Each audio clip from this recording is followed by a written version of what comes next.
And another beautiful day in Montenegro here at the Triton Super High Roller Series. Getting underway, Ali Najad alongside Randy Liu back here for a little bit of pregame business. And it's not going to be the usual run of play in terms of what we have on tap.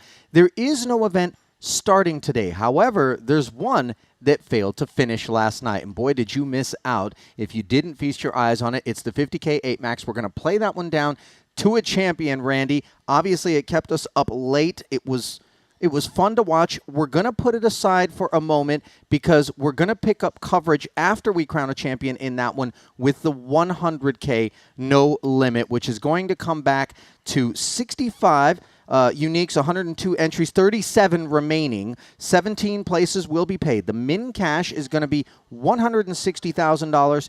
$2.5 million up top. Now things are getting serious, and as a result, we're beginning to see some characters come on down to Montenegro that we haven't seen. Of course, one of those that I'm talking about, Bryn Kenny. That's true, right? When the buy-ins get big, 100K buy-in, the heavy hitters do come out. Bryn Kenny, one of those names that has shown up. Some of the Chinese players like Shu Liang, he's shown up as well. So this is where the big money is. It's $2.5 million up top. Let's play. No doubt about it. Now, Maher Noida, this is a guy who's on the VIP side of the spectrum. Not a professional player in terms of his resume and his experience versus those, regular faces that we see over here. And yet, he is the man that finds himself atop the leaderboard. Now, I've got the 50K 8 Max pulled up, but I'm going to pull up the 100K so that you guys can take a look at Noida's stack. It is $1.395 million. Dylan Lind in second behind him. Masashi Oya out there. But the point to make on Noida is he only recently broke the seal, in terms of finding his first Triton cash after 21 attempts, I believe it was. 22nd time is a charm. Finished 16th in the 50K, which has just 4 remaining. Again, more on that later. But we've seen this before. A guy turns the corner, and all of a sudden it's like, oh, so that's the secret recipe. Yeah, we've had plenty of players who've had dry spells, players that come to mind is Seth Davies, Petrangelo, right. And then they start to get those big scores. Maher Noida, he's just one of those guys that's taking his shot now. Super happy, obviously, to have broken that seal because you know how deflating and how difficult it can be to make the trip and think to yourself, is this going to be another shutout? So obviously, very happy for the Tunisian, and he'll have that chip lead when we get to the 100K after we crown the champ in the 50K. Not done with the 100K yet, though. Oya Masashi, Land of the Rising Sun. These guys show up to play. Kozei Ichinose, also his good buddy, seen them walking around the property quite a bit. He already made 2 FTs in London, but then didn't show up in Monaco, didn't show up in Jeju. Unclear why not, but here he is, and back in the saddle with that third place stack, so a man that we're going to be keeping an eye on. But of course, many eyes are fixed upon you-know-who. The man from Hong Kong, Ivan Liao, Player of the Year award leader, Danny Tang. Walk us through his situation in this 100K. Well, you know him. He's always gunning for the top spot, and with so many titles under his belt. And I saw Danny, and I'm like, what do you want to happen this series? And he wants to win the Ivan Lau Player of the Year award, and that is his main focus. And you can see when he does bust out in some tournaments, he's like, feels like a dagger in the heart. Yeah. But, we've got plenty of events to go on. He knows how to play PLO.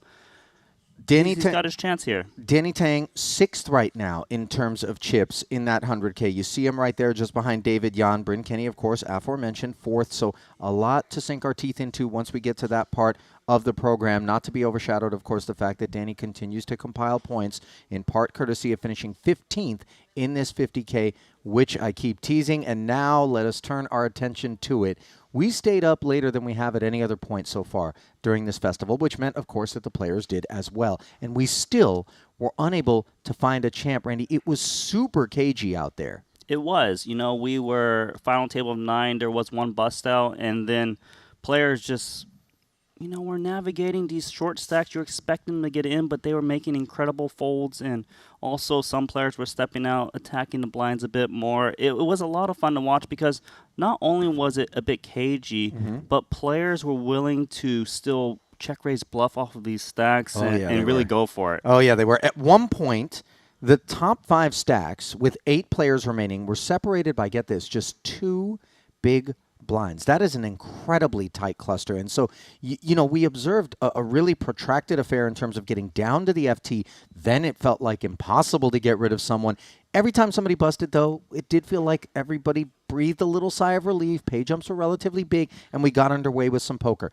And that poker obviously led to the elimination of a number of people. As I go into the Triton Poker Plus app now, I'm going to scroll down. You're going to see some names that aren't highlighted. From 9th on up, we start with Mario Mosbach. His demise came as a result of running into Phil Ivey, who had ace-king against his queen-jack. Mosbach would open 2/3 of his stack to 1 million. Ivey jamming from the big. You can see Mosbach never had a sweat, drew dead on the turn. Then we turn our attention to the 8th place finisher, Dan Smith. And you could tell Dan was in the zone. He was digging in.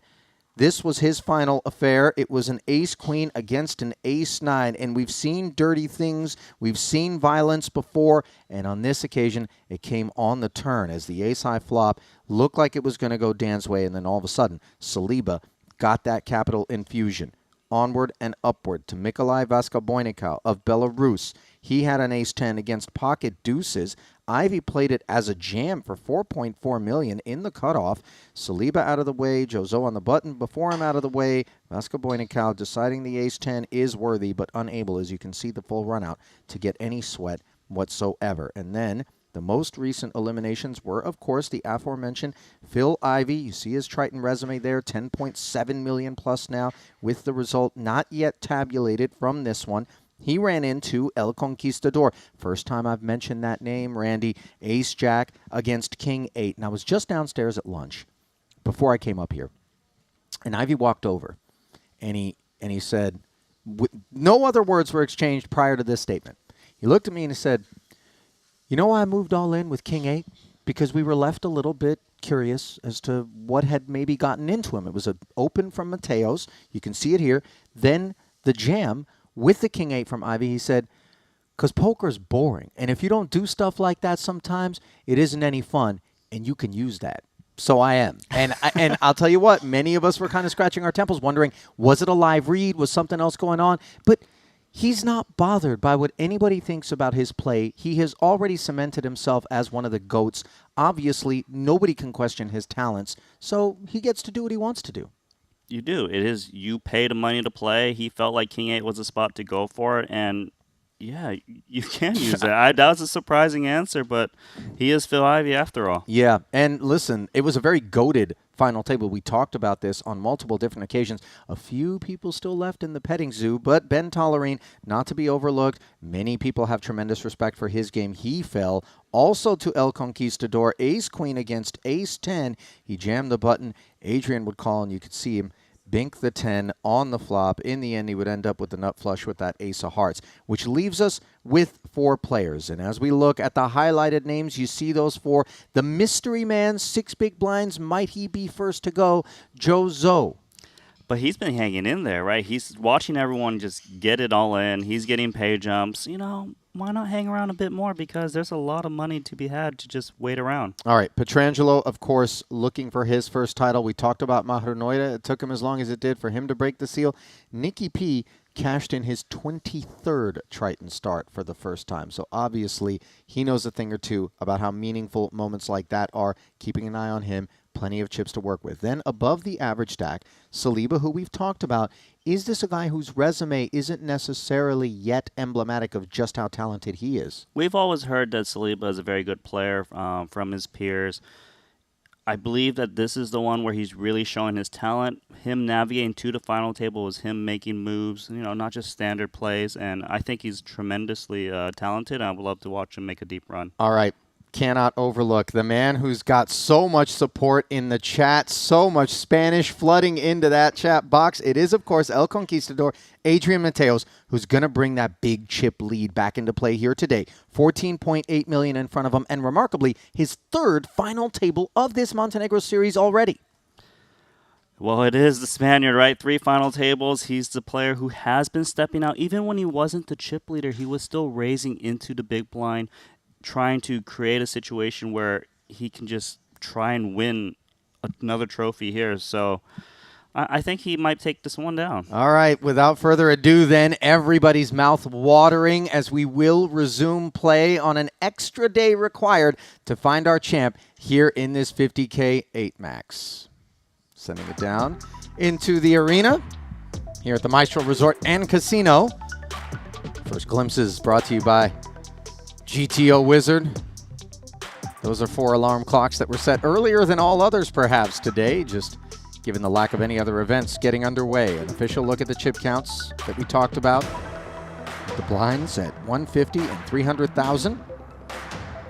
Brought to you by PokerStake. Note the payouts, by the way, something I didn't really touch on and obviously worthy of discussion, especially considering, Randy, 1.76 million up top, 1.19 for second, 818 for third, 667 for fourth. But if you unpack it from an ICM perspective, something interesting unfolds. What's interesting is that Saliba and Nikki P, if you do the ICM calculation, they're practically guaranteed second place money in terms of chips, right? Their value. And Jozo, he's got an ICM value of 802,000, so he doesn't have that much to lose. But Saliba and Nikki P, they don't want to bust out in fourth because they can go from a 1 million expected value to 667K. I suspect something else that nobody's looking to do, at least for the time being, is talk deal. Because I don't think so. They go hard, they go for the win, and boy, it would be something to watch El Conquistador again conquer. But Petrangelo, a first title. Storyline, Saliba, what a validating moment it would be for him. And of course, Jozo, beginner run good in terms of first ever Triton Super High Roller Series. Clearly not a beginner. He's been around the felt before and was very snug and managed to find these ladders courtesy of a lot of discipline. He has, but you got to remember that we took a break. He got to go to sleep, so he gets to think about maybe adjusting strategy if necessary. He's going to immediately make the call or pocket fives against 6-3 suited. Wow, and this would be a delightful start for him. One hand in on the day. We're going to play for 3.5 million.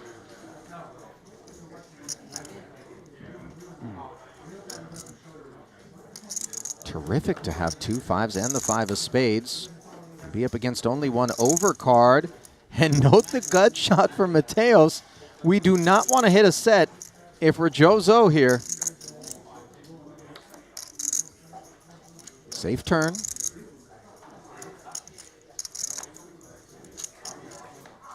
And no hazards on the river.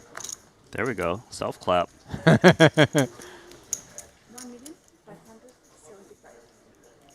Zoe, as I mentioned, joining us for the first time ever, played the 30K 8 Max, the 40K Mystery Bounty, and the 50K Bounty Quattro. Failed to cash in those, but I don't think he's got that on his mind right now, Randy. Yeah, he's got a new bucket hat color on. Orange jacket. It kind of reminds me of an orange creamsicle. You know that one? Okay, I remember those back in elementary school. Yeah, They used to sell them after school Yeah. on like Wednesdays or some little popsicle day. That's, I don't know, maybe you got the good creamsicles because mine weren't quite that bright. But I hear you.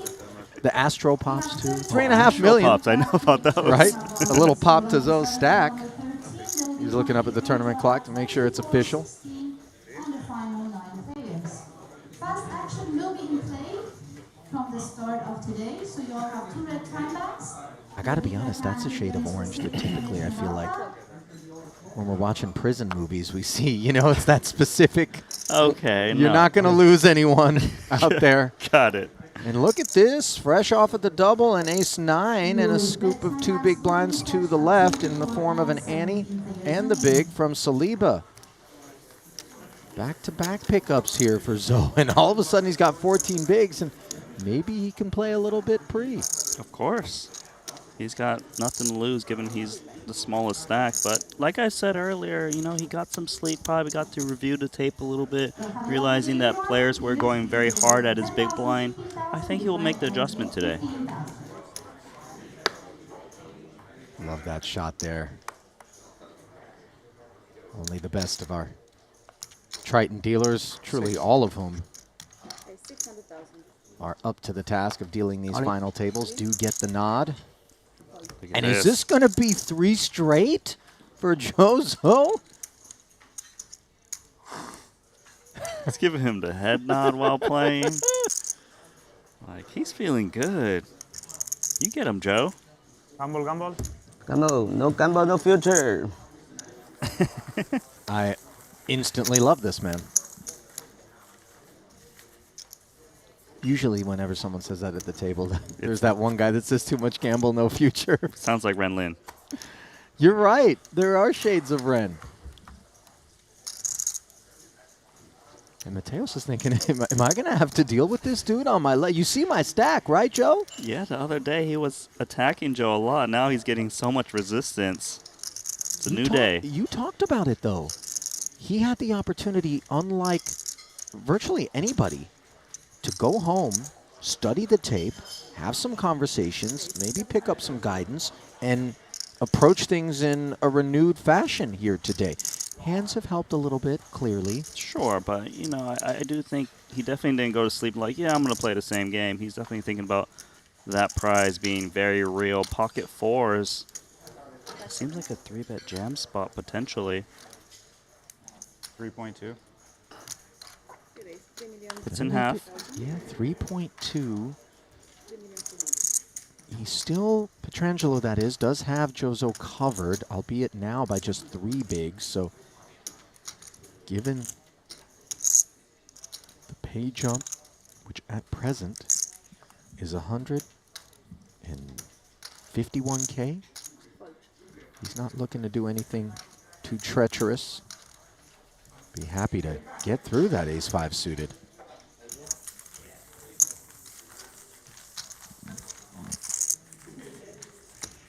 Nicky P looking at his Montenegro festival thus far. Cashed in his first 2 events. 21st in the 25K GG Millions Live, 25K 8 Max, 14th place finish. Total of about 100K. But then once we got to the 30 and the 40K mystery bounty, he did not find the money. And here he is with a chance to pick up heaps. King Queen will aid the effort.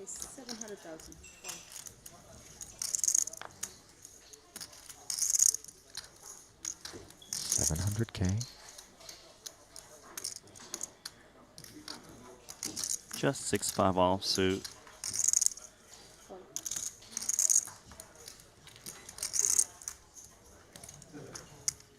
Nick's probably like, oh, the guy can fold.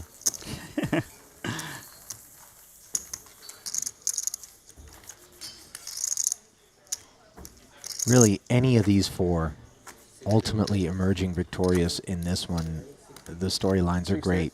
Touched on Jozo, first ever Triton Super High Roller Series. We've seen this in the past, sometimes aided perhaps by the fact that these players who have such a wealth of knowledge about one another at this point, years and years into this tour, don't know anything about a lot of these guys. And that makes them difficult to contend with. For Saliba, also relative infancy of his Triton career compared to the other guys, but on the younger end of the spectrum, you know how important it is.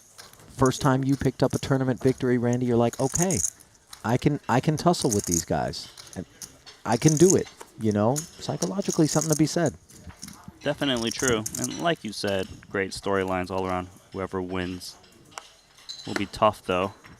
Yeah, for Mateos, it's just another chapter in a robust book. Been here.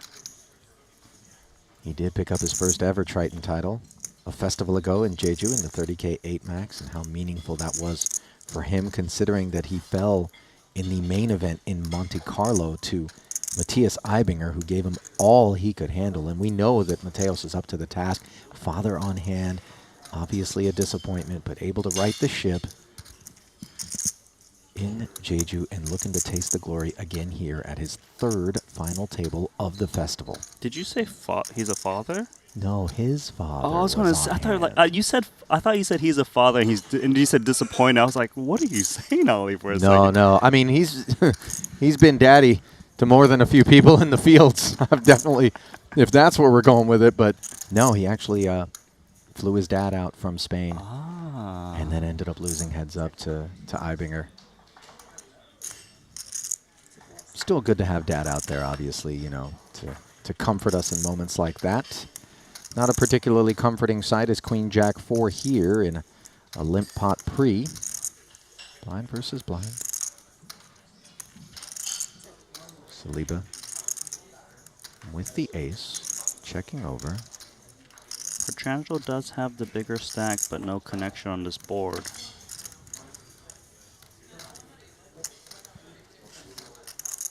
Hence the check back. Ace high is still ace high. You're never going to get a better hand to fold.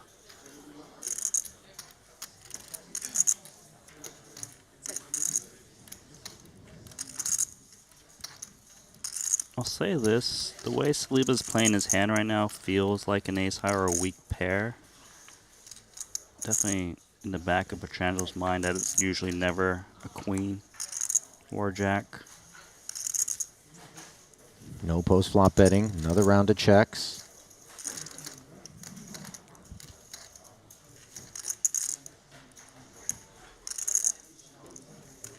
If he got this far of ace high, you can just keep checking.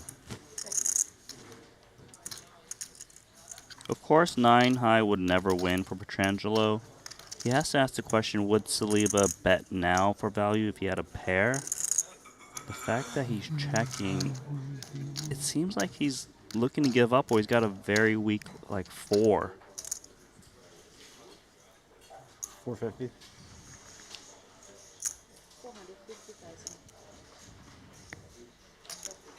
All of a sudden, we face a barrel. Half pot. Yeah, this is nice from Petrangelo. It's just so unlikely, but Saliba's got the queen. The king would probably bet as well. Saliba just playing ace high.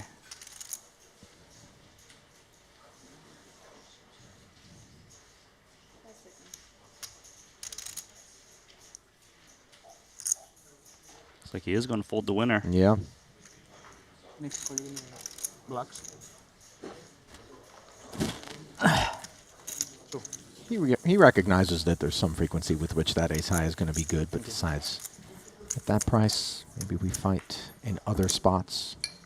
I know that's a small pot, but these are the pots that really separate the best from good players. They are able to pick up a couple extra blinds where there's only so many remaining, right? 4 at this final table. Each blind is very important.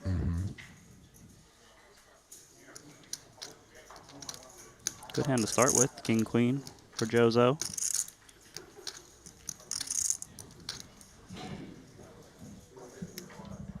Yes.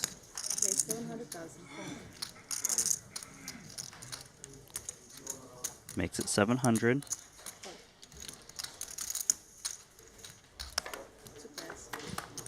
Mateo's calling 10-5 suited. Doesn't find any improvement on the Jack 8 deuce orders. board. Same story for Joe, of course.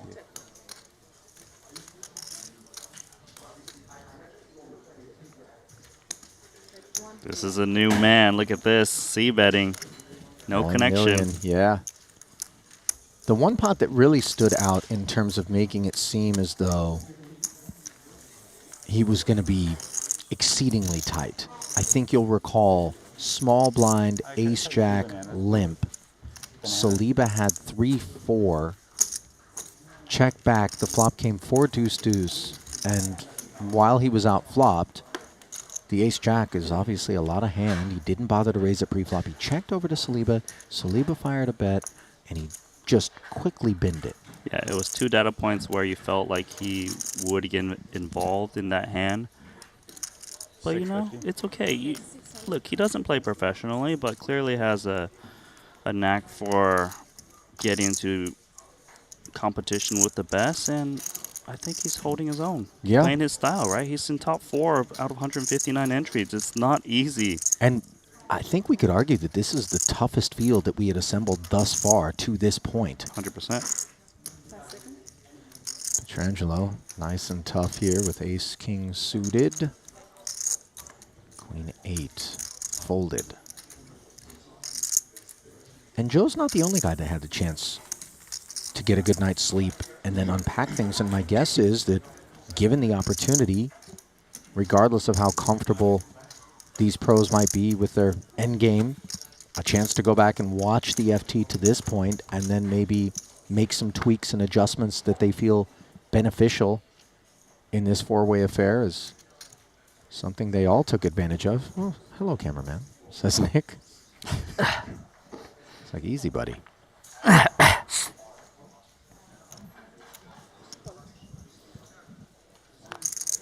Pocket jacks now for Zoe. Jack is a little rich for Joe.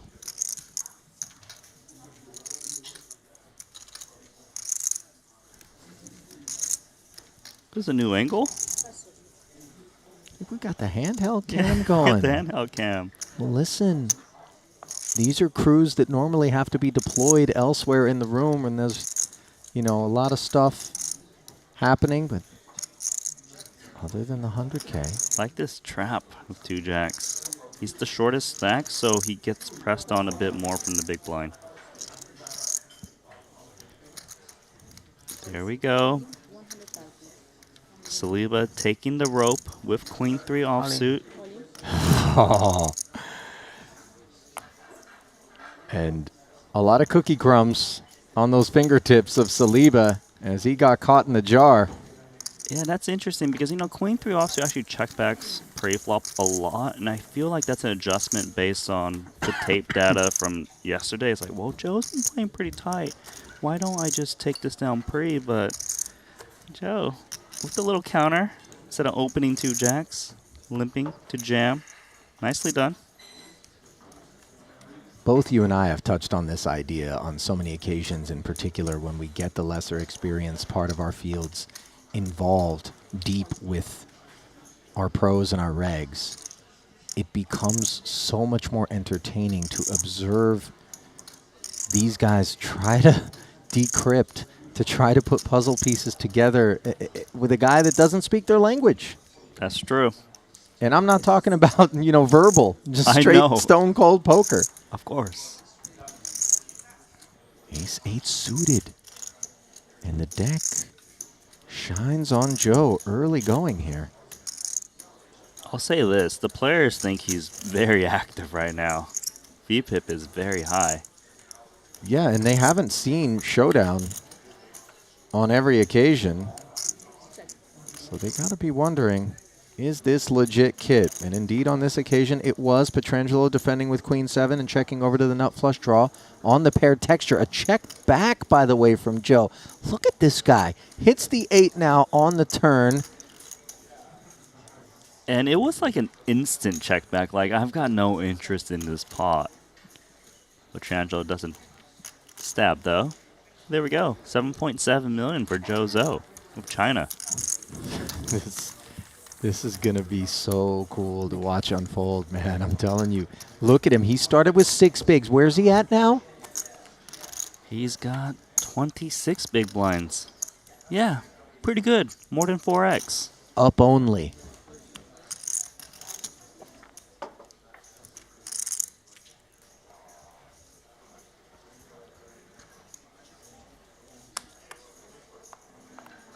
Oh, let's hit him again. King Jack of diamonds.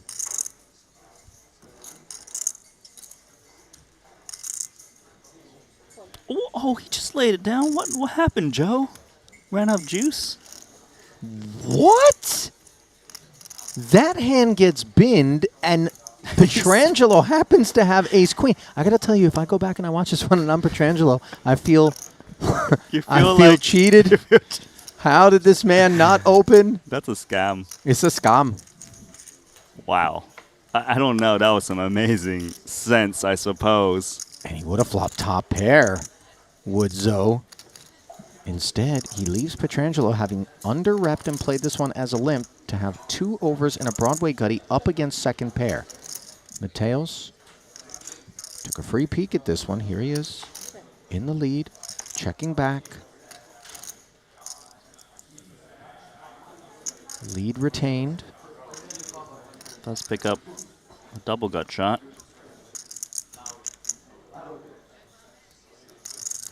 Standard protocol is to check call, especially with a draw that has showdown value like ace queen. Just a pair of 10s, no kicker for Mateos. Taking the free one. What card is that? 3.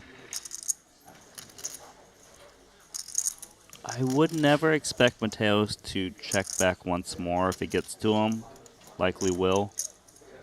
The pair of tens with no action in front of you is... It's got value against hands like this, ace-queen, an 8 or 6.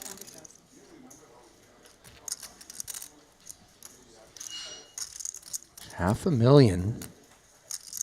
And this is somewhat similar to what Pietrangelo did against Saliba when they met blind versus blind.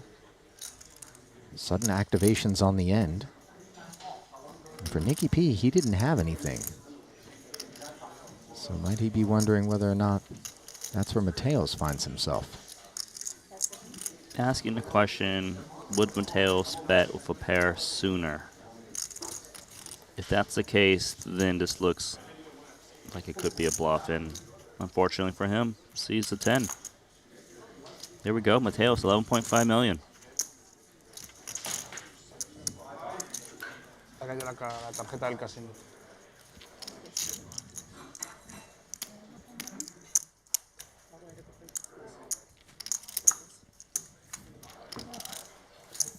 $38 bigs, $11.5 million.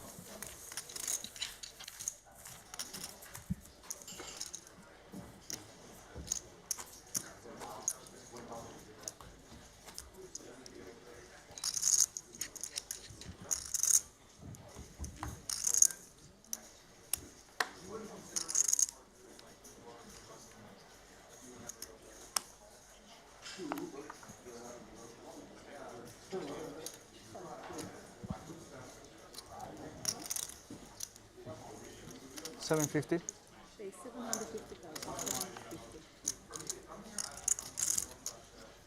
750. With 10-9 off suit. Adrian attacking Joe's big. Doing so successfully. I get this feeling that Jozo is also a bit of a momentum player. Like, he won a lot of hands in a row, and maybe that's why he folded King-Jack suited all of a sudden. You know, these are concepts that it feels as though the vast majority of pros don't necessarily They don't follow it. embrace, Yes. right? But oftentimes non-pros can be really tough to play against when they do embrace this concept. And whether we admit it or not, psychologically, when a guy just starts mashing and he keeps showing down winners, it leaves you just uncomfortable. You're like, what's going on? Is this him just speeding? Is this actually the deck is hitting him? Very, very difficult to navigate against. Queen 4 suited here for Saliba.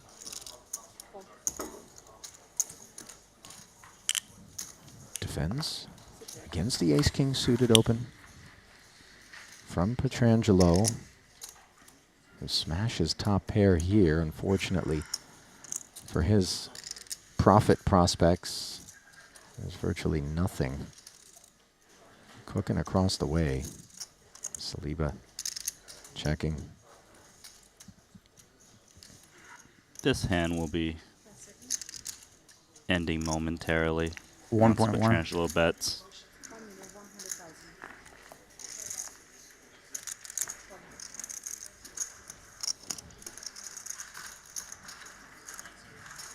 Easy takedown with no further resistance.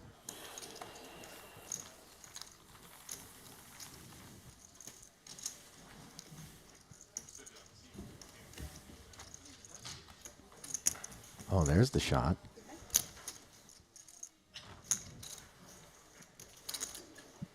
These guys are now flexing creative will out there. We shouldn't have given them an easy day. I like how he comes out from an angle, too. He Yeah, could have sure. just went straight on. They got the smoke machine working back there, too. Either that or the set's going to burn down momentarily. No, smoke machine. Please.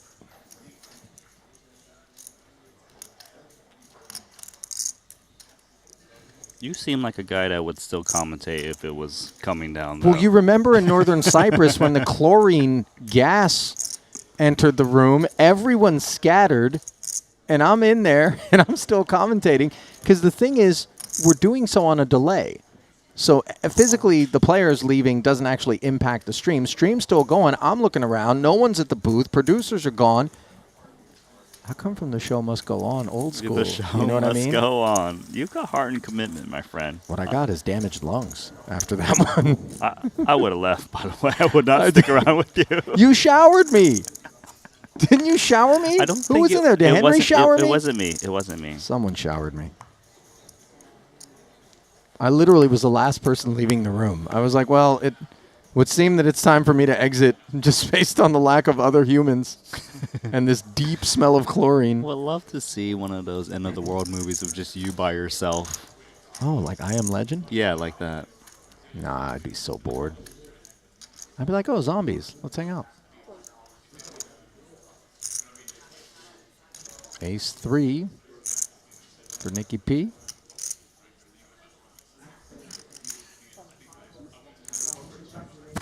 Playing it as a limp, and I imagine, Randy, you anticipate a majority of his small blinds will be played in this way, given where we're at. That's right. But he also expects Mateos to attack his limp Which is relentlessly. which is what makes it so nasty when El Conquistador has it, as he does here, and in the best of ways against Ace Trey. There is a world where he just limp jam On. thinking that Mateos doesn't have it. He does take it. Oh boy. I mean, there is absolutely nothing wrong with the way that Petrangelo approached this, given what you outlined, Randy. He expects Mateos to punish the limps. He expects Nikki P not to just think, I've got to fold every one of these small blinds. And somehow, Petrangelo finds himself behind and in even worse shape now. 10-7-6 board. 2 hearts. Take the 3 of hearts. Off. Stone 2 outer. For Petrangelo. Again. Again. Doesn't come in. Again, I'm good. Wow. Took Did- a stand, right? And sometimes your opponent just has it. Did lunch just arrive and get showered? Felt like there was some sort of delivery. By the way, Yes. I'm not trying to sit I there mean, and eat with no chips in front of me. We all get it, but he would have to leave the table and eat it, but yes. terribly disappointing for Nick This, so you have to Petrangelo. move. The one thing, of Yeah. course, I mean, if it's sometimes helps is the idea good, you that prefer this one? there's nothing that we could have done any differently there. Ultimately, forced to settle for 4th place.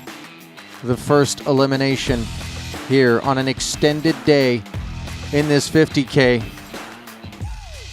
And the title still eludes him.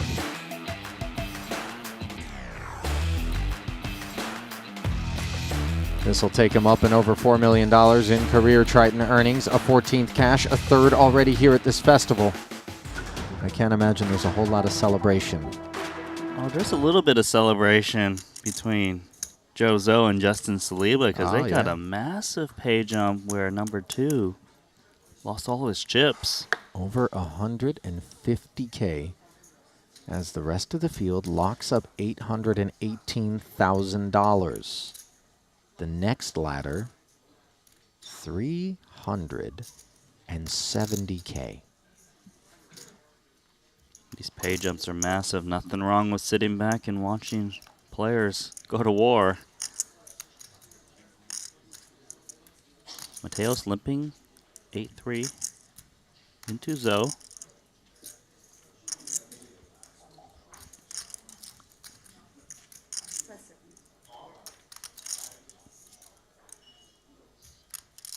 You know, it felt as though Joe had an idea.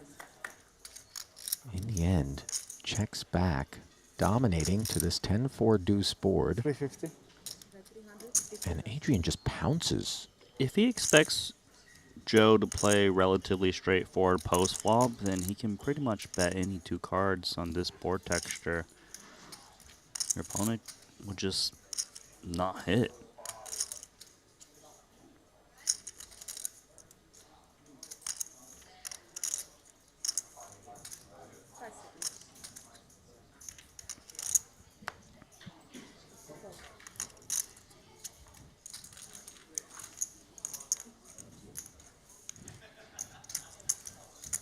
Relatively simple exchange there. Yes, sure. Gracias. Thank you. Thank you. Thank you. Yeah, it's okay.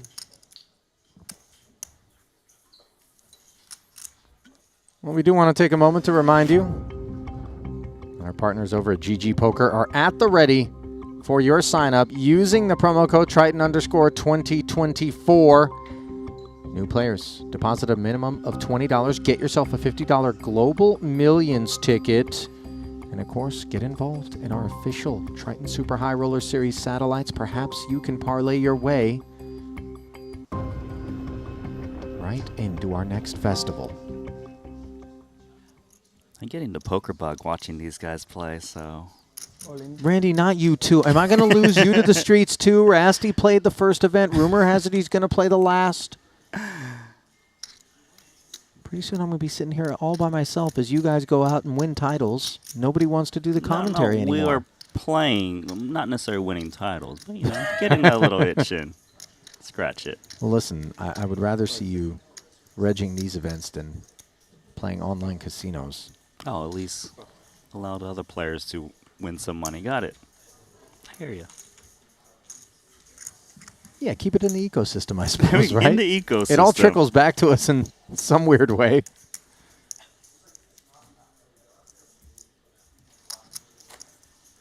Mateos with the ace-6. Jamming uneventfully from the button. The configuration of this final three is perfectly set up for Mateos to really cruise his way to a win, right? He's got 71 big blinds. His opponent has 21 and 14. And Joe and Saliba, they need to kind of wait each other out a bit. 2 10s will go to work. Yeah, one would anticipate a war of attrition, perhaps. Just given how profitable it is to outlast. If you're Saliba or Zoe. So with that said, Randy, do you think that when Joe shows a willingness to VPIP, that the range is going to be decidedly more narrow in terms of perceptions for Saliba and Mateos? That is definitely true.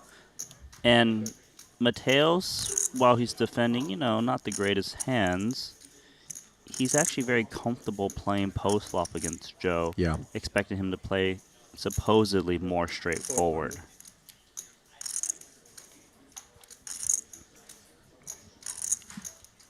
Did play the ace-3 as a defense. Flops bottom pair facing the 400K C-bet.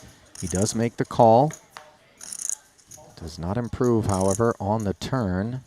Still just one overcard to these 10s out there for Joe to be concerned about. Note that he has a heart and a spade in his hand. Looked like he was going to reach for the bet, and then all of a sudden he checked, and the 4 pairing on the end. Let's observe how Mateos feels about his holding. Mateos is either going to block bet or just check the side. Looks like block is the way to go.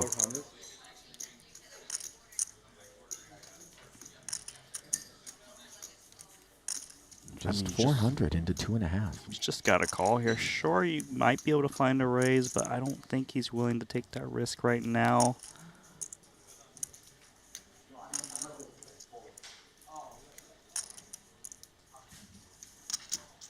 I'll be honest, I feel like there's a world in which Joe... 3. No good? Yeah. Nice one.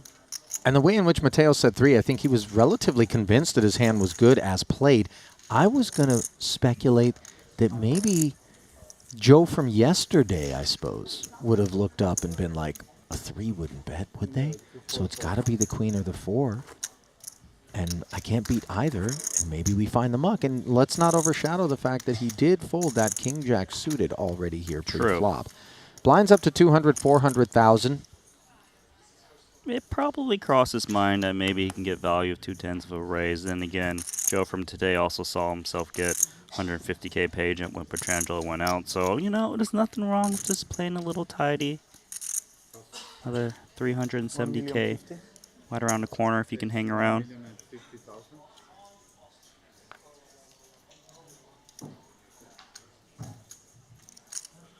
Deuce 5 suited. Being employed by Mateos. Jack 8 off for Joe. And the thing is, we're three-handed here. You can't sit around and expect that the rich part of the deck is going to pay you as many visits as it has already for Joe. You're going to have to end up playing hands like this. Otherwise, you're just going to get attacked and blinded out. And he is getting attacked and blinded out. And I think his approach right now is let Saliba get it in because he's got a 2-1 chip lead on Saliba. And that makes sense. Just, you know, I mentioned it, right? We're playing for another $370,000 if he can survive once more. And I think that's his game plan. Like, just stay out of the way. If I call, I see flops, I might bleed down to Saliba. I might feel desperate to get it in first. This is a great spot for Mateos. He's just going to open so wide at this point. Expecting Joe to VPip very small. And for that matter, Saliba, despite being the shortest stack and trailing Joe by 8 bigs right now, 2 10s, of course, not going to be the occasion on which to make the point, but he might be just waiting and seeing whether or not Joe might make what he deems to be an ICM mistake and get himself involved. Doesn't appear like that's going to be the case. Doesn't appear that way. So I think he's very much cognizant of the fact that he's going to have to do his own bidding, which he does on this occasion, emboldened, obviously, by the 2 10s. I actually think it makes Justin play a little bit harder off the short stack, realizing this Joe, the second place stack, is going to play quite snug. So he may just force it a little bit more until things get a little bit more tight. It's such a horrible feeling when you realize that you got the clear chip leader. There's a second place stack, but that second place stack has you covered by enough that they're just looking over at you. I know. They're not even looking at their cards and mucking, like while staring you down with that 350K pay jump. It's a bad feeling. It's so bad. You know you're going to have to spin. And that's why I'm saying at the moment, this is just set up perfectly for Mateos. Are you He's kidding just like, me? yeah, let me just raise. Risk the minimum. He's not even 3xing from the small blind. He's making a 2.5x. Listen, this is a glass of Spanish red with a plate full of tapas. Jamón ibérico. You know, Adrian is just Very nice. enjoying himself. Patatas bravas. That's what, Randy. Oh, yes. I'm so proud of you. Yes, those are fancy chips. But brave chips, brave potatoes. Is that what it means? Brave potato. Oh, okay. I think. I don't know how the potatoes could be brave, but then again, let's just go back to the poker. I don't really consider the potato a sentient sort of being. Mateos 9-3 off, limps, does not find improvement. Paired flop. Look at this. This is strategic. This is Adrian absolutely showing us a game plan. Very strategic. He knows he's expected to bluff this spot, but if his opponent's not going to react and play back at it, just fire away.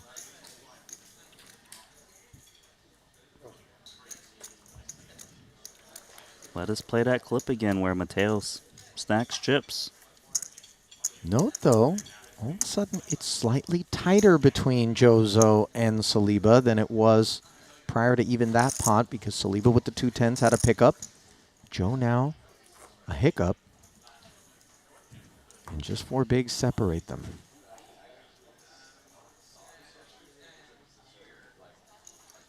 A lot of precision approach going to be required here for those 2 shorter stacks, and far less precision required for Adrian Mateos, who can just bring the blunt force. 7-8 suited. Who wants some? All right, Saliba, A6.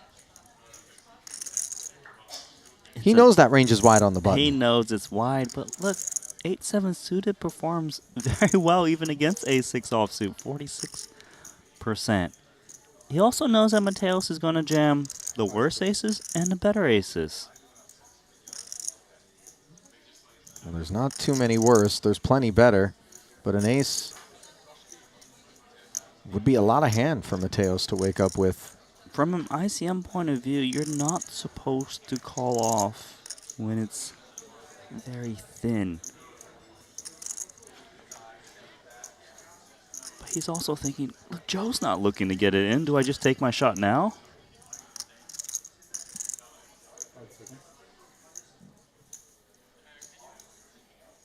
Folds it.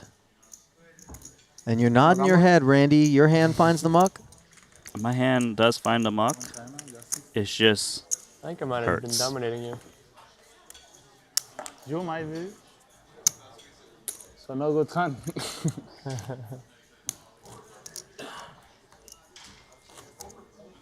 Well, I think when he says I might be dominating you, he's not referring to having a better ace, but rather a better 6. Not often that's the case. Good point, good point. Now a suited connector pays a visit to Joe's button. It's a pretty hand, but I'm curious to see, is he just going to fold it? Stay out of the way? Yeah, in line with how he's been playing.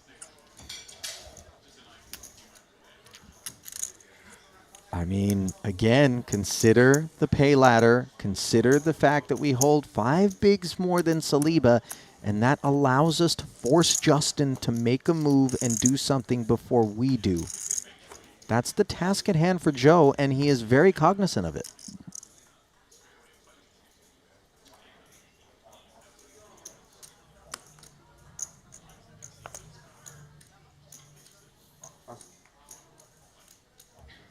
All in. Out comes the mallet. Down goes 4-3. Marty, could I get some black juice?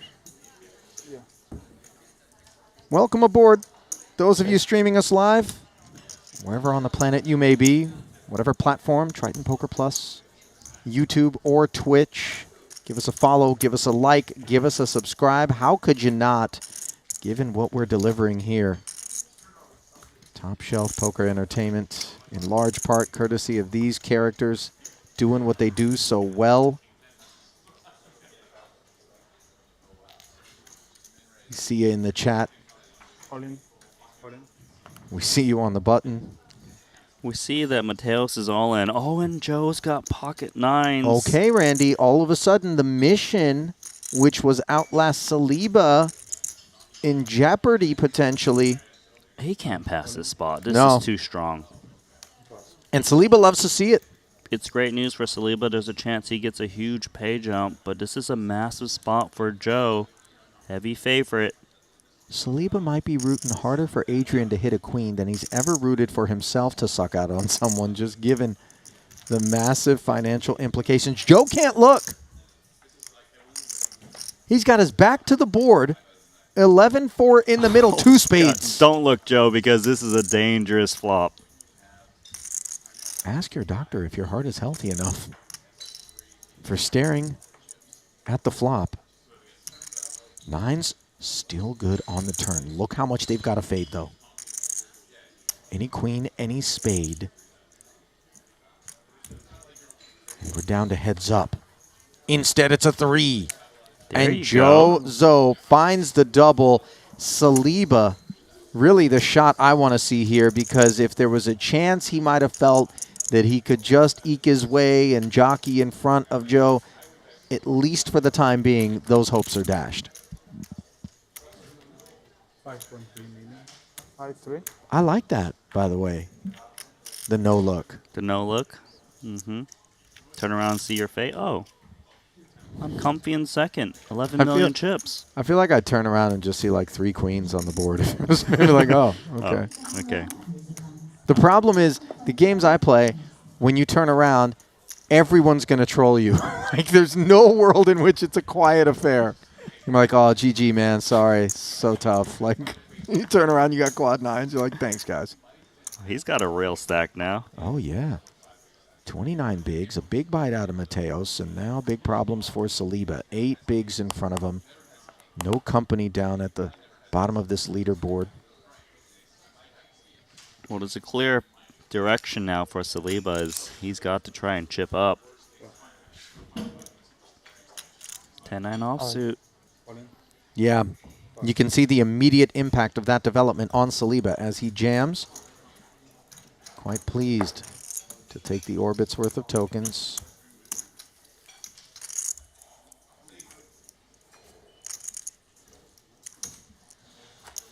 Listen, Saliba's up to the task. He's not punting.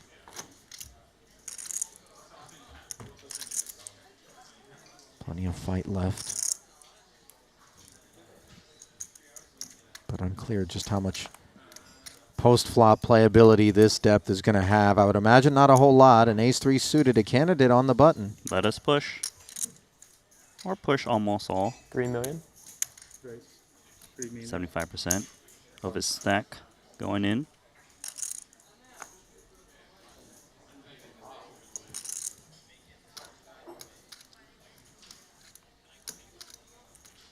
Eight deuce is so dusty. He just likes to take his allotted time.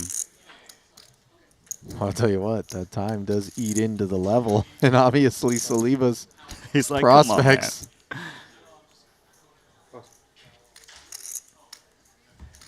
We need like a real villain who has a heap of time banks and like maybe we're 3.5 minutes from the level going up and he just stares directly at the other guy and just starts depositing time banks one by one.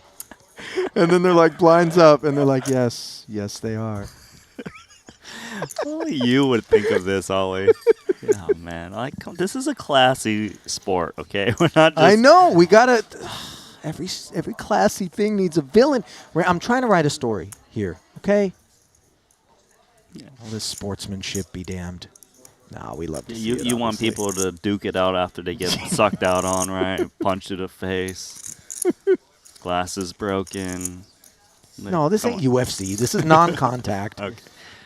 So, just some verbal rude things to say. Yeah. Oh, hold on. What is this? Joe? He's changed a gear. 8-6 off. He with knows what's up. With enough chips to get after Saliba, he does just that. I'll tell you, this looks insanely strong just because Joe's been, hanging tight. Fold. See, Saliba really wanted to defend. He's like, wait, this guy has not been opening lately. Yeah. There we go, Joe Zoe. I like this guy, Randy. He mixes it up.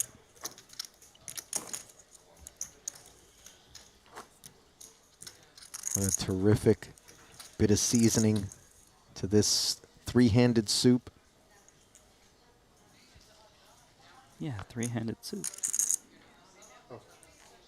He's adding that little spice right there. Yeah. Not with 10 deuce off on the button. That leaves Saliba in the small, queen 4.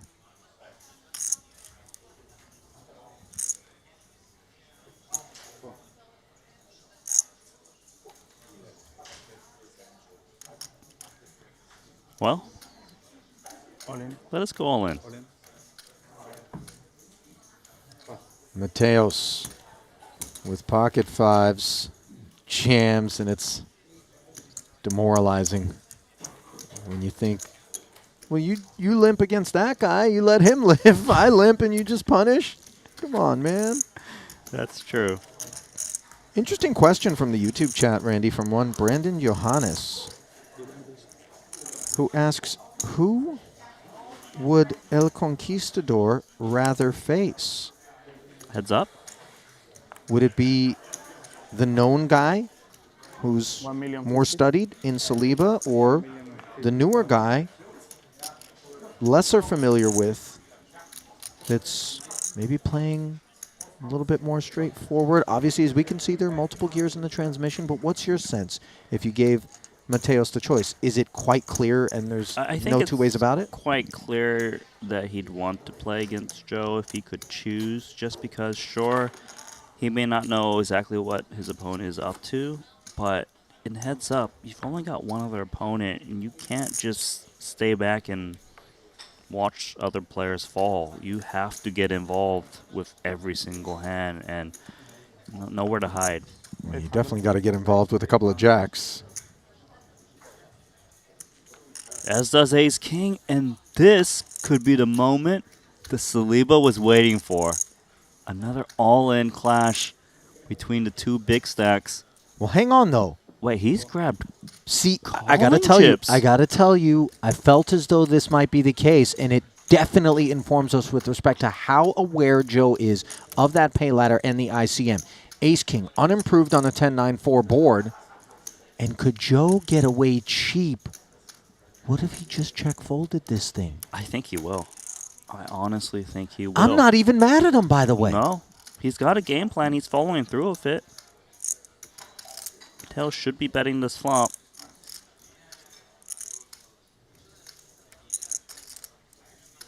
$2,400,000. 2.4 million. Full pot. And I think we're all done with the Ace King. And Saliba might think he's a scam. Like, this is incredible. You know what? Joe ships that one in pre. Mateos calls. He's likely out the door given that flop. Is shipping Ace King pre there a punt considering the ICM? It's not a punt. It is actually what all of the pros probably would do because they expect Mateos to raise near 100% on the button. They just get a lot of fold, but sometimes you just got these deviations at the right time and it just prints you several hundred thousands of dollars. I mean, it's insane. This has been quite the curveball, my friend. He's not doing what conventional wisdom would dictate that he do, but what he is doing is actually performing better than said wisdom.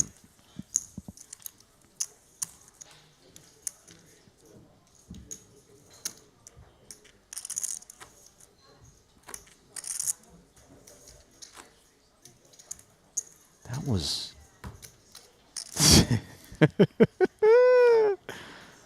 It is interesting because, you know, Saliba's only got 7 blinds. Joe, before he lost that pot of Ace King, was sitting around 29. So there is a big separation and there's merit to, you know, his thoughts. I got to tell you, I don't mean to be results oriented, but the more that I mull over the decision to flat and then just check fold there, the more that I'm like, I can get behind it. I can get behind it much more as Saliba dwindles down. I don't think you should ever be doing it if Saliba is sitting on, say, 10, 11 blinds. But 7, it's go time for Saliba very soon.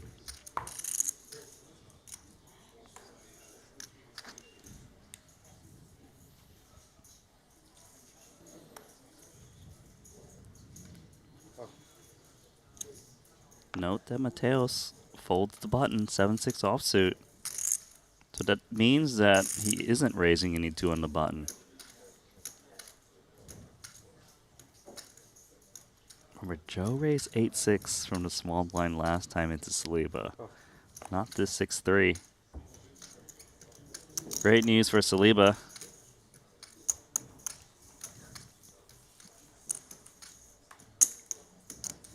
Every little pickup like that, very welcome.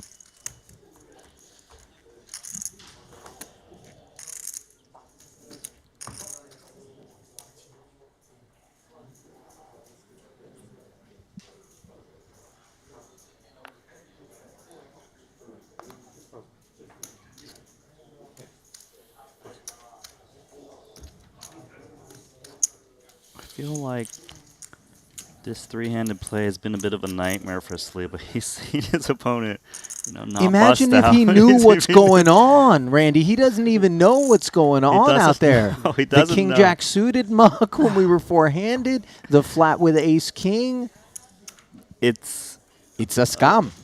He'd be frustrated, and he's getting dealt garbage when he's got sub 10 big blinds. And now, finally, a pretty hand, Ace King suited for Saliba. He's got to be thinking, please, someone just give me some action now.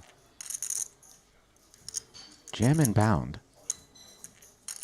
5 seconds. 2 million. Raise 2 million. Okay. leave ourselves 725 back just in case it goes a All couple in. of all-ins behind us. Correct. But as we've seen, I don't think there are worlds in which Jozo is going to indulge in that.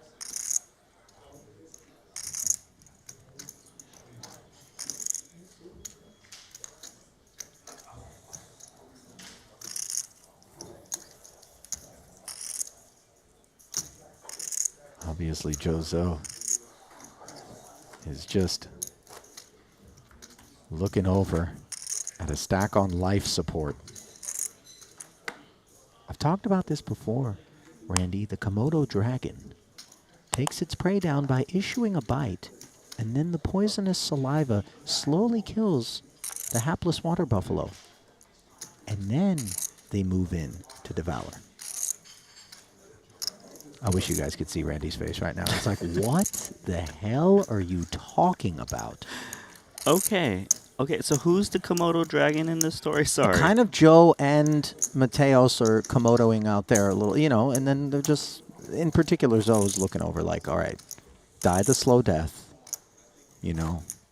All right. Sorry, it just completely lost on me. I got... Cool. I don't even know what a Komodo dragon is.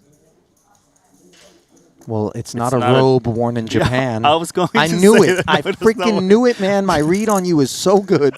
That's kimono and does not necessarily involve a dragon. The Komodo is a huge reptile. I actually have no idea how you even Lives in the thought of that. Galapagos. I mean, come on. It's insane. Okay. let's get back to it. 850.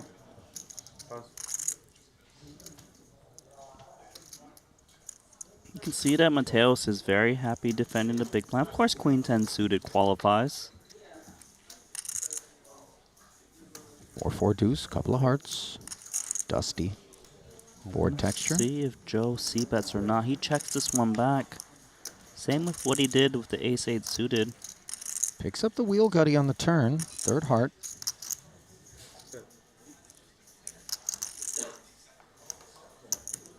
The way this one's playing down, Joe's going to likely check. Okay, never mind. He likes to sprinkle now.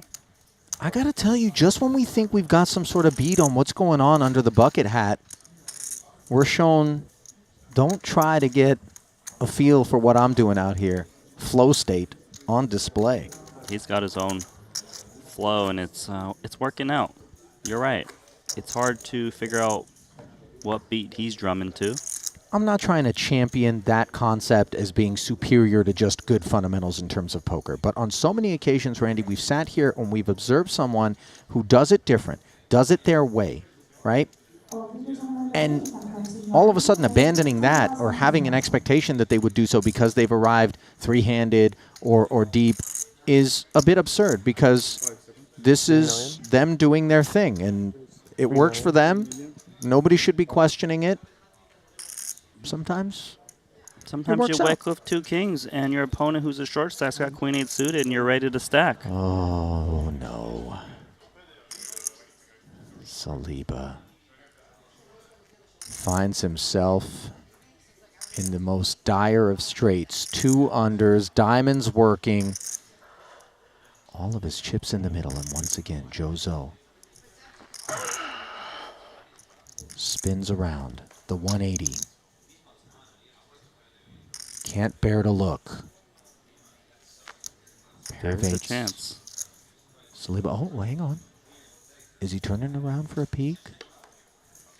Uh-oh. That chance just got a little bit better. Any queen, any jack, any 8. And Justin fights on with 8 million. And the queen on the river. Pocket kings go down. Ouch. That's hard to swallow. So close to being heads up 725. against Mateos. Almost earned another, what, $370,000. Got it in as good as he can get it. But Saliba says no. Let us play on three-handed. And you, Jozo, you can have the short stack duties now.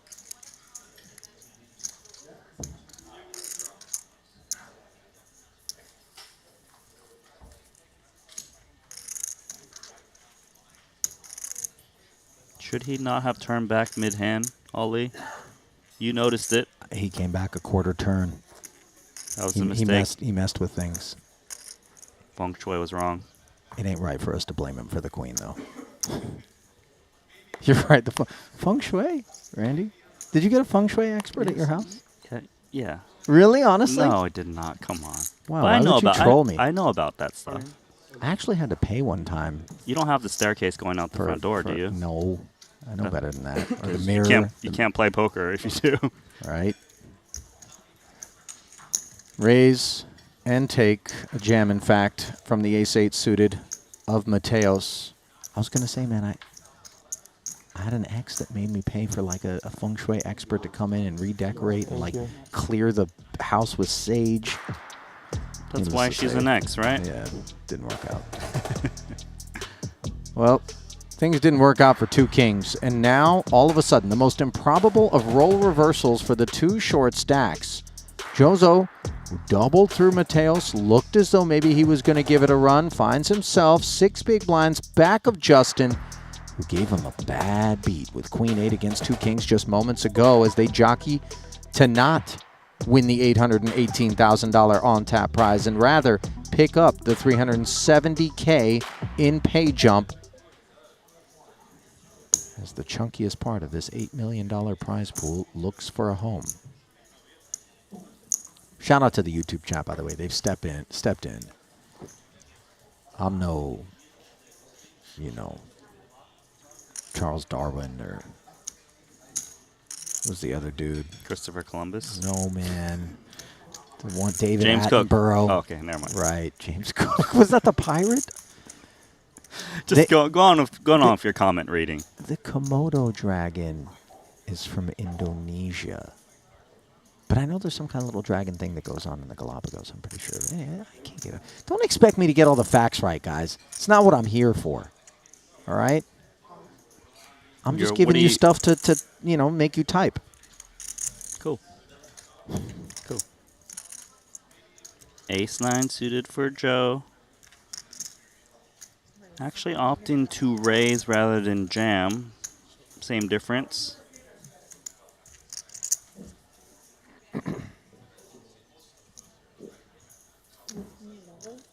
Now Saliba gets to return the favor to an extent, by the way, of what Joe was subjecting him to with his precise ICM-laden patience.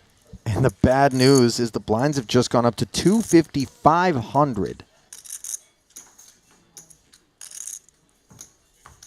Thinning out the short stack, and all others for that matter, even further.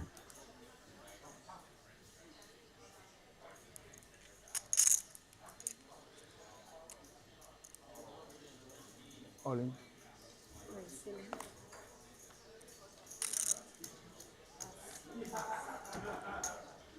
Free chips. Well, they're never free, but they're obviously welcome as the setup continues to be very ripe for Mateos.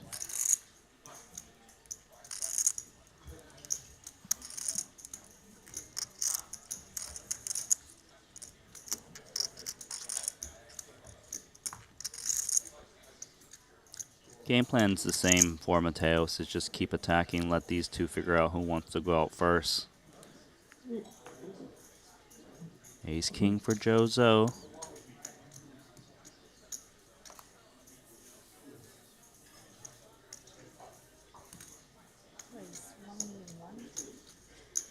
Brings in 2.2x. Mateos has been defending that big blind liberally. 10 deuce suited comes along. Is this a little bit surprising for you, or you think he's looking to book dates with Joe? He is looking to book dates with Joe to see a flop. And that flop is not what he had in mind. On the menu, an ace-jack 3, top pair. Joe has been getting the best of Mateos in these raise spots, winning a few more blinds. Here we go.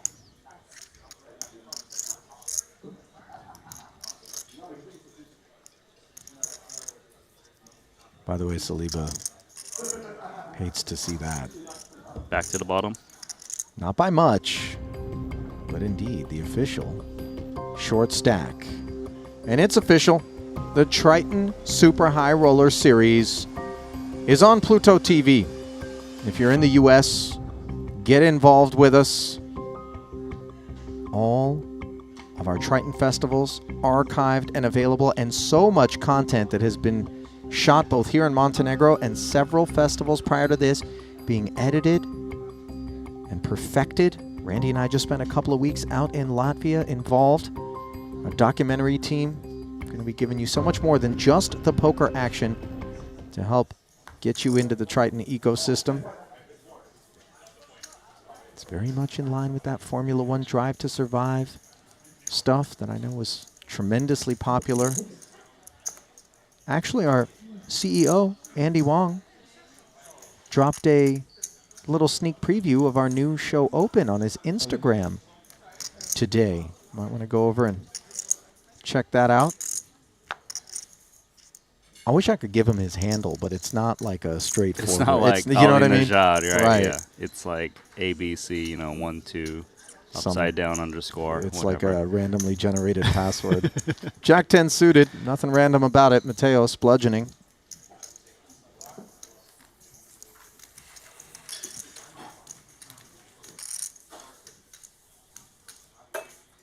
You know what's so intimidating about Mateos, among all of the other things? Table presence, obviously wisdom, resume, experience. It isn't often at all that you look over at him in any given spot and feel like he's unsure. You know what I'm saying? I don't think it's completely exclusive to him. We've got crushers, the best of all time, at any given Triton final table, more often than not. But as I just think about all of the occasions on which we've observed him, command of craft coursing through his veins. You're certainly right about that. He's very confident in his plays. He is going to get rejammed on by Saliba here. But also to know is there's some players where when they hold a big stack, they're very threatening. But Mateos is very scary off of the mid, the small. He just knows how to play all stacks very well and not just, tight folds. He's willing to attack at any moment. To that end, Bali Luke 23 in our chat on YouTube mentions that Lex Veldhuis, who you worked with early years of the Triton Super High Roller Series, tremendously respected streamer, mentioned if he had to pick someone to win a tournament for his life, he would pick Adrian Mateos. Perhaps no greater endorsement.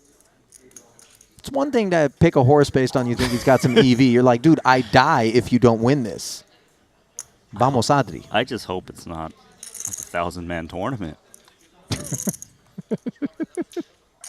He's like, I busted level 1, bro. I'm so sorry. It was this guy. He was wearing glasses. He looked like he's 100 years old. Is this a sit and go, Lex? I mean, how in danger of death are we? 1.5. 1.5 million. I feel like a rejam might be in play for Mateos, expecting Saliba to have to fold. Worthy of note is the fact that currently Saliba is 3 big blinds ahead of Jozo coming into this one. You can see Mateos looking up, ensuring that that is the case before navigating the spot because the ICM pressure is so great. With that 370K pay jump, Saliba can just get punked.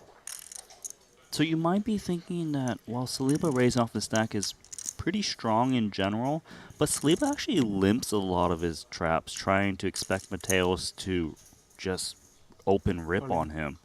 And this is just a fabulous read. Right, because if Saliba had ace, king, ace, queen, king's aces, he probably doesn't open raise. Interesting. You think Do you he'd know be what I less mean? than, yeah, Does that okay. make sense? Sure. Because at first glance, if you don't think about it, oh, he's raising off this stack, he's not supposed to be aggressive, therefore he's strong. But you need to think about how he plays the strongest of hands against this opponent type. Right, and when you can remove perhaps the upper crust, all of a sudden you can feel a little bit more comfortable about a move such as that. Correct. And also some pairs, like 7s, 8s, 6s, I doubt they open raise like that. They have incentive to either open jam or limp jam. And just look at the stacks that Mateos is surrounded by now. First occasion on which we've seen this. Yeah, it's 11 big blinds for Zoe, 11 big blinds for Saliba now. They are neck and neck. 3.2. 3.2 million. Justin putting over half of his chips in there, and Mateos has king, queen.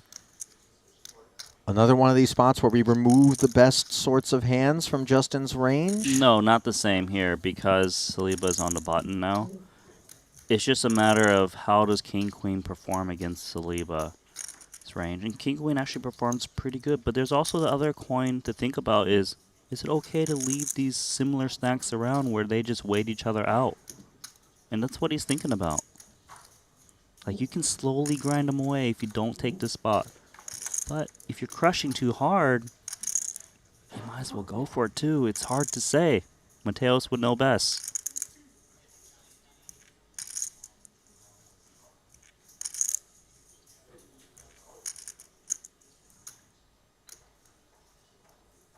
Oh! Lays down the king, queen, and credit Saliba's sizing on this occasion with having a bit to do with it, or what are we... No, it's mainly, yes, I do perform okay, but if I double up Saliba in this spot, he's going to be sitting on, what, 11, 12 million. I'll be dwindled down. I won't have as big of a lead. I can't just raise relentlessly and grind both of these players to oblivion. So an interesting moment that stands as an exception to most of what we've seen in terms of game plan. Mateos is thinking Mateos. about the long run, right? Okay, so Saliba chips up a bit. Zoe's the short stack. Saliba now in the middle has to play very tight and expect Joe to get in, but Joe is playing a little bit more snug than normal. So Mateos can just get these chips back very easily. How many now? Yeah. There we go. Just another data Look at the point. hand. Queen 4 off. 8-5 suited here for Saliba. I was going to say just another data point that reinforces how professionally Mateos approaches things and how keenly aware he is of sort of the fluidity and the dynamic nature, pot by pot, that he's involved in here, three-handed.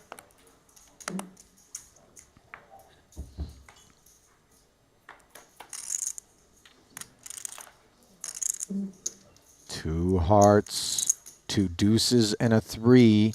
Saliba plunked in the extra 500, has himself a flush draw. Wouldn't fault Mateos for thinking this is board texture that isn't going to be associated with the defense from Saliba all too often. 800. He's going to bet his whole range on this board. Saliba has to check fold so often, but not with two hearts.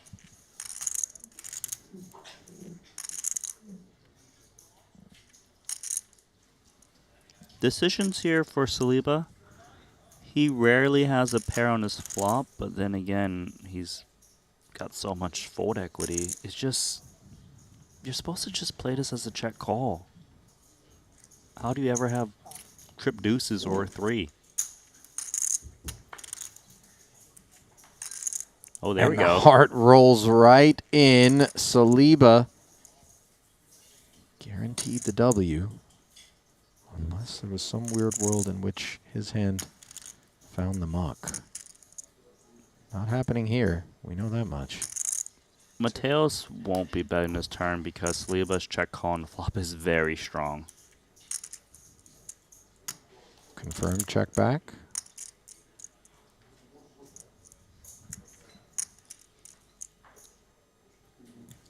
I don't think that Saliba ever thinks ace high would pay off. But it is plausible that his opponent could maybe turn a 6 that he can get value from. A 3, of course. Should be betting here a lot. Unless he really feels that Mateos is going to take a bet check bet line as a bluff with this run out.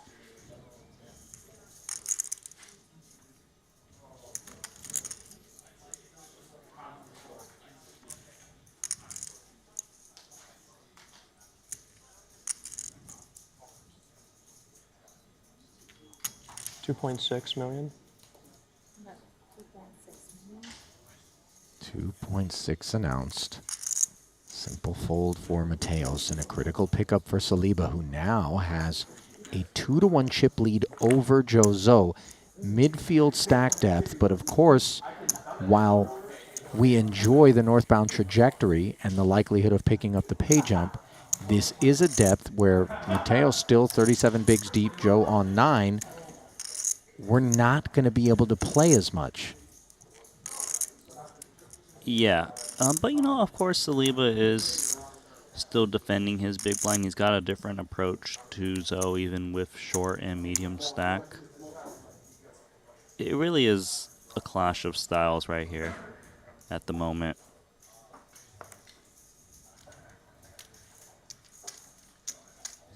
Joe knows his time's up soon as he's on the button with 9 big blinds. Ace Jack. I'm curious to see how he approaches this one. Does he go for a limp jam? Does he raise like he did earlier with King 4, King 5 off? All in. And this is what I'm saying is when he he's expected to jam these types of hands. Hence why the 3x earlier is a little bit weaker. Well, now all of a sudden, Mateos has a little bit of company. Just 15 big blinds back is Saliba. Still a clear first, second, and third as it stands, which is a good setup for Adrian.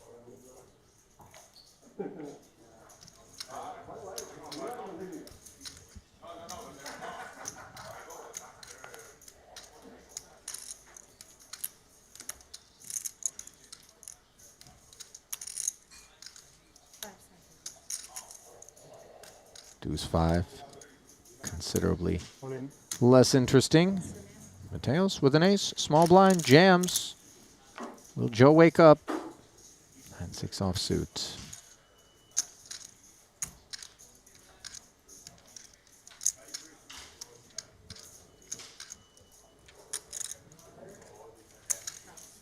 Into the bin it goes.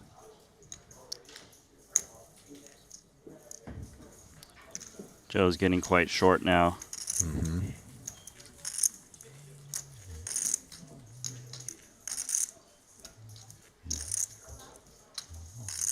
I actually think that Mateos is going to raise this button super wide, knowing that Saliba needs to play very snug when Joe's got 3.4 million.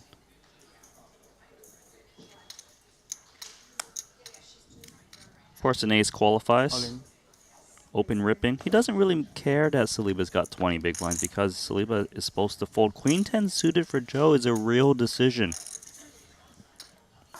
It's this hand or maybe the button. He's going to lay it down. I don't know. I think we realize that we're going to have to play a hand. Saliba is absolutely not looking for excuses to get involved in pots at this point. 370K pay ladder, and now a 3-to-1 chip lead over us. How likely is it that we're going to find a hand better than Queen 10 suited in the next few? As you can see, we're playing 250, 500, 500. That's 1.25 million every 3 hands off of our stack.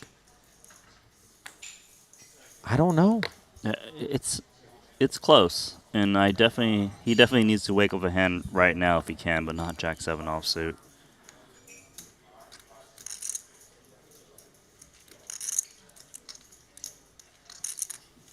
Queen 9 off for Saliba.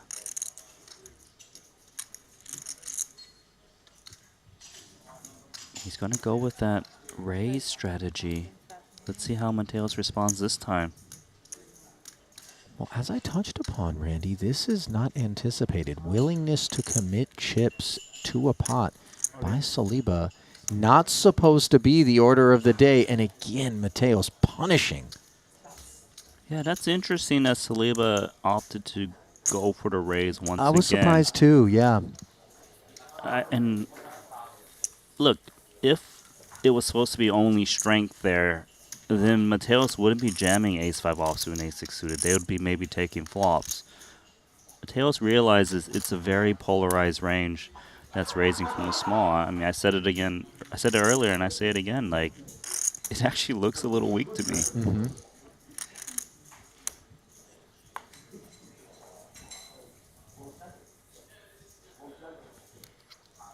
So perhaps a little disrespect for the invisible handcuffs of ICM by Saliba, which has proven costly on 2 separate occasions. Mateos, warden in this prison. Queen There we deuce go. suited, rips, and king 9 enough, says Joe, who's already got a couple of bigs invested. And the game of roulette breaks out. Saliba railing it with a heavy interest. This time, Joe not turning around. I think he's abandoned that practice.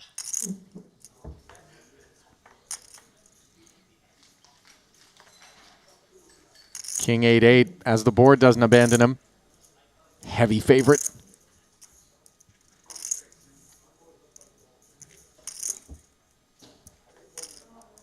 And now the There's a deuce on the chance. turn, a glimmer of hope for Adrian. Don't put another bird on the pond. And send me the pot, says Joe. 5.9 million. Breathing room. This is where I want that shot of Saliba, by the way. Right? I know he's not like one of the, you know, it's more because I imagine how I would probably look. Yeah. And I'm like, do other people look like that?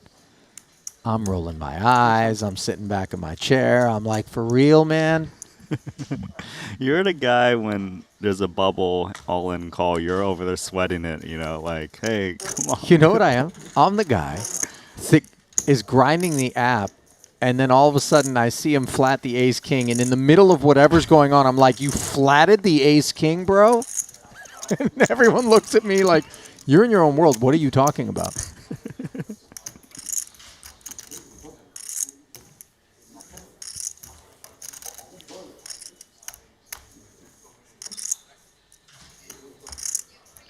We're kind of reset. I've seen this setup before. Mateos, 19 million. Joe and Saliba separated by just a few blinds. 1 million. This is so befitting of both the march to the final table and also this incredibly long journey that it's taken to get down to 3-handed. Again, we see caginess. And here we see an ace-3 suited for Saliba. Jams. It's just printing if Mateos is opening Jack-6 on the button. Saliba is the one willing to take risk with the shorter stack.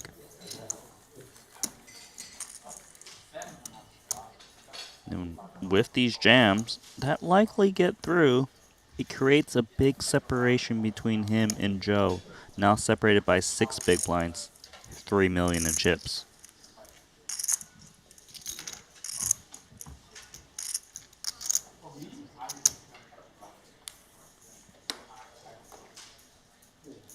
Just when you thought perhaps Saliba had broken away to the point where he could book a trip to heads up, Joe has different ideas. What might those ideas be on the button with Jack 10? A fold. It's a bit snug, but it is in line with how he's been playing. Mateos, threes. yeah, he was ready. Who was going to jam it? I don't know. Joe's got that little spidey sense. It's working out for him.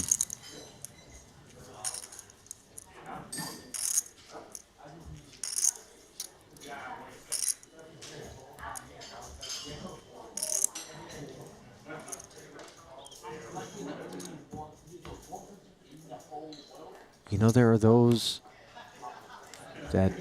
situations that play out such as this might cause them to grow impatient. Mateos does not rate to be among those characters. He's here for it. 1.1 million. However long it takes for us to get down to heads up, as long as I'm involved, I am ready, willing, and able. Tails. Jack 3, dominated by this King 3, attacking. Yeah, but he doesn't need to make it that big. You notice he's even sizing down more, 2.2x from the small blind. Gets the job done, risks the minimum. And is constantly making adjustments.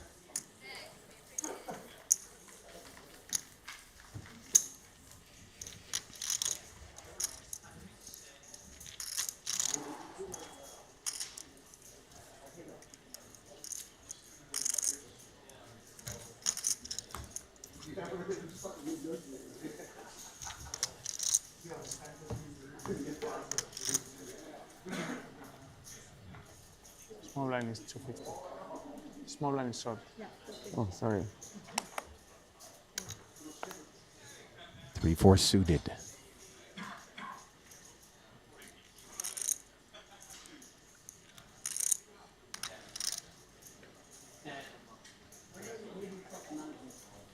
Folding this time. Guess he's realizing that Saliba is, no, not just folding his big blind. He's defending, he's reshoving. 8-6 of clubs, what a small flop.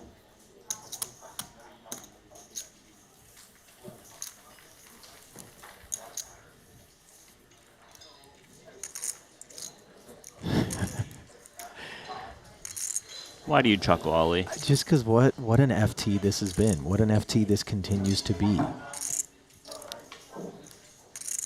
Yeah, late last night was fun. This is even better. What I said, and I seldom say when we're burning it at both ends and, you know, the night grows as long as it did last night, was I was ready to take that one down to a winner. If the sun came up 5, 6 in the morning, and I think most of those who were watching it live on YouTube last night with us would have said the same thing.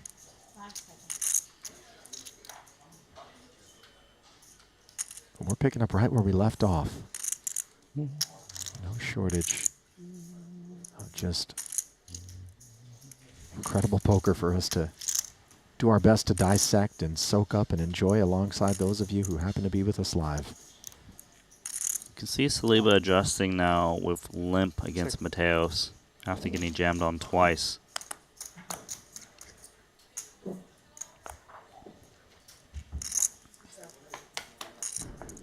Mateos does dominate. Queen 8-5. Gut shot straight flush draw for Saliba. Beautiful. This is one he can bet if he wants to. Still going to check over to Mateos. And I actually think that Saliba, if he does face a bet, will play this passively as a check call because of how much he outchips Joe. 600. Saliba manages to induce a bet of 600,000. I say that as though his hand is made. It obviously is not. Simply 9 high for the time being. And note, the equities are dead even. Yeah, but he is up against just 10 high after all. Isn't that wild, though? If I told you when you looked up at the screen that it was 49% apiece Yeah. on this board, I you'd be hear like, ya. give me the 9-6 of spades. And there is a board pairing spade on the turn. Saliba makes the flush, a snap check. Mateos does have an out. Does have the bigger spade. He also probably doesn't want to bet the turn too often. Unless he feels that like a 5... I guess a 5x probably would fold right now given the ICM implications. And he is going to fire one more, 850. Just a great spot for Saliba. And also nicely approached by him. He's already managed to get extra barrels with a flush earlier on. Out of Mateos. Here he's doing it again.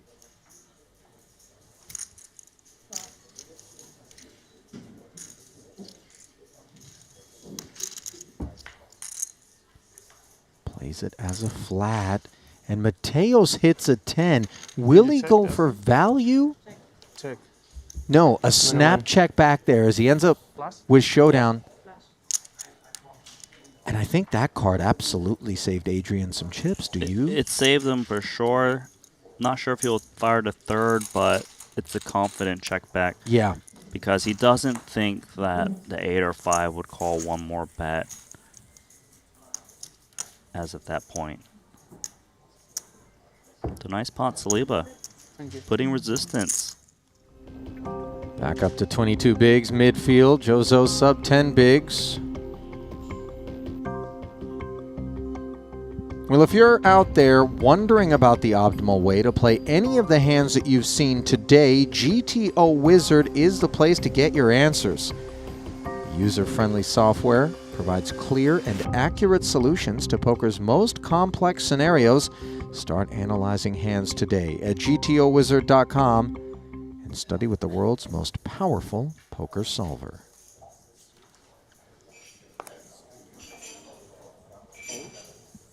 All in. Mateo's jamming ace 3.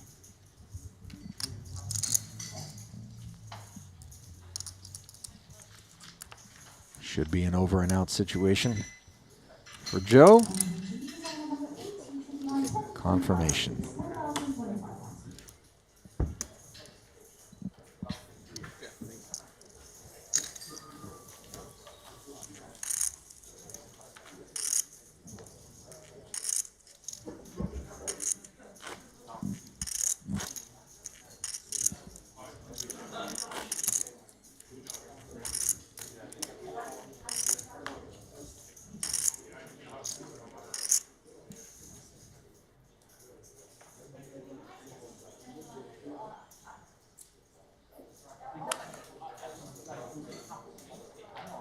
All in.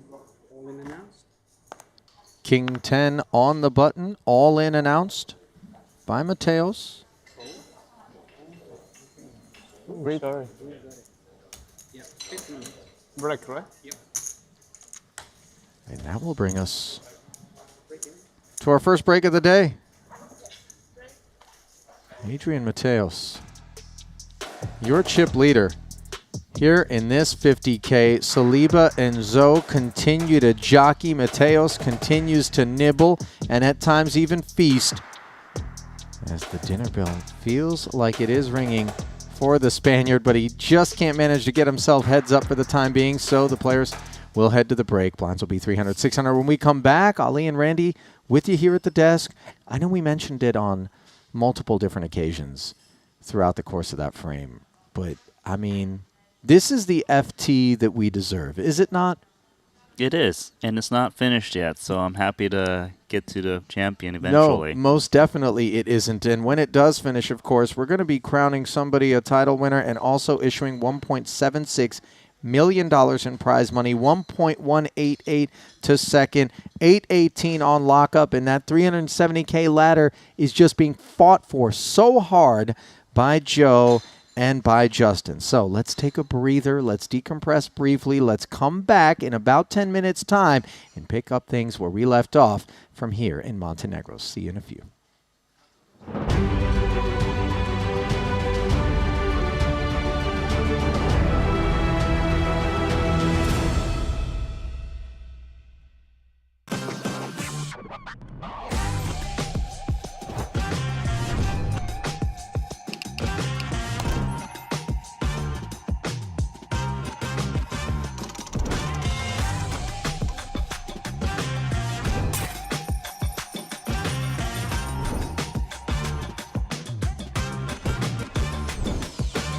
Want a $50 Global Millions ticket on top of the full GG Poker welcome bonus?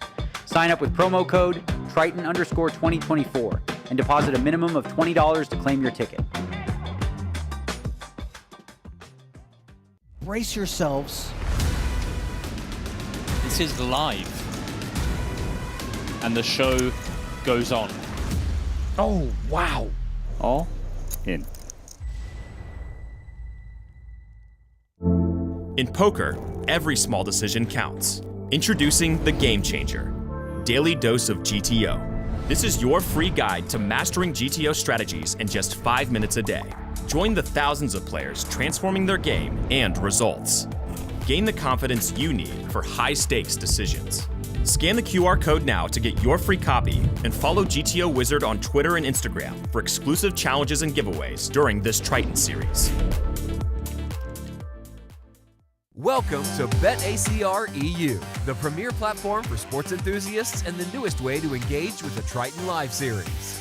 Experience the pinnacle of sports prediction where every game, every match becomes an opportunity for victory. At BetACR EU, your insights into the game transform into action.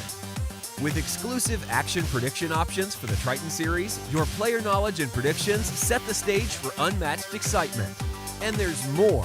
BetACR EU brings the world of sports to your fingertips, offering action prediction options across all major sports. Whether it's football, basketball, baseball, or beyond, your passion for sports finds its home here. Kick off your journey with us and get a 15% free play on your first top-up up to $250. Don't just watch the game, be a part of it.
Was very snug and managed to find these ladders courtesy of a lot of discipline. He has, but you got to remember that we took a break. He got to go to sleep, so he gets to think about maybe adjusting strategy if necessary. He's going to immediately make the call or pocket fives against 6-3 suited. Wow, and this would be a delightful start for him. One hand in on the day. We're going to play for $3.5 million.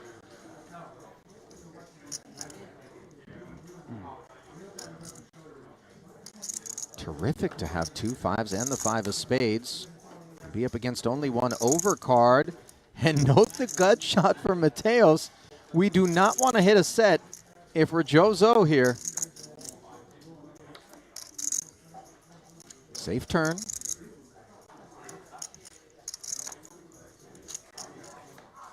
And no hazards on the river. There we go. Self-clap.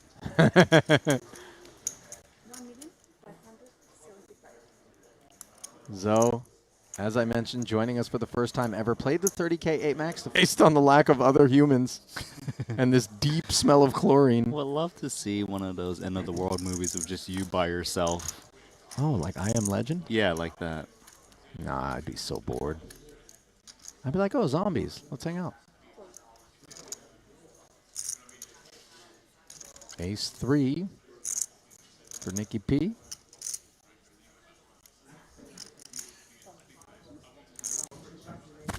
Playing it as a limp, and I imagine, Randy, you anticipate a majority of his small blinds will be played in this way, given where we're at. That's right. But he also expects Mateos to attack his limp Which is relentlessly. Which is what makes it so nasty when El Conquistador has it, as he does here, and in the best of ways against Ace Trey. There is a world where he just limp jam thinking that Mateos doesn't have it. He does take it. Oh, boy.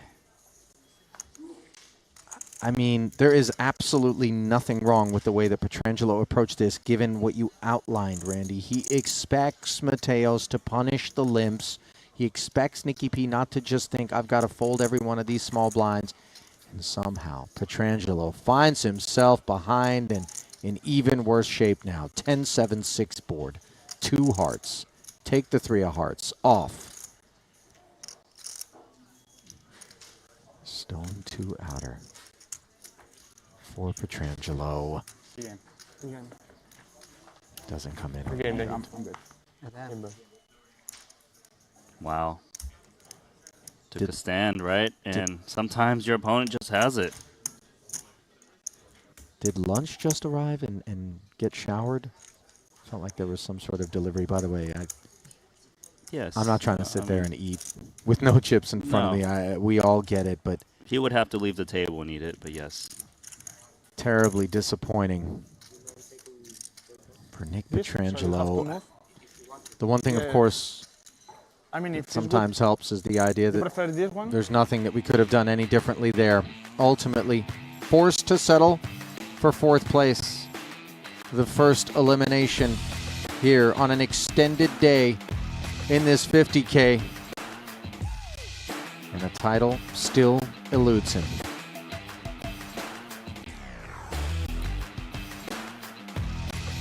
This will take him up and over $4 million in career Triton earnings, a 14th cash, a 3rd already here at this festival. We see you in the chat. We see you on the button. We see that Mateos is all in. Oh, and Joe's got pocket 9s. Okay, Randy, all of a sudden the mission, which was Outlast Saliba, in jeopardy potentially. He can't pass this spot. This No. is too strong. And Saliba loves to see it. It's great news for Saliba. There's a chance he gets a huge pay jump, but this is a massive spot for Joe. Heavy favorite.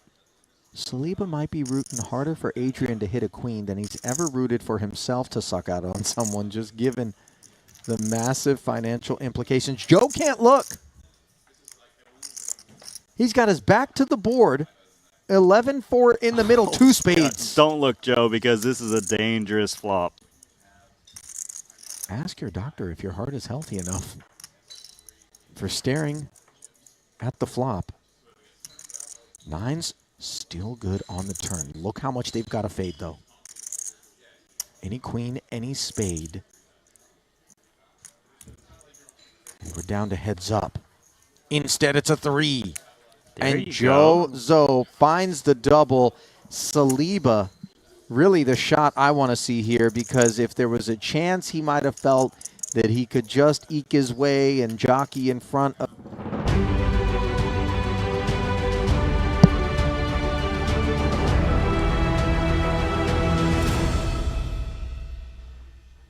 And welcome back to continuing coverage of this Triton Super High Roller Series final table, which has required an extended day and still isn't done yet. Ali Najad, Randy Liu back with you. Glad to have you aboard. Obviously a big cliffhanger last night. We came back with 4 players. Nick Pietrangelo busted, and this 370K ladder is what is being fought for between Justin Saliba and Joe Zoe. Do want to just pause briefly to remind you that we have other action going on in the room. May not seem like it, but there's 100K developing, and currently we have just 22 players remaining in that one. Dylan Lind, 2.2 million up top, Thomas Santern, Alex Kulev, and then you cannot overlook the man in 4th, Danny Tang, Ivan Liao, Player of the Year award leader here at the last stop, trying to give himself some breathing room. You can see the app updating, and encourage all of you, if you haven't already, to download that Triton Poker Plus app. It is the ultimate companion no matter where you might be viewing us from. So we are just about ready to send it down. There's the QR code, by the way, if you are watching on your TV set. Yeah, there. Do we get which way? Okay, there it is.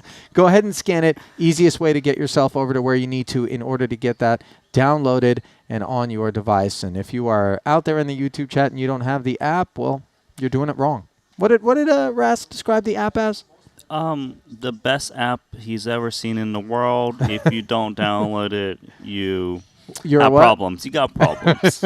That's a sterilized rendition of what Rast was saying, that's for sure. Going to flip back over now just for this glimpse at the 50K. I know we left you just moments ago with it. Mateos, 18.6 million in front of him. 31 big blinds as the blinds have gone up to 300, 600,000. 10 million in front of Saliba.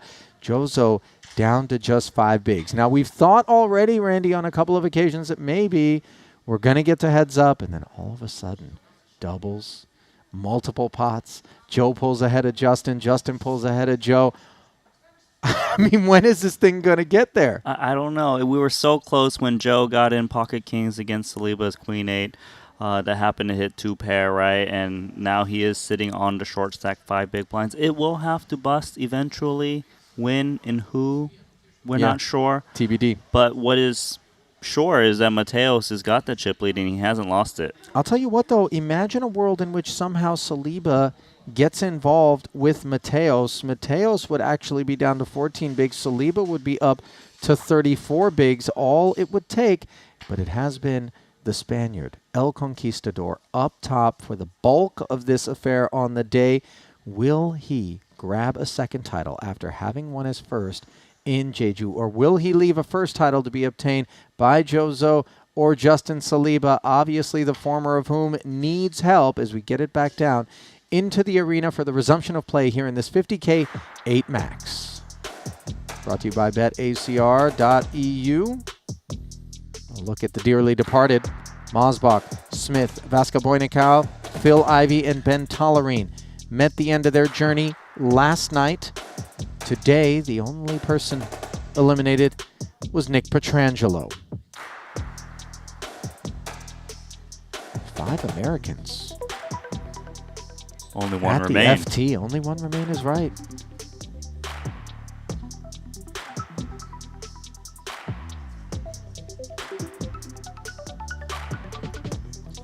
Big moment for all 3. Joe getting back to his seat. Here at his first ever Triton Super High Roller Series. Didn't cash in his first 3 attempts here in Montenegro for Saliba. This is his 6th event played. 2 cashes under his belt already. 12th in the 25K GG Millions Live. 18th in the 30K 8 Max. TBD where he's going to finish in this 3rd cash. Mateos, of course, may have something to say about aspirations beyond 2nd place for either of these guys. As Montenegro has been just bang on. Yeah, I mean, it's what, 2 final tables, 2 6th place finishes, and a 15th as well in the 30K. He's got 4 cashes in 5 attempts. This is his 3rd FT. I mean, it's not 4 beast min mode. cashes. It's No. 3 final tables and clearly at least the top 3. Wow. There we go, Queen Deuce. Note Saliba, who had made it $1.5 million on a couple of occasions, 3xing at the previous blind level of 250-500 and getting punished for doing so, came with the limp this time. Punishment still getting punished, awaited but him. for a bit less. 2 big blinds. Less expensive to go about it in that way. It's all right. And we know that he's going to have some limp traps. The trouble is you got to have a hand to trap with. Yeah. And Mateos is playing the math, realizing that you don't get hit with the top end of the deck too often.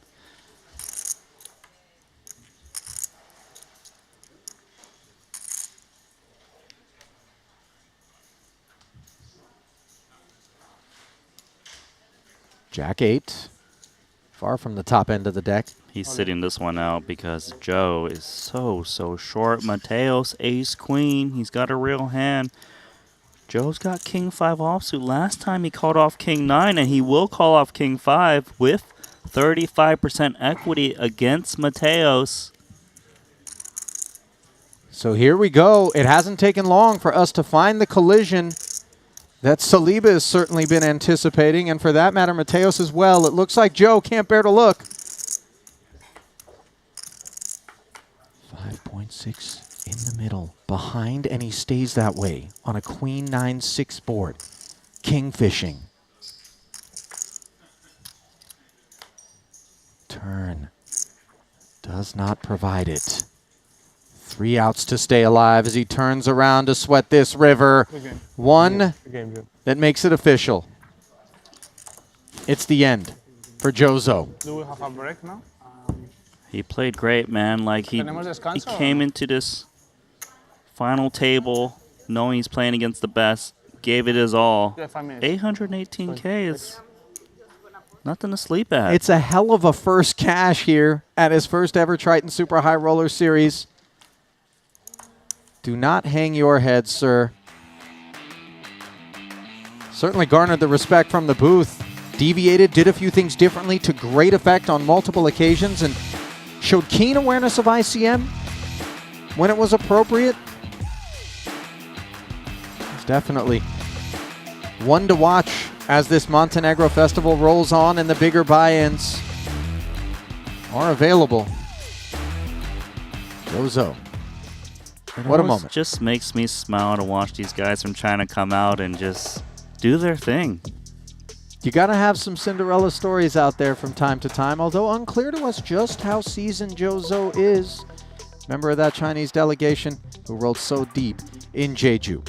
Stage is set, however, for heads-up play.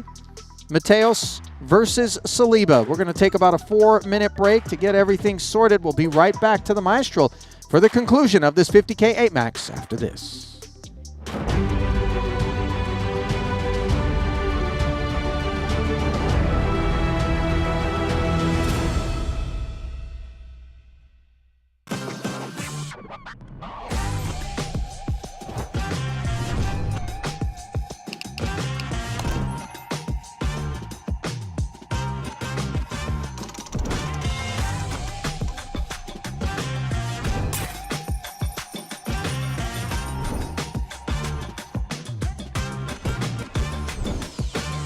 Want a $50 Global Millions ticket on top of the full GG Poker welcome bonus?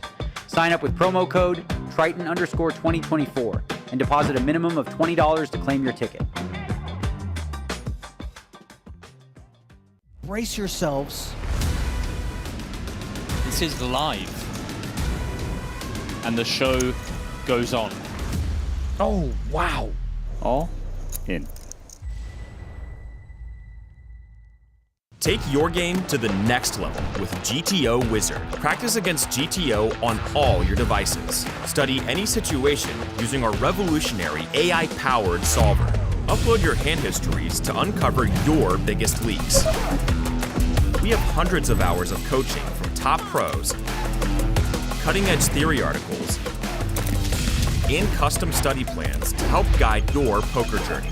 GTO Wizard, the #1 app for poker players. Welcome to BetACR EU, the premier platform for sports enthusiasts and the newest way to engage with the Triton Live series. Experience the pinnacle of sports prediction where every game, every match becomes an opportunity for victory. At BetACR EU, your insights into the game transform into action. With exclusive action prediction options for the Triton series, your player knowledge and predictions set the stage for unmatched excitement. And there's more. BetACR EU brings the world of sports to your fingertips, offering action prediction options across all major sports. Whether it's football, basketball, baseball, or beyond, your passion for sports finds its home here. Kick off your journey with us and get a 15% free play on your first top-up up to $250. Don't just watch the game, be a part of it.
Well, it took an extra day and quite a long time once we got to three-handed, but at long last, it's down to heads up. In the 50K 8 max, it will be the Spaniard, El Conquistador, hunting his second title against the American, Justin Saliba.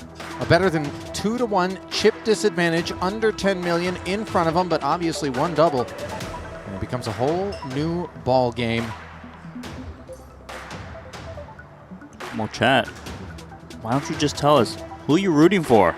I feel like it's going to be a Rosetta Stone lesson with the amount of Spanish that's likely to come. But there are bombarding Saliba into fans the room. out there, right? Rightfully so, They by the exist. way. 1.1 million plus already on lockup. Saliba coming in with 1.2 million plus in career Triton earnings, assuring himself an almost 2x we of his go. existing earnings, and a jam from Mateos. He's dominated by Saliba. This happened in a hurry. Saliba gets it in good. He's going to be right back in if he can just hold.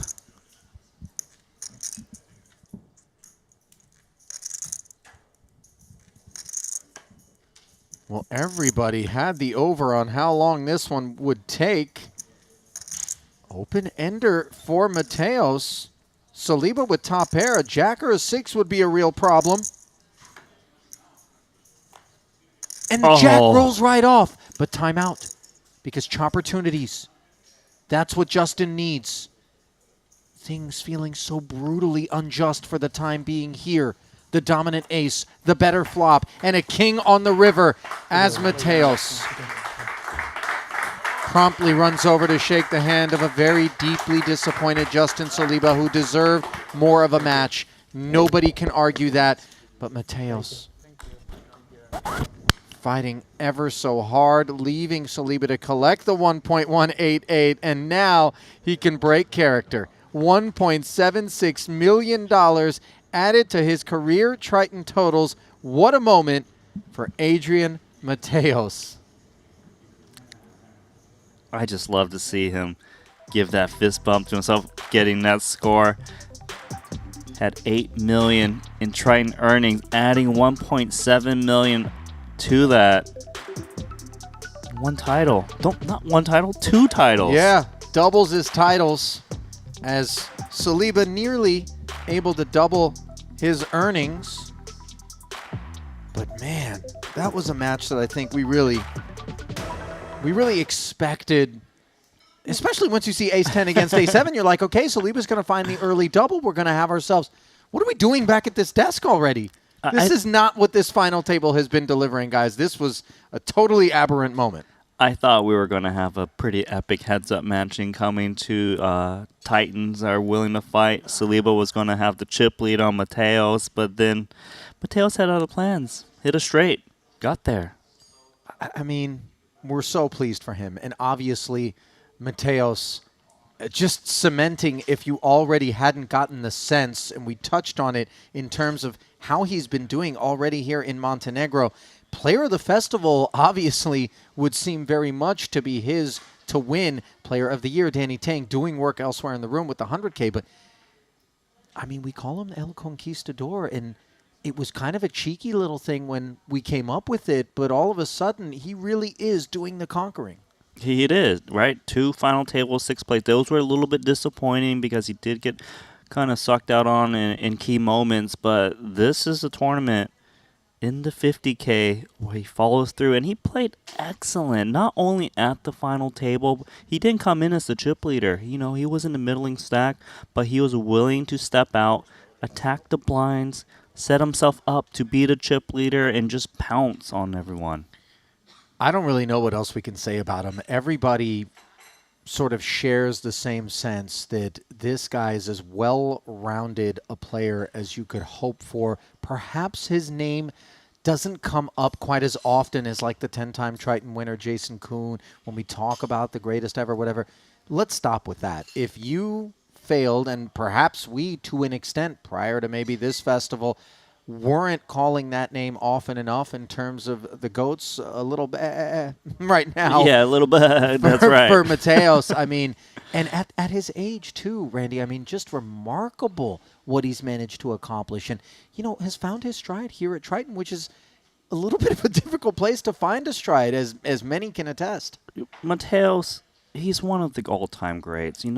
His peers have always said that he's just so hard to play against. You mentioned it yourself. It feels like he always knows what to do. Yeah.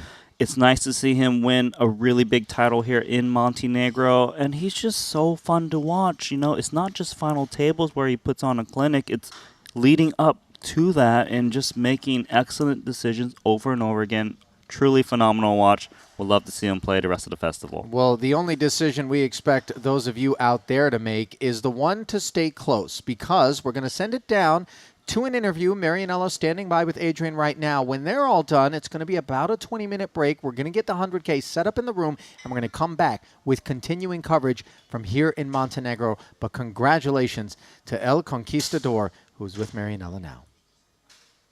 Well, they say third time is a charm. Adrian Mateos, you final tabled 3 events here just in Montenegro, finishing second place in the other 2. And this is just on the heels of your first title in Jeju. I feel like it wasn't that long ago we were standing on the stage. How great does it feel to be collecting the Triton hardware back to back like this? Feel amazing. The results here are crazy. Like this week was just amazing. I played 5 tournaments, make the money in 4 of them, 3 final tables. So I'm running so good, and I hope that continue into the big tournaments in a few days. And let's talk about this roller coaster of a final table. The leaderboard was incredibly bunched when it got 8-handed. The ICM pressure was high, but it seemed like, as per usual, El Conquistador was pretty fearless. You were pretty fearless there, sir, to make moves. Can you walk us through what was going on inside during that moment of the final table? I mean, it's a big final table, but I play these final tables almost every day. I play a lot of tournaments, not that big, but like I play a lot online, a lot of live final tables, and for me it's just like I will try to perform my best, and with no fear, I just try to think which decision is more profitable, and I try to do it in the game. And to decide in a few seconds is not easy, but I think I did a good job. Yeah, I would say you did a great job, sir. And speaking of online, no real here. I mean, Nacho did come out. He ran out, so gracias, Barbero. But let's talk about this online presence, because Dempsey, the producer, was like, I mean, Ali mentioned it as well. Like, están todos, we're allowed to speak a little bit of Spanish. Están todos ahí apoyándote, ¿no? Sí, hay muchísima gente que me está apoyando desde España y desde Latinoamérica también, y recibo un montón de mensajes. Familia, amigos están muy pendientes estos días y recibo muchísimo apoyo, así que muchas gracias a todos y nada, a ver si consigo otro título más, que siempre quiero más, y el Main Event y el de 200K son torneos que tengo con muchas ganas de jugar. In sum, El Conquistador wants more titles. He's hungry for more. Without further ado, let's bring out Tournament Director Luca Vivaldi, and you can get your hands on the second title. Ladies and gentlemen, your 50K No Limit champion, Adrian Mateos.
Want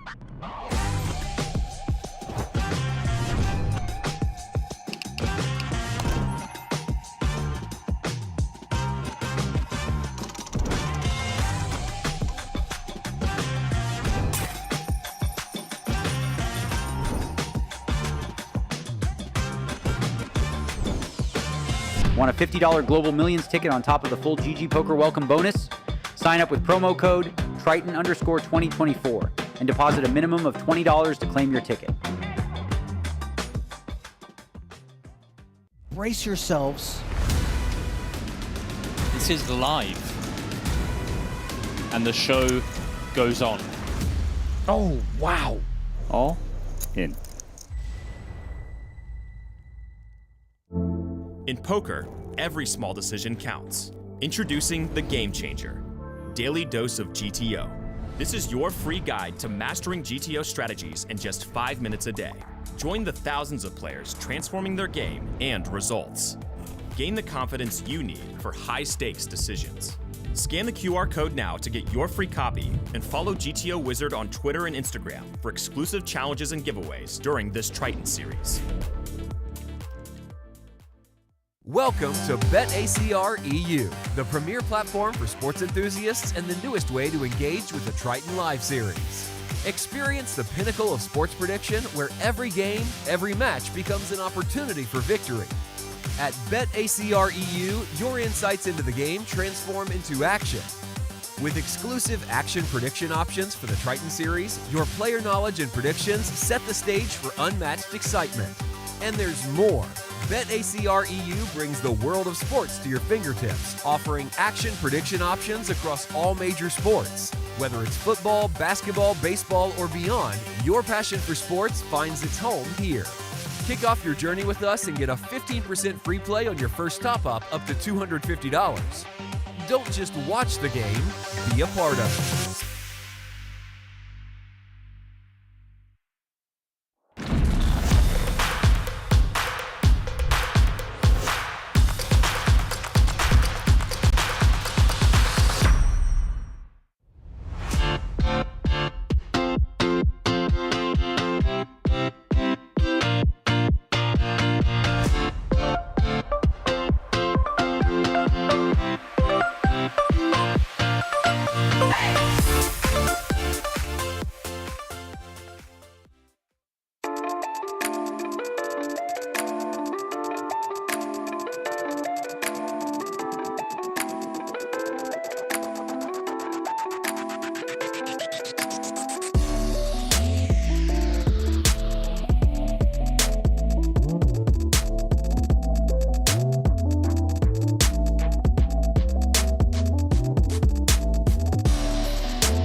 About maybe adjusting strategy if necessary. He's going to immediately make the call or pocket fives against 6-3 suited. Wow, and this would be a delightful start for him. One hand in on the day. We're going to play for $3.5 million.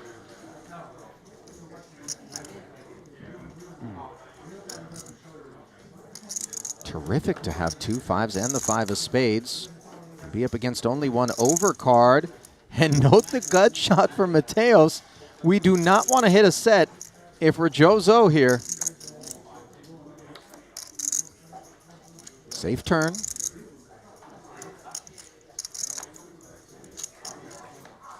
And no hazards on the river. There we go. Self-clap.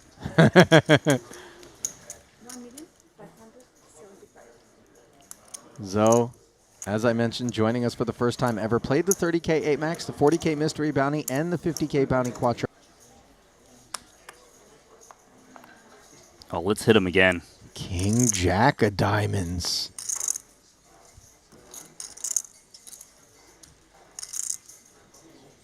Oh, he just laid it down. What happened, Joe? Ran out of juice? What? That hand gets binned, and Petrangelo happens to have ace queen. I got to tell you, if I go back and I watch this one and I'm Petrangelo, I feel cheated. How did this man not open? That's a scam. It's a scam. Wow. I don't know. That was some amazing sense, I suppose. And he would have flopped top pair, would Zoe. Instead, he leaves Petrangelo having under-repped and played this one as a limp to have 2 overs and a Broadway gutty up against second pair. Mateos took a free peek at this one. Here he is in the lead, checking back. Lead retained. Does pick up a double gut shot.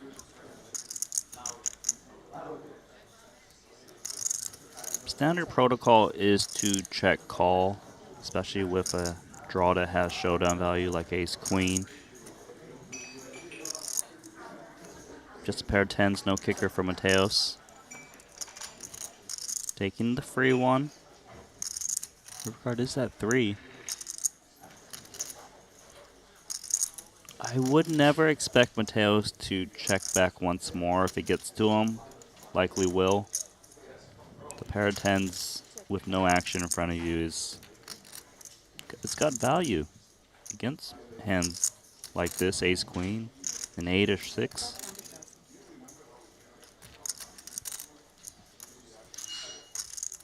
$500,000. And this is somewhat similar to what Petrangelo did against Saliba when they met blind versus blind. Sudden activations on the end.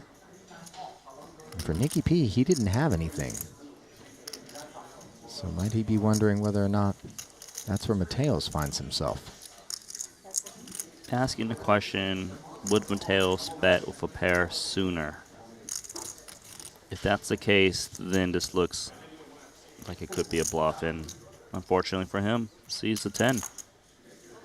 There we go, Mateos, 11.5 million. And this deep smell of chlorine. Would love to see one of those end of the world movies of just you by yourself. Oh, like I Am Legend? Yeah, like that. Nah, I'd be so bored. I'd be like, oh, zombies, let's hang out.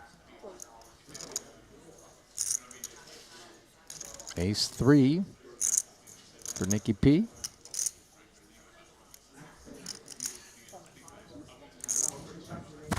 Playing it as a limp, and I imagine, Randy, you anticipate a majority of his small blinds will be played in this way, given where we're at. That's right, but he also expects Mateos to attack his limp which is relentlessly. Which is what makes it so nasty when El Conquistador has it, as he does here, and in the best of ways against Ace Trey. There is a world where he just limp jam thinking that Mateos doesn't have it. He does take it. Oh boy. I mean, there is absolutely nothing wrong with the way that Petrangelo approached this, given what you outlined, Randy. He expects Mateos to punish the limps. He expects Nicky P not to just think, I've got to fold every one of these small blinds. And somehow, Petrangelo finds himself behind and in even worse shape now. 10-7-6 board. 2 hearts. Take the 3 of hearts. Off. Stone 2 outer. For Petrangelo. Doesn't come in. I'm good. Wow. Took a stand, right? And sometimes your opponent just has it. Did lunch just arrive and get showered? Felt like there was some sort of delivery. By the way, Yes. I'm not trying to sit there and eat with no chips in front of me. We all get it, but he would have to leave the table and eat it, but yes. Terribly disappointing for Nick Petrangelo. The one thing, of course, that sometimes helps is the idea that there's nothing that we could have done any differently there. Ultimately, forced to settle for 4th place. The first elimination here on an extended day in this 50K. And the title still eludes him.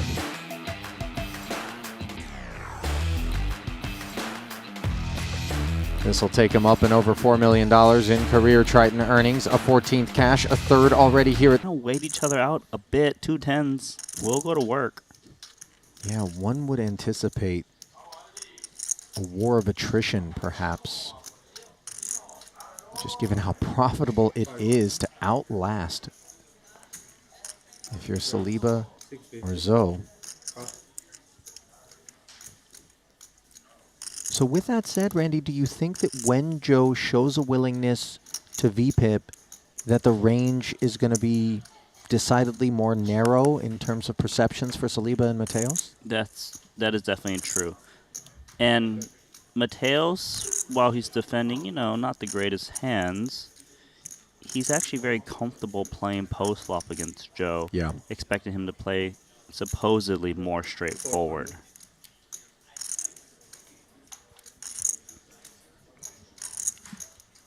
Did play the ace-3 as a defense. Flops bottom pair facing the 400K c-bet. He does make the call. Does not improve, however, on the turn. Still just 1 overcard to these 10s out there for Joe to be concerned about.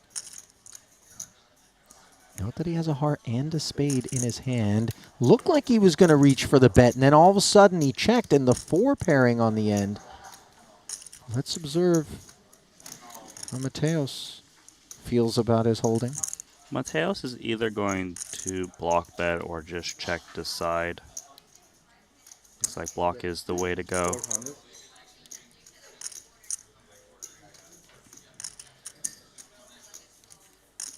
Just 400 into 2.5. He's just got a call here. Sure, you might be able to find a raise, but I don't think he's willing to take that risk right now.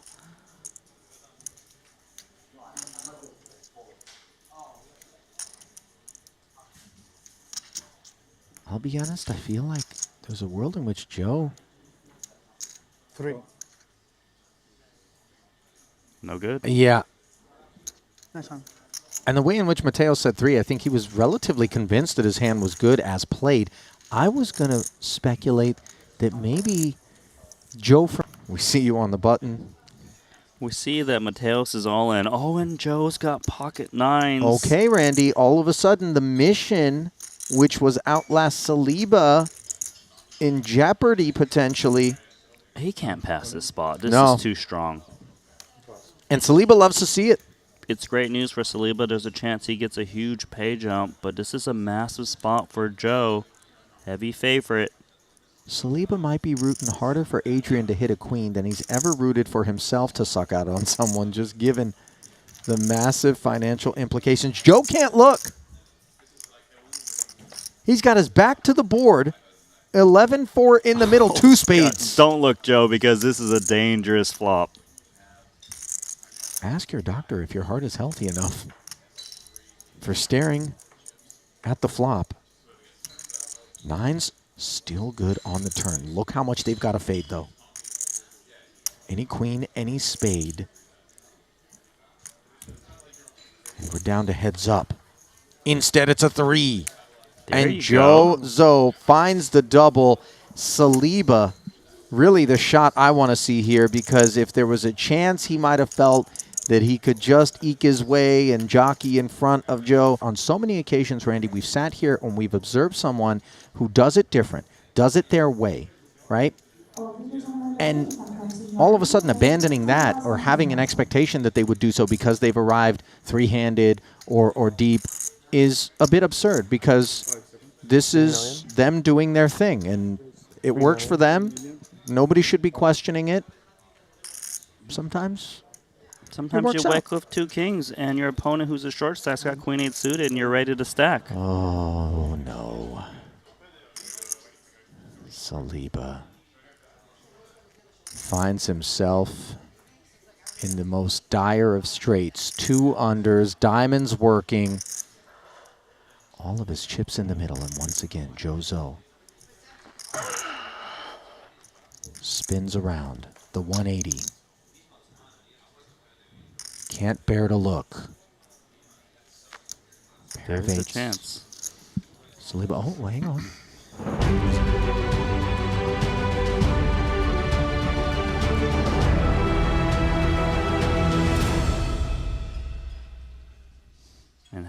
welcome back to continuing coverage of this Triton Super High Roller Series, where we just had Adrian Mateos crowning as a champion. It was a very short heads-up match, but very sweet to see him kind of cruise the big chip lead, eventually taking down Justin Saliba and Jozo for the final 3. But I do want to take your attention, Brian Rass, to what we have on deck now, the 100K event number 8. The prize is not the prize, but the buy-in is just doubled. We've upped the stakes quite a bit, and this is a look of the top leader counts. Sure. You know what? I bet that must have been a fun one to cover. I heard some things about it. Just 5 people tight with a lot of chips, and it's funny. It seemed like Mateos has been playing really well, just with some bad luck, but I guess that flipped. Anyways, on to this one. But very cool, very cool. Thanks for the update. Yeah, so let's go ahead and look at the Triton Poker Plus app. We do see that Thomas Santern is currently holding the chip lead.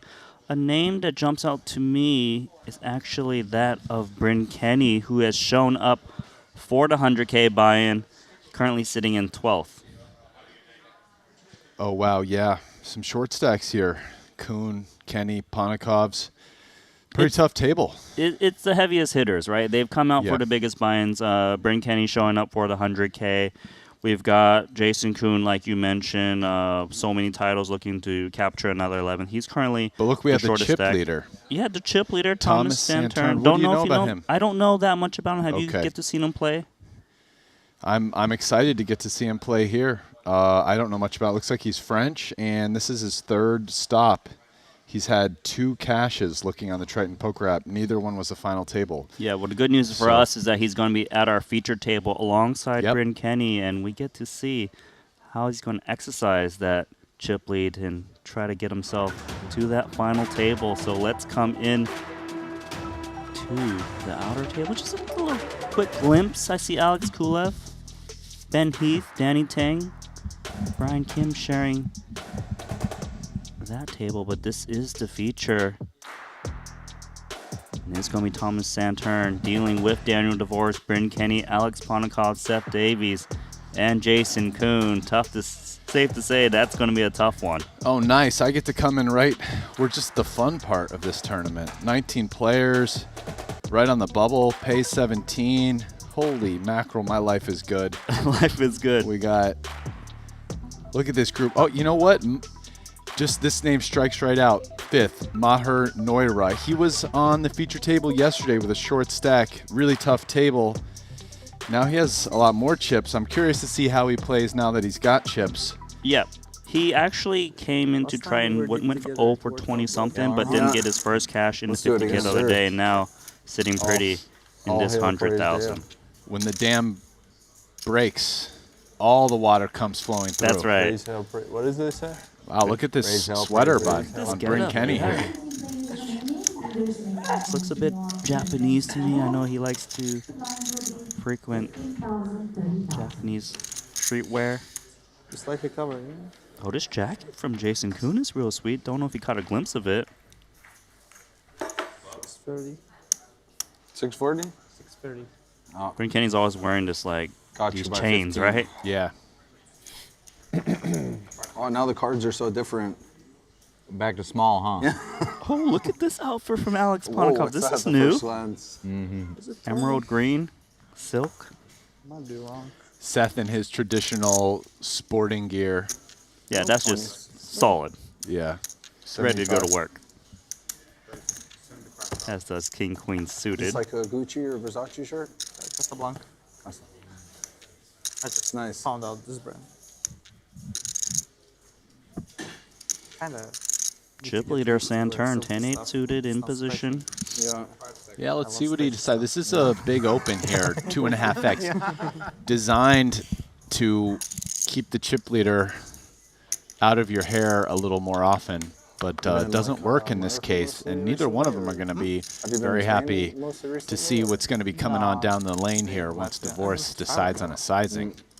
Playing like Monte Carlo or whatever. So the original Razor started to handle 20 big blinds, but there's a big chip leader flatted in the middle. Yeah, of course. I could ask like, oh, was it a good What trip? sizing is the question for Daniel Divorce. I mean, I wouldn't be surprised with the 3-bet to like 300 or just all in. Much more restaurants. I kind of feel like those are sort of the two. It's even harder now, I feel like, because they used to have this zones system that they held more Seems reservations. like he's I feel leaning like at towards the top places, former. So if you like stayed at a good hotel, the concierge Price could is get set you them, to and now they went into more of like the online 330,000 right on cue. 330? Yeah. But sometimes I was getting like messages on my email. Someone canceled, and we have a Well, slot. Divorce is making a statement. If Divorce wants to commit, he's going to call it off. So he's going to lay down King, Queen of Hearts.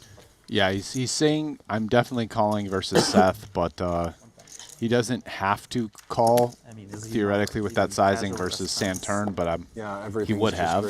Right, you know, of course. as played, but yeah, he could fold if he was light. Did you ever or go to, like, lightish. I'm sure I told you about like the pizza place to go to. But the fact that he doesn't have 3-bet folds against Davies open implies that he's got strength, which is why probably the King, Queen suited hit straight off the muck, right? Yeah, it's a very annoying spot for Davies because I mean, really one of the best hands you probably end up folding. I mean, Davies probably just, you know, in big trouble if he has like ace queen, I think. I don't think he's laying that. Well, they are on the bubble. Oh, they are on the bubble. We are 2 away from the money. Good point. So I don't know. I mean, normally you wouldn't see him fold ace queen for sure, but you never know in some of these spots. It's very extreme, so he could lay down ace queen there. So just to give you an idea, we have 2 players from the money, 2 players. The shortest stacks are 11 and 12 big blinds respectively, Jason Kuhn and Jose Barbero. But like, for example, Divorce could easily have had like just ace-5 suited there. 330, yeah, you call, you know, Psy call versus Davies, but fold versus Saturn. Opportunity for Jason Kuhn, who's got pocket kings in the shortest stack. How sick is this for Ponikovs? Wow, what a spot for Kuhn. He's going to be a 4-to-1 favorite here to double up and just clear a bunch of short stacks. And if Ponikovs doesn't hit a queen, because I don't see how this goes any other way, Ponikovs is going to be the short stack, I think. That's true. So there is the expected jam from Jason Kuhn.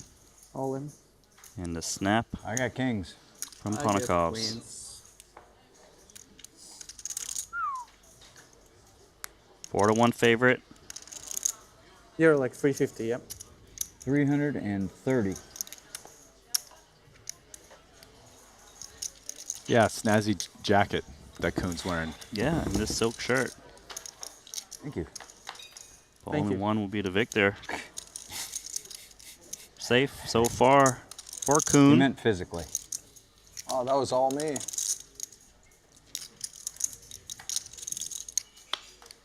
Oh, God.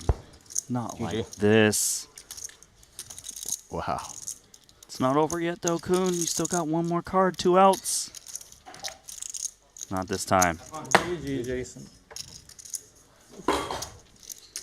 And with that elimination, Brian, stone cold bubble time. I would have felt dirty if I defended there. For some reason, I felt like I'm winning. I had a, like, Oh, that's... time to That hurts. Yeah. That is I dressed how up. the cookie crumbles. And that cookie was a bitter one for Jason Kuhn. Safe on the flop, and just there it is on the turn. Ouch. Oh, that's what he was. You told him you're in great shape? I heard good luck, but yeah, now it makes sense. No, I was like, oh yeah, I folded a queen. I was like, you're in great shape. Oh, wow. Did he fold a queen, I guess? Divorce folded a queen. Oh. And you're in great shape. That's a little bit of a salt on the wound for Jason Kuhn. Probably shouldn't have said anything. No, maybe not. Divorce. No, maybe No, not. I think It's sick where it's like, it's you know, all right. how often have you even ever said that, and then somehow it's like the one out, or just like peels when you happen to say it. Most of the time. Yeah, right. It is true. Most of the time, nobody ever says anything. Yeah, but like Dan saying it to someone, like you're in great shape, instead of like being quiet, it's got to be like his buddy, like a random spot, and then some boom still. Well, let us continue. Well, back to not saying anything again for the next little bit. For the next 3 years. Divorce will no longer be talking. Starting now. You can feel the happiness. Bryn is one of the shorter stacks, only on 20 blinds now. No one's sad to see Jason Kuhn leave the tournament, one of the all-time great No Limit Hold'em tournament players, and but that is a sick way to go. Yeah, only Jason will be sad. We go to a flop. Pocket fours is best. Also has a wheel draw. This is a fun one here. King of diamonds, little king queen, pocket fours. You say it's fun because you don't expect the king queen to check fold 45. to a c-bet, right? Yeah, not to a small sizing. I think the problem is this flop is just so dry. You need to find some continues. That isn't top pair. That isn't ace, or even like a 5 or a 3 or diamonds, and like this starts to get one of them versus a small sizing. So yeah, I mean, I would have been surprised if Ponikov's folded. He's also not like super short. I do think if he was getting down really into the shortest stacks with the risk premium, you start letting those spots go. Okay, if he was sitting on like say 15 and lower, he's just thinking, look, maybe I slide into the money first before getting involved. Yes, yeah. You skip these spots. Like you don't need to defend like a normal wide kind of range where you're what's the name for you might know the term for the MDF, the minimum defense frequency type of thing. Right. Where you're just defending against like small c-bet sizes. That was pretty sneaky from Santurn, checking back to turn after hitting it. Yeah, it was, and it's played perfectly knowing what Ponikov's has. So it's a play designed to get extra money from Ponikov's weakest part of his range. Ponikov's not biting. He's not biting because I think King Queen actually shows down the winner quite a bit. I agree. Yes. We know a bet is incoming from Santurn. Perhaps targeting an ace-x. 290. 290. 290.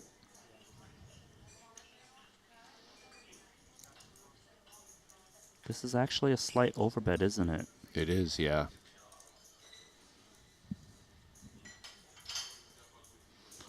Having the king of diamonds isn't that relevant because Santurn's probably checking back his missed king X of diamonds.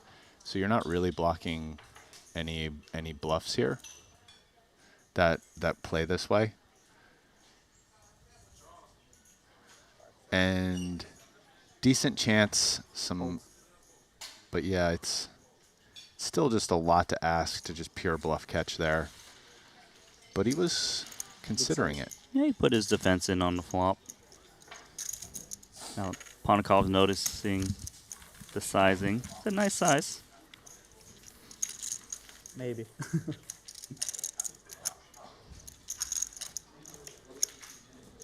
So at the moment, shortest stack is Steven Chidwick. 8 big blinds on the outer table. Bar barrel on 12. Oh, Chidwick must have just lost the pot because I didn't notice him down. Oh, he did. Yeah, he just he had like 655, and what happened? Watson made a full house with pocket kings. Multiple bets went in on that board texture of Jack, Deuce, Deuce, King, Queen. Come on in, partner. Chidwick check raised him from the big blind. Turn went check, check on a king, and Chidwick check called the river. Shall we bring in a Triton champ from this festival, Mike Watson, to this table? Getting a bit tougher? I think it's good. That's what I said. There he is, It's Sir the same Watts. as I thought you were trolling. Sir Watts. It's time. It's Only time for online. some good value bets from Sir Watts, king of the value bet, first of his He's name. the king of the. Oh, you did say that the last time. King of the value bet. I'm sticking. It's my nickname for him. Say it again. King of the value bet. First of his name. First of his name. Yeah. Here we go. He did win event number 3.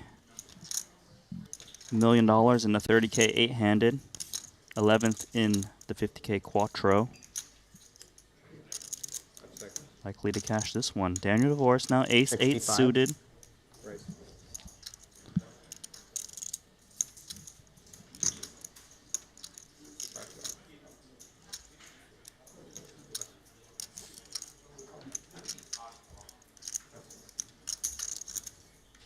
Oh, this is a hand he can very well go to Value Town with aces.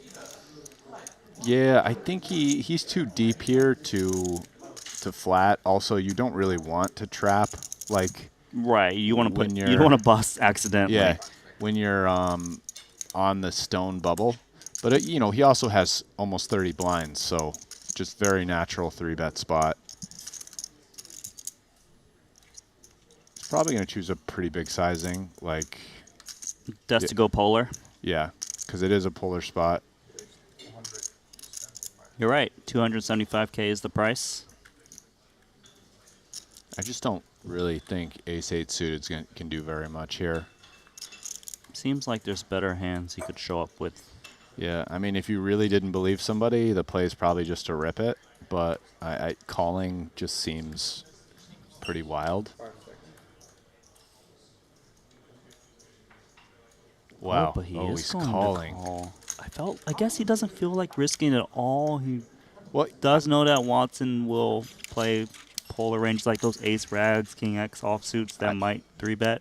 Yeah, I guess if you feel really good about what your opponent's range is, if I'm trying to get into his head because I didn't call this right, I think you're thinking, okay, he has a lot of ace and king X stuff that I'm actually mostly dominating, really. And I just play as if he has that, or he's got like ace king, ace queen, and like jacks plus. Kind of that, maybe queens plus, right? So it's one of those two. So maybe it's better just to call. And now his range is somewhat defined, and I'm just going to play like I know that in position. Sneaky check from Watson with the overpair. Yeah, the check is going to be some 4x stuff and aces, and then a few Murakami, potential give-ups. Maybe like also like an ace-3 of hearts. Check jam. So it does go check I would on never the expect flop. to like go into Divorce Montclair having an shop, ace like is in Tokyo kind is of the last bad place for I would think of, but I him was just figuring walking out by that on the Watson street, has aces, and I saw which like is a this big and part this of other his jacket that I check love, and I range was like, there oh. in terms of value. Yeah. They have a lot of stuff like only Japan. Yeah. Oh wow, It's all Watson the going sick for the stuff. double I need check. to go and fill up 2 suitcases. He's sneaky. It's like I haven't been to Japan for long I enough think to go Divorce shopping, just so, like, checks again my here, wardrobe is the probably. best. You're just still ahead of the ace and king X stuff, right? Right. And I'll get back if there you're in the not next- ahead, sometime your in the next opponent's 6 definitely months. not folding. Yeah, You don't really want to get check 5 raised. You suitcases could on there. exploitively. Watson's just not the guy I'm exploitively making a small bet there against. You know what I mean? Korea. Wife was buying a lot of cosmetics there. Yeah. It's supposed to be like one of the best. Now I think against As well, like the some closets. check, check, check, When you check. came in with the 5 suitcases I in think place if you're or whatever, Watson they here, didn't care, they just let you go. I kind of like betting. Yeah, in some countries they'll like. You they'll, feel like if bother your you opponent and was going to see the stab, he player, would have how done much so you by the spend. turn. Quite a bit, and maybe he's just trying to show did it something down. I went And I'd from rather do that Japan, than like you know, one trip and, check call. I mean, if my opponent can beat aces, he's probably putting me all in if I check anyway, so there's no check raise. One person have 4 seating. It's a bit suspicious. Let's see what Watson decides. It's a tricky spot.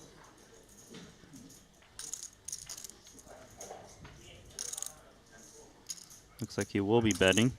I just don't see how. Well, actually, Divorce could think about calling, actually. I guess his 8 doesn't play, though, which really sucks for him. Right? He's actually chopping versus ace deuce. That's a good point. Yeah, so he's out. Watson gonna play 1.2 million now. Couldn't get a single extra chip from Divorce. Tried his best though.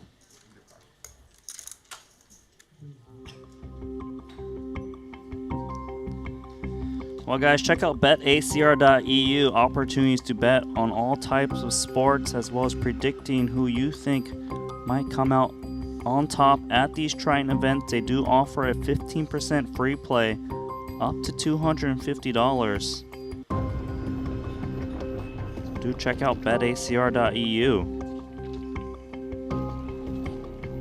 spare time. Insanely good. Oh.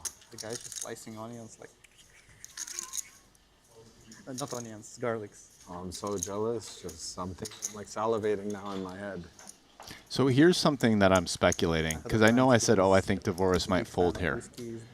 I bet it's probably pretty close, and maybe Dvorak is right. Like, it's a call I wonder if he went to like there's some amazing Watson's bars like there, 3-betting too. like a normal But they're range. kinda But some are tough to Watson get into on unless like it's, like, 26 even, blinds I against a went stack to that covers him I on the walk in stone and the guy bubble. was, like, confused at Like, first. It's is he "How'd you really? find us? It should be a Like, what are you little doing bit here?" more I'm like, narrow than "Oh, well, normal. my friend I over here from think. New Should York told be, me and I just think to walk most in here." He's like, people "Oh, probably okay, is. sit in I the can't back speak over here, about get the Watson. next seat." There might be a few There was one amazing one. In a go business hards out center. there that like don't, but you know, I just that was one of the reasons why I thought maybe he SG was going to Club is an fold, but amazing one.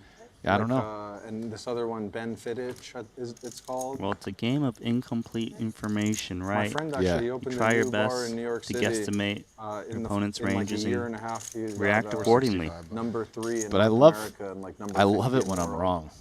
So in New York, if you're ever in New York, We all you have can't to be check right. this They one get out it for wrong sure. sometimes too out No, there, but right? And it's they adjust. Barcelona because has, like, two cocktails of- mostly. that means Yeah. I need to think about that what more. amazing Yeah. cocktails. You know? And But one they of the have reasons amazing you whiskey, too. like you being have in the booth at Triton is cocktails, but then also best evolving your selection of game and whiskey give that us you could find the great anywhere in insights, New York. right? Yeah. So trying to back calculate. Okay, so why did Dvorak call there? And what do I list of think good about that? I have a great list for Barcelona. Watson taking When you Seth go there Davies' later big in the blind. year. I don't think I will go this summer. Nope. Not during EPT or whatever. Nah. Or do you have There's a lot of plans to stuff do something? packed. Weddings and stuff. The only time I can spend with friends, family. Yeah, because you do like Vegas, and then that's like your summertime pretty much. You do the whole Vegas trip? Mm-hmm. Starting from 3rd June. Like online session next Sunday, and then Yeah, heading out. exactly. Main events and Ponikoff is a poker playing machine. Do people play on stars on like VPN from places, or still no? I don't know. I think in the past they were always like aggressive towards Americans and not aggressive towards anyone else. I think less aggressive.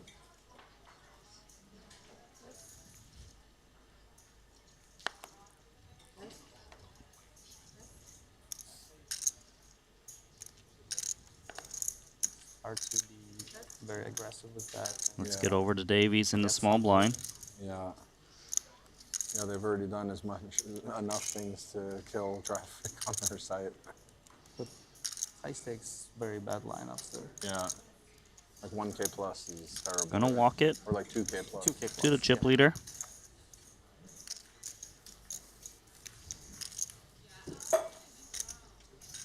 Even during the series, it gets worse. Yeah. Because you have more pros playing during the series.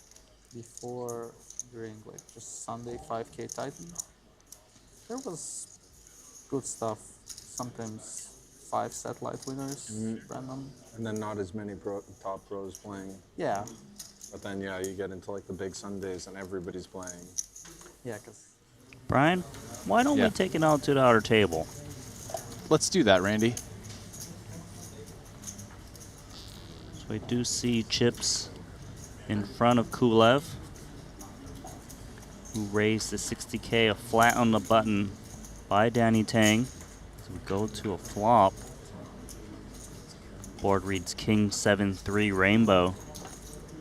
Action on Kulev.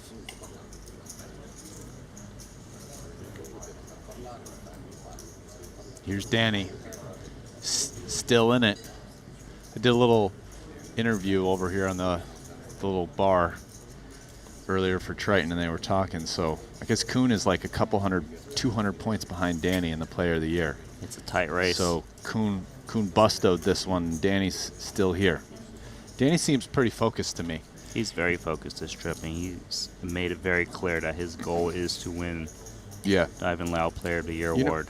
People talk, like they asked me, it's funny, it's like, funny listening to like media, because I don't think they really understand. ask like, oh, you know, is it like too much pressure? It's like, nah, guys, like I don't think you get it. Like when you're doing this, you're actually looking for reasons to be like really motivated, right? And so like having a goal like that for Danny, listen, Danny's been playing poker a long time. Danny's, you know, now he's got a reason to like wake up and try hard.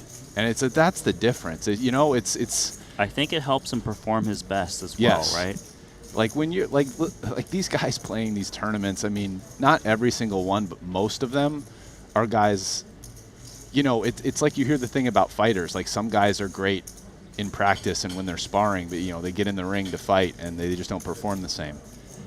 You start having guys that are here on the tour and winning and playing huge cash games, and it's been 5+ years.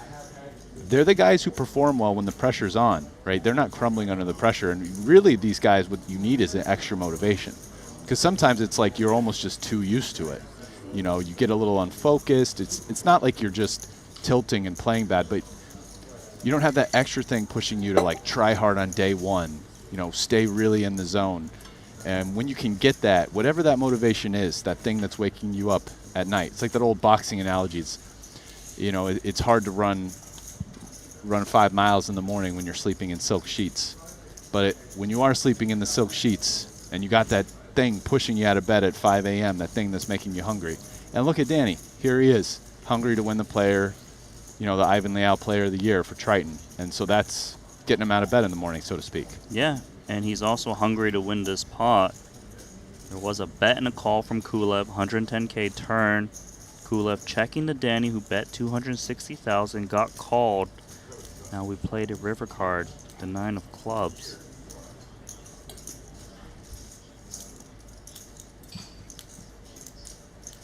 Yeah, Danny can really, if he puts in a solid cash in this one, that's some separation. Because it's like 200 points, and this is a, you know, pretty big one here, 100K. I bet there's some, I'm not in touch with the whole multiplier system, but I bet there's some multipliers for this with the buy-in size. Of course.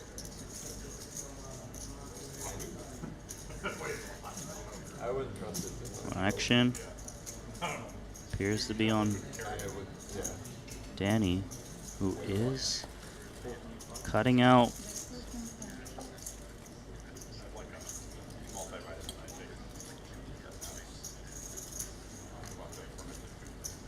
Here's, I believe he's put in 425K. Decision now on Kulev.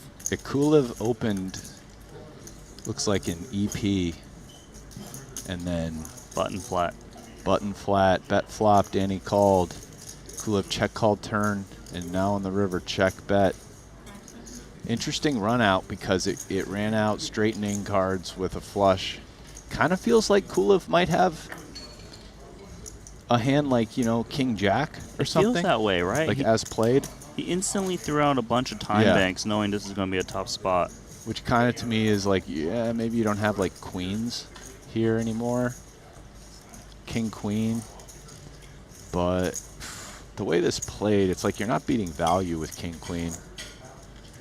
Definitely not king, jack, you would think. I think not ace, king. As played, bet flop, check turn. That's not really an ace, king line usually.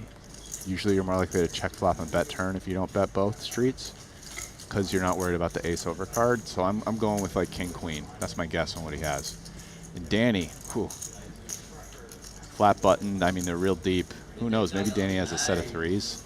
Pocket pairs are reasonable. Yeah. Maybe some backdoor clubs that got there that floated the flop.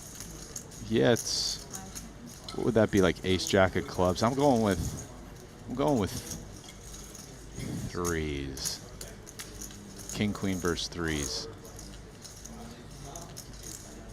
Danny didn't bet huge either, which makes me think it's more likely he has like a set versus like a backdoor flush. He bet 425 into 935,000. Yeah. I feel like Kulev's gonna fold. If he calls though, it's probably because he has like the king of clubs. He seems pained by this decision.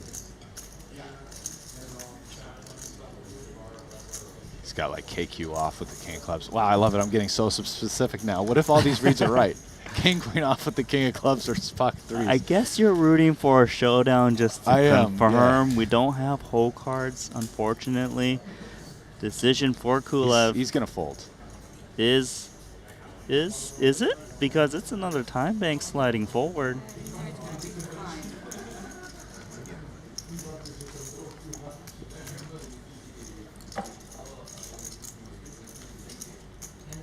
I mean, who knows? I mean, this is if Danny has value. If he's bluffing, then that's off. But Seems like Kulev just can't think of a bluff he beats. The way he's kind of talking to himself, gesturing with his hands. Is that a pitch mode? Or is that a flick?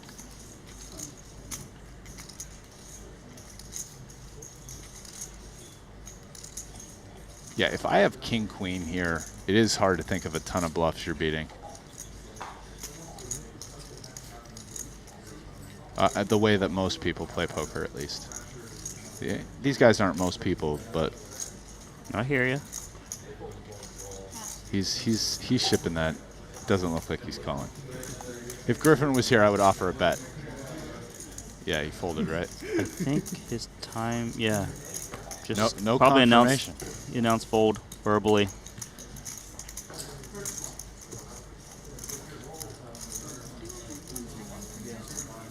All right, so Danny Tang picking up a very tense pot there. Roman had same issue. And let us go back No, to our feature table.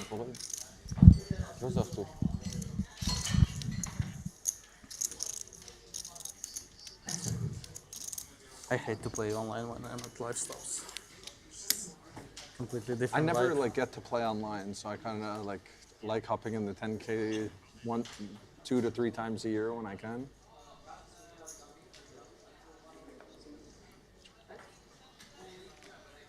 Hey.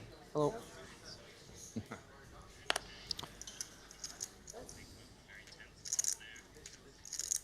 Ace Queen for Davies. 15 big blinds to start this one off. Exact same? Or very similar? Someone at the table's listening to the stream. I think I heard your voice. Heard my voice. Like, ooh. Where'd you find? Did you get this? Do you from blame my him? room? I mean, no. And we have the same shopper? You blame Davies for raising this one up to 70K? Not at all. That's what What a happened to pretty, me when I fall pretty asleep hand on the in, button. Linus. Decisions now for divorce. Ace-7 suited in the big. You're looking at, is this mine? Yeah, for sure. I wonder if he's going to attack Davies here on the bubble. He can afford to lose 450, not that he wants to. Nope. Keep Decides it to calm. call. I think it's reasonable because Davies probably open ships some of his range off of that stack, so maybe he thinks, let's just play it posts. 6-4-4-2 hearts, backdoor spades possible for divorce. You'd also prefer to pick guys who you think maybe respect ICM a little less. And I'd probably put Davies in the camp of guys that respect it a little more. Fair enough. You know? I think there are definitely guys who respect ICM less than Seth in some of these spots. Of course. Guess I am not going to be too specific. Question now, though. Yeah. What do we do with ace-queen? Looks like his check back, as he is covered on the Stone Cold Bubble. Turn card is the queen. Great card for Davies.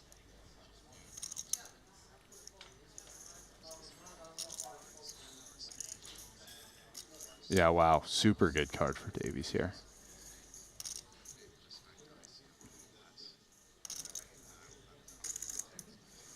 I almost wonder even if Seth, like, it seems pretty reasonable to either bet or check here.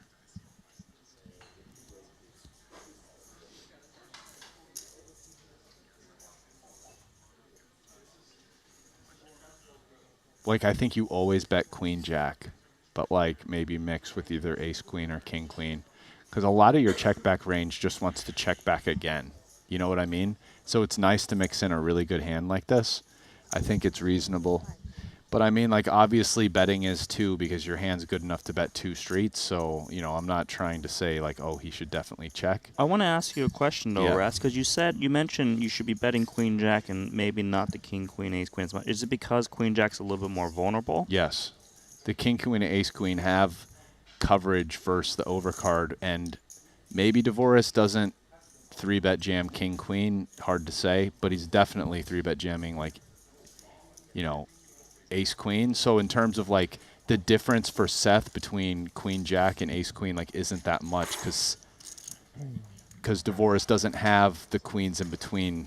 You know what I'm saying? Yep. But you're not covering the half of the overcards with Queen Jack. Fair enough. So it's basically almost just as strong a hand that's more vulnerable. That makes a lot of Yeah. sense.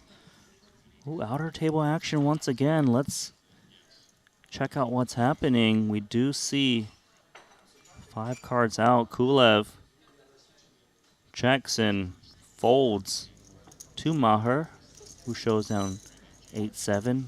Good for a pair of 8s and 6s on the board.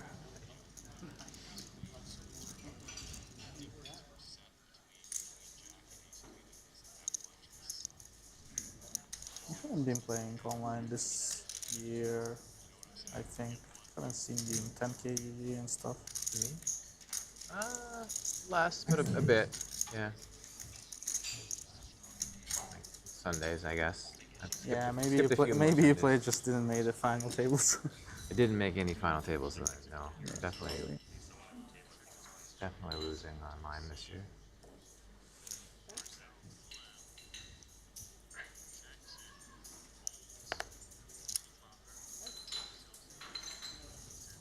Yeah, I skipped a few more than usual for sure, just 'cause more family time and stuff.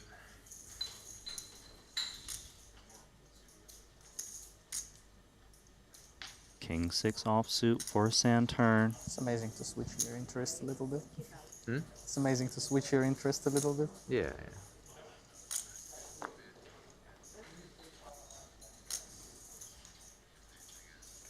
King Deuce for Bryn Kenny.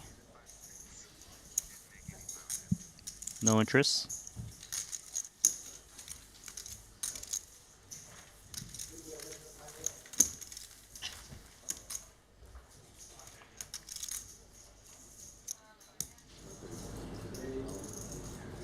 Once again, outer table action.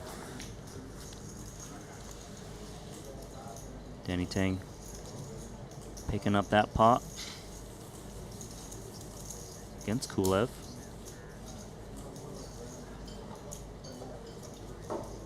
We are hand for hand, so we are able to give you outer table action Just a water, please. when possible. Like one of my friends is like curator of jewelry and what's that? Yeah, Nice I things. think you told me. Yeah, so then I just like when I see something I like, when you had kings, Yeah. build up or some type of it. It's and like then rubies or King rubies? Queen backdoor. I think they're like red diamonds. It's hard to red have. diamonds. Yeah, exactly. You got all the kings. And Kenny's saying he's got a friend that's a curator of jewelry, which would probably in line with Yeah, it's pretty much only King Queen. what I saw him wearing around his neck. Equate myself to an animal, that's what mine would be. No, Meanwhile, Santurn, Queen 10 offsuit. I think so, yeah. King Jack backdoor. Do you even raise King Jack backdoor? Probably not. That's a pretty one for Ponkovs. Yes, it is, and I think it's just a pure call here, given the stack size in ICM. Your Again, call's nice. You get the Queen 10 involved as well. Yeah. Although Ponkovs hasn't acted yet. Call. Yeah, but again, this is a spot where I think his 3-bet range is just like ultra polar. And nice hands like this, you don't just attack a late position, even a wide range. Here we go. No one has anything, so see what happens. It is an ace-high board once again between these two, although... Ponkovs has King Queen again. Yeah, it is. Different danglers, right? 9-7, more interaction Resolved in some amount of rather time, than the so. wheeled cards. check through. King of Spades giving Bonakovs a pair. Yeah, Gut nice shot for Santurn. Nice card for him. Or did a bet go in? Defense mode with that check. That didn't go in. I bet the end, yeah. Just check down at the river fold. Wonder if Santurn, now that he has just a little bit of equity, decides to bet. He could check back here. Yeah, I don't mind this check back, actually. It feels like with a spade, he's more likely to bet. It blocks a little bit more continues, as well as having equity if behind. Yes. And he can probably go the check bet line there with some worse hands than queen high as well. As played, does have queen high, 3 checks in front of him. I think as played, you just check back queen high and know you're usually losing. But like maybe once in a while you win. Kind of interesting hand. I think one of the Bonakov's had a pretty close decision on the river, I think, between checking and value betting his hand. Yep, that would make sense. It's just, suppose, does he think there's more value in getting a bet induced? Decided on check. Back to the outer table once again. The same table. Danny Tang is involved with chips in front of him against Maher on the turn. Back to Danny Tang in a pot. All right, so the board is Jack 10, Deuce, Deuce 9. Danny was a pre-flop raiser, bet the flop 70,000, bet the turn 300,000. Wow, interesting river card. King Queen just gets there. King Queen got there. I don't think anyone can have pocket nines as played. Danny, of course, can have overpairs, given he was the pre-flop raiser. Danny finds a relatively small bet size. Puts in 450 into 945, just south of half pot. Very curious what he's kind of repping here. Maher's kind of looks like he's cutting out a call and just Pushes calls it pretty in quickly. Let's see. Looks like Maher might have like a hand like ace-jack. I wonder if Danny can beat ace-jack. Danny shows Jack 10 Yeah, for top 2 pair, and it's good. Danny is surging. I mean, he called pretty quickly and couldn't beat Jack 10. I'm loving my read that he had the ace-jack.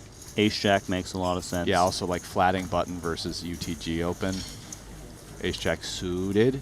I think Danny priced it nicely to get these ace-jack, king-jacks to make a crying call. Because with the 9 incoming, Yeah. like, you fear the king-queen, of course. Now, maybe they can find a hero fold. But when you price them in like that, what are they going to do? Danny Tang. 3.6 million. Max. He's got 121 big blinds. You know what else he's got, Brian? The chip lead. Oh, is that right? That's all. This would be a nice one to win. What's You think so, Brian? How much is for first? Can you take a yeah, little I just peek went for to us? look. 2,566,000, Randy. It's getting big. That's some real cheddar right there. We doubled the stakes. We're now getting 2.5 million for the winner. It only gets bigger from here on out. So the once upon a time chip leader is still doing chip leader type things at this featured table. Santurn. I'm pretty pumped for this one, Brian. I don't know. It's just something about the 100K buy-ins just have that little extra special meaning. Yeah, a little something extra. I feel that. Heavy hitters, we know pretty much every single player remaining in the tournament.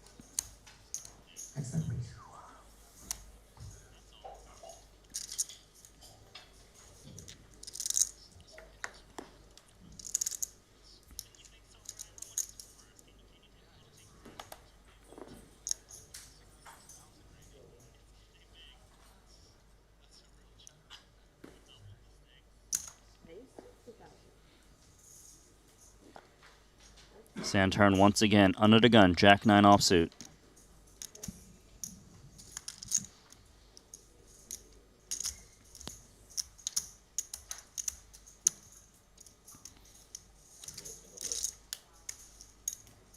Monakovs with ace-3 is aware that Santurn is hyperactive at the moment, but just ace-3.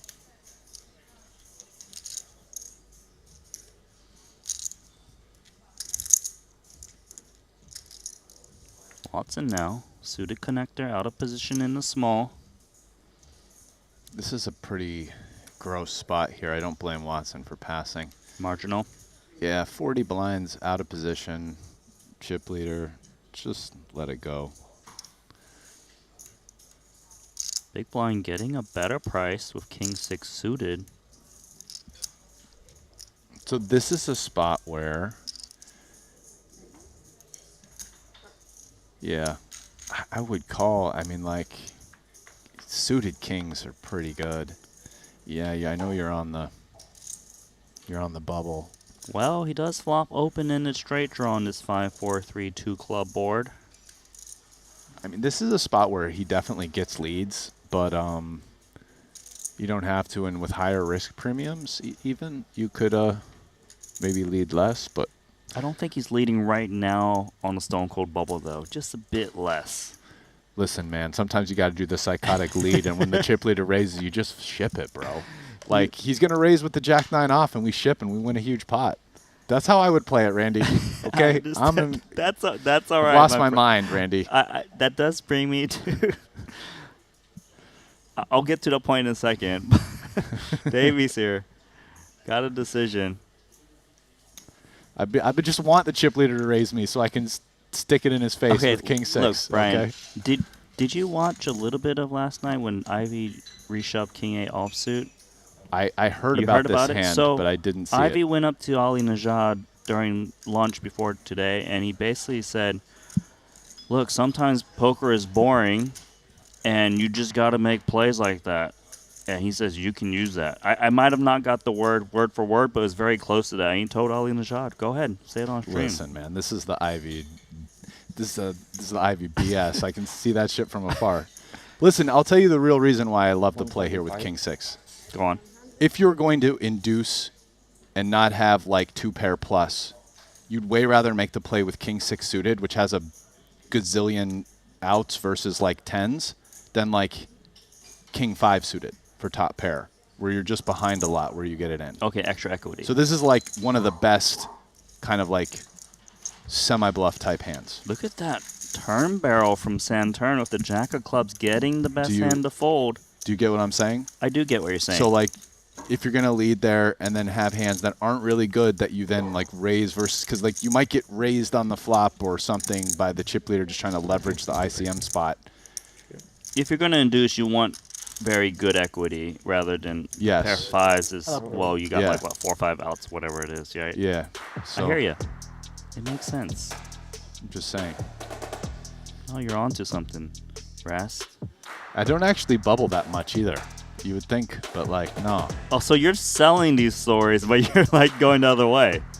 No, just because like the chip leader never has it in that spot. I'm just telling you, you get raised all the time, so just like they never have it. And I guess if he does have 10s for whatever, he just like Zeus has blessed him with a real hand. Then I've got like 45% equity. Let's go. Oh, I love doing commentary with you, Ras.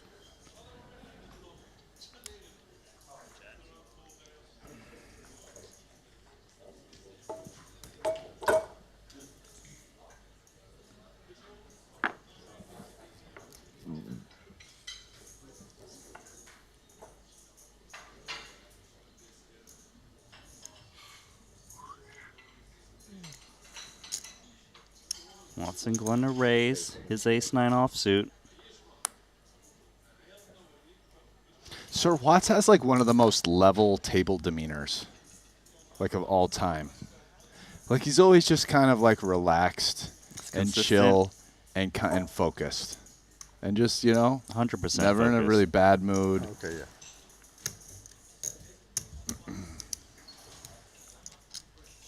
He's not in a bad mood because he always makes good decisions.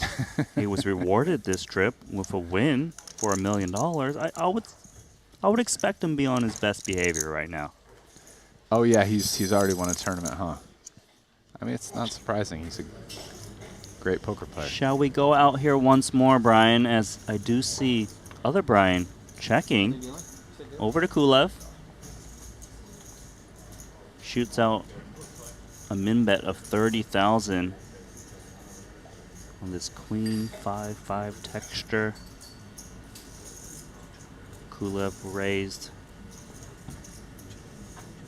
into hijack against Kim's big blind, who makes the check call. 9 of spades on the turn.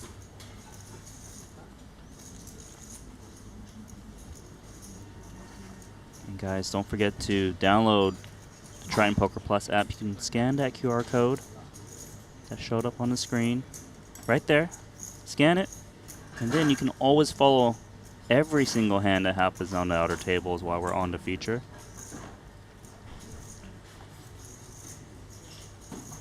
So it does check through. 8 of clubs on the river.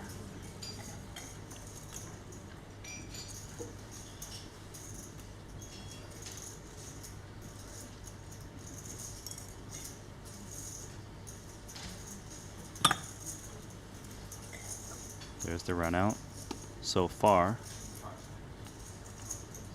Brian Kim is going to go in for 55,000. The way he's played it, seems like he's got a queen in terms of value. And Kulev's out.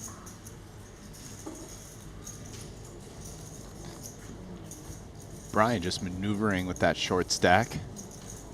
Great pickup for him. Just keeping up with the Joneses there. And it looks like Chidwick's not the shortest stack anymore. I'm just following on the Triton Poker Plus app, which, I mean, on the bubble, you guys should be doing too by downloading it. That's true. And it looks like Nacho Barbero is the shortest stack with 215,000. And that is 7 big blinds. Yeah. Yeah, he's in trouble. Time is ticking for Nacho. Well, let us get back to our featured table where Bryn Kenny's got King Deuce. Nachito. Oh, him and Chidwick are at the same table, the two shortest stacks. Oh, so they're just waiting each other out. They get to watch each other. Yes, sir. You go first. After you. Big slick for Watson. Look at this guy just playing every hand. It's unbelievable. Does he want action from the 2 10s of the top 2 stack? I mean, on the bubble, you know, no, you don't want it, but I guess the question is Santurn going to 3-bet or flat? It's a tricky spot here. Second ball. I'm curious. I don't know. I'm guessing he's going to flat, but he might 3-bet. He's eyeballing Watson's stack and realizing, well, if I 3-bet, what am I going to do against, say, 40-some-odd big blind jam? Does decide on raise. I think he folds versus jam, frankly. But I don't know. I mean, we'll find out. We're going to find out, I think. I think Watson's probably just sticking this in.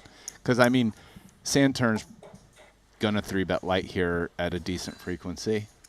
With that stack, of course. Yeah. Expecting Watson to play straightforward. But Santurn can be 3-betting light with some decent hands, right? Like Jack-10 suited or whatever. Like, you don't necessarily want those hands to, like, realize. True. Yeah. He's not playing polar from the small blind. Yeah, he doesn't have to be super polar here. I mean, they're deep enough that Watson can flat, so it's not like he's just king 4 off. It's just, you know, 11 3-betting a Santurn. All in. Yeah. Well, the jam's expected from Watson. Now what does Santurn do? This is like a super gross spot because you're normally supposed to call. Okay. So if he calls, I'm not going to be shocked. But Is Watson really like jamming a normal range? Like probably not. The guy's got 40 blinds on the bubble. So you're saying if Watson had like a hand, probably like a little bit tighter than normal jamming range here. Okay, for so Watson. like 2 9s, 2 8s might actually just see a flop rather than 4-bet jam. Dude, maybe he like honestly. Maybe even pitch it. He could pitch 8s. Like I wouldn't be shocked either way. He is going to call. We got a massive coin flip here. So Watson's not pleased to see that. You can see it was doesn't really like being called. It's going to be 2.56 million coin flip weighted towards Santurn. And if he can hold against Watson, the bubble will be burst. If Watson window, he would have a massive stack.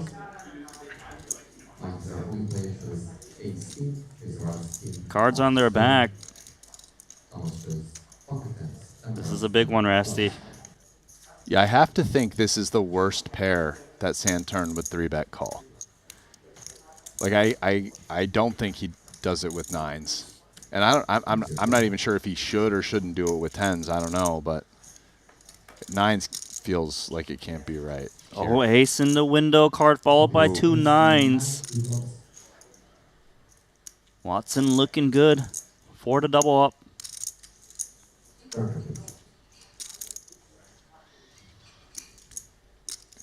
Four on the turn is safe. Commanding position for Watson to just double into one of the top stacks in the tournament.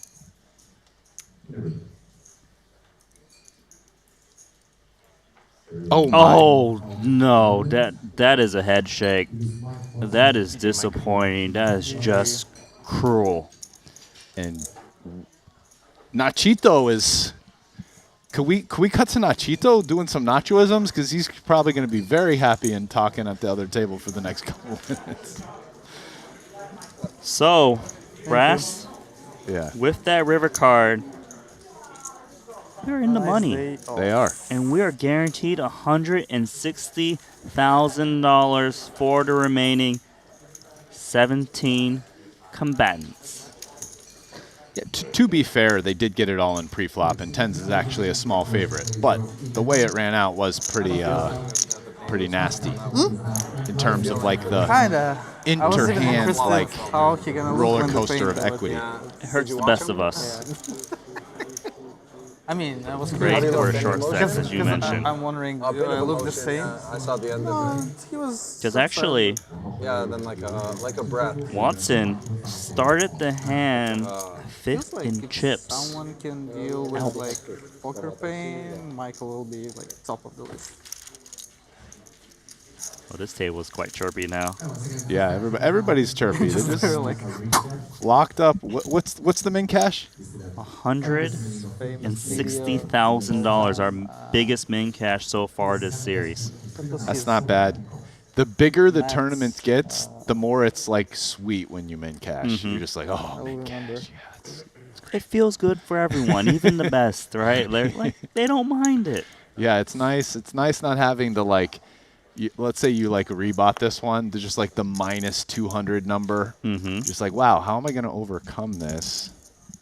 Well, it's gonna most be of them tough. have. And now you're just won 150K. Play will 60K. change now, right? Bubbles burst. Short stacks have reasons to attack. Santurn won't be able to get as out of line. He is going to open King Queen though. Jack 3 suited for Bryn Kenny.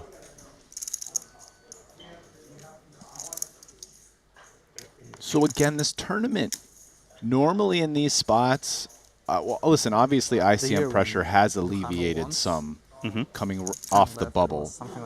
But this tournament is not too big of a field. So with 17 left, we're not that far away from the final table.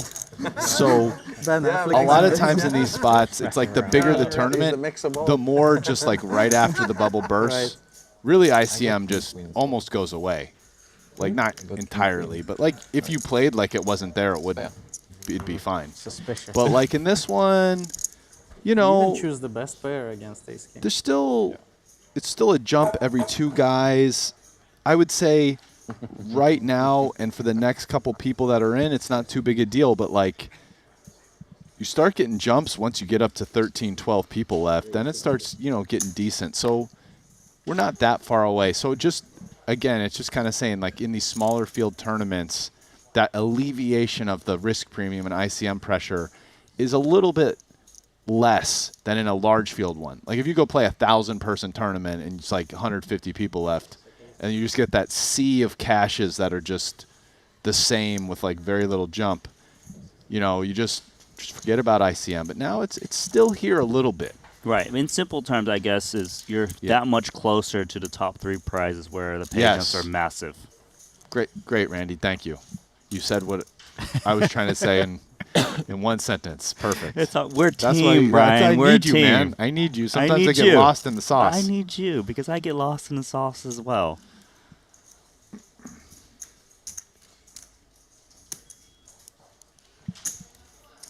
You flat? You flat, guys? I mean, I never flat. I will win my piece. So. Oh, it looks like Nacho and Sean Winter are all in. I'm looking at the app. Nacho's got ace queen off.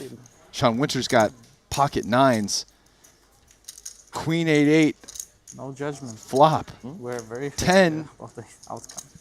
Me and Bryn. 7. Nacho doubles, and Sean Winter has 10K.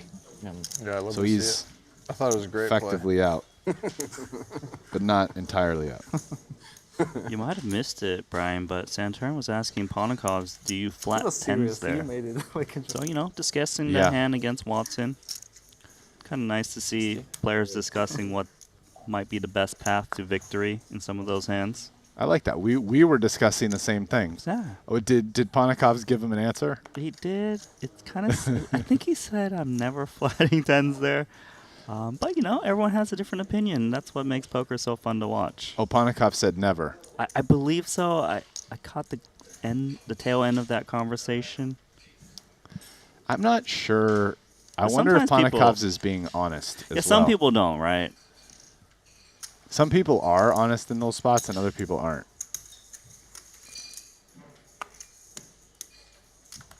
You got raise and call, 2 ace rags.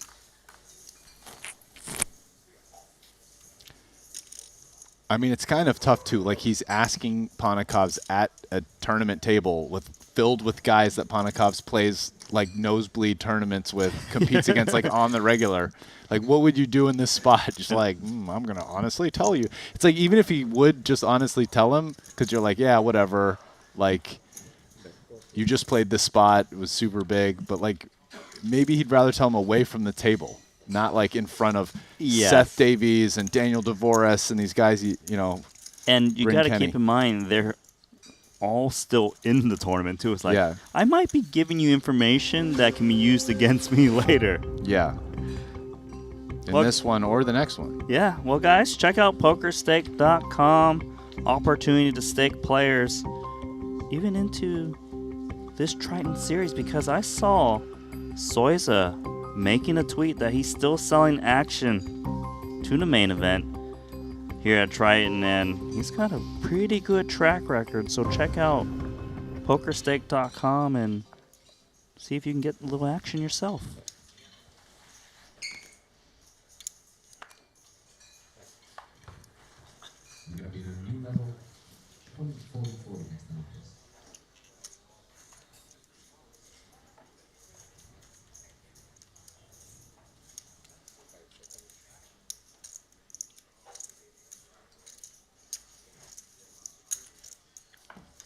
Let's give this man a walk.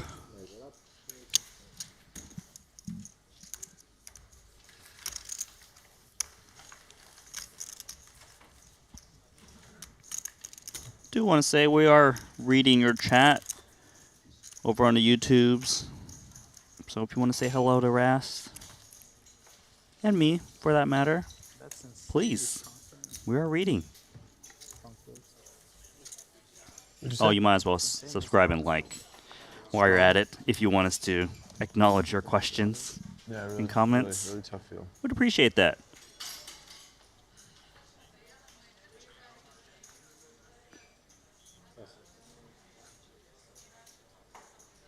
So blinds are 20,000, 40,000 now.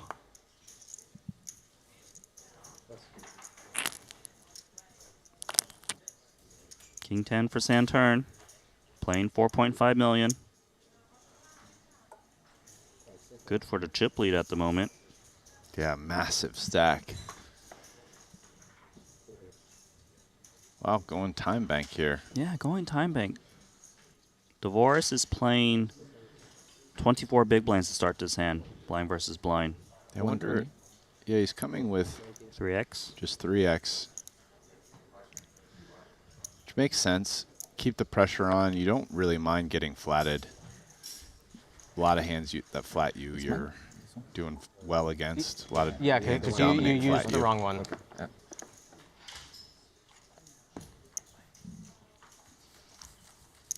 They did take that red time bank in, given it was an unopened pot.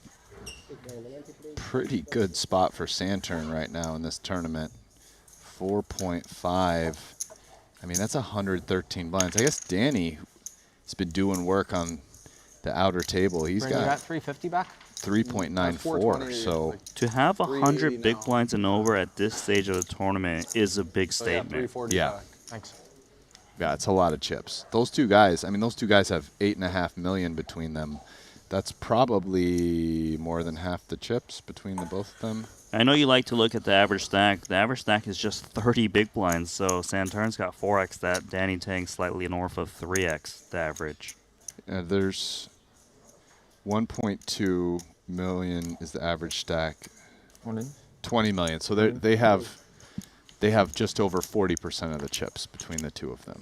It's a lot. Let's just add a few more chips. Santurn. Just ripping it.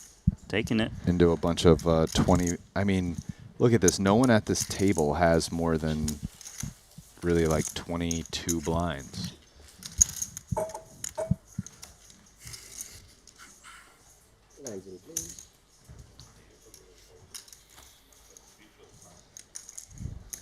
The thing is, though, that you have to be careful is also not a spot where we just spent, like, whatever it was, 5-10 minutes ago, some time talking about the ICM pressure at this point.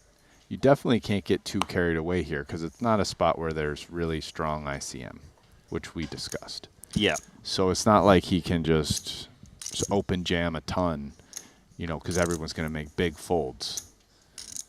That's what we did witness. Yeah. In the previous tournaments, where the actual final table, the chip leader can just go nuts on players, and they have to fold even for like 20 blinds or so. Davies thinking about 10-8 offsuit with his red time bank. I'm positive he's folding. I think he's just maybe wants to briefly stall before the big blind. Maybe they're the next person that busts, they're going to... No, we aren't actually, because 17th and 16th. Yeah, 16. They go to two tables at 16 probably, right? It's 8-handed tables, see? Right. You're talking about the final table. I thought you meant a pay jump, No, Greg. no. He's hoping if somebody busts, he doesn't have to take the big blind. Right, because the big blind's right around the corner. Yeah, because the big blind's going to be 20% of his chips. These guys really take it to the next level, finding these little edges. I like it. So he thought that was worth one red chip. The red time banks, they get taken away eventually anyway, so you might as well use them.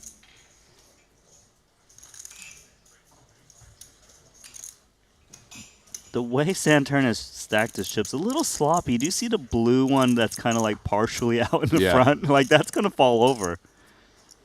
Not a good foundation. I'm we need to send Mr. Lou, the structural engineer, over there to batten down the hatches. I don't think you want me to be the structural engineer. But I do notice it is a bit unstable. Let's call it.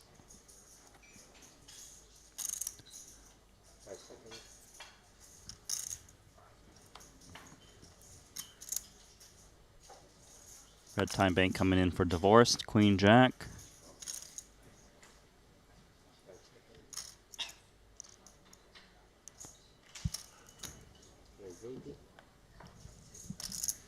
Good for a min-race. Ponikov's looks like he has a hand, maybe? Nope. No, just Jack 6.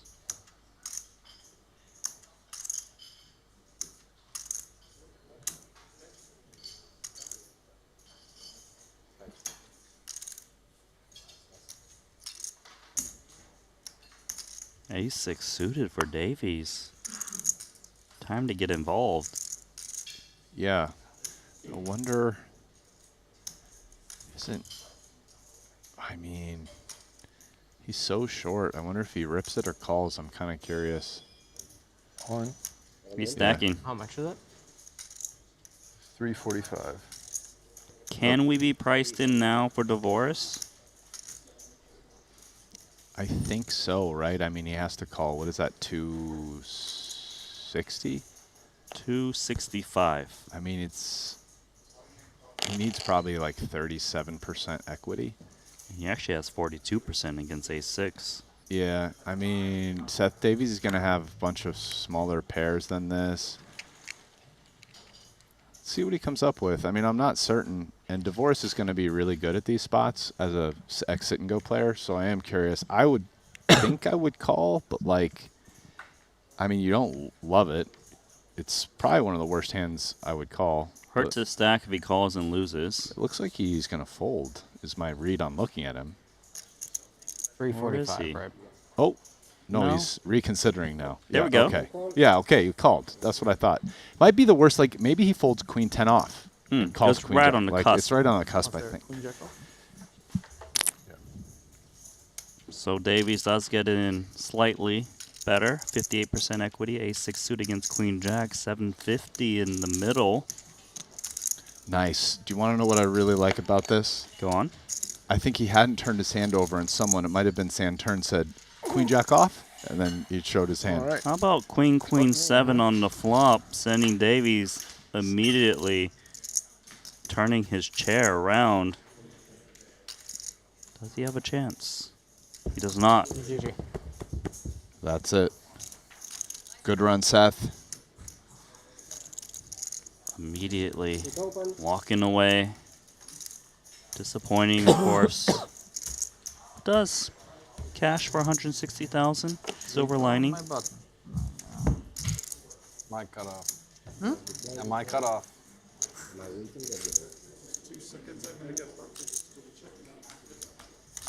Wait, we redraw, right? It's free draw anyway, no?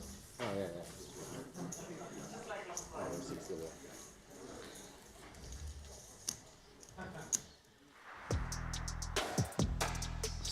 So, these are the 4 at this table. Obviously, you can see a huge chip disparity. We're at 4.8 million for Santern. Bryn Kenny has just been folding away and collecting.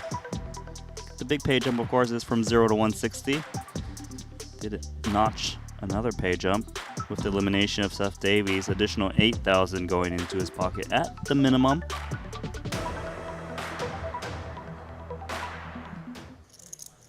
Let us play on.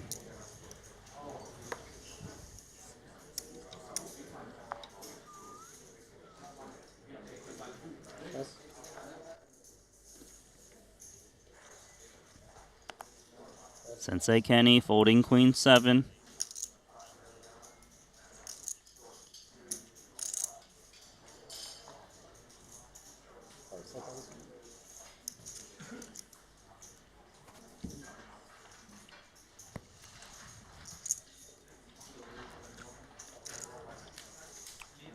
They are using these red time banks as of late. 80. Oh, that's a min raise off of Jack 7. Unexpected. Especially into this big stack of Santern.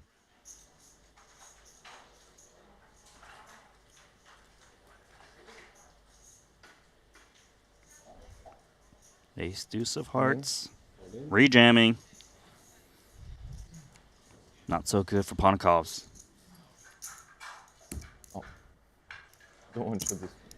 He showed him a card. Ace is enough. Of course it was ace. You never show someone a deuce there. Is this suited? Yeah, of course. I want people to start. They always show the good one. Start just showing the bad one in that spot. Yeah, showing the bad one. So guys, looks like players are backing up as we do a redraw of 2 tables, and we're going to go on break for a couple minutes. Or you know the other thing they do? You Ras. just have ace-king and you show the good one. So, yeah. Hold on, Ras. You hold that thought. Yeah. Let's just send it to a break. Yeah, break time.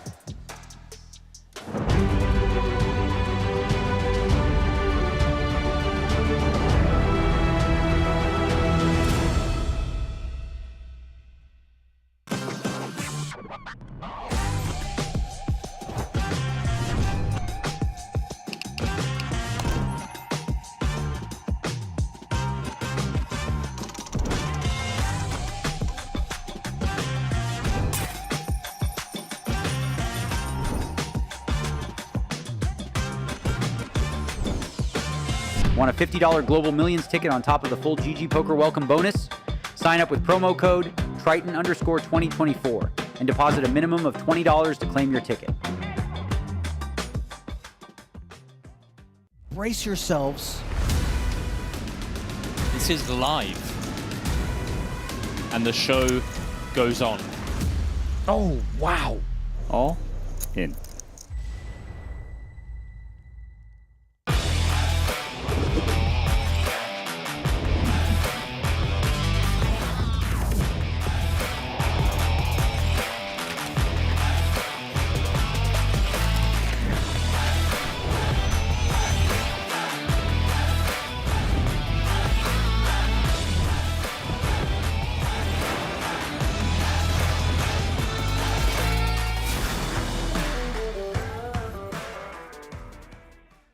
Welcome to BetACR EU, the premier platform for sports enthusiasts and the newest way to engage with the Triton Live series. Experience the pinnacle of sports prediction where every game, every match becomes an opportunity for victory. At BetACR EU, your insights into the game transform into action. With exclusive action prediction options for the Triton series, your player knowledge and predictions set the stage for unmatched excitement. And there's more. BetACR EU brings the world of sports to your fingertips, offering action prediction options across all major sports. Whether it's football, basketball, baseball, or beyond, your passion for sports finds its home here. Kick off your journey with us and get a 15% free play on your first top-up up to $250.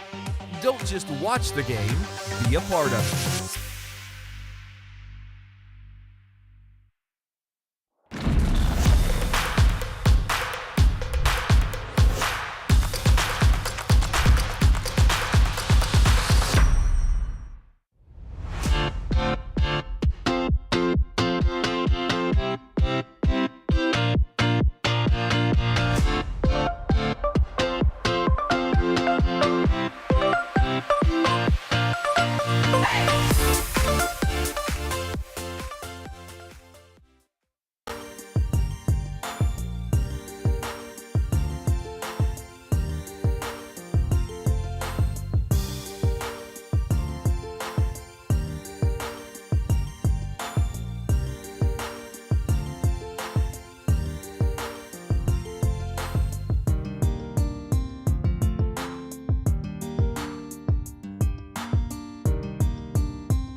Hello, everyone, and welcome back to the Triton Super High Roller Series. I'm Griffin Benger.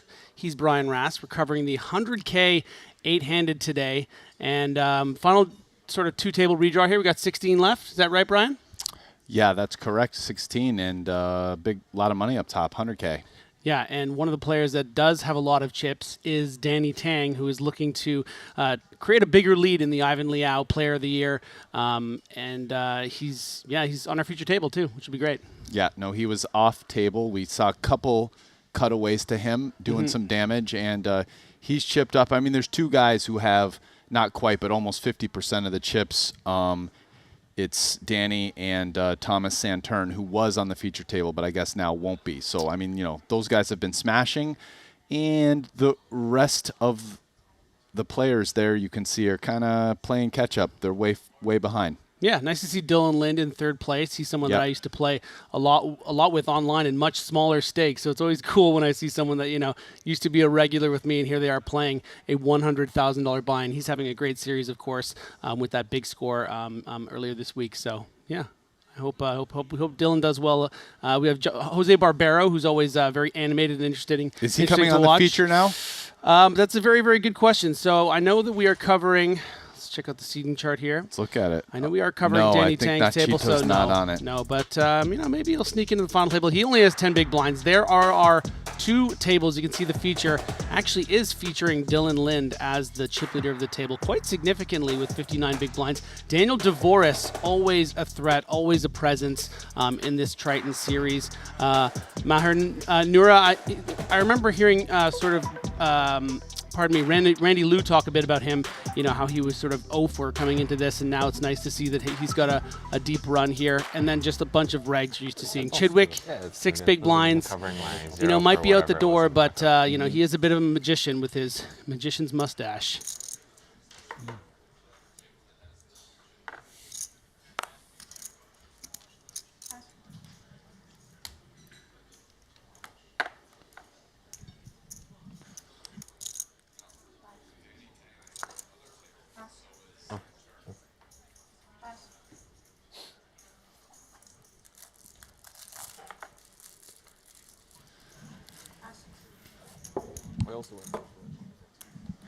What? I was also 0 for a bunch until So it looks like actually.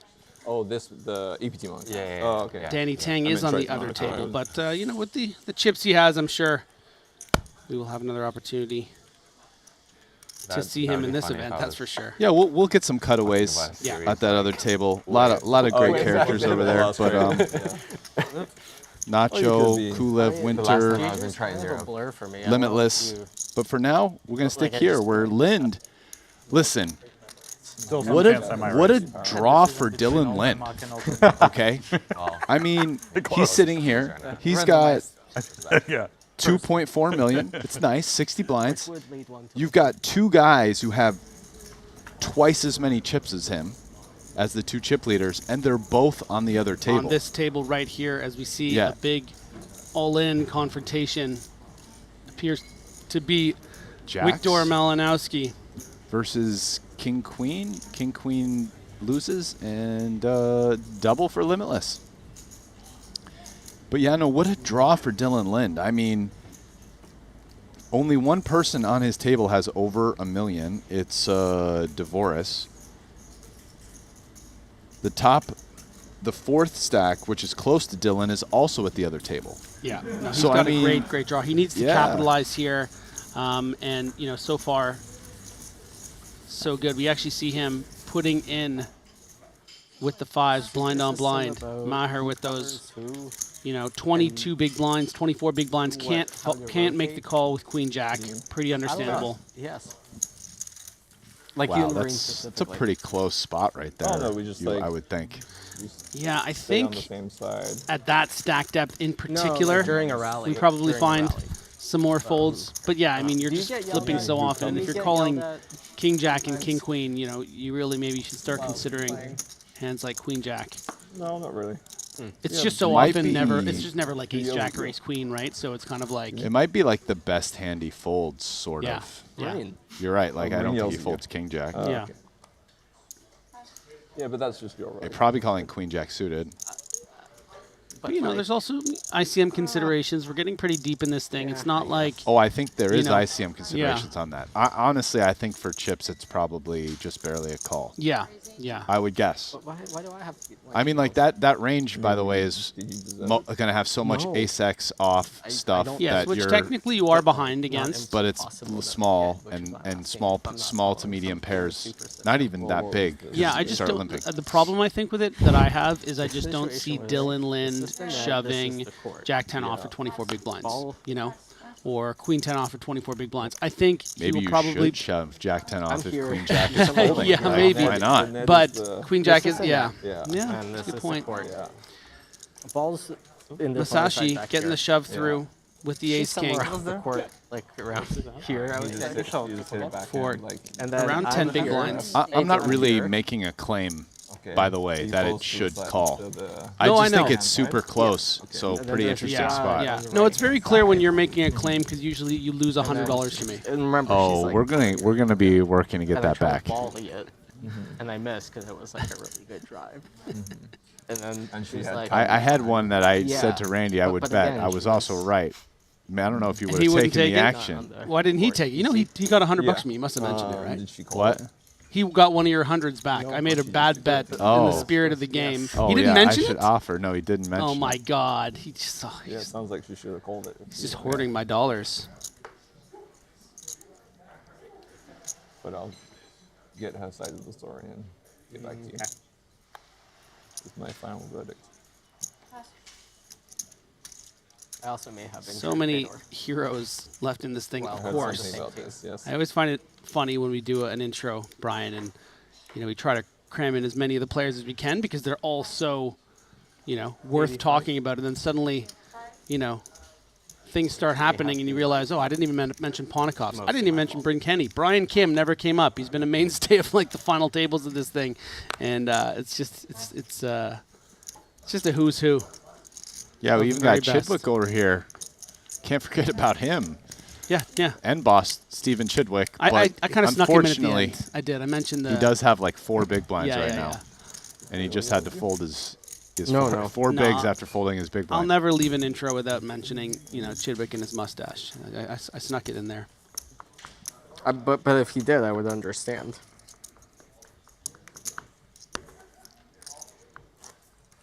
Who was the match between you and against? It wasn't a match where we were just like kind of all rotating.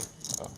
It was just a thing where we both like ran through the ball at the side, and then he called it, but like kind of late, and I was already there, and I kind of tried to stop, but was still there, and then we ran into each other, and he just kind of unfortunately got the worst impact. Ankle, just like twisted his ankle or something? No, I think he fell on his wrist.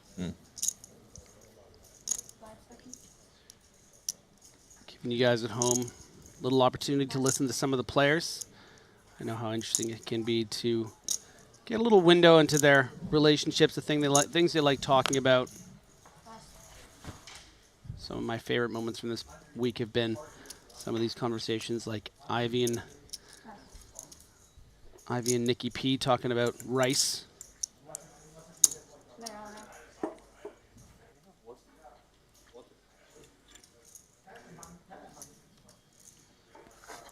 Wow. Look at this. What a spot. Yeah. Chidwick gets it through. That's the dream. Look at him. He's like, Masashi would have called for sure. King Queen?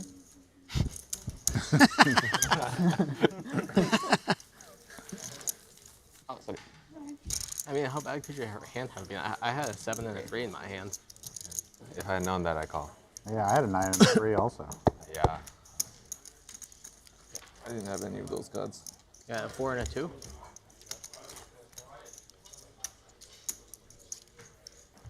If you had an 8, you'd make a good fold. Jack Deuce? Suited? Jack Deuce. Shut I up. had a Jack also. And Jack 8. 6 fold. Alexei Ponikov's looking real sharp. Wow, that was that. You know the thing that stood out to me from that interaction? That after all of that, Brian Kim didn't say that he folded 6 deuce off and went with a lie, Jack deuce suited. Like bro, everybody knows it's like one of like 10 hands or something. Like it doesn't even like you're That's such folding an 6 interesting deuce lie. off or 4 deuce off. Wait, It's like why? I wasn't listening, so I won't call it a lie. But that's so interesting. Like he really did say. I He had did. Jack He deuce like suited? froze for a second and then went with Jack deuce suited, and someone was like, Divorce was like, shut up. Yeah. You know, you're obviously not. But did he know that like that comment was completely ridiculous, or was he? I think so. There's I some don't know. meta These stuff guys happening. did good enough. Like, you're never folding that, Free you know, double ups. for They're 4 just blinds. Free double ups. I earned them. I earned them. My conservative play. You gotta build the good image first. Your shirt like matches the chips perfectly. Yeah, I can hide them. No. When you put them beside, it's not so. It's like one of those things where Depends I on the get it. angle the light hits. Guys don't want to give stuff away, but sometimes it's just, not only is it such low-hanging nothing fruit, it's like also on stream anyway, if anyone ever cared to look it up. It just, you know, somebody who I find just says the truth or sometimes shows in spots like that, like pretty consistently, Jason Kuhn. Yeah. Like, Good. he just, you know, it's on stream, whatever. Very it's like an ambassadorial obvious, in that way. But it's also just like an obvious spot. Yeah, Like, you're so like literally telling nothing to anyone. Oh, you know. Let's pick this up afterwards because we are going around to the outer table. Oh, yeah, let's do that. Appears to be only one. Danny Tang. You need to steer the ship sometimes. Yeah. I take hold of the realm and start going off into uncharted territory. I got to keep for us too long. I can't believe I'm the responsible one. They never should have got us in the booth together, Brian. That's why they have me on Two this loose side. cannons? That's why they have me on this side. So, picking it up on this outer table, you can see Danny Tang has about 4.4 million. There's Sean Winter, often looking sharp. There's Jose Barbero. There he is, Nacho. Often on his phone. Always got things going on, that Nacho. Nacho doesn't seem very focused right now. No. Come on, Nacho. Get it together, man, because I want to see you at the final table. I feel like I'm doing the rest of this tournament probably, so. I'm liking this side of Bryn. I like this little overshirt here. Yeah, the little jacket. Yeah. Yeah, it's pretty nice. cool. It suits him, actually, with the sunglasses and. All in. Boom. Bryn Kenny, all in. All you can eat. Yeah, sometimes stuff that's like super loud, I'm not usually a fan of, but that's just hitting it where it's like pretty loud, but then kind of nice. Okay, listen, I appreciate what you're saying completely, Brian, but you wore a pretty loud shirt yesterday. Yeah. That was really. But that was cool. It has a heart. It has like a card on it. No, yeah, I get. Oh, because of like poker. I got it. Yeah. That's what that was. Like that? Yeah, I did like that. It's That's very really subtle. deep. Okay. And Bryn gets it through. So Bryn Kenny's still alive. Like his has flowers and bananas. And Yeah. And then like different textures.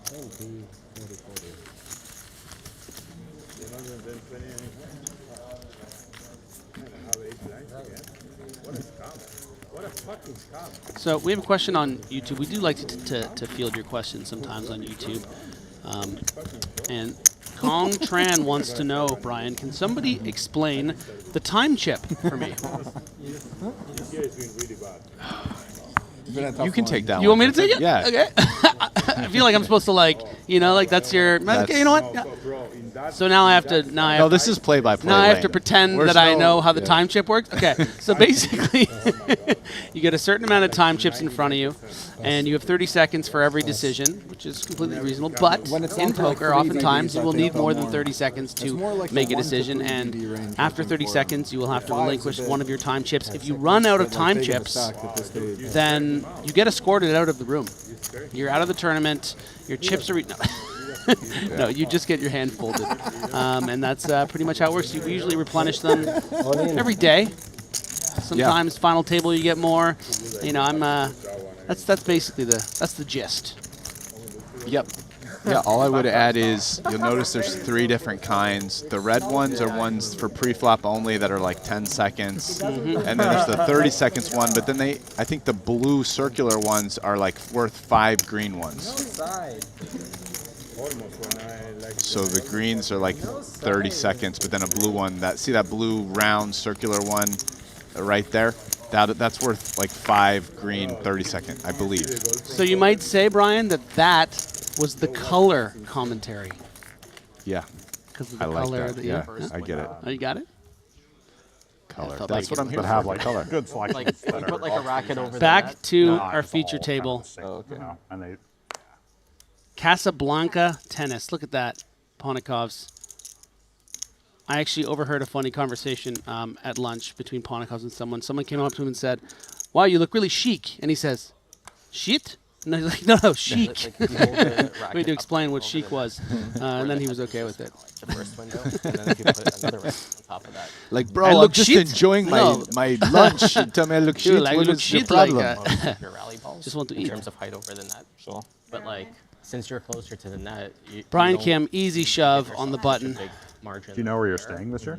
Are you Yeah, you yeah. stay on the Just strip or do you No, rent no, house? no. Physics? It's like house, 20 minutes drive. So you, if you just like consciously tell yourself to like basically aim lower area, and like so into say like basically like watch this far the above, map, then that Anderson is, kind of like, solves it. more I usually just. You if don't I- want to slow down your racket speed, right? Like that'll just mess it up and make it worse. Summerlin. I seem to do better when I try and hit it 80% rather than 100. And it's in between of them. So I mean, Okay. never really be hitting it at Probably close 100. to where I live. Yeah. But it feels like that's the opposite. Pops up right That's there. almost spring You're fest. close to the net, It's so like you're kinda- gonna 5 hit it minutes over. away from Matt Bird. Having a brush mentality Okay. has helped me. Yeah.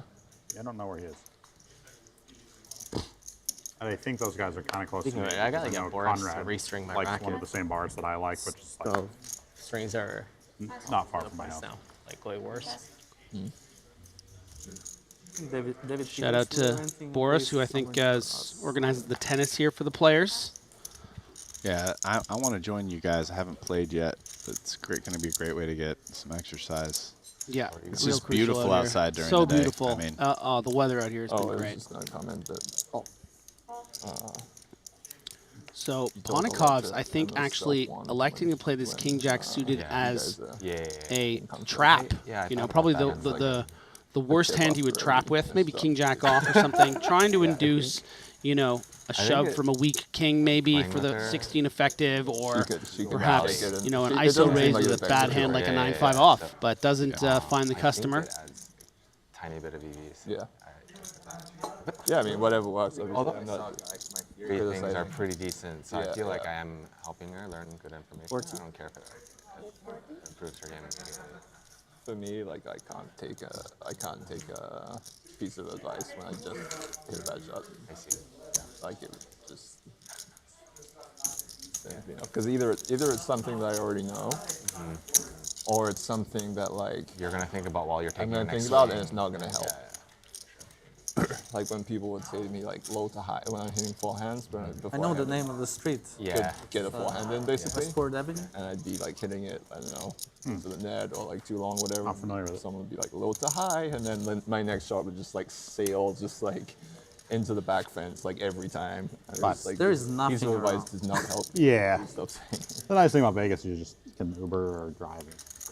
this is like one of the most animated I've You seen. go out and have a drink. There's Stevie talking at the table. Yeah. I guess he's loving the tennis right now. Yeah. And probably loving this ace-king suited. Yeah. Perfect stack. Putting on a little show here, like he's thinking about whether or not he should shove or fold. We all know what he wants to do.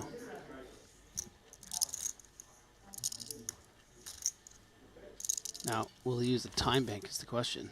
No. Yep. How much? One of the red ones.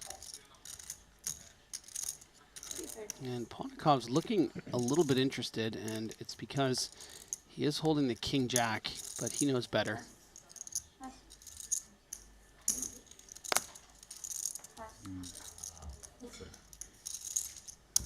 Where do you live? Whenever I'm not I'll getting show top you. spin, and I think, all right, obviously just need to go low to high. Then I hit like the top frame because I'm swinging like way too late now. Yeah, it's-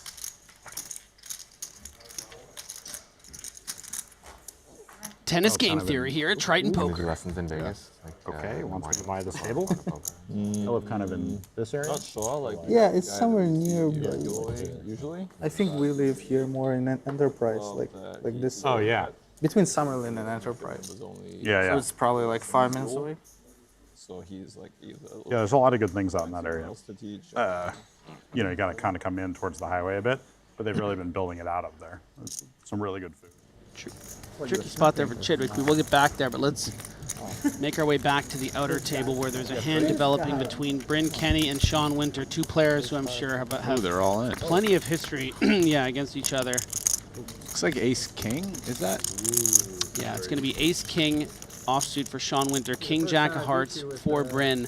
This is just for Sean Winter's effective, about 6 big blinds, so pretty standard here. It looks like it was a cutoff shove and a big blind call. Small blind call, pardon me. Yeah, and Bryn pays him off and is going to be left with just 5 bigs, so he's in trouble now with 15 players left. I thought you was coming. I thought you were doubling down. You asked me for the double. I thought you were doubling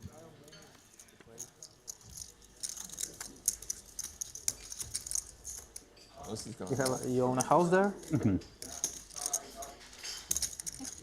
I was surprised, like, prices in Vegas are kind of low. So cheap. Yeah, yeah. But I saw how they building houses, so. Yeah, you can see why they're kind of. So, and the land is. Brian, you and I at lunch today, we were having a brief chat about our favorite television shows, and one of the shows that like did my come neighborhood, it's like was Breaking Bad. the homes are all a our sort similar of top floor 5, plan. top They're 10 just area. kinda like, I just saw a question here, a blueprint, little they're like comment here reverse on of each other or whatever. YouTube saying that Dylan Lind looks like a fusion of Breaking Bad's Walter and Jesse. What do you think? Walter and Jesse? Yeah, like a sort of like a DBZ fusion. Yeah, let me. Yeah, we had him there for a second. We'll get him again. But we're always open to some bad lookalikes in the comments. Even good lookalikes sometimes. Fusion. 80. Great spot for Alexi.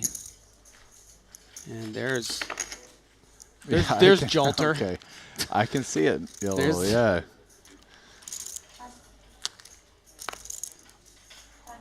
I think I saw some mid-hot, maybe 7 hot, 8 hot. Back out to the outer feature.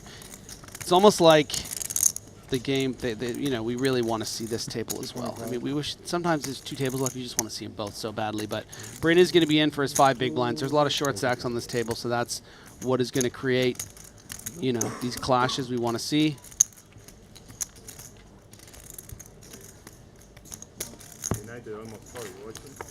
Well, actually, the real reason I'd want to see this table is the 2 huge stacks are here.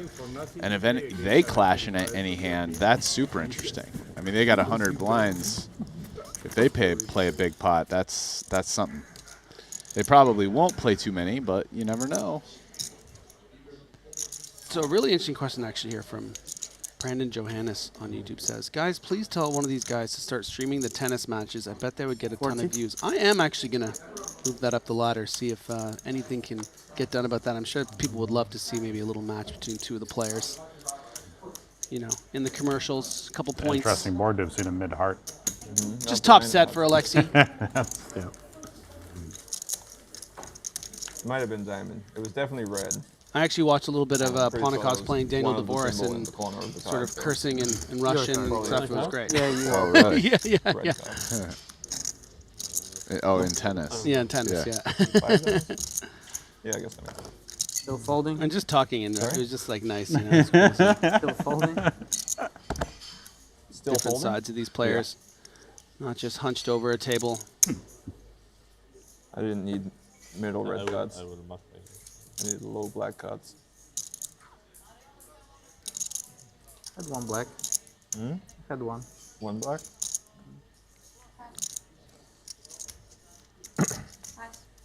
You open offsuit hands?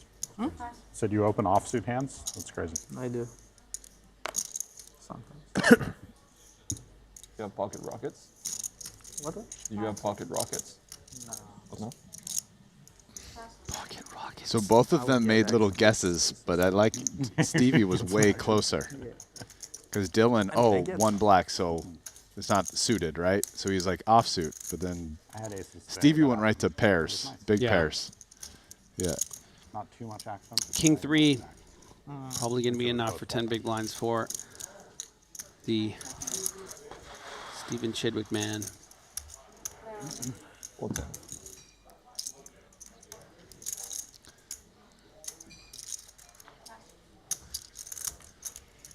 My guess is most of these guys won't want to stream the tennis matches, just like privacy. Yeah, we're hanging out. You know, Honestly, don't not a lot. want this to be public.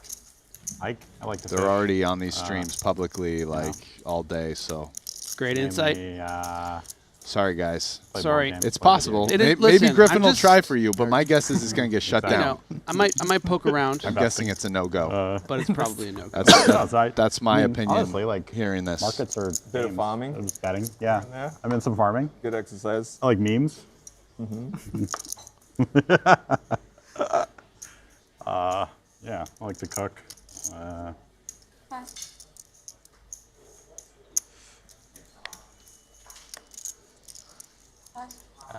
Beer drinking. Yeah. I Wow, he love just that. passes the Yes. pocket fives Cocktails. Yeah. from the low jack with the bajillion chips. Yeah, I don't know. I like exploring, I guess, as far as like physical activity. Like I just like to I don't know. Sport. I think like being super bad at sports as a kid kind of affected my relationship with them as an adult. I just have never poured the time into like. It is interesting because if Brian Lind You've been exploring does something open here the now? fives there, he kind of needs to call not three really. different players Seemed like because they all pool have and beach until I got 12 jellyfished. blinds or less. Yeah. I haven't, And I their haven't been back range in is the water like since my jellyfish. can be pretty strong from his early position open. So it's interesting. I mean, the way he did it so really bad. almost There's carelessly, really it not feels that like many. so tight. But I I've think seen a there's lot of obviously people some out deep there. strategy involved in why he wouldn't want to No, open a hand like that. He did it so quickly, it feels like it's clear to him. Yeah, it's part of his process. He already Yeah. knows what his range is going to be here. But I would love to see what he would do with sixes because it feels like he wouldn't fold that, right? We'll I never think know. not in the low You jack. could stop that one. I know. It was the only one. You probably speared it. So Brian Kim is going to be in big trouble here. And Maher is going to love what he sees as he's on that quest, as we discussed, sort of bust out of the, bit of a bad run he's had here in the Yeah, it Tritons. just hit me. I didn't see it. I was swimming and I just felt Just one cash arm or whatever. It wasn't as bad as David Yan. David Yan. after spending, Maher has the ace of diamonds here as well, so Mhm. but opportunities. Chop it up. No, it's just like Where on his body? Can Noira finally catch a break? Yeah. He was asking me about mine and I showed him. I'm like, oh. And Brian Kim is our He's like, 15th oh, place I got finisher. Another deep run for the incredible talent out of the US of A. Good game, Brian.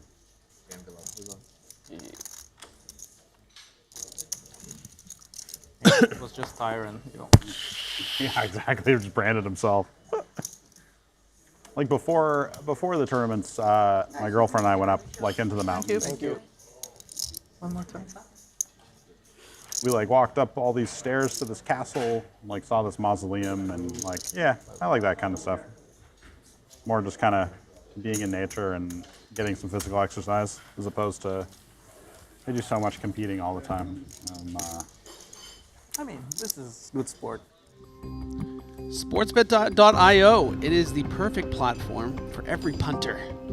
That's why we got a football guy in the app there. The complete and one-stop shop for every type of sports and event. He caught the punt and was yeah. returning. He's caught. Yeah, you punt it, they catch it. It's this symbiotic relationship here at Sportsbet.io. Experience ease of deposits with a wide range of digital currencies supported. So if that's your flavor, that'll really help as well. Smooth crypto betting at all times with Sportsbet.io. No lags and a user-friendly site that welcomes even beginner punters with ease. You can also place wagers on the go with our mobile app. I take it back. But do they only welcome punters? You know what? I'm gonna ask you're gonna around. get I feel like exact they opposite will of what I'm also gonna take wide receivers. Okay. And, Running backs. Yeah, running backs. Yeah. Occasional Yeah, not quarterback. sure about linebackers, to be honest. I feel yeah. like they're they stop it at some point. No, Sportsbet.io welcomes everyone, especially punters. As we go to the outer table, looks like Nacho's on his back with what appears to be a hand that is not good. I was expecting it to go, And all the tricks. Big smiles for the incredibly likable Nacho Barbera. More chips for Thomas Santern. Yeah, and he's been really ear-to-ear smiles that we've seen as we've moved over to the outer table here, and for very, very good reason. A lot of chips, a lot of promise. I mean, him and Danny are almost at 10 million between them, so that's half the chips in play. They're just scooping. Yeah, Scoopville. Yeah, there's Scoop there's actually big separation, Sean, especially how much do you have? after those two, between Dylan Lind and even fourth place. Yeah. It's up there. So it's there's only those three players having I think it's accurate. stack that's above Yeah, average. yeah. So That's 3 out of 13 are above average. Yeah, this is one of the biggest sort of chip lead separations we've seen in the Triton series so far in Montenegro. Yeah. I mean, Danny Tang 112 bigs, Thomas Santern 131. Whatever. So, Still got a post. I'm sure the two of them are jockeying for table captaincy over there on the outer with Santern having the edge so far. I mean, Sean Winter's looking around, and this is You were friendly. right you were in friendly his to me alley. this week. Is it the stream? This is We Sean watched Winter stream. Central. You're very friendly. I'm always friendly to you. No. Sean Winter, 12 big blinds. Sean is accusing Devoris of not always being he's friendly to sent him. it to me. That's funny. Sean's dressed Just chilling. kind of nice right now. Yeah, almost like he's going to a party after this. Look at me, I'm a person. I'm gardening. It is interesting. There's like walking her baby? very different kind of ways that guys respond to these Triton tournaments in terms of dressing. I'd say a good chunk of them dress like nicer than normal, different levels of nicer than normal, and then there are a few guys who just stick with the like super cash kind of poker gear. Yeah.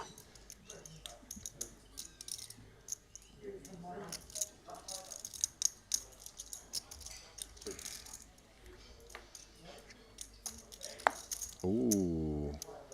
This is a fun one here because there's some grass that probably a grows, better card for but Ponikov's houses that range doesn't grow anywhere by a little else, bit. but they really like Sean, off My of this guess short is of that a there's stack, some checking grass back the big blind, probably has very that few grows ace by X. houses that they really So like, just that because don't of grow that, I anywhere think else. Ponikov's bets a lot on this card, and we can see he has a spade as well in 5 high. So Oh, black I bet. feel that a bet is coming.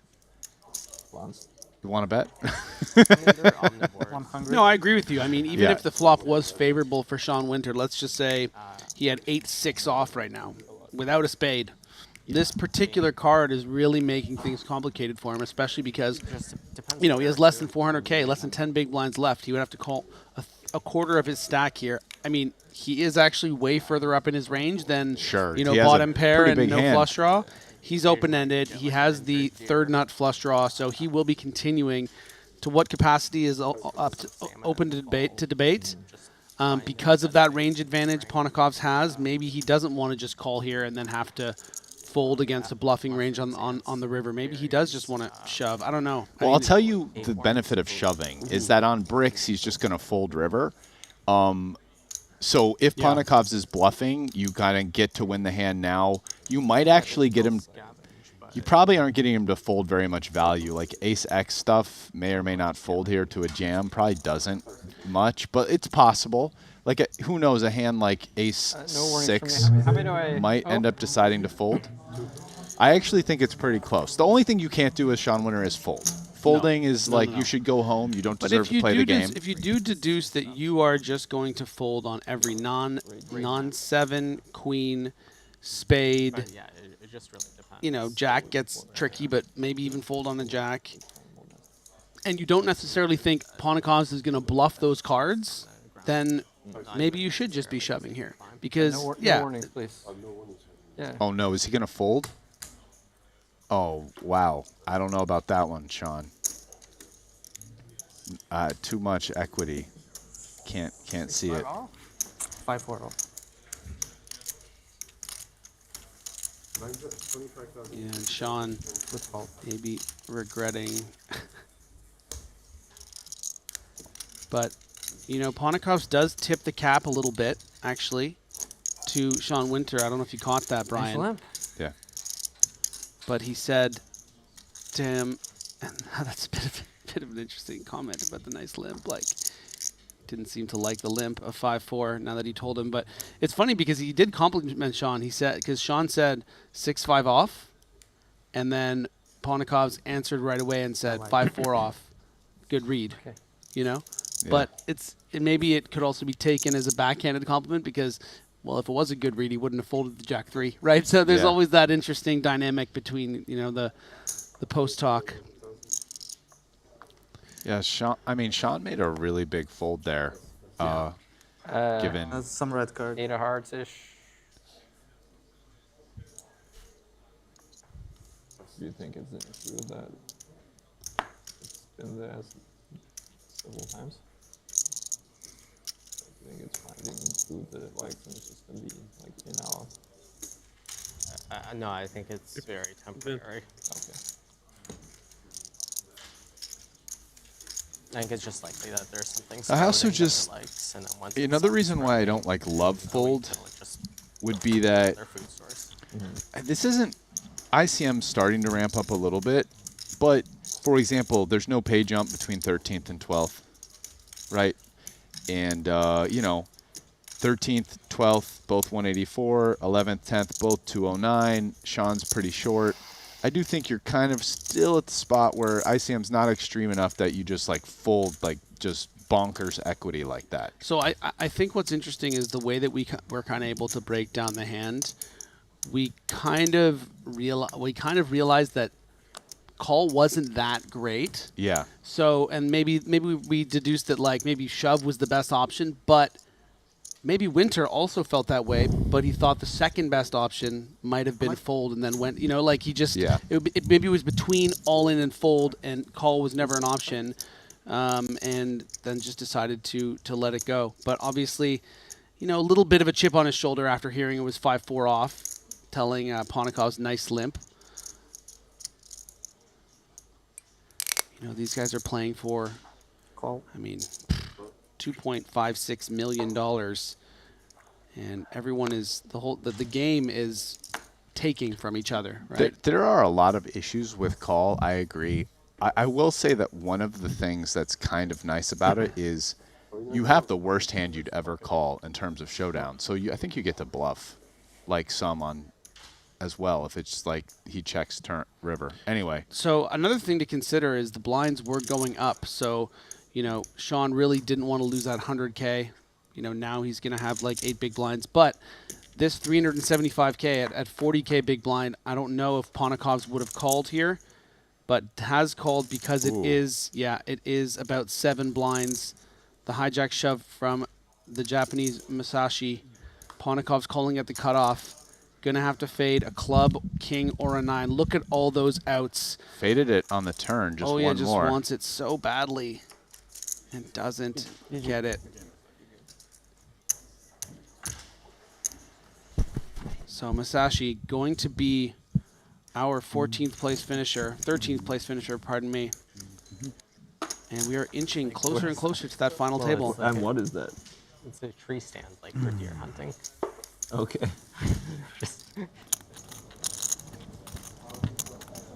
And back to the outer table, where it looks like our massive chip leader is putting out a lot of whites. 1 mil, 1.2. The hand is between So you have 1.2. Saturn and Liang. 5, 6, 1. I was scared with sets against. I know. And it was, oh my goodness, it was aces, you can't bust. for Liang, Can't be too scared. gaining 1.3 million. That's significant. That's, you know, 26 big blinds, but Saturn has created so much separation from the field not named Danny Tang that it won't be the end of the world, but it will definitely be a hit. See very well. So like, it's just like following the scent trail. And then it finds an invisible platform that can support its weight somehow. Another tough spot for Sean Winter. What do you think here? I think he should Feels like a clear shove, yeah. Yeah. But he has surprised us before. And he does have a reputation of being quite a short stack ninja at the late stages of this, but this one he knows is too good.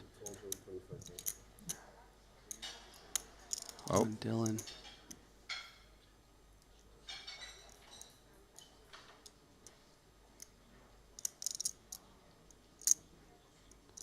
Walter Pinkman. So the stacks behind Dylan. Relevant. I guess. I mean, I guess you just kind of, you could maybe re-raise and fold versus Noira.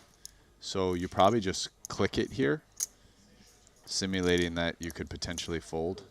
Oh, wow, he's just going with call. Okay, Yeah, kind of same thing. Yeah, it's the same. It's effectively the same thing. And this, I think, probably looks a little weaker because you would do it with so many kind of middling hands. You know, you'd have ace 8 here and do this. And you could just get ISO'd. So. Yeah, no, I like this. Mm-hmm. Yeah, call. I guess it's Like fine.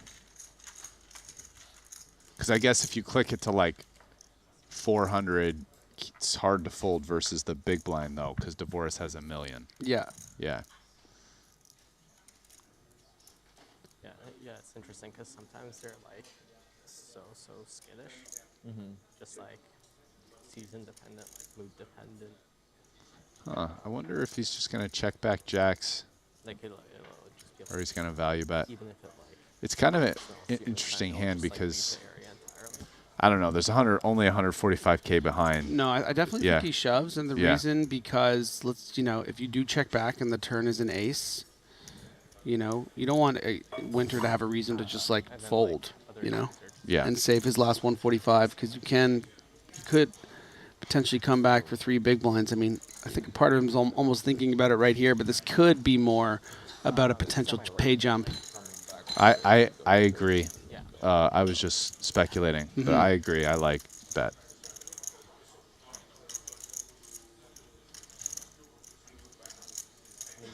Usually you set like a few up, and then get into one or another, like depending on where you think like the dealer are, like where the wind's coming from. I mean, if Sean Winter is up against, Now, unlike the Jack 3 hand, Ace King, where I feel like I criticized Winter's play, I don't really know what the best play is here, because there's also weird tournament considerations at this point about the other short stacks. Yeah, and he such has as more Bryn money. Kenny. Yeah, and he has more money more chips here than most do when they sort of leave one chip back. Like he put in, 65% of his stack. Yeah, he has 3 not blinds. 90, right? He has 3 blinds behind. There's 3 blinds. We've seen what can come back, and look at this. He is really considering making, a pretty interesting fold. Wow. Yeah, that one, the Jack 3, I'll say maybe someone can convince me that it's a fold, but like I want to die on that hill. But like I'll die on that hill for a little bit. But like this one, you'll starve on that hill for a while. For a while, yes. Yeah, but this one, maybe Sean's right. Maybe I can kind of see it. Kind of, he's still got 3 blinds. Okay, here's a question. There is the pay jump, right? They're right on the pay jump. It's Dylan Lynn turns over his hand, 2 black jacks. Are you putting in the last 3 big blinds? No, I'm folding. Okay. With just backdoor hearts and basically a queen draw. So what's interesting then? I think I don't think so. If he imagines that a lot of Dylan Lynn's range is maybe something like jacks, 10s, 9s, ace queen. No, but if it's ace queen, I mean, no, I have like ace 10. No, but that's what I'm saying. If he has ace 10, you should be putting in the queen 9, no? With how live your Well, that's backdoor. also different than when you said if he shows you as jacks, because you're more live against ace 10 than No, I against know. jacks, I'm just trying to sort of decipher, at what point would you feel comfortable calling it off? And I guess it's whenever both your queen and your 9 are live. Yes. And your hearts back. Then I think you have to. Yeah. And it was unclear to him. He survived just to have the same thing happen in the next hand. That is a particular hand I would like. I feel like every once in a while we should get a little rabbit cam. I know it's a little trashy, but just that would have been nice to know if the queen 9 suited won that hand, right? Yeah. I really hope it comes back to Winter and he just does that quizzical look and stares him up and down with like he's going to fold again. I don't think, yeah. This one, sorry, Sean. Yep, there we go. It goes in.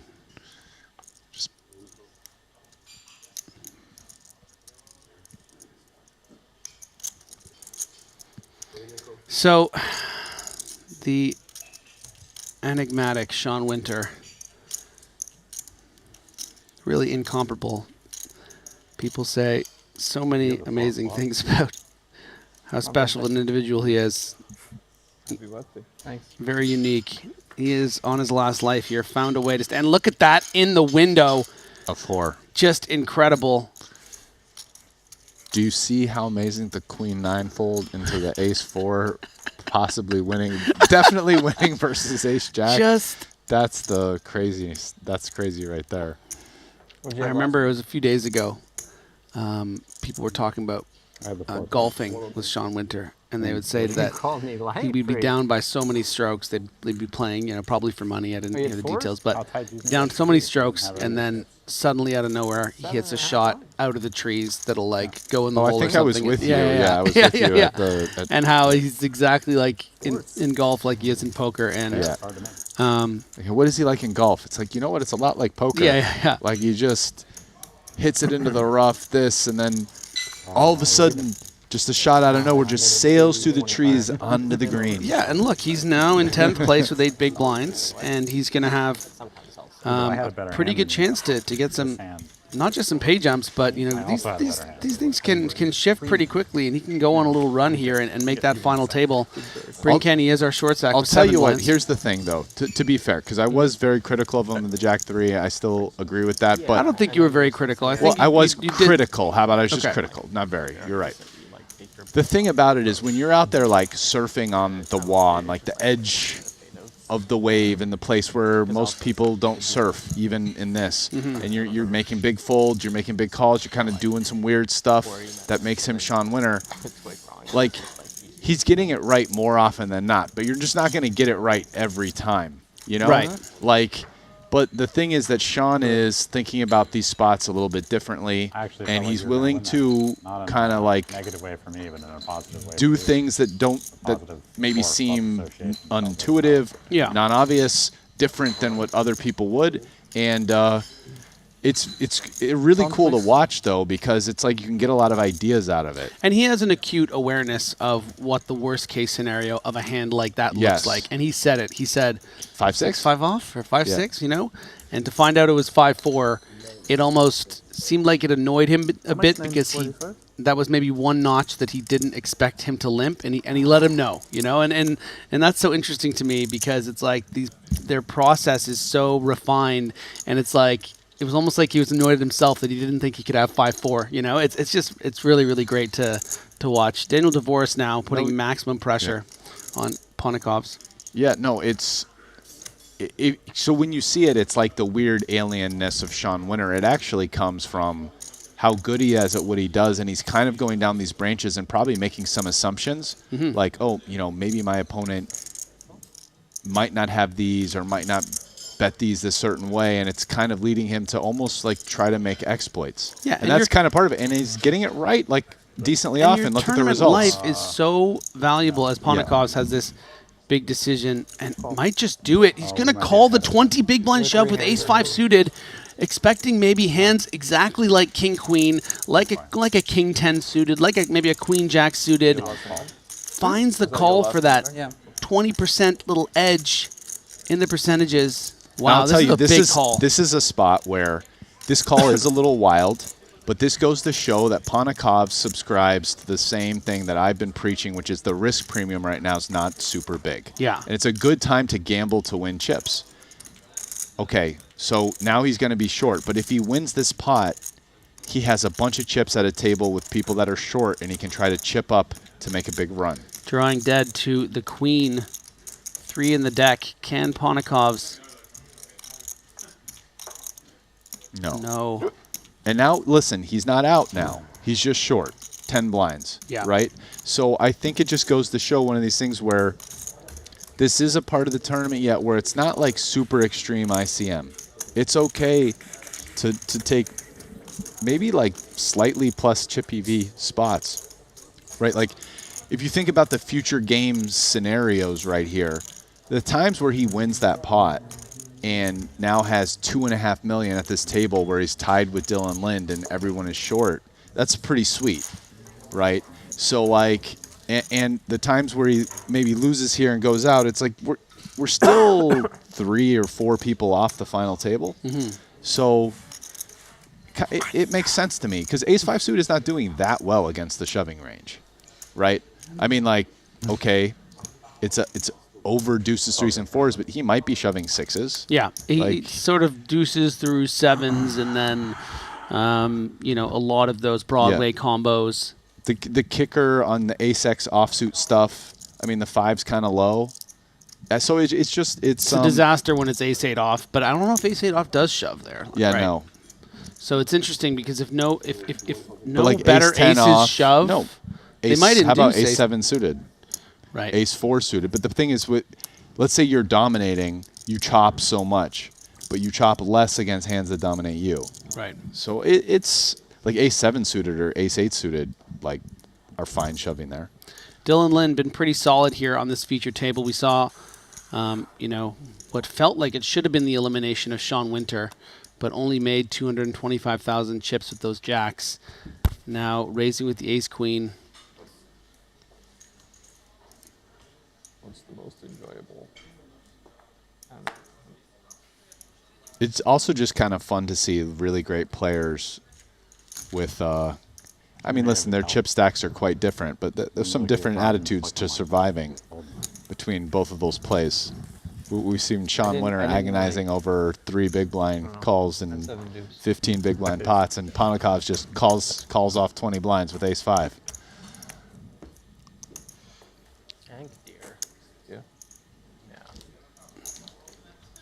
I've watched rounds. You think it's good? If I had a real tell, I would. You think it's good? They say not to. What, the ace-5 suited? I don't no idea. Me too. Probably. If I call. Hey, king, queen, man. That's great. You can call ace. You can always. Do you think the ace-5 is good? No idea. Me neither, man. I would guess Dvorez is just choosing not to say what he thinks. He might be sort of honest that he's not sure, but ace-10, you gotta fold. I bet he has opinion.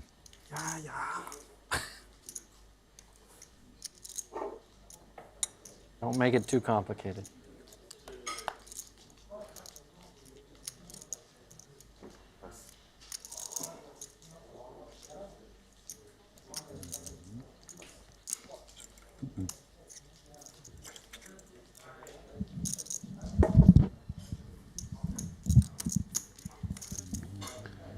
Nice under the gun takedown there for Mar, who's been a bit quiet.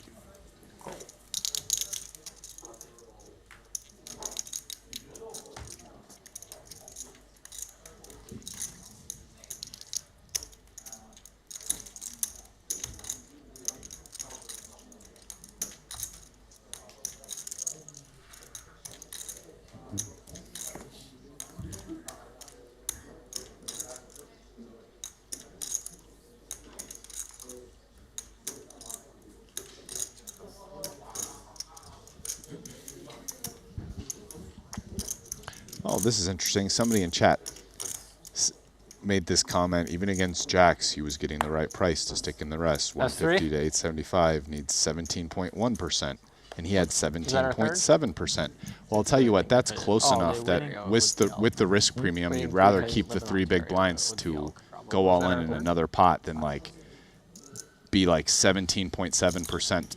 Yeah, what you're saying is for chips, it was like break even, but.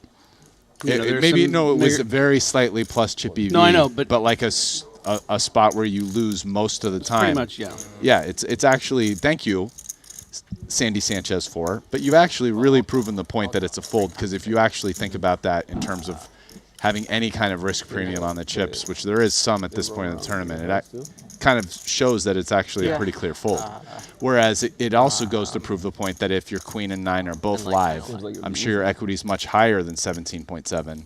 Maybe it's like 28, and now it's a pretty clear call, right? Like, so in other words, versus ace-10 versus jacks there with queen 9 suited. Anyway, pretty interesting. Thank you, chat.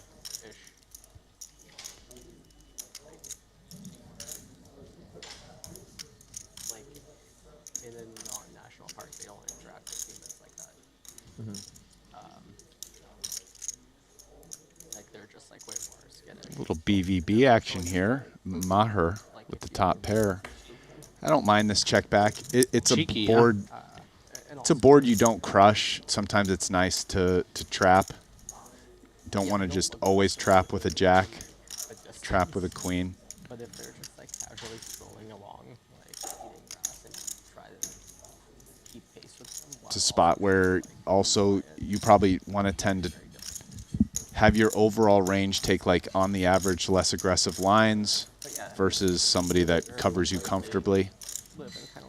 So you probably play like a little bit more passive than you normally would on the hole. Yeah, and there's a lot of delayed, continuation bets in these limped pots. Dylan's gonna limp. There's not really going to be many hands, if any, that he folds pre-flop. So if he has so many, 8-6 offs and 5-4 offs and all these kind of hands, they don't always just start with a bet on the Queen Jack 7. They want to get an indication that you're also not interested in this board to bet such a low percentage hand. So by checking back a hand like Queen 9, you're also giving opportunity for those hands that are looking for a place to bluff, more opportunities to do so. Yes, which is where a lot of the value Which is kind of what's happened here with the Ace-5 anyway. I mean, obviously Ace-High does have some showdown value, but Lind thought it would be easier to play to just start out with a bet on the turn. Yeah, Lind has a kind of interesting decision on the river. I think it's probably better to generally give up and check down Ace-High. You are beating King-High and maybe chopping with other, like, Ace-3 to Ace-6 hands. So No, I mean, you blind versus blind in a limped pot. You have other stuff you can bluff that's worse than Ace-High. Going and walking around and feeding, they just like literally just like any direction. Although I won't lie, once in a while I've bluffed in these spots. It's kind of close, which I think Dylan agrees with because he thought about it for a bit. Yeah, the Tunisian takes it down. And if you want an underdog story, Maher is a pretty good one when it comes to Triton. Has competed. This is his 4th stop and just one single cash. So clearly has been running poorly, and this could be his breakout event. He sees up to 31 big blinds looking for that second cash, first title. There are our chip counts. You can see 3 players with 10 or less blinds. That includes Ponikovs, who made that very, very interesting, 18-19 big blind all in with the Ace-5 of spades, and that was against Daniel Dvorak, which has catapulted him up to 39 bigs. Winter, found a way to fold that Queen 9. We've had a lot of discussion about the hands he's played on these short stacks. Chidwick in a little trouble as well with just 7 blinds. Yeah, Sean Winter really found an interesting path through all of that with the Jack 3, the Queen 9, and then the Ace 4. I mean, and is still in it with his 6 big blind stack. Chidwick also folded the big blind and then got a couple shoves through in the neck, that very same orbit. Still in here with 7. Yeah, and Sean Winter 200 with that patented sort of thinking man's expression does, of course, find the shove for these 7 big blinds at the cutoff with Ace-6. But again, not shoving. Putting in 4 big blinds, giving himself some opportunities, perhaps on, an absolutely brutal run out, something like a 9-10 Jack. But Maher's going to ISO with an absolute click. That'll get Daniel Dvorak out of the way with the 9 deuce, and then we should just, split Daniel Dvorak's money. You do a loop to get here. Hopefully intercept them. Well, sometimes just like generally, like let's say. And Winter's going to be pretty happy to see the same hand. Oh yeah. And then you're just like a little bit behind it, following the tracks. But the wind's this way. Then they'll actually be like, yeah. What? And then you have a heart, right? They loop back down a couple of hundred yards and like try to get your trail. I can't tell. So your favorite? I mean, you only do this with like people there's a heart. trust and know now we're flipping. very well. And You, really good. You didn't have ace king. do you win these flips? I guess somewhat like advanced hunting technique is you How bad we run? Got there. I'm glad I didn't have kings. We beat everything. Two We beat a pair. lot of hands. Yeah, 2 pair beats a lot of hands. So, 100 meters behind. Bit king. but with the same hand, they're going to split it. You're going slow, so Finally, it's 2 pair. Drop. So when they lose back, Maybe I should have called. the second Induce. is there. Keep everyone in, yeah. You might have 7-8. Well, it looks like Thomas Santern has lost some chips at the other table. His You got stack 315? is Yes. gone down. Yeah, he was up over 5 million and then lost a big pot to Alex Kulev. Didn't go to showdown. Well, he lost the aces to the kings And then against the aces to the Liang. kings, That's yeah. what dropped him down. Those were actually like 2 hands in a row. Mm-hmm. Yeah. No showdown to Kulev and then lost 1.3 million with the kings. Yeah. Yeah, the one against Kulev, pretty interesting actually. It's a check raise on the turn from Santurney and got shoved on. Nice result there for Daniel Dvoris into the 6 big blinds of Stephen Chidwick. Chidwick just happened to have, one of the handful of hands he would actually fold for such a short amount. He's definitely ready to put the chips in, but Called off the rest of your stack so fast on a page. I had ace 6. No, this is basically the nuts. You knew that you couldn't lose, right? Imagine if I had ace 6 versus you. Beat you in the pot. That's true. You did with ace 4. Yeah. You had queen 10 when you You folded. wouldn't fold. Oh, Him? You might. Dylan had it close. I might. He guessed Seen queen it. 10 and it was queen 9. I've seen it. All in. Wow. these guys are so good. They just really understand the ranges of the situation. Dylan, going to be too high up in his range, isn't thrilled by the positions, but king-queen suited is going to be, a very welcome sight for 7 big blinds. Going to be dominating all of Winter's king-jack, queen-jack, queen-10 kind of hands, flipping so often against the rest. It's curious, the winner jammed here instead of every other time he's put in like most, but not all. Yeah, that was curious, actually. I wonder maybe if it's it's just, some kind of random thing. I think it might. Maybe it's just like. No, because they're actually on a pay jump now. I think he's paying fealty to Ace-5 suited. Yeah. Like it's respect. Like this is one of the beloved sort of GTO sim hands that all these mega pros love. But mostly for reasons like this, that wheel interaction. Of course, the flush, you're sort of 30% against everything. In this case, 89% going to the turn. That changes nothing, really. Just a brick, which is great for Sean. And what do you know? It wasn't. Now we're even.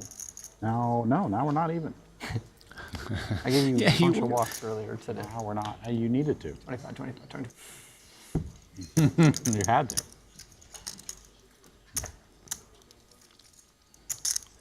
Now we're back to uneven again. But you're at the stack size where you can't win all in. That's positive for us. Yeah, so I'll blind away for a little bit. Get back down to the level. Isn't it crazy? It is. You have 350 back? Yep. They're a good duo, these two. Yeah. And then every stream I have 4 bigs and just win every all-in, so people just think I run hot and all-in. You do. You just beat me twice in a row. It's true. Ace-4 against. Ace he won a Jack. flip and he won a 30-70. Might be the best all-in player I've ever seen.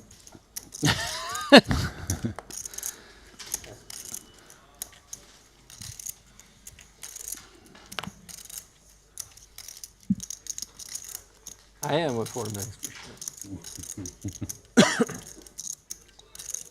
You basically fought me dead both times. It was insane. All in. Wow, the board just rips. Stacks behind are, yeah, 5, 8, and 16 blinds. Got me off a powerhouse. 6-7 a diamond. That's exactly the type of hand that fives wants to fold.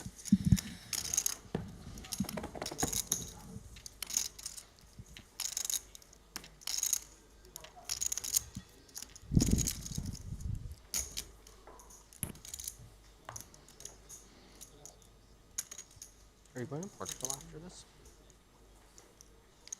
Vegas?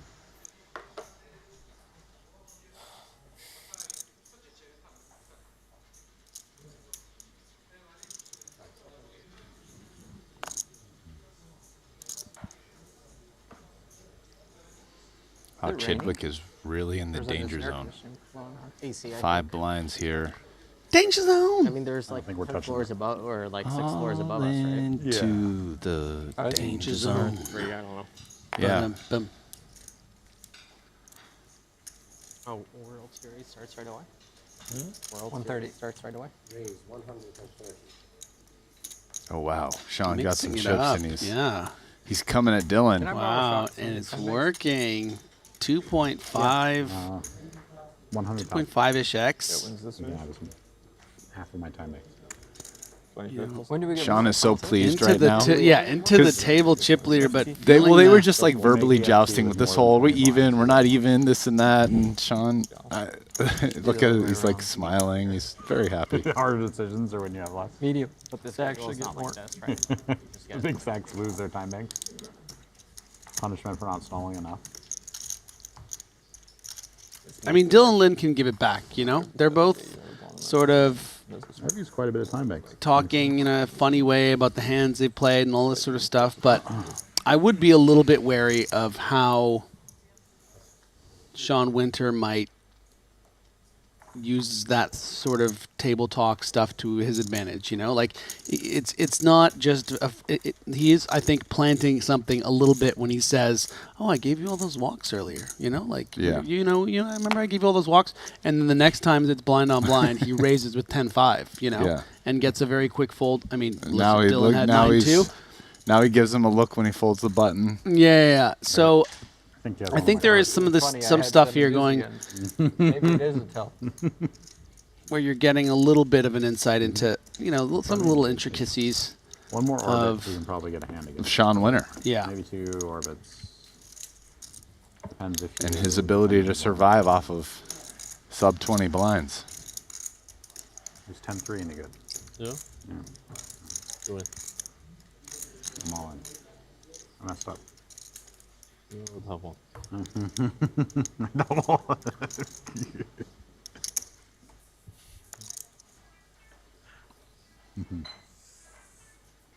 6-3 suited. Clubs.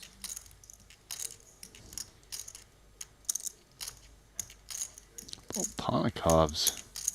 7 bigs.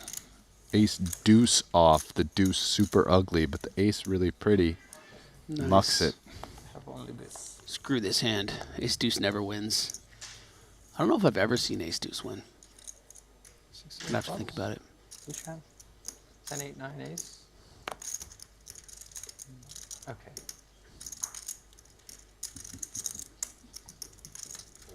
None of my cards. That's your only Not a great seat to be in, blind on blind here against the very dangerous Daniel Dvoris, also known as Oksata.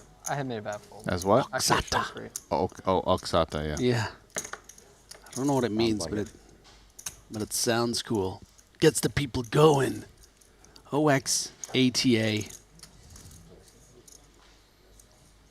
425. Oh. Yeah, this is the problem with deciding to go with a 3x line instead of, say, a limp call with Jack 10 and getting exposed right away by Better. Oksata. Pair? Not king 7. You're not folding king 7. What's king high matter? 7 matter. No?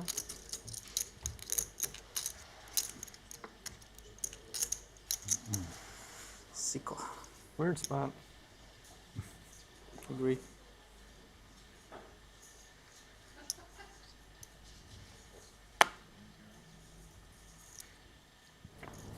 Finally, back to the outer table. Almost forgot about these guys. And it's looking like it's an all-in between Malinowski, Limitless, against Liang. Oh. And that river is going to send him packing. Didn't hit 1 deuce, hit 2 deuces to take down the ace-jack suited. Yeah, that was ace deuce off for Liang, ace jack suited for Malinowski.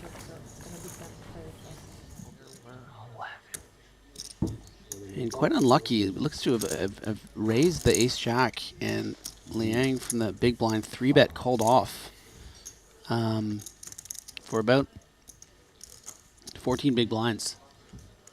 So a bit irregular from Liang, but getting lucky. Sometimes that's part of the charm of this game.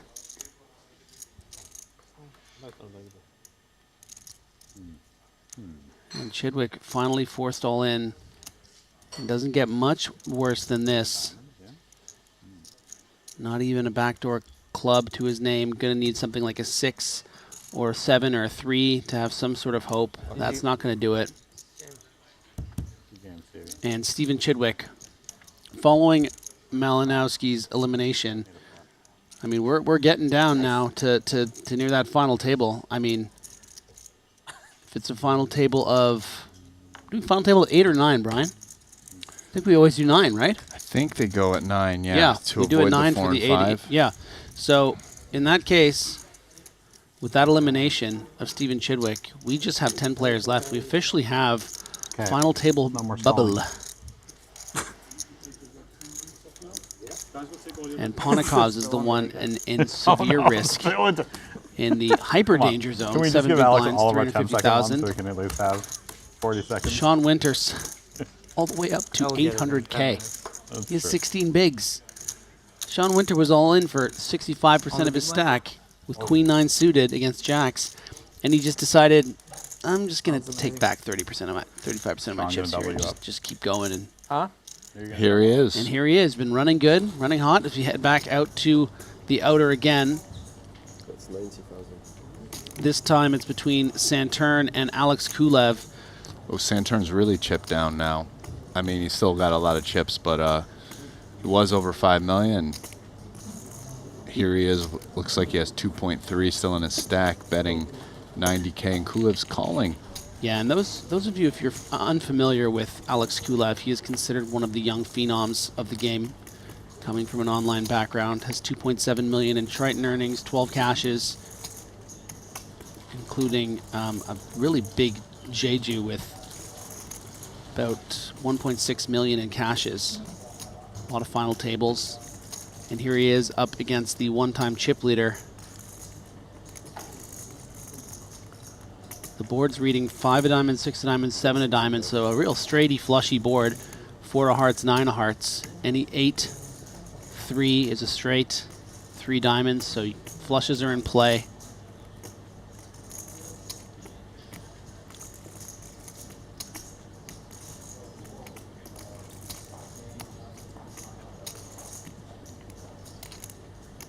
Comes with a block here. Yeah, betting just the minimum, 60K, really. How will Kulev respond? And he raises it.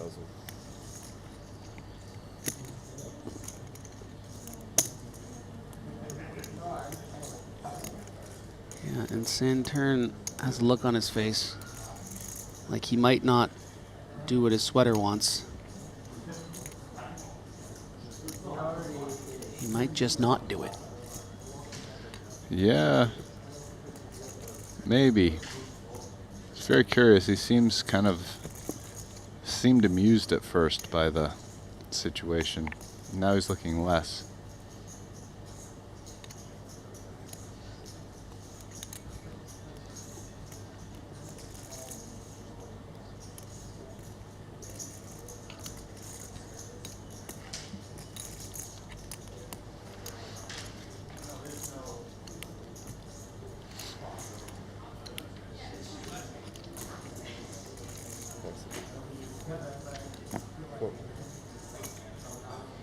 makes the call, and Kulev shows an ace and an 8, it looks like. Yeah, straight was all he needed to value hunt. You know, those min bets on rivers do serve as kind of like effective checks, and of course you're going to value bet a straight even with 3 diamonds out there. So Kulev wins a nice pot of about 1 million chips, all the way up to 2.7 million. Santurn now collapsing to 2 million, but both of them still healthy here in this 100K. How about the Jacob & Co. watches here? They are the official timekeeper of the Triton Poker Series. They make these incredible timepieces, as you can see here. I mean, they're just gorgeous. But they're not just about the diamonds and the sapphires and the rubies. If you're into poker, gambling-themed gear, there's just one perfect watch brown to check out. They're embedding a very playful spirit in the watch functions. There's a roulette wheel on one of them, and chips and stuff like that. It's really, really creative, really cool, and we give them out to our main event winners out here. And I just love that because, listen, everyone in poker has a dream of winning a World Series bracelet, but these aren't things you can just watch and wear at the table. You know, it's a little tacky, but you know, a watch for winning a main event at Triton, I think people will rock that. You know? Yes, sorry. Yeah. 10 people left. Yeah. Here we are. Now that risk premium is starting to get a little higher. We just Chidwick busted 209 and 10th is 209, but from here on out, it's pay jumps every single ladder. So not an automatic fold here from Ponikov's in the small blind. Has just, 6, 7 big blinds. It's a bit interesting facing big this. blind, rather, right? Oh, he's in the big blind. Okay, yeah. No, I don't think he's folding at all then. Yeah, thanks for catching that, Brian. Decides just to call. Yeah, why not? Maybe right? play some stop and goes. Yeah.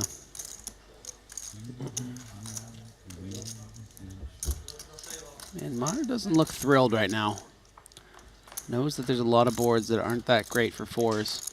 Like this one.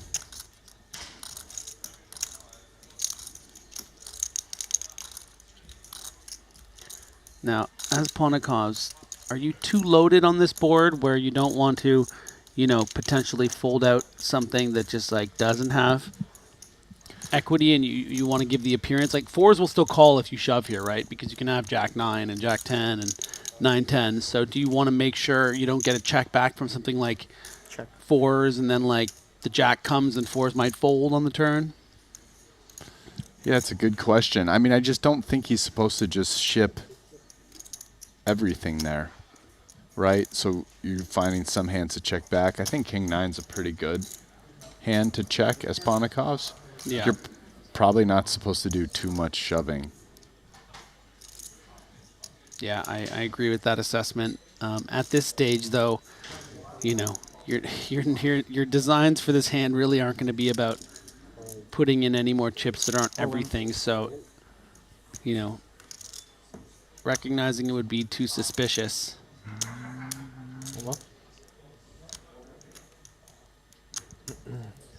125. I wonder if he's maybe going to find a fold. It's hard to say. No, right? No, I don't think so. Just the timing. Listen, Ponikovs can have just ace, listen, 6 I don't want to bet. I'm not betting call, but I won't be shocked. Come on, let's bet, man. If you can bet fold. How big a price? No, what do you mean? Can we pause the stream so we can talk about this? This is important to everyone. I'll take 3 to 1.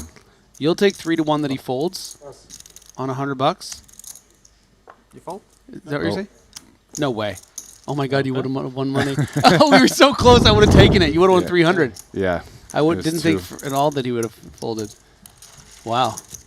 You, sorry, buddy. Well, there we go. I guess I'm still just stuck. Outer table. We do have an all-in here. It is Ace-King against Pocket Nines between Bryn Kenny and Danny Tang. And, Bryn Kenny came into this level, the last couple levels, quite short. And, of course, he finds a way to double up to 15 big blinds. Danny Tang's going to take a hit, but not much of one. He looks pretty unbothered. Why? He has 3.8 million chips, good for still the chip lead. So that was our outer table action. Exactly. Bryn holding on the 10, 7, 3, 7, 10. I was thinking Run 8 out. deuce with 8 of hearts, but He's unbothered, moisturized, happy in his lane, focused, Yeah. flourishing. Be in there. 5x. Don't be stupid. oh, okay, yeah, you're right. Yeah, you're right. 8-6 with 8 of hearts, yeah. I think you call 8 deuce for 2.5 and full versus min though. That's actually a very sharp take.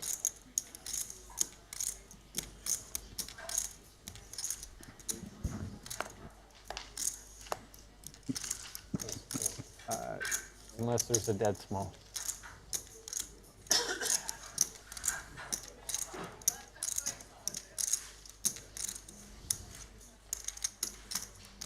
All in.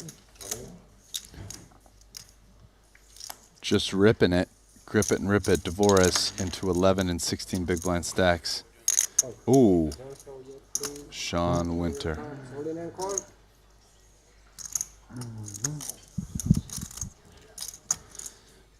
So Sean Wakes up with ace king. Yeah, I mean, he's happily all in here. 63% to 37. Still a lot of ways for Daniel Dvoris. So they were saying that Sean Winter can't win these all-ins when he has more than like 6 blinds. So let's see if that's true. If he loses this, then there might be something to that. Aces. They're done, right? Slow roll. They're done, right? So cards on their backs. America versus Canada. I mean, I guess if Sean Winter loses, we're going to the final table. Is that what's... That's correct, yeah. We will be at the final table of 9.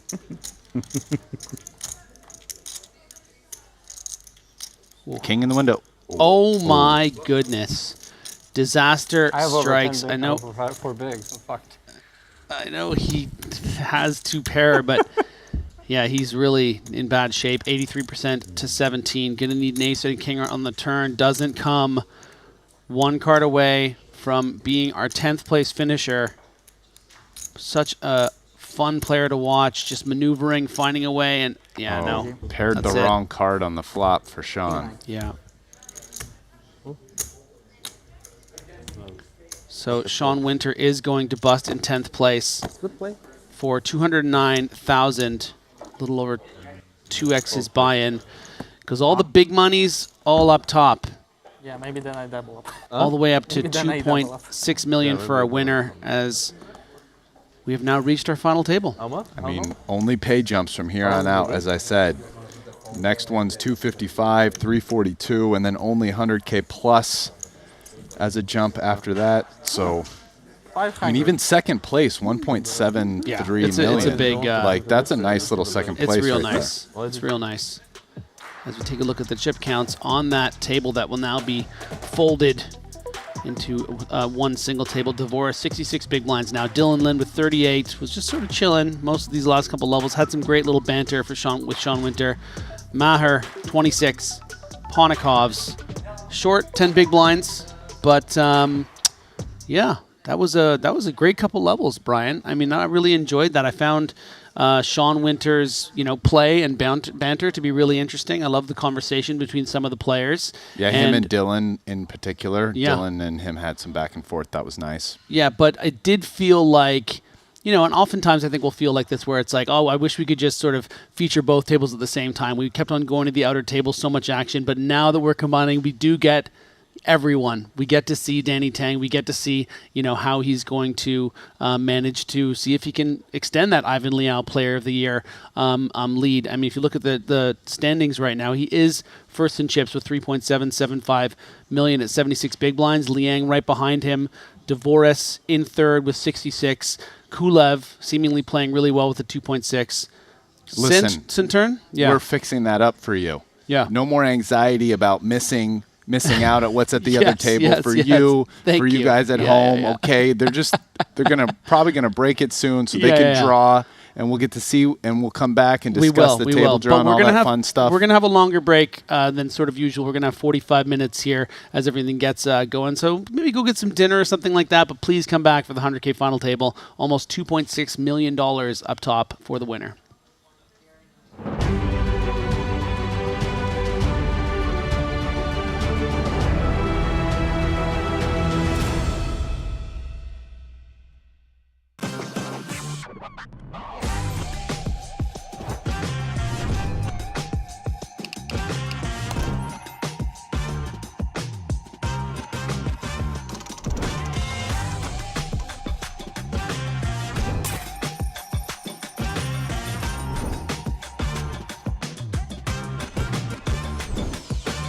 Want a $50 Global Millions ticket on top of the full GG Poker welcome bonus? Sign up with promo code Triton_2024 and deposit a minimum of $20 to claim your ticket. Brace yourselves. This is live. And the show goes on. Oh, wow. All in. In poker, every small decision counts. Introducing the Game Changer, Daily Dose of GTO. This is your free guide to mastering GTO strategies in just 5 minutes a day. Join the thousands of players transforming their game and results. Gain the confidence you need for high-stakes decisions. Scan the QR code now to get your free copy and follow GTO Wizard on Twitter and Instagram for exclusive challenges and giveaways during this Triton series. Welcome to BetACR EU, the premier platform for sports enthusiasts and the newest way to engage with the Triton Live series. Experience the pinnacle of sports prediction where every game, every match becomes an opportunity for victory. At BetACR EU, your insights into the game transform into action. With exclusive action prediction options for the Triton series, your player knowledge and predictions set the stage for unmatched excitement. And there's more. BetACR EU brings the world of sports to your fingertips, offering action prediction options across all major sports. Whether it's football, basketball, baseball, or beyond, your passion for sports finds its home here. Kick off your journey with us and get a 15% free play on your first top-up up to $250. Don't just watch the game, be a part of it.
For sure, but you never know in some of these spots. It's very extreme, so he could lay down ace-queen there. So just to give you an 10-second idea, we have pre-flop's a little bit 2 aggressive at this players stage. from the money, Yeah, it's 2 fast. players, the shortest stacks are 11 and 12 15, I big think. blinds respectively, Jason Kuhn and Jose Barbero. But like, for example, Dvorak could easily have had like just ace-5 suited there. 330, yeah, you call, you know, Cy call versus Davies, but fold versus Santurn. Opportunity for Jason Kuhn, who's got pocket kings in the shortest stack. How sick is this for Ponikovs? Wow, what a spot for Kuhn. He's going to be a 4-1 favorite here to double up and just clear a bunch of short stacks. And if Ponikovs doesn't hit a queen, because I don't see how this goes any other way, Ponikovs is going to be the short stack, I think. That's true. So there is the expected jam from Jason Kuhn. All in. And the snap. I got kings. From I get Ponikovs. queens. 4-1 favorite. You're like 350, yep. 330. Yeah, snazzy jacket that Kuhn's wearing. Yeah, and this silk shirt. Thank you. The Thank only you. one will be the victor. Safe so far for You Kuhn. meant physically. Oh, that was all me.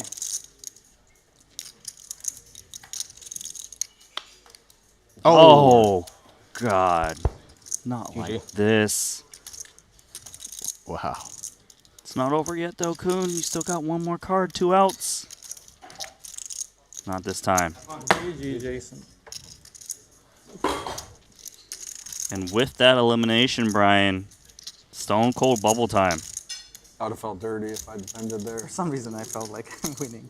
I had to say it. Actually, most of the time. Yeah, right. It is true. Most of the time, nobody ever says anything. Yeah, but like Dan saying it to someone, like you're in great shape, instead of like being quiet, it's got to be like his buddy, like a random spot, and then some boom still. Well, let us continue. Well, back to not saying anything again for the next little bit. For the next 3 years. Divorce will no longer be talking. Starting now. You can feel the happiness. Bryn is one of the shorter stacks, only on 20 blinds now. No one's sad to see Jason Kuhn leave the tournament. One of the all-time great No Limit Hold'em tournament players, and but that is a sick way to go. Yeah, only Jason will be sad. We go to a flop. Pocket fours is best. Also has a wheel draw. This is a fun one here. King of diamonds, little king queen, pocket fours. You say it's fun because you don't expect the king queen to check fold 45. to a c-bet, right? Yeah, not to a small sizing. I think the problem is this flop is just so dry. You need to find some continues. That isn't top pair. That isn't ace, or even like a 5 or a 3 or diamonds, and like this starts to get one of them versus a small sizing. So yeah, I mean, I would have been surprised if Ponikov's folded. He's also not like super short. I do think if he was getting down really into the shortest stacks with the risk premium, you start letting those spots go. Okay, if he was sitting on like say 15 and lower, he's just thinking, look, maybe I slide into the money first before getting involved. Yes, yeah. You skip these spots. Like you don't need to defend like a normal wide kind of range where you're what's the name for you might know the term for the MDF, the minimum defense frequency type of thing. Right. Where you're just defending against like small c-bet Hold sizes. on. That was pretty sneaky from Sandturn, checking back to turn after hitting it. Yeah, it was, and it's played perfectly knowing what Ponikov's has. So it's a play designed to get extra money from Ponikov's weakest part of his range. Ponikov's not biting. He's not biting because I think King Queen actually shows down the winner quite a bit. I agree. Yes. We know a bet is incoming from Sandturn. Perhaps targeting an ace-x. 290. 290. 290?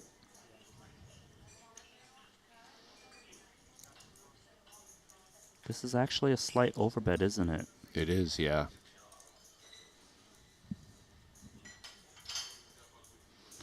Having the king of diamonds isn't that relevant because Santurn's probably checking back his missed king x of diamonds. So you're not really blocking any bluffs here that play this way. And decent chance but yeah, it's still just a lot to ask to just pure bluff catch there. But he was considering it. Yeah, he put his defense in on the flop. Now, Ponikov's noticing time. King of the value bet. I'm sticking. It's my nickname for him. Say it again, King of the value bet. First of his name. First of his name. Yeah. Here we go. He did win event number 3. $1 million in the 30K 8-handed. 11th in the 50K Quattro. Likely to cash this one. Daniel Divorce now ace 8 suited. Right.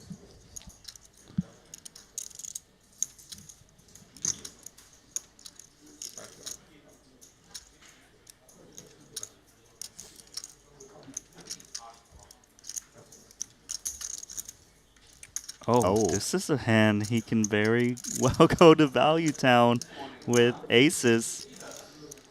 Yeah, I think he's too deep here to to flat. Also, you don't really want to trap like. Right. You want to put. You're, you don't want to bust accidentally. Yeah. When you're on the stone bubble, but you know he also has almost 30 blinds, so just very natural 3-bet spot. He's probably going to choose a pretty big sizing, like. Just to go polar. Yeah, because it is a polar spot. You're right. 275K is the price. I just don't really think Ace-8 suited can do very much here. Seems like there's better hands he could show up with. Yeah, I mean, if you really didn't believe somebody, the play is probably just to rip it. But calling just seems pretty wild. Wow. Oh, but he's calling. I guess he doesn't feel like risking it all. He does know that Watson will play polar range like those ace rags, king X offsuits that might 3-bet. Yeah, I guess if you feel really good about what your opponent's range is, if I'm trying to get into his head because I didn't call this right, I think you're thinking, okay, he has a lot of ace and king X stuff that I'm actually mostly dominating, really. And I just play as if he has that, or he's got like ace king, ace queen, and like jacks plus. Kind of that, maybe queens plus, right? So it's one of those two. So maybe it's better just to call. And now his range is somewhat defined, and I'm just going to play like I know that in position. Sneaky check from Watson with the overpair.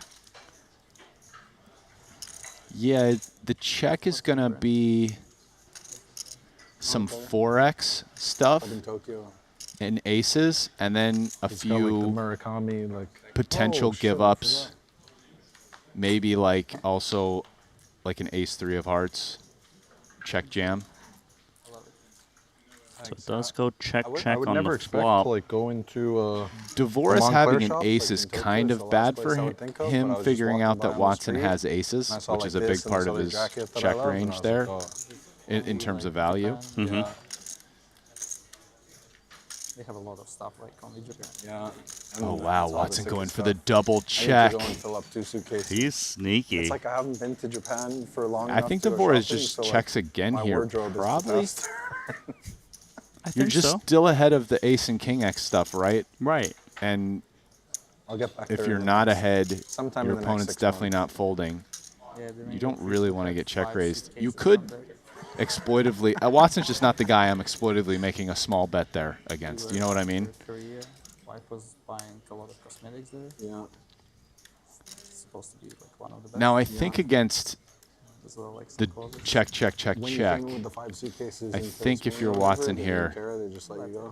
I kind of like betting. Yeah, in some countries they'll like. You they'll, feel like if bother your you opponent and was see going to if they stab, care he would have how done much so you by the spend. turn. Quite a bit, and maybe he's just trying to show did it- something down. I went And I'd from rather do that Japan, than like you know, one trip and, check call. I mean, if my opponent can beat aces, he's probably putting me all in if I check anyway, so there's no check raise. When one person have 4 seating, it's a bit suspicious. Let's see what Watson decides. It's a tricky spot.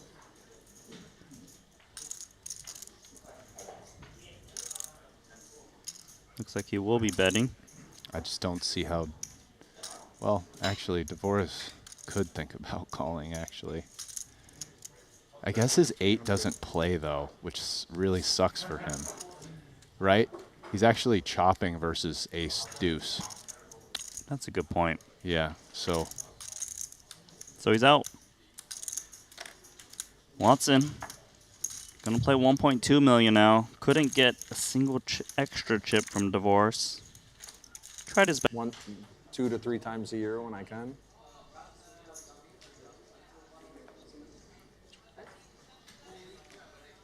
Hey, hello.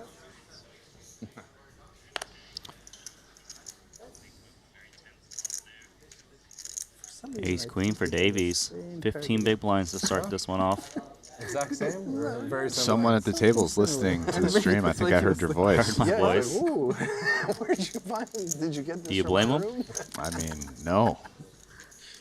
And we have the same shopper? You blame Davies for raising this one up to 70K. Not at all. That's what What a happened to pretty, me when I fall pretty asleep hand on the in, button. Linus, Decisions now for Divorce. A7 suited in the big. You're looking around. Is this mine? Yeah, for sure. I wonder if he's going to attack Davies here on the bubble. Can afford to lose 450, not that he wants to. Nope. Keep Decides it calm. to call. I think it's reasonable because Davies probably open ships some of his range off of that stack, so maybe he thinks, let's just play it posts. 6-4-4-2 hearts, backdoor spades possible for Divorce. You'd also prefer to pick guys who you think maybe respect ICM a little less. And I'd probably put Davies in the camp of guys that respect it a little more. Fair enough. You know, I think there are definitely guys who respect ICM less than Seth in some of these spots. Of course. Guess I am not going to be too specific. Question now, though. Yeah.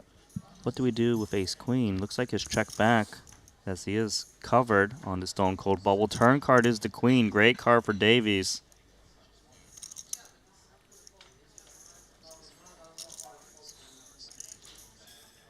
Yeah, wow. Super good card for Davies here.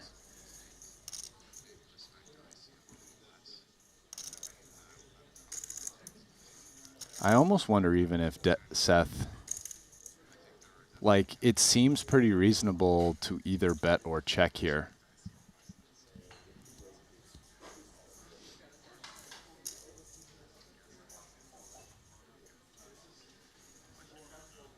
Like, I think you always bet queen jack, but like maybe mix with either ace queen or king queen, because a lot of your check back range just wants to check back again. You know what I mean? So it's nice to mix in a really good hand like this. I think it's reasonable.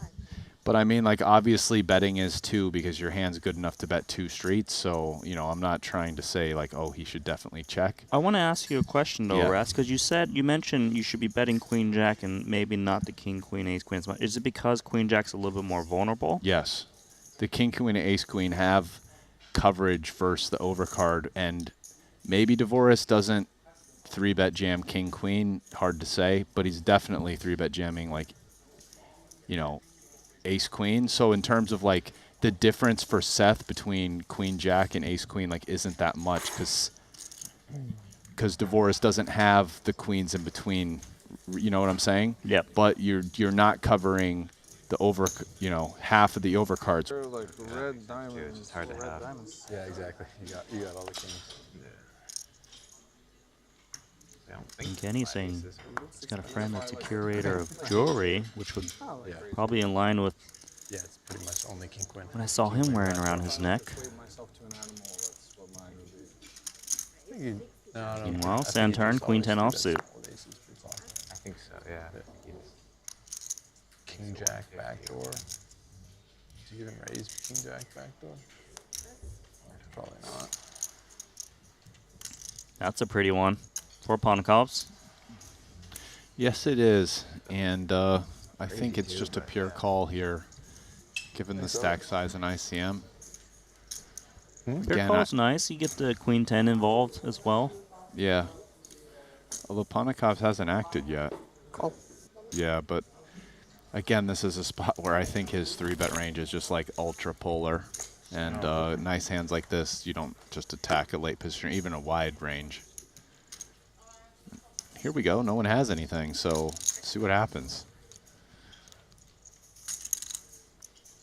It is an ace-high board once again between these two, although... Ponkovs has king-queen again. Yeah, it is. Different danglers, right? 9-7, more interaction, In some amount of rather time. than the wheeled cards. Check through. King of spades, giving Ponkovs a pair. Yeah, Gut nice shot for Santurn. Nice card for him. Or did a bet go in? Defense mode with that check. That didn't go in. I bet the end, yeah. Just check down at the river fold. Wonder if Santurn, now that he has just a little bit of equity, decides to bet. He could check back here. Yeah, I don't mind this check back, actually. It feels like with a spade, he's more likely to bet. It blocks a little bit more continues, as well as having equity if behind. Yes. And he can probably go the check bet line there with some worse hands than queen high as well. As played, does have queen high, 3 checks in front of him. I think as played, you just check back queen high and know you're usually losing. But like maybe once in a while you win. Kind of interesting.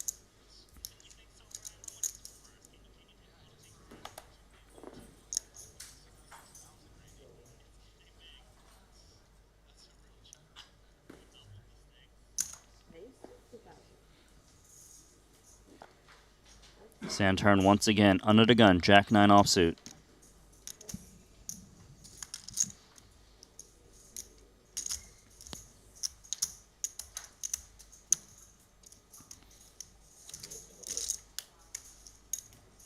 Monakovs with ace 3 is aware that Santurn is hyperactive at the moment, but just ace 3.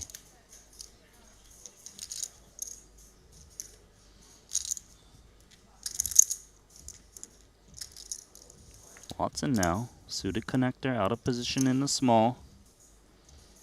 This is a pretty gross spot here. I don't blame Watson for passing. Marginal. Yeah, 40 blinds, out of position, chip leader. Just let it go. Big blind getting a better price with king 6 suited. So this is a spot where, yeah, I would call. I mean, like, suited kings are pretty good. Yeah, I know you're on the bubble. Well, he does flop open in a straight draw on this 5-4-3-2 club board. I mean, this is a spot where he definitely gets leads, but you don't have to. And with higher risk premiums, even you could maybe lead less. But I don't think he's leading right now on the Stone Cold bubble, though. Just a bit less. Listen, man, sometimes you got to do the psychotic lead, and when the chip leader raises, you just ship it, bro. Like, he's going to raise with the Jack 9 off, and we ship, and we win a huge pot. That's how I would play it, Randy.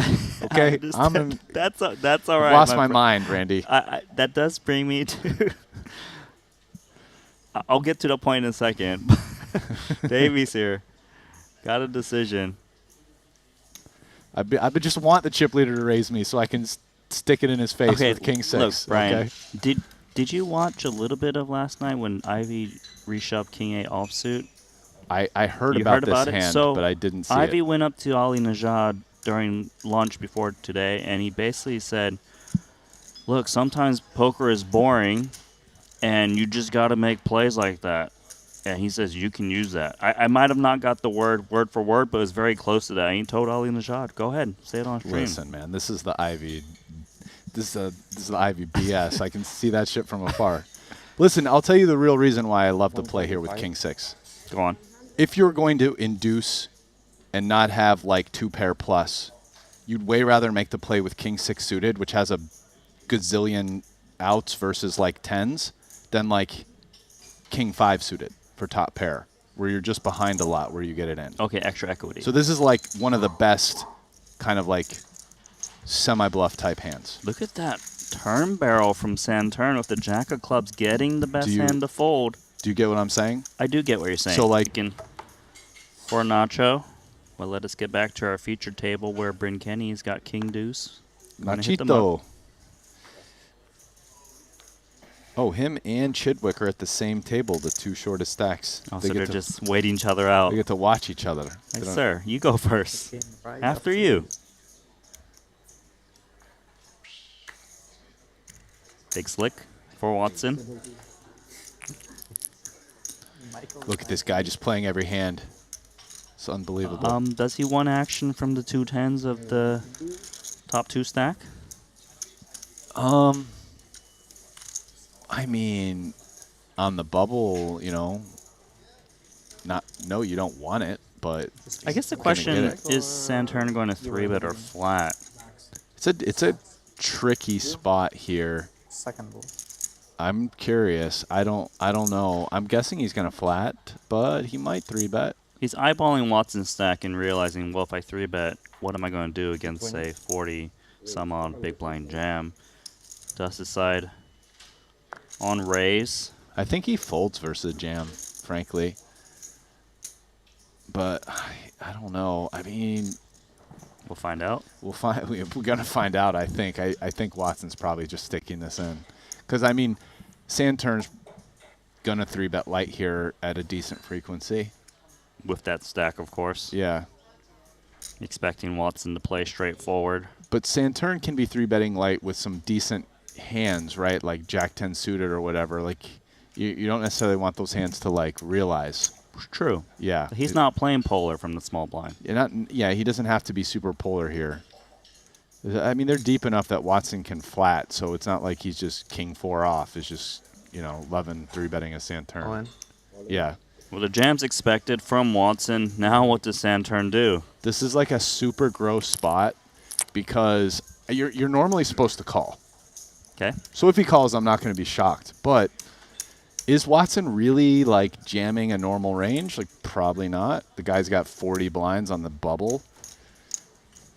So you're saying if Watson had like a hand, probably like a little bit tighter than normal jamming range here. Okay, so like 2 9s, 2 8s might actually just see a flop rather than 4-bet jam. Dude, maybe he like honestly maybe even pitch it. He could pitch 8s. Like I wouldn't be shocked either way. Okay. He is going to call. We got a massive coin flip here. So Watson's not pleased to see that. You can see he doesn't really like being called. It's going to be 2.56 million coin flip weighted towards sand turn, and if he can hold against Watson, the bubble will be burst. If Watson win though, he would have a massive stack.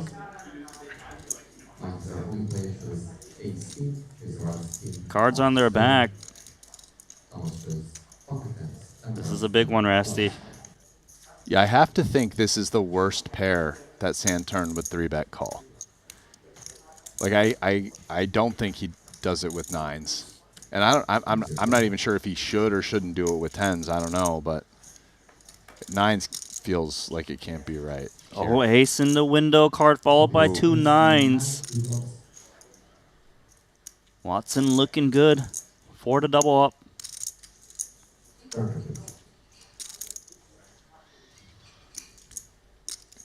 Four on the turn is safe. Commanding position for Watson to just double into one of the top stacks in the tournament.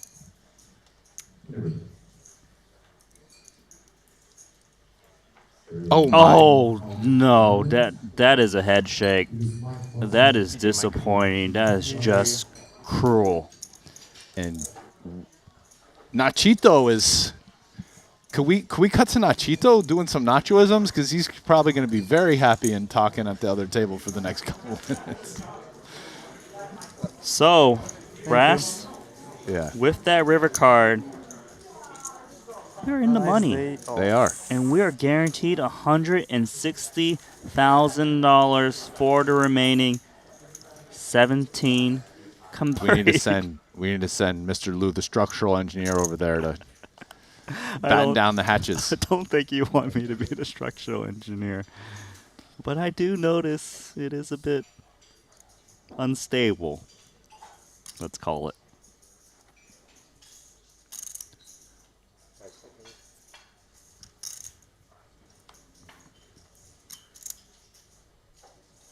Red Time Bank coming in for divorced. Queen Jack.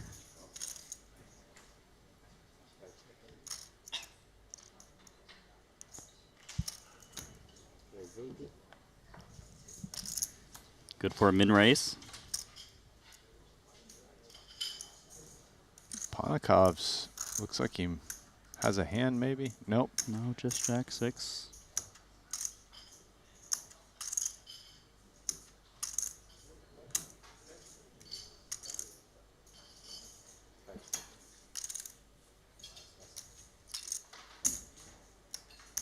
Ace 6 suited for Davies. Time to get involved. Yeah. I wonder.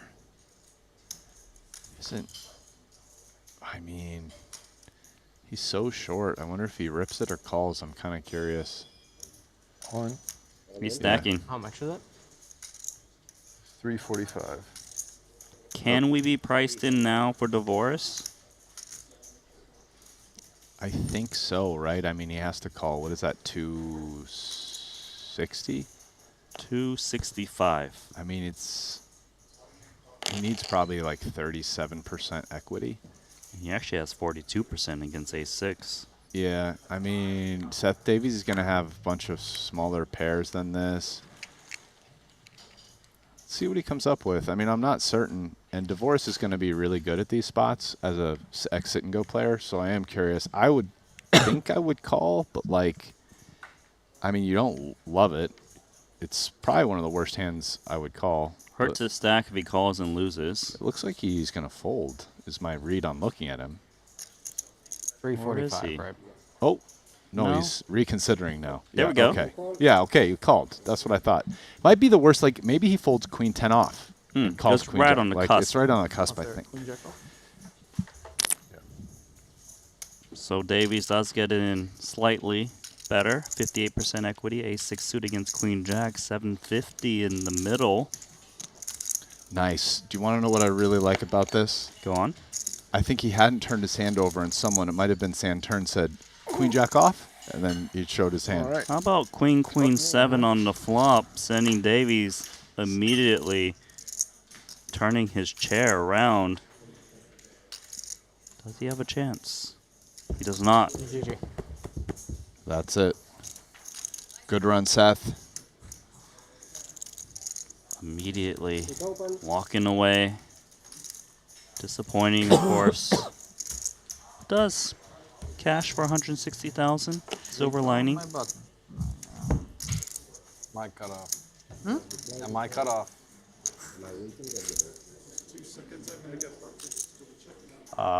Yeah, I like to cook.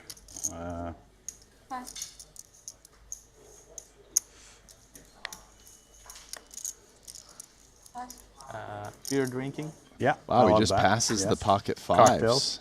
Yeah. From the low jack with the bajillion chips. Yeah, I don't know. I like exploring, I guess, as far as like physical activity. Like I just like to I don't know. Sport. I think like being super bad at sports as a kid kind of affected my relationship with them as an adult.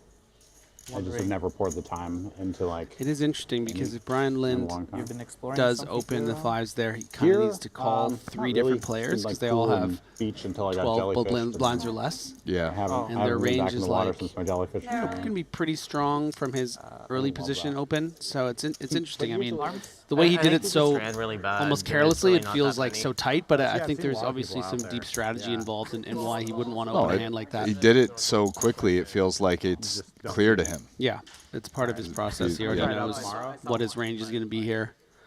But I would love to see what he would do with sixes because it feels like he wouldn't fold that, right?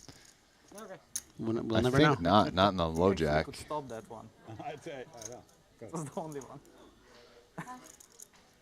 You probably speared it. So Brian Kim is going to be in big trouble here. And Maher is going to love what he sees as he's on that quest, as we discussed, sort of bust out of the, bit of a bad run he's had here in the Yeah, it Tritons. just hit me. I didn't see it. I was swimming and I just felt Just one cash arm or whatever. It wasn't as bad as David Yan. David Yan. after spending, Maher has the ace of diamonds here as well, so ooh, but Chop opportunities. it up. Oh, it's just like Where on his body? can Noira finally catch a break. Yeah. Good He luck, was guys. asking me about why I showed up. I'm like, oh. And Brian Kim is our He's like, 15th oh, place I got finisher. this. Another deep run for the incredible talent out of the US of A. Good game, Brian.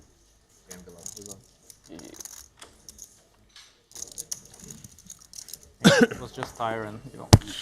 Yeah, exactly. He just branded himself. Like before the tournaments, my girlfriend and I went up into the mountains. Thank you. One more time. We walked up all these stairs to this castle, saw this mausoleum, and yeah, I like that kind of stuff. More just kind of being in nature and getting some physical exercise as opposed to. I mean, Danny Tang, 112 bigs, Thomas Santern, 131. Whatever. So, Still got to post. I'm sure the two of them are jockeying for cable table captaincy over there on the talking to outer him. with Santurn having the edge so far. I mean, Sean Winter's looking around, and this is You were friendly. right you were in friendly his to me alley. this week. Is it the stream? This is We Sean watched Winter stream. Central. You're very friendly. I'm always friendly to you. No. Sean Winter, 12 big blinds. Sean is accusing Devoris of not always being he's friendly to sent him. it to me. That's funny. Sean's dressed Just Sean. kind of nice right now. Yeah, almost like he's going to a party after this. Look at me, I'm a person. I'm gardening. It is interesting. There's like walking her baby? very different kind of ways that guys respond to these Triton tournaments in terms of dressing. I'd say a good chunk of them dress like nicer than normal, different levels of nicer than normal, and then there are a few guys who just stick with the like super cash kind of poker gear. Yeah.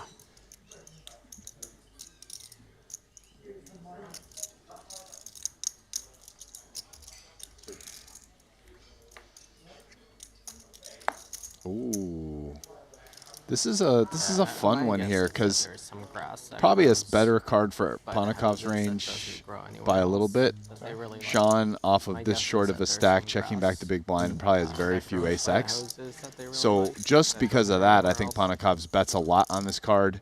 And we can see he has a spade as well in 5 high. So black I feel that a bet is coming. You want to bet? No, I agree with you. I mean, even Yeah. if the flop was favorable for Sean Winter, let's just say he had 8-6 off right now without a spade.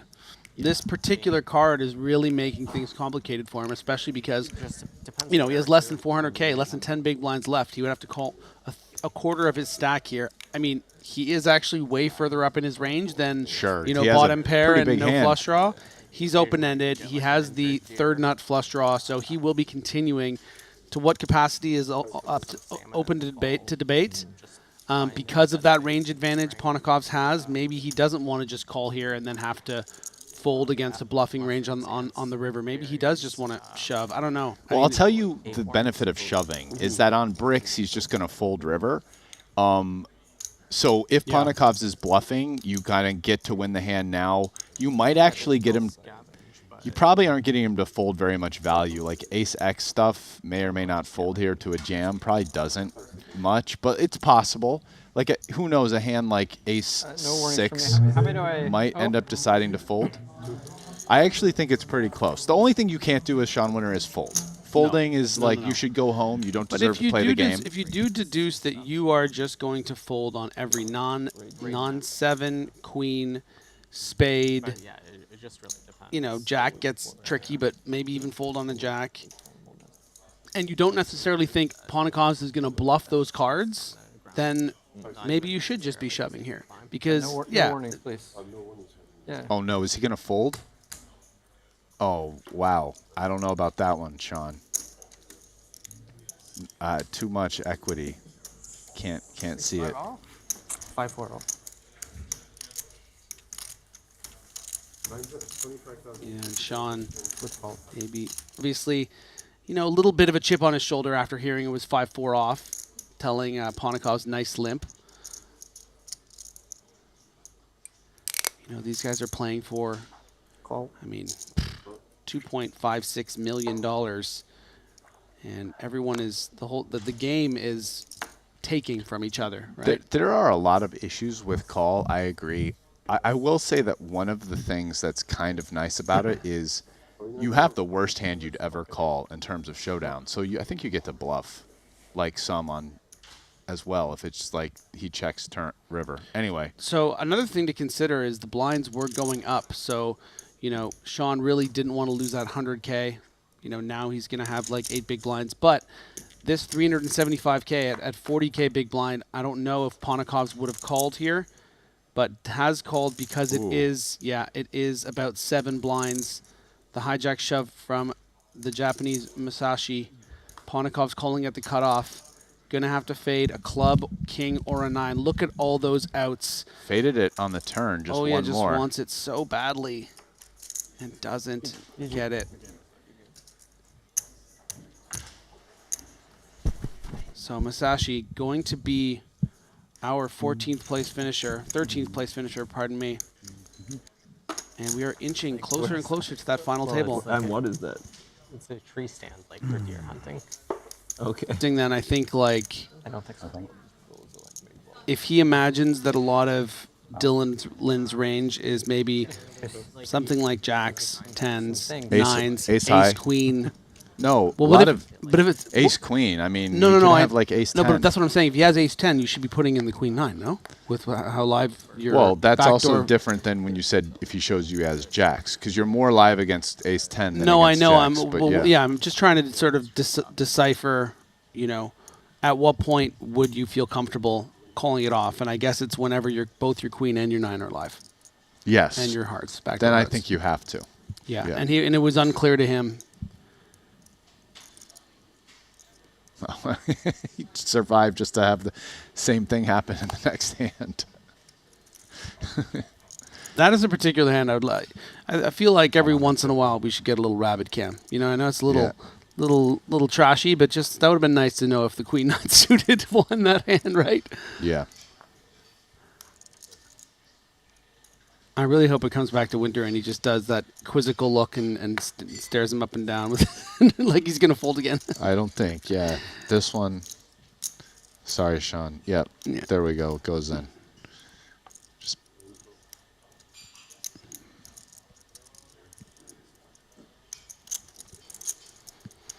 So, the enigmatic Sean Winter,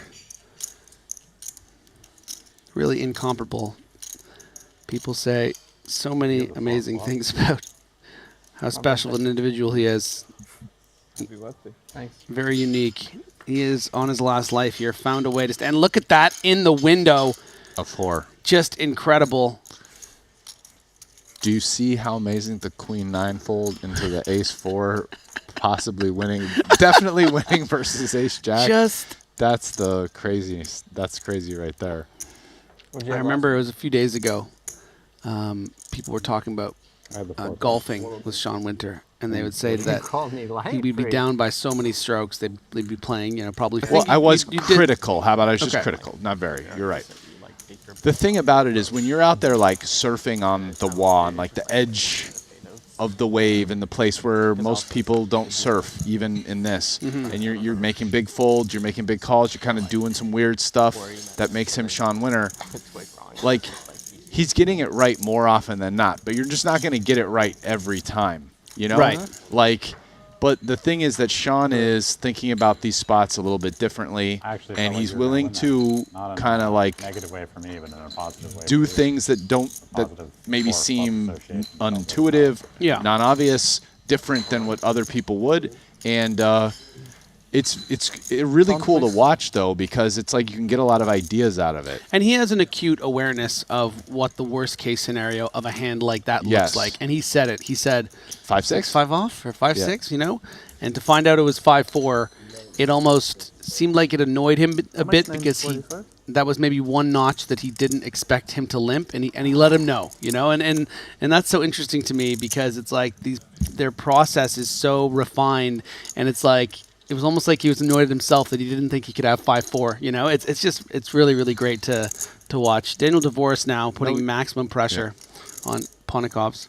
Yeah, no, so when you see it, it's like the weird alienness of Sean Winter. It actually comes from how good he is at what he does, and he's kind of going down these branches and probably making some assumptions, like, maybe my opponent might not have these or might not bet these a certain way, and it's kind of leading him to almost like try to make exploits. Yeah, and that's kind of part of it, and he's getting it right like decently often. Look at the results. Life is so valuable as Ponikov's has this big decision and might just do it. He's going to call the 20 big blind shove with ace-5 suited, expecting maybe hands exactly like king-queen, like a king-10 suited, maybe a queen-jack suited. Finds the call for that 20% little edge in the percentages. Wow, this is a big call. This is a spot where this call is a little wild, but this goes to show that Ponikov subscribes to the same thing that I've been preaching, which is the risk premium right now is not super big. Yeah. And it's a good time to gamble to win chips. Okay, so now he's going to be short, but if he wins this pot, he has a bunch of chips at a table with people that are short, and he can try to chip up to make a big run. Drawing dead to the queen. 3 in the deck. Can Ponikov's? No. No. And now, listen, he's not out now. He's just short. 10 blinds. Yeah. Right? So I think it just goes to show one of these things where this is a part of the tournament yet where it's not like super extreme ICM.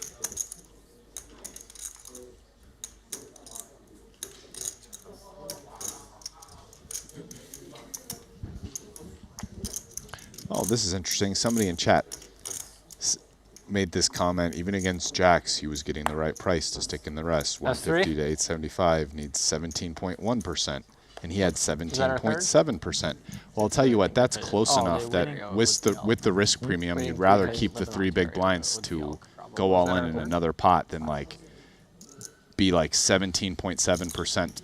Yeah, what you're saying is for chips, it was like break even, but. You know, it was a very slightly plus chip EV. No, I know, but like a spot where you lose most of the time. Pretty much, yeah. Yeah, it's actually, thank you, Sandy Sanchez, for. But you've actually really proven the point that it's a fold, because if you actually think about that in terms of having any kind of risk premium on the chips, which there is some at this point in the tournament, it kind of shows that it's actually a pretty clear fold. Whereas it also goes to prove the point that if your queen and 9 are both live, I'm sure your equity is much higher than 17.7. Maybe it's like 28, and now it's a pretty clear call, right? Like, so in other words, versus ace 10 versus jacks there with queen 9 suited. Anyway, pretty interesting. Thank you, chat.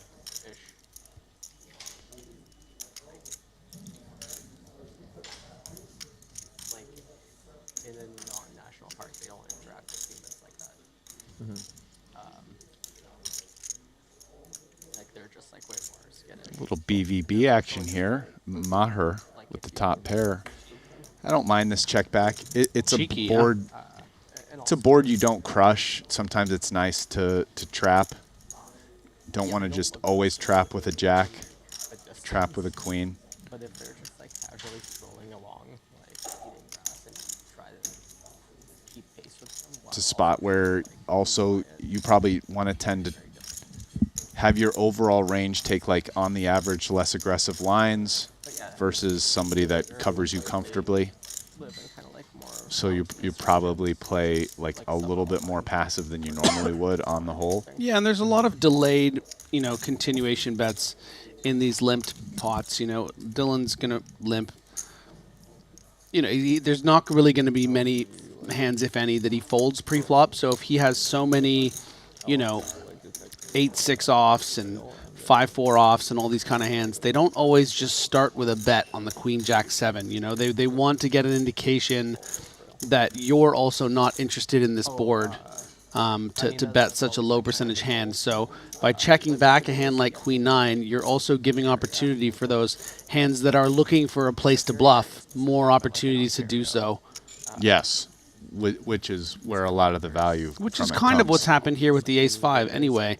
I mean, obviously ace-high does have some showdown value, but Lind thought it would be easier to play to just start out with a bet on the turn. Yeah, Lind has a kind of interesting decision on the river. I think it's probably better to generally give up and check down ace-high. You are beating king-high and maybe chopping with other, like, ace-3 to ace-6 hands. So blind versus blind in a limped pot, you have other stuff you can bluff that's worse than ace high. And walking around and feeding, they just literally just any direction. Although I won't lie, once in a while I've bluffed in these spots. It's kind of close. Which I think Dylan agrees with because he thought about it for a bit. Yeah, the Tunisian takes it down. And if you want an underdog story, Maher's a pretty... The queen 9 and then the ace 4, and is still in it with his 6 big blind stack. Chidwick also folded the big blind and then got a couple shoves through in the neck, that very same orbit. Still in here with 7. Yeah, and Sean Winter 200 with that patented sort of thinking man's expression. does, of course, find the shove for these 7 big blinds at the cutoff with ace-6. But again, not shoving.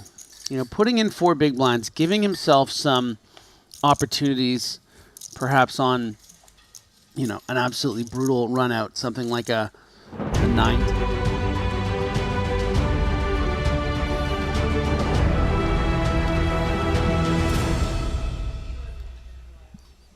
Well, each and every Triton Super High Roller Series, themes do emerge. Welcome back, everyone. Ali Najad alongside Griffin Benger here in Montenegro, continuing coverage from the Maestral Hotel, Resort, and Casino.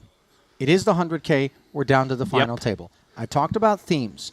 Most of the time, we have to wait until a few events are in the books before a theme comes to mind or emerges. But coming into this one, there was one that we already had in terms of a story, and that, of course, is your chip leader. As you dive into the Triton Poker Plus app, Danny Tang leading the charge in terms of the Ivan Liao Player of the Year award. Last stop of the season, there he is with the chip lead. Chatted with him prior to the FT, and he just said, I can taste it. I can see myself hoisting that particular trophy, and he's looked good along the way. Yeah, I mean, this is a player that has really been all over the place over the course of this Triton series, just in a lot of events, cashing, you know, such a presence, staying alive in a lot of them. We saw, you know, how animated he was in that all-in, in the money, just to stay alive, and, you know, not a lot of celebrating you see in these all-ins with these super high rollers, but for him, it means so much to win this Ivan Liao Player of the Year honor, and, you know, chip leader of the final table of the 100K, our biggest buy-in, you know, thus far here at the series. It's a big statement to really finish, you know, anywhere near the top 3 here. It'll really give him some separation, and that's really what he wants at this point. Quick peek into the app to see where the points are in terms of standings before I refocus upon payouts and get us down to Luca Vivaldi for the intros. Danny Tang, 3,289 points. Look at the buffer being created between he and Jason Kuhn. Daniel DeVoris, though, 3rd in points, 3rd in chips out there at the FT. Let's send it down to Luca for the intros. 102 entries here in Triton, Montenegro in the 100K No Limit Hold'em 8-handed event. We're down to the final 9. They're going to compete for more than $2.5 million, the title, and this beautiful trophy once again. Please allow me to introduce you to your final table of 9.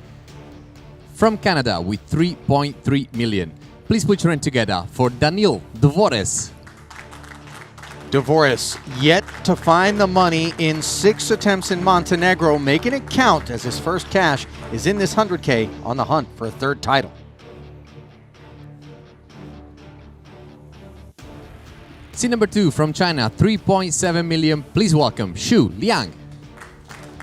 Liang of the Chinese delegation comes in with 3.6 million plus in career Triton earnings. Had an FT in the 150K 8 max in Jeju. Here he is again, 6th career Triton cash. Our seat number 3 is from the US with 1.2 million. Please welcome Breen Kenny. If you don't know this name, you haven't been paying attention to high stakes poker. Final 2 in the Triton Million in 2019, $38 million in career Triton earnings. 3 titles. This seat is number 5 from cash. France with 2.2 million. Please welcome Thomas Santel. Santerne, 138K in career Triton earnings in this, his 4th ever festival, as he hunts his first title, 3rd career cash. Seat number 6 from Bulgaria with 2.6 million. Please welcome Alex Kulev. Kulev has caught the attention of the high-stakes circuits, courtesy of Steely Resolve. This is his 3rd cash already here in Montenegro. Seat number 7 from Tunisia with 1.3 million. Please put your hand together for Maher Noira. Fresh off of breaking the seal after a 21-effort dry spell, Noida with back-to-back cashes and his first FT. 1.9 million for seat number 8 from the US. Please welcome Dylan Lindy. Final tabled the 40K 7 max, a 5th place finish for 200K, brought him over $1 million in Triton earnings. How much further will he stretch that here? Seat number 9, we have our chip leader and POY leader with 3.8 million from Hong Kong. Please welcome Danny Tang. Always pointing to the sky, to his good friend Ivan Liao, for whom this Player of the Year award is named. We'll make strides here today. Last but not least, from Latvia with 500K, our seat number 10. Please welcome Alexei Ponakovs. Onikov's looking fresh. 8 million plus in career Triton earnings. This is his second consecutive cash in Montenegro. 15th of We his still career have 1 in minute Triton. remaining on 25,000, 50,000, 50,000. I wish you all the very best of luck. Eva, shuffle up and deal, please. All right, so we play quarter 50-50. 125K in orbit. That is the price of poker. Ponikov's last man out and last on the leaderboard as you get the glimpse brought to you by GG Poker.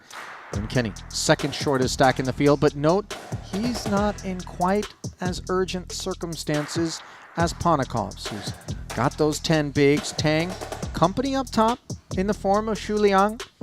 Just 2 big blinds separating them. You get a look at the payouts. Luca mentioned it. Over $2.5 million.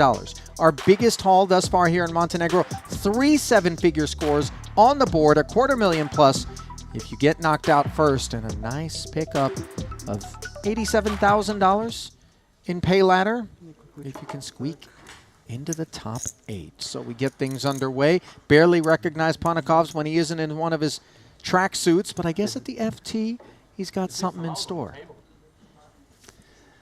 Yeah, and Lucas saying last but not least, but he is very much the least is when it comes to tips on this Right. FT. Seems 10 big blinds, suspicious. next closest.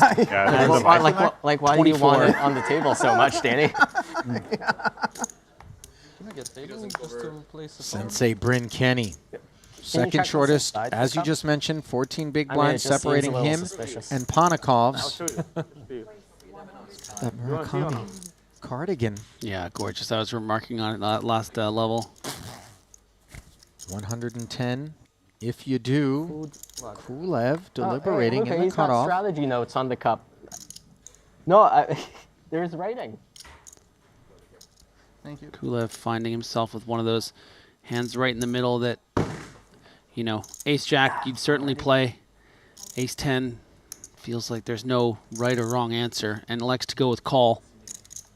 Pocket But kings Danny, for Danny. Are you kidding me? The chosen one.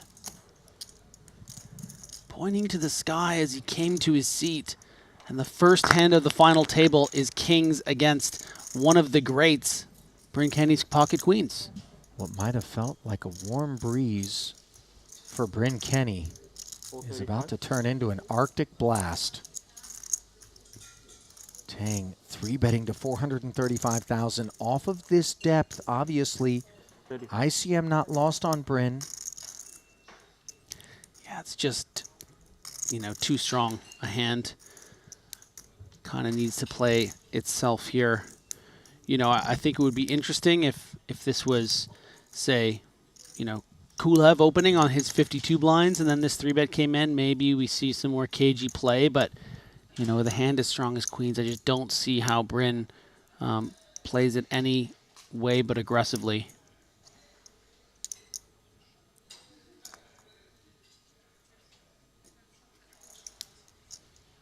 All in. There is the jam, and here is the deflation. A squint across the way at 2 kings. A cooler to start us off here at this FT, and might it be Ponikov's who finds a ladder? Certainly rates to be the case 82% of the time, as you see Tang a better than 4-1 favorite. We see 3, 9-4 deuce. And the chip leader can taste this $2.5 million. Spade coverage. Not that Kenny has a flush to speak of, but he One cannot out hit now. the queen of spades, and the 3 will seal his fate as the early casualty didn't even really have a chance to settle in. Yeah, you know, that is just the way things go sometimes. Great to see, you know, Bryn Kenny on the first 100K final table. You know, such a pleasure to watch him do what he does, but we weren't treated to much of it because, you know, Danny Tang was in the right side of the cooler this time. Well, Sensei Bryn Kenny not going to feel at all upset. Did what needed to be done. The deck just had different ideas for his fate on the evening. One which was very short-lived in terms of the final table. So there goes one of the winningest poker players of all time, jockeying with Justin Bonomo. Back and forth they have gone, and on this occasion, Kenny is relegated to pick up the leanest of the payouts available at this FT. Just north of $250,000 now, $342,000, the lockup. Yeah, and you know what's really, really interesting here is you see the blinds listed here.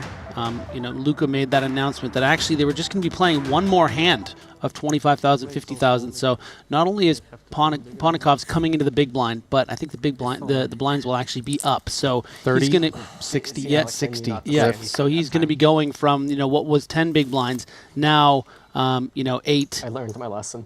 For the queen? Were you not there at the table? No, you had a queen this time as well? Ace 10 suited for center. Not saying nothing anymore for at least 3 years. Announces the raise to 140,000.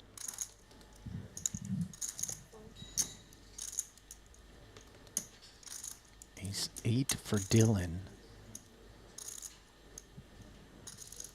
No thanks. Deuces for Danny. He too will bow out. So, sand turn. Ventures into the arena. Comes right back out. His Jeju consisted of just 1 cash, 22nd in the 50K 7 max. 9 efforts. Cyprus, prior to that, was his first festival where he went 0 for 3. You got a glimpse just now of the QR code on the corner of your screen. That is where you can download the Triton Poker Plus app. And if you're watching right now without that on your device, whether it be your mobile phone, whether it be your tablet, you are absolutely missing out on a key component of the overall viewing experience. Tremendous supplement.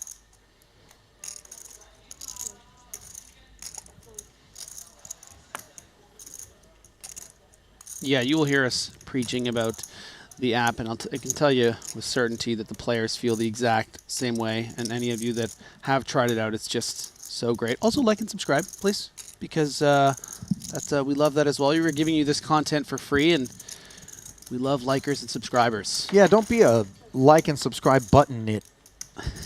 You know, play the buttons loose. Yeah.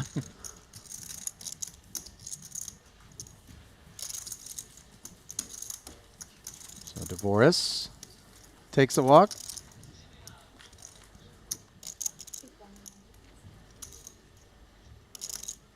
Issued by Ponikovs.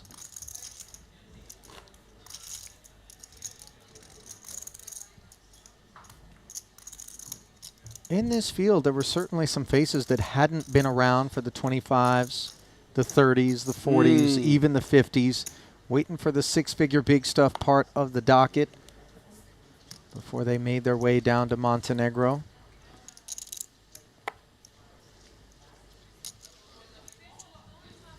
Queen Jack suited for Kulev. 135. In he comes.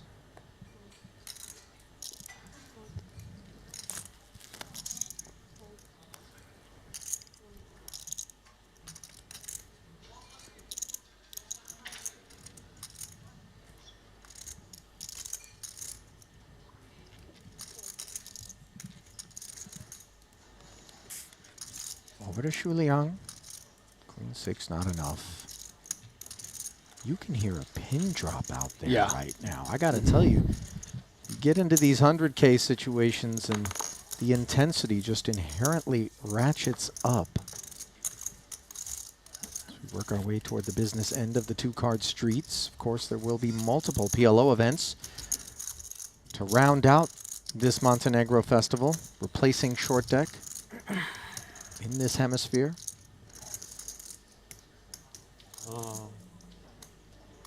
Okay. So those two are mine. I need one more. 6 is now for Kulev. Yeah, under the gun. Not sure if he's going to work this in 8-handed as a play, but he does. Alex Kulev, a young Bulgarian pro, over 2.7 million in Triton earnings, 12 cashes, looking for that first title. You know, whenever I ever talk to other players, they have such glowing things to say about the way Kulev plays. 2 cashes so far here in Montenegro, including an 8th place final table finish in the second 25K we had here.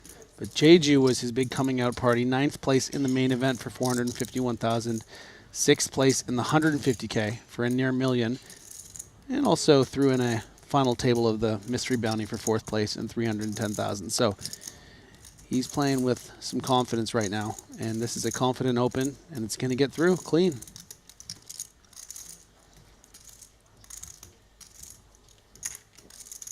The Bulgarians run deep here at Triton. Kulev has had the best of the performances turned in by that delegation over time.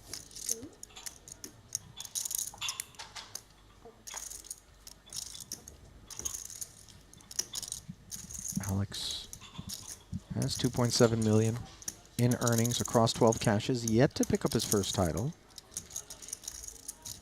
Deepest finish that he has turned in since we first saw him in Vietnam in 2023 was a 4th place, and that happened in the 40K mystery bounty in Jeju. Finish good for $310,000, not counting any bounties.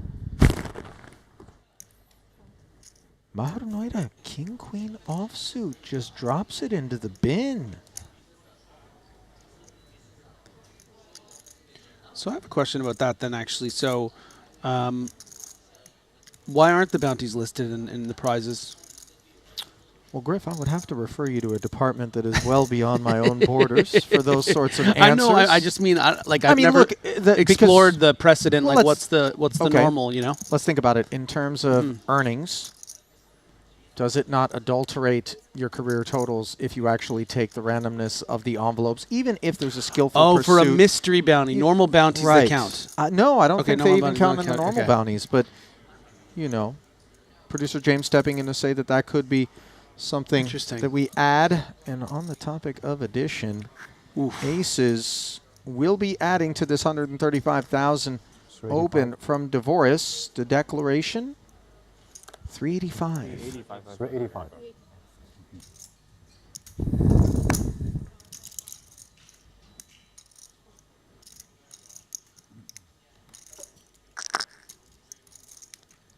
Feel like Daniel Devoris might be getting priced out of this spot, but we are 50 big blinds deep. You know, it isn't an outrageous size. Daniel thinking about whether we want to bother with this, and yeah, I agree with him. I think it's just, you know, it's murky waters here where we can't really just be going set mining. Well, and he's looking around, you know, plenty of shorter stacks than his own. 3rd coming into this FT, and he's tussling with a guy that has him covered out of position with a hand like deuces. Speculation, multi-way, small sizes, sure, but not the one. The 2 deuces. So, Shu Liang. All's in. Devoris is open along with the blinds and antes.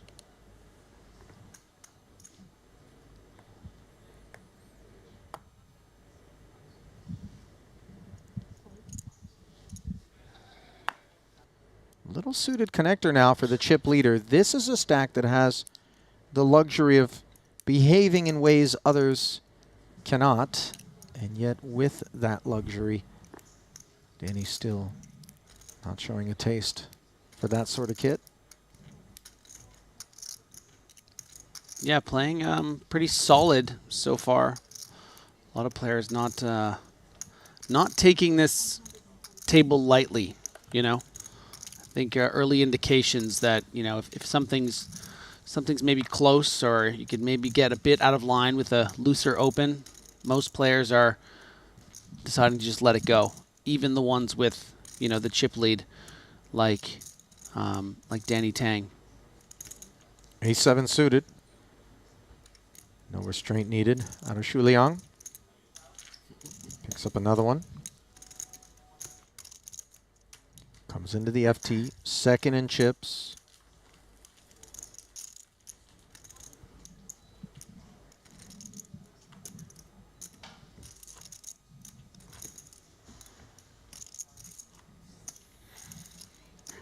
Ponikov's is definitely in the danger zone now. 350K for 6 big blinds. You know, a lot of these players, you know, just thinking about that nice little pay jump. Just get him out of the way, and then we can start playing some poker, I think is going to be a bit of the mentality. That jump is going to represent, you know, almost $100,000.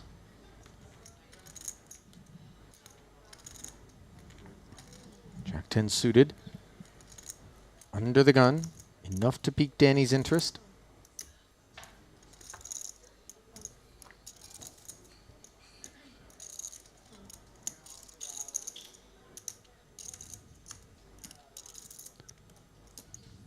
Dylan Lind with the dominating King Jack. Every reason to complete here.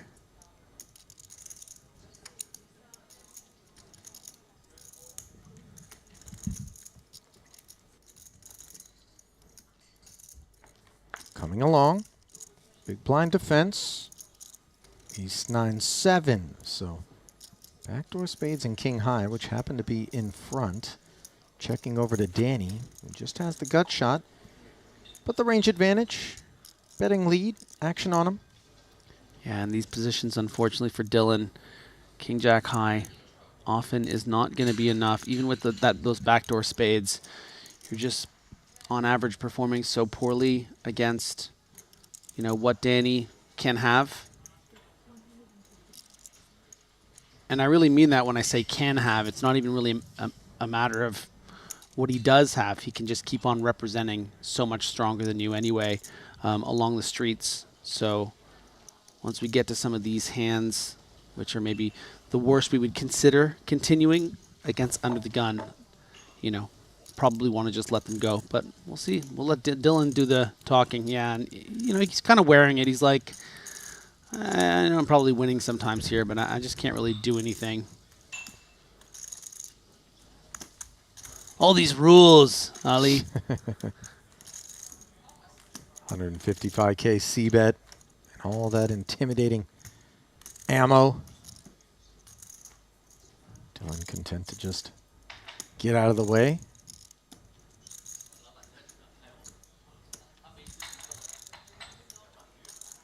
Danny always grinding the app. It's the same one that all the players in any given moment, we here in the booth, and of course you at home, should be referring to keep on top of not just final tables, but events as they work their way through a day. 250. Ace 8 suited for Ponikovs.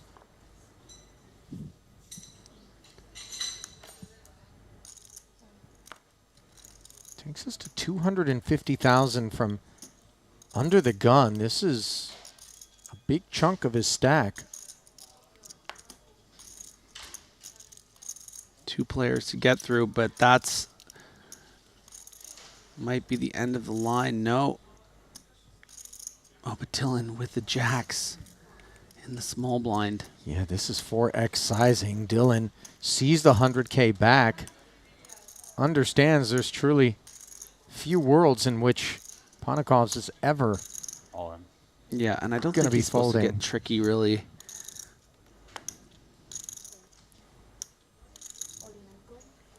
Alex calls, perhaps delighted not to be up against one of the bigger aces and have that live overcard. But I do want to point out that Maher folded ace-8 and Alex Kula folded ace-5. And Dylan Lind has a club. So, you know, it says Ponikovs is 32%. Feels more like 20. Buzzkill Benger with the observations here. I guess I deserve that. Queen 5-4. Backdoor club draw vanishes. And you see Ponikov's. He's just thinking about the buzzkill you dropped on him right here. Yeah. Maybe Curse. he finds a way. No. So that does it for the young Latvian. He'll be heading down, I would imagine, just behind Bryn Kenny to the player party, which is taking place right now elsewhere on the Maestral grounds. Outdoor barbecue. Yeah, really fun, really nice, beautiful food. Unfortunate for Ponikov's. You know, I just want to say about Ponikov's, the big swing for him was that pot against Daniel Dvorak, the final 2 tables left. There he is, big smile on his face, even though he was short to stacked. It's going to be our eighth place finisher. Yes, pardon me. For a cool, how much did he get there? He got the 342,000. He leaves behind 7 to do battle with $454,000 secured. They now play for a $140,000 lockup.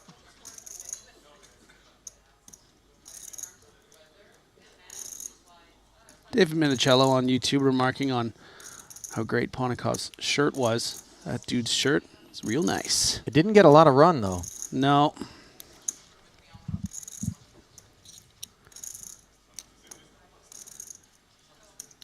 Yeah, for those that were watching earlier, I guess for those who wasn't watching, big sliding doors moments with Daniel Dvorak, that big confrontation with the ace-5 suited to the king-queen. A massive call pre-flop for 19 big blinds from Ponikov's. Was right. It was king-queen, and just Daniel Dvorak got there. And now Dvorak has a real opportunity, you know, being third in chips here for a significant score. I mean, we're looking at 6-figure scores for the top 3 players, almost for the top 4. So big money here. Well, correction, Griff, do you mean 7-figure scores? Is that what, did I say 6? We're selling it real short if we call it 6. 6 is healthily locked up by the field. Oh my God, so many digits here. Get used to it. Yeah. 185,000. Tang attacking. Dvorak defending.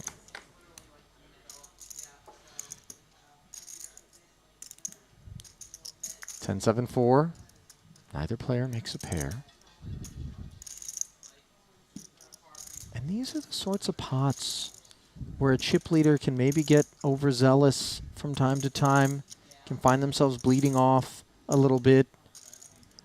Well, it's kind of Danny's, you know, job as the chip leader to put a little hurt on those chip stacks, you know, like Daniel Dvorak is. I mean, you know, they have so many chips that it's really hard to put an immense amount of pressure, but it's just easier for Danny to just sort of hammer at Dvorak because he shouldn't really fight for it too much, you know. In this situation, we can see that even with Queen Jack of Spades, Daniel is going to see a turn card. Doesn't even have a backdoor spade, but, you know, can turn cards like that. And if provided the betting lead, you know, we'll really put the hurt on Tang. So note, by the way, that Dvorak is not the kind of guy, even absent a spade on the flop, to go quietly in position here, floating, trying to figure out whether or not Danny's got a second barrel in him. Pretty difficult second barrel, I think, for Danny Tang. You know, really, yeah, really one of the only hands I think you can credibly get to fold maybe would be some sort of 4X combo that isn't also a straight draw. There's the diamonds there. You know, I mean, I think this is going to be Daniel's pot. Worth mentioning that, you know, Danny Tang has also turned to gutter, so has acquired some equity.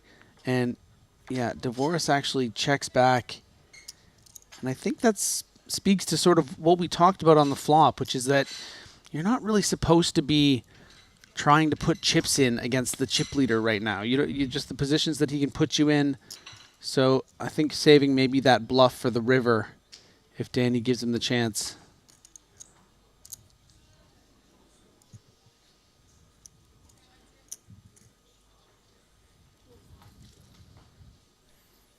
Full 50. But no. Danny says, this is my table. This is my time. Note that the king high is good. I was a little bit surprised that with that open ender and perhaps the ability to relieve himself of any pressure to get there, Dvorak didn't take the initiative, but keeping things tidy, got a free pull, didn't find improvement in Danny.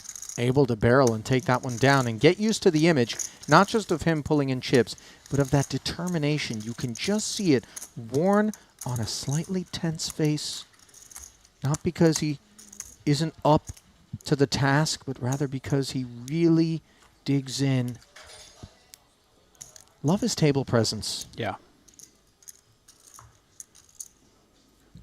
A lot of poker tournaments left before we crown our Ivan Liao Player of the Year winner. But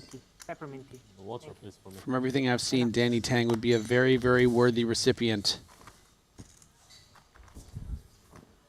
Well, just given the strength of the friendship that he had with Ivan prior to his passing, he would be a very fitting recipient as well. Somewhere up there, I'm sure Ivan would be beaming and proud. One of the things I really loved about Danny is that he was doing a little interview with one of our crews, and I got wind of the fact that he had mentioned that regardless of what happens from this point forward, if I do fall to the likes of Dvorak or Kuhn or Ike, you know, there's no shame in that. Consider the company that he's keeping here. Yeah.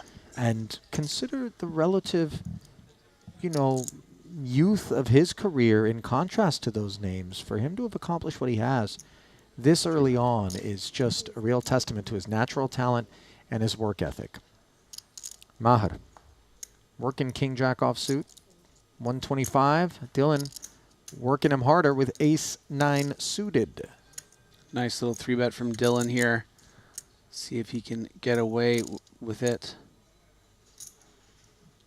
Liang has not folded yet. There it is. Yeah, and the quick fold from the King-Jack. Nice work. Yeah, I think that's a really, you know, beautiful perspective to have from Danny Tang. You know, recognizing that obviously this means a great deal to him, but, you know, he's amongst champions. Well, there are plenty of champions and plenty of wrecks and plenty of everything in between for you to splash around with on the world's largest online poker site. GG Poker, our official online poker sponsors. Sign up today using the code Triton_2024. Get yourself a $50 Global Millions ticket. Minimum deposit of $20. And of course, official satellites into the Triton Super High Roller Series can be found there as well.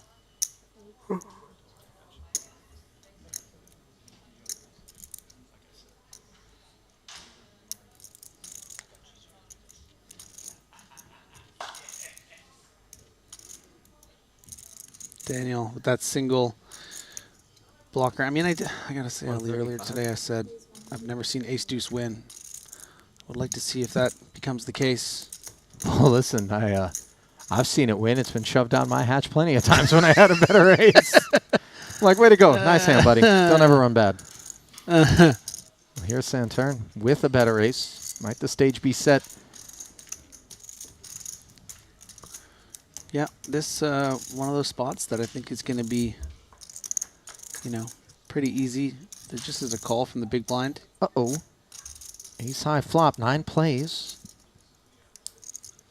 Now, Dvorak is one of these guys. He's well studied. He's well balanced. Not 100% frequency of C-bets with these top pairs. Yeah, I think because of the value that you get with the Jack X, the King 10s, the King Queens, even sometimes some 7Xs, I think this board, maybe Daniel from the button, is going to be betting a fair bit. This particular instance, though, somehow Santurn actually has maybe one of the best possible, you know, aces he would have. You have to imagine ace queen, ace jack, maybe even ace 10 would mix in some 3-bets. So that card will create some chances for a chop. As a matter of fact, ace, ace, queen, jack. What would we need? 7, jack, queen, 10. Ace. King's work. King. You just ripped off a good chunk of the deck, and that's evidenced by the fact that there's only a 59% total on the equities here. Yeah, it's cool that he's only 52% to win this hand. You know, that's a pretty dramatic card, that queen. And actually, Daniel's going to bet again, and the goal of this really is to, you know, potentially get value from those king queens, those king, you know, queen tens. Sort of also setting the price when you're up against another ace that's probably going to be chopping by the river. You know, if Saturn had, you know, the ace 6, 5, 4, 3, these are all chops, so he can just quickly check back. That card, though, is not one of the chop cards, and Daniel is going to be quite disappointed, I would imagine.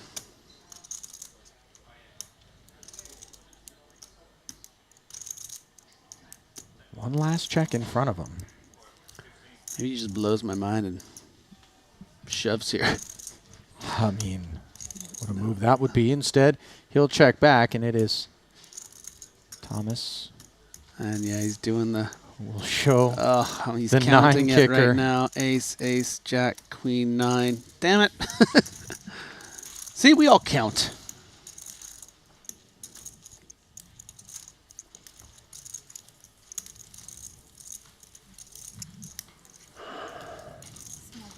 Thank you very much. T'as vu sa carte ou non? T'as vu sa carte ou pas? Il l'avait comme toi aussi. Il l'avait comme toi, mais moins. J'avais compris quand il attend. Ah ouais. Oh. Mahado speaking French with Thomas. Tunisia, part of North Africa. Many French speakers in that part of the world.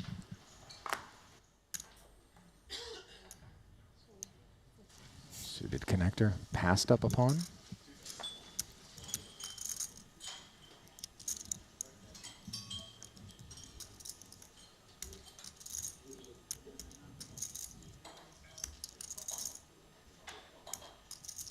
Now suited, Dvoris right back at it. And there's an ace-jack to his direct left.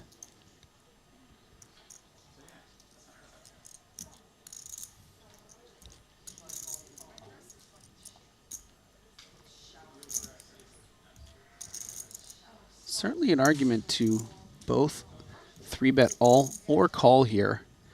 You know, the problem with 3-betting is in the event that Daniel Dvoris does decide to shove for like the 32 bigs, you don't really want to be calling with ace-jack.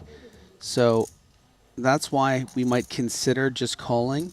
Instead, now that we have 3-bet and Saturn is faced with this cutoff open button 3-bet, you know, the jacks are pretty nice to have, but when there's a raise at 3-bet, you are a bit concerned. It is late position, but it's not, you know, you're not jumping for joy. We saw this first hand. There was a raise flat and 1 3-bet, and queens weren't good. So, you know, I think Saturn is going to put some more money in this pot. I just don't think he's super fist bumping, like with this, you know, fist pumping with all these chips. 3 million is 50 big blinds here, and Liang covers. Do we 4-bet fold even, potentially? Sizing's available to him off of 2.9 million? Yeah, yeah, he's going to be able to make it, you know, somewhere around 775 and then fold for the other 2.2. I don't think that'll happen. No, but, you know, gives him optionality. Yeah, yeah. As opposed to just blasting it in there, and these are the sorts of precise procedures that are required of us, and there it is, 750 as you suspected. I was off though, Ali. I said 775. Come on, now you're just being... False humility is the height of conceit, Griff. You were spot on in my book. Easy Thanks, release pal. for the king 9 now. Back on Shu Liang. every now and again we get into a leveling situation in our own heads where we think, okay, I know you know, this was cut off open, button 3-bet by me, I've got a big stack, maybe you think I'm light. But all of that said, situationally speaking, the range should be narrow here for Thomas, even in light of those sorts of considerations. Yeah, and actually I feel like a jack is not a good card to have where you have ace-jack here for Liang, because if you did really want to get creative and potentially get, you know, the top of Santurn's fold range to fold, maybe you could do something crazy like click it here and get a hand like jacks to fold, you know? But obviously that's not the case, and one card goes in, the other card goes in, and Santurn is probably a bit relieved that no more bets were put in there, and he can just drag that pot. And now he is all the way up to essentially tied for second with Liang. Thank you. Healthy pickup as Liang does concede. And let's look at the updated chip counts.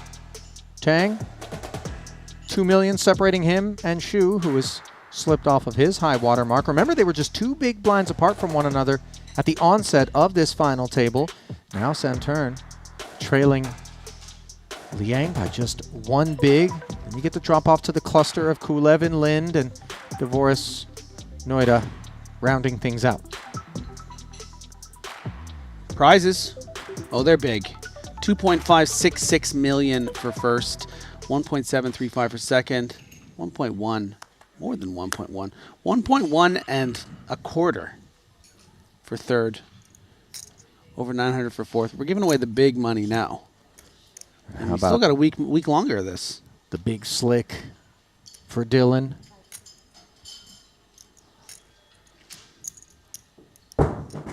Makes it 130. Don't need that.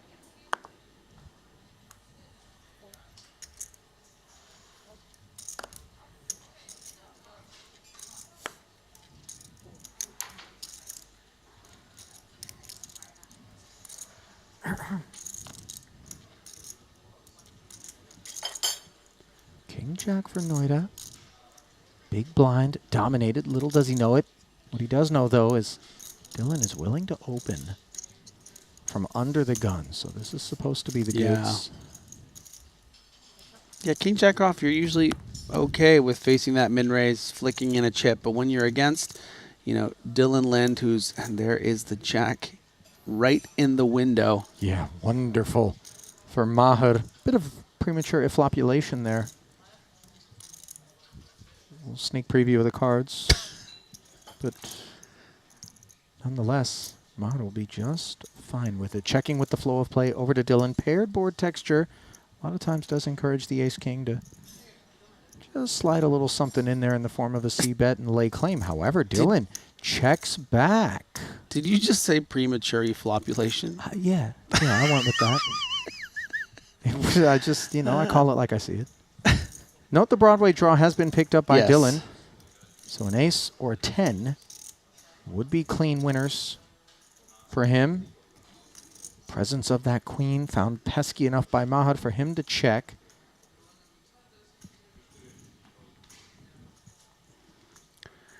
Yeah, not a lot of reason for Dylan to bet here. He's not going to start getting jacks to fold.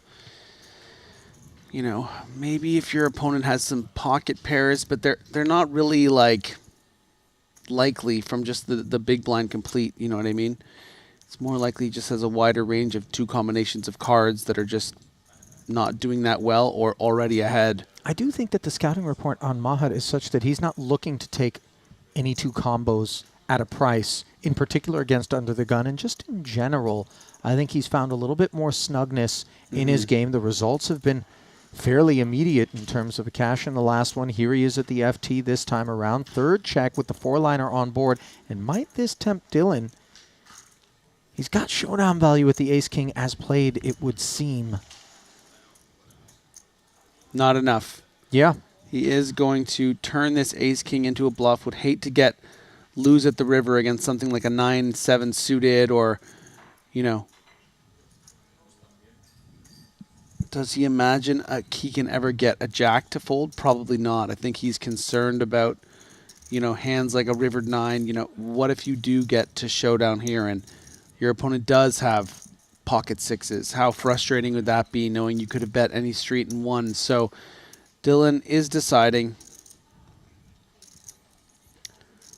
to come out to play.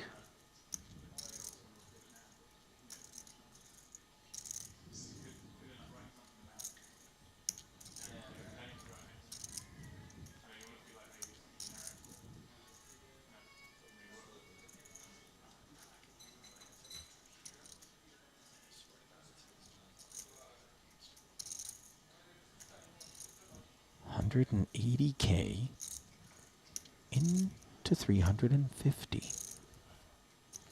This is slightly north of half pot. Yeah, it's kind of a cool sizing because he does Yeah. get away with it. Dylan, bad boy. You love to see it. Not if you're Noida, who maybe played that one a little tighter than he needed to. I don't mean to be results oriented. So I actually think that he played every street correctly, Okay. and then until the river, when, you know, your situation is obviously complicated by the 4-liner straight. I think I might have called Don't we a fair need to bit. ask ourselves, like, how likely is it that there's a 10x combo that Dylan would be willing to open under the gun with? So, and if he had opened that, wouldn't it have been more inclined prior to that street to get chips in the middle? Because it's not going to be 10-4. So- it's going to be the 10-9, 10-jack, 10 queen So stuff. pocket 10s, I think, is very credible, the line he took, right? Okay. Because you wouldn't bet the jack, jack 8, probably. You check it back again on the queen. You're not trying to, there's nothing to get value from, and you're, you know, and then you river the straight. So that's credible. Does ace 10 suited, let's say, check back jack 8-8? Probably not. So, you know, does jack 10, I think at a frequency, you know, probably pretty, yeah, jack 10 suited might check back. So it's just an interesting hand. I mean, but as far as, you know, the suggestion that perhaps he could have played it a bit more aggressively, you know, he needs to check to the razor on the flop, right? He needs to defer there. And then once the queen in particular comes on the turn, not a lot of reason for him to bet either, in case his opponent has a queen. So I think he played it well until the river, and then just was, I mean, listen, Dylan made a really nice bet. It's a certain size. It kind of felt value-y. It didn't seem like, you know, when you're checking back the way Dylan is, it doesn't seem very bluffy by the river, right? Like, why is he coming out now if he has a hand that has nothing, you know? He really did make it seem like he, you know, had some showdown value. Yeah. Pocket 4s for Shu Liang.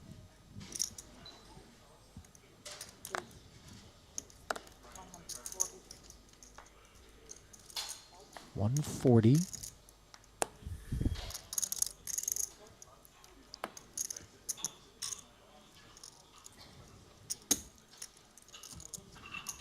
Take it, sir. Far fewer participants here at this particular Montenegro stop. Geography, perhaps a very simple explanation for it than there were in Jeju at our previous festival, which was just a hop. Plenty of direct flights from mainland China over and visa-free travel, aiding to some record-breaking fields. Just could never have anticipated the manner in which we blew the lid off of the prelims. Really, eh? Out there. Over 300 entries at one point. Wow. Never in the years that I had been at Triton had I ever seen a queue at the reg desk, and yet there were 15, 20 people sometimes at the onset of the day. And granted, this is not what we're looking for in terms of the service that all of our players come to expect. You wait for nothing and everything is sort of handled in anticipatory fashion, but when you looked in that queue and you realized, wow, I don't recognize any of these places. Our regs were like, no problem. Happy to wait. Now, Noida jamming. 805K is 13 bigs.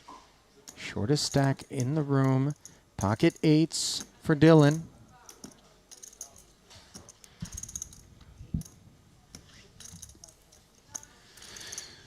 I mean, listen, there are two players behind here. You know, this is a 14 big blind shove. You are beating probably 2 pairs that are shoving here, flipping against everything else. Dylan decides 8s are too good. I really would have loved to see what he did with pocket 7s. But 8s is going to be the correct call. And, you know, Maher isn't going to like getting called when he has King Jack, but he's going to love when he sees pocket 8s because that is the best case scenario. Yeah, 2 overs to the under pair. The flat looking plenty strong enough to usher anybody behind away with a wide variety of kits. So once again, Noida finds himself up against Dylan with a King Jack in hand. This time, it's for all the biscuits pre. And he has hit a Jack once more. And he can't be pushed off it on this occasion. Yeah, and no backdoor straight for Dylan Lind either with that king in hand. Queen on the turn, going to need an 8 and only an 8. And I actually saw them fold 2. No, kidding. Stop it, Buzzkill Benger. You got to put Buzzkill Benger away. So a safe run out for the Tunisian and a double as he reclaims the chips lost in the prior exchange, along with some interest.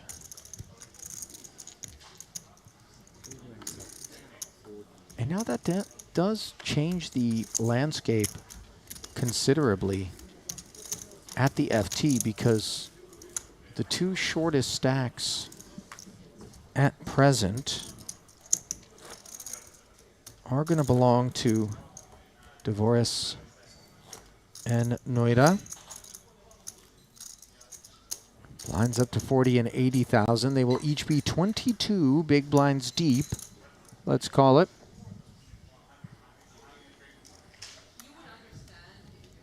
Note that Dylan Lind is only 1 big blind north of them. So a fairly tight cluster at the bottom. Not that anybody is short, but worthy of note. Should lend to things being a little cagey. Ace-9 suited. Thomas.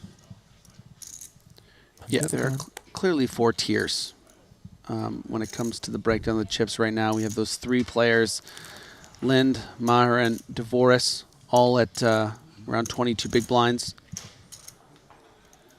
And Kulev on an island by himself at 31. And then Liang and Santurn around 45. And then, of course, Danny Tang all the way up at 5.4 million, 68 big blinds. All the way up on King, Queen suited is Dvoris. He's going to jam. Yeah, just would be a beautiful shove spot here because you're going to be folding out some better hands.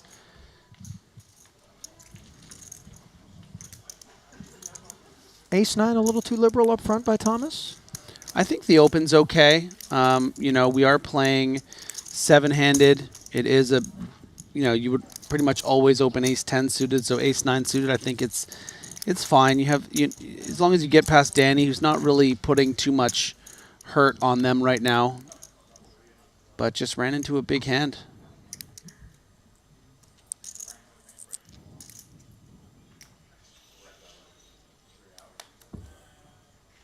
You make a good point, though. Like, you know, the Ace-9 off, I think, needs to be folded. But once we get into suited territory, it's just has more playability across the streets.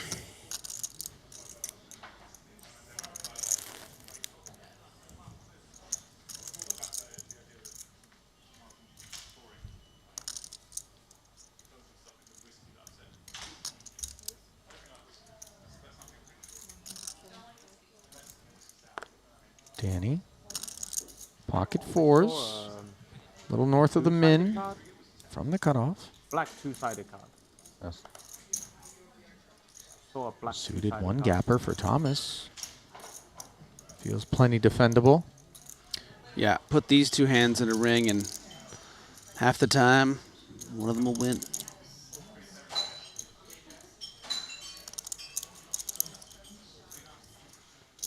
Just a real classic battle between pocket pair, suited Broadway. So half the time, one of them will not win? Listen, okay? You guys all know what I mean, all right? King 10-9. Not the flop that the 4s had in mind, as you see Thomas with the gutter and second pair, checking it over.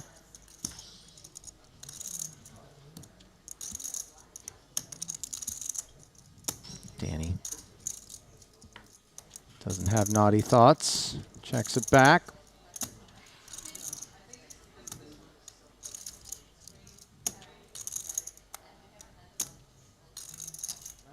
I feel like this is like an initiation. You're being harder on me because we're at the 100K. You know? Now it's just like not letting anything go. No, not that.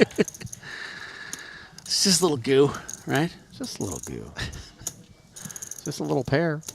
Yeah, very, very petite pair. And Danny knows that this is going to be tough to just start betting. You know, even if Thomas has something like a 7-8, it's just going to call here on the turn. River does give Thomas the king high straight now. 2 4-liners on board. Heavy texture.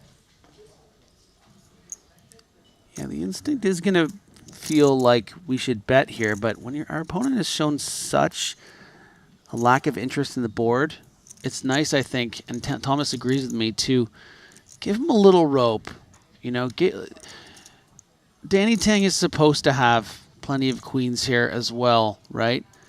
And 4s shouldn't be good on the river, and Danny would just hate to lose at showdown to ace-7, you know, or ace-9, or, you know, something of that nature, maybe 9-6 suited. But Danny is just, he's got good instincts, that Danny Tang, doesn't he? Doesn't yet. He's whistling like, I thought about betting, but I am him right now, and I'm not falling for that trap.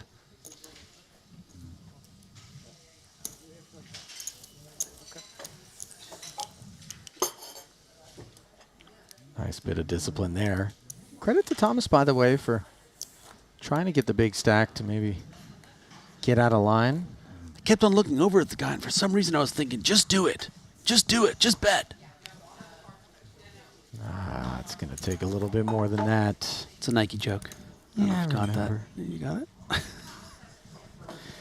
About the best jokes are the ones you need to explain after. No, those, generally speaking, are not the best ones.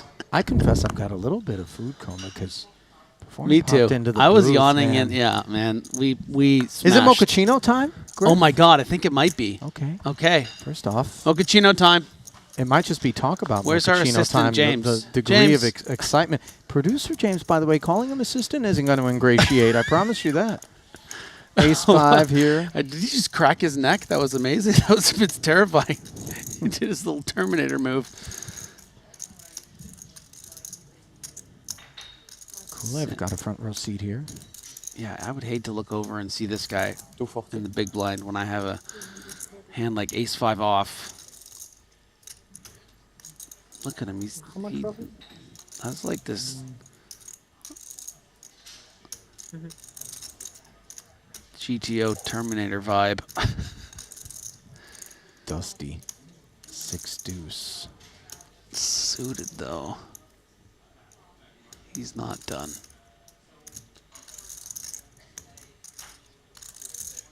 Not the standard 3x size up.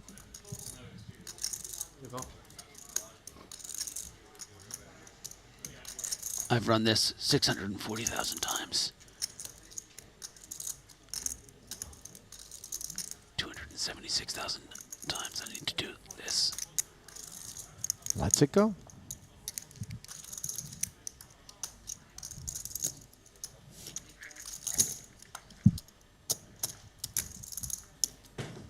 Almost 3-bet. Almost 3-bet. No, it was one of those what I call for. Yes, thank you. Well, download the Triton Poker Plus app today if you've not already. The QR code right there on your screen is the easiest path. Available on the App Store and on the Google Play Store as well. I'm here.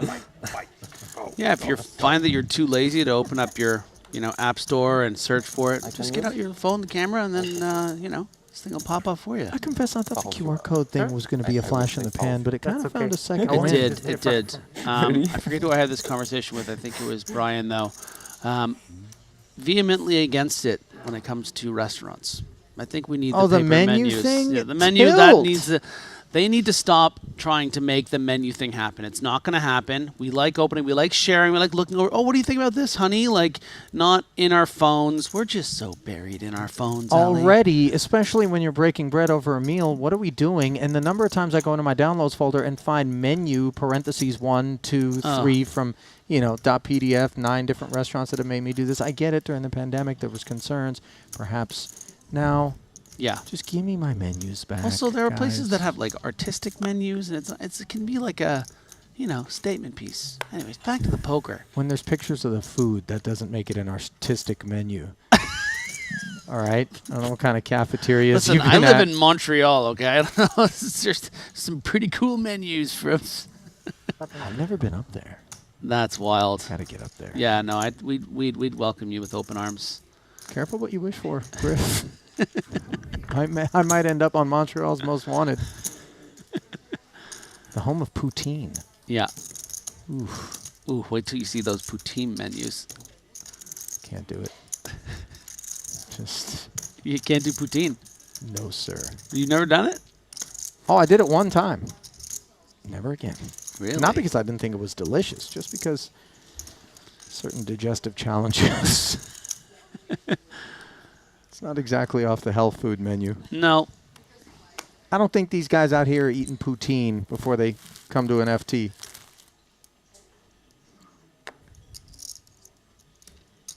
Oh, nice little anecdote from King Concerto. Okay.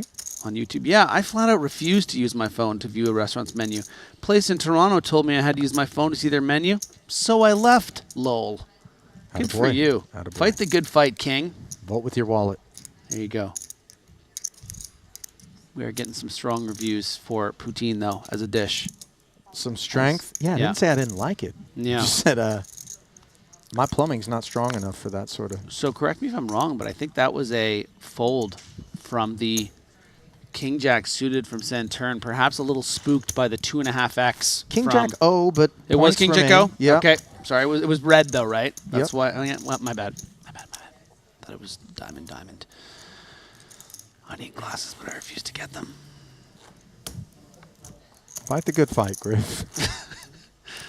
Once I've never fought for anything in my life, but I'm fighting for this. I won't wear glasses. Yeah. Go ahead and echolocate that flop. Flipper. See how that works out for you. 10th time this week I've driven into the garage wall, honey. Sorry about that. But don't you love that you can see my eyes? Daniel Divorce under the gun with pocket eights. 30 big blinds. We are 7-handed. Yeah, he knows it. It's a bit too good to be old tight and fold or something. So going to raise it up.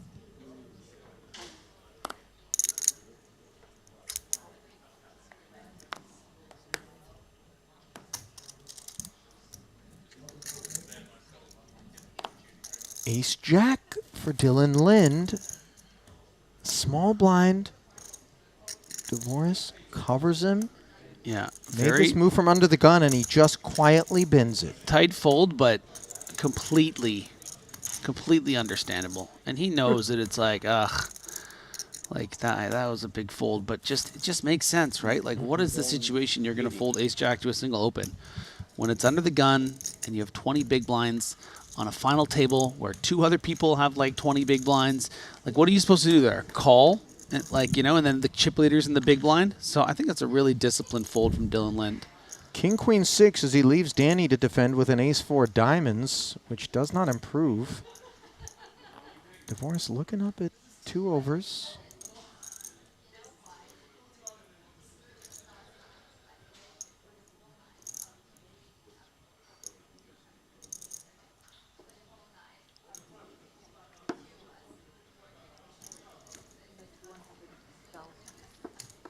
Sprinkles in 120,000 into 480. This is a quarter pot C-bet and relief, of course. When you see the chip leader, Yeah. find the muck. Just let it go.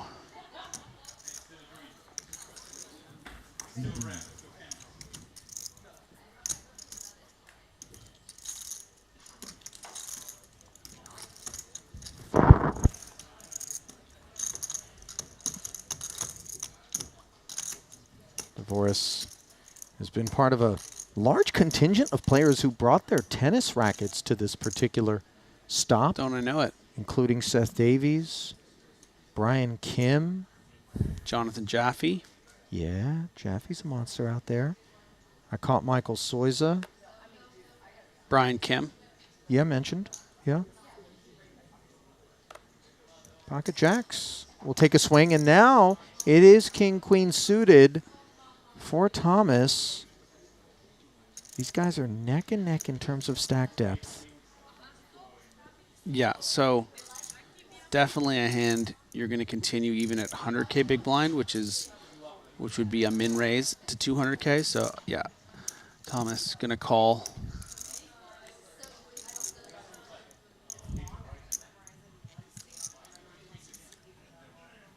Little suited connector for Lynn. Price is nice, but nevertheless, out he goes. Did have a few left to act behind him, not closing the action, not looking to create the flypaper effect for a potential squeezer to his left. Plenty of dissuasive aspects, and now send turn, having played it as a flat pre, flops top pair with backdoor diamonds well in front of these two jacks.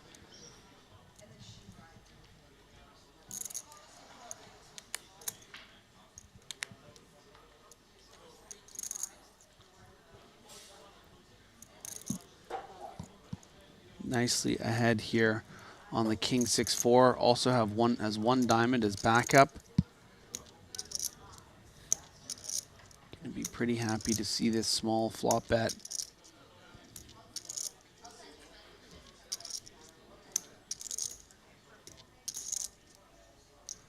Plays it as the flat, another 320,000 into the middle.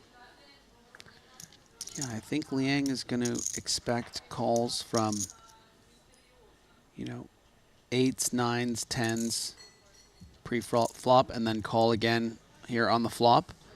And then the other sort of Broadway type hands, you know, ace queen certainly makes sense as a pre-flat flop call.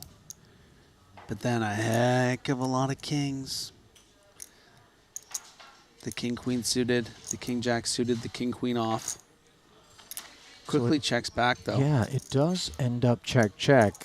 Running 8s, not complicating matters for either party.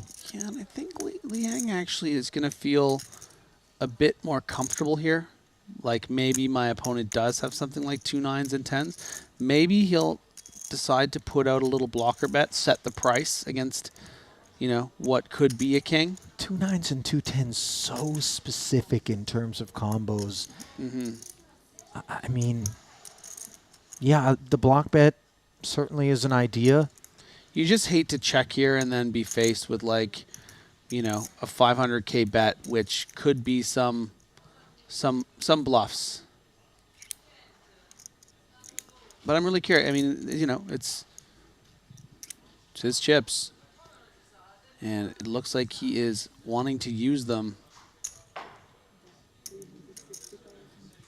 360K snap call from Thomas.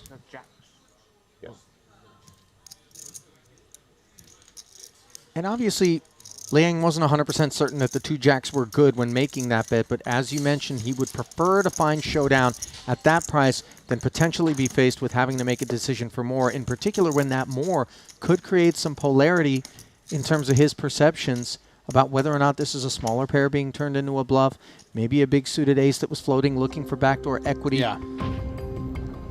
I think they both played it okay. Yeah, played it well. Pluto TV is where those of you who soak up our content from the United States are going to be able to do so in between our festivals in full. The entire archive since the onset of the Triton Super High Roller Series streams will be available there, along with all of the ancillary content that we have been shooting over the past few seasons. Truly don't want to miss it. Deeply excited to announce that Pluto TV is our new home for streaming content 24/7, 365.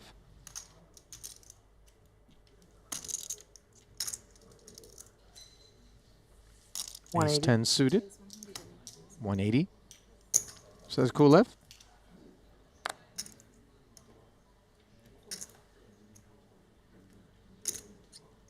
Ace Queen. Dylan with medicine.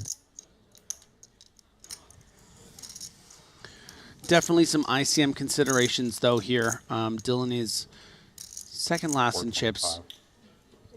Is going to play it as a 3-bet. 425,000 announced. You know, just would hate to shove for the 21 blinds here and then see another player reshove or something. I mean, I can't speak for Dylan. You know, it feels like he probably would call off against the shove. Maybe this is just the best way to play it because you remove the risk of being all in against a much stronger range in those sort of 3 other hands behind. You know, when someone wakes up with kings or something and 4-bet here, you can just fold and keep your 15 blinds. But you don't really expect Alex. This is very tricky. I'm not sure what he's going to do if he's faced with an all-in.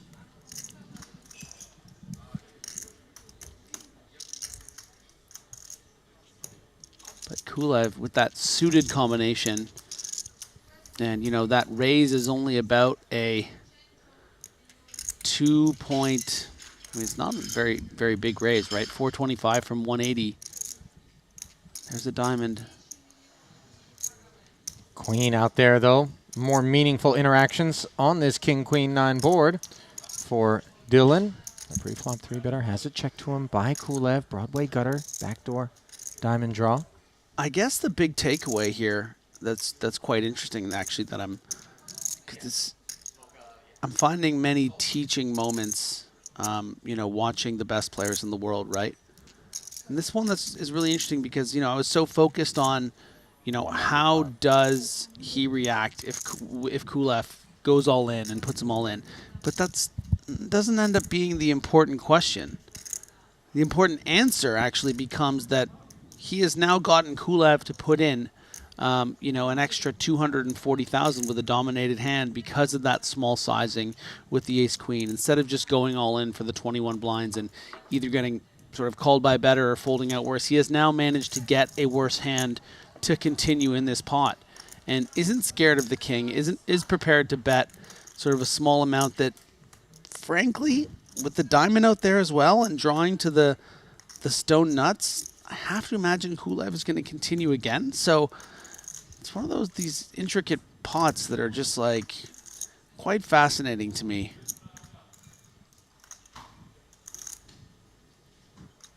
Kulev chewing on this situation here. Direct price is nice, but having to maybe play further down the streets, out of position with the sense that sub-1 SPR 390 for Lind on the back end of it is not the path he wants to travel. So he pops it to 390,000, and we begin to question what exactly it is that he is targeting. This is amazing. So, you know, the times Dylan Lind has something like an ace-queen or pocket jacks, you know, this is just, you have put him in an absolute hurt locker. You are dragging him into deep, deep water. Suddenly you're saying, you know what, Dylan, I don't think I'm going to let you do this to me. If you have it, good for you. If you have ace-king, which I block, if you have aces, if you have pocket kings, if you have pocket queens, great. And you know what Dylan says? I don't buy it either. I mean, how are they finding room to do this on a 20 big blind? These are just two absolute dynamos trading blows. I mean, the pot is now balloons to 1.8 million. Dylan Lind just has 840K left with second pair. I mean, I'm pretty stunned at how cool this hand is. So the click, and now very innocent looking 5. Kulev purchased the betting lead, did not find added equity or direct improvement.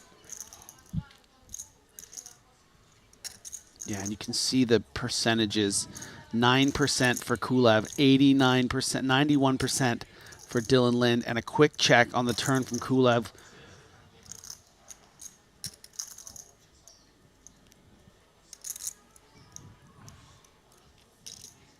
And I am noticing some interesting comments on YouTube. Can't exactly confirm if it's true, but Guillaume Vieira says, yep, backdoor straight and flush is often a raise in this spot. So, you know, another thing to consider, these two minds are two people that have done a lot of work in spots like this, right? They know what combos should be raising, and it's not like Dylan thinks, oh, he's raised on this board, he has Jack 10 or a set of 9s. It's like, no, he knows the kinds of hands that are going to be check raising this flop, and they're not always better than ace queen. And look at this. Sick. Dylan checking back, was comfortably in the lead, and then all of a sudden, in slides Jacob on the river, giving Kulev the nuts. And he's praying that Dylan has some sort of 10x combo. Again, played as a 3-bet pre-flop from the cutoff. Not sure how much of that is supposed to be in Dylan's range, but regardless, something, anything, a combo that Kulev can earn this last 840 from is what he's hoping is across the way. Don't think this one qualifies, though. Yeah. I think we should all really take a second and appreciate how brilliantly Dylan Lind played this hand. You know, frankly, Kulev got lucky. Also, he played it extremely well. Put an incredible amount of pressure on Dylan Lind on the flop, but, you know, yeah. And that's just masterclass stuff. And, you know, Kulev obviously gets fortunate on the river, but that's one of my favorite hands that I've seen so far in Montenegro. Curious as to how Kulev approaches unimproved on the river with very curious. dry cards. Yeah, very curious. Because he has an ace in hand, Kulev, right? So it makes it a little less likely that Lind has something like, say, an ace-queen, which might be an easier fold to make than, say, a King X type hand, as Kulev goes up to 3.3 million, 41 big blinds, is now third of 7 here on the 100K Triton final table.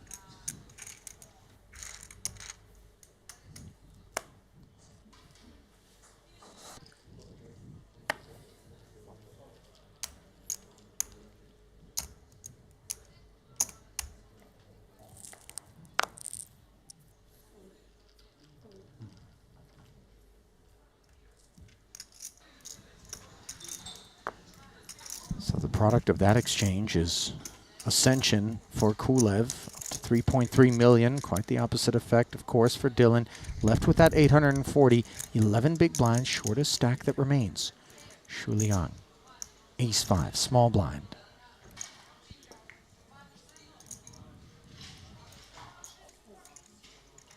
Options available. See if he wants to go the aggressive route. No.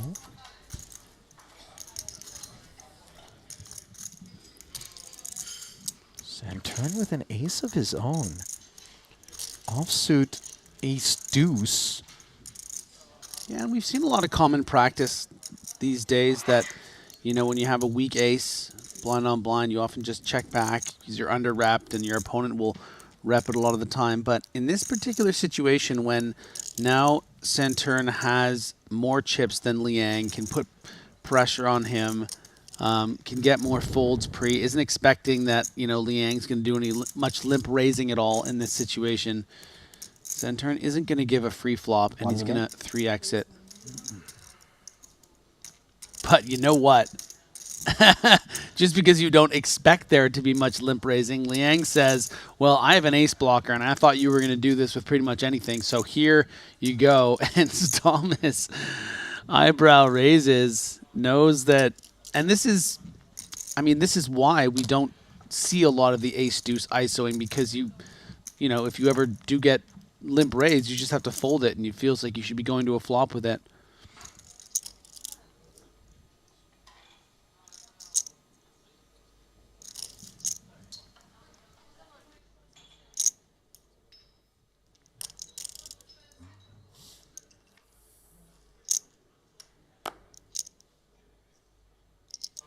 So Thomas, a reluctant and perhaps suspicion-laden muck, was edged by the ace-5 a little bit, but suddenly what seemed like it was maybe going to be an innocent development between the blinds turned quite a bit bloodier.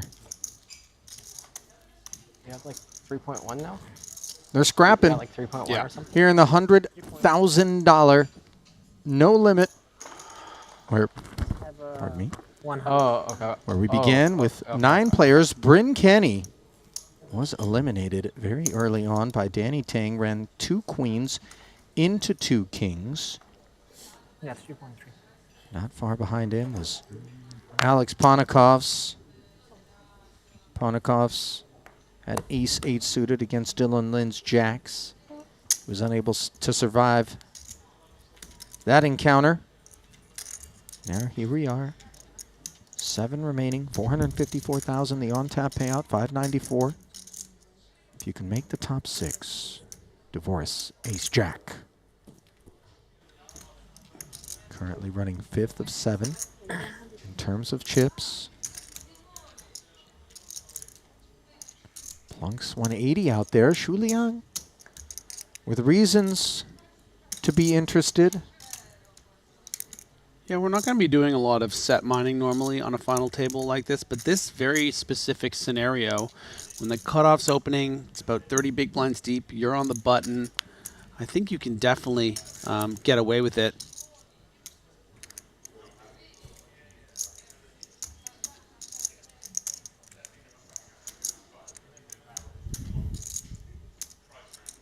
But as you can see, it is quite a decision for Liang. Wouldn't be surprised if he does pretty much any one of the 3 moves, and he goes for aggression.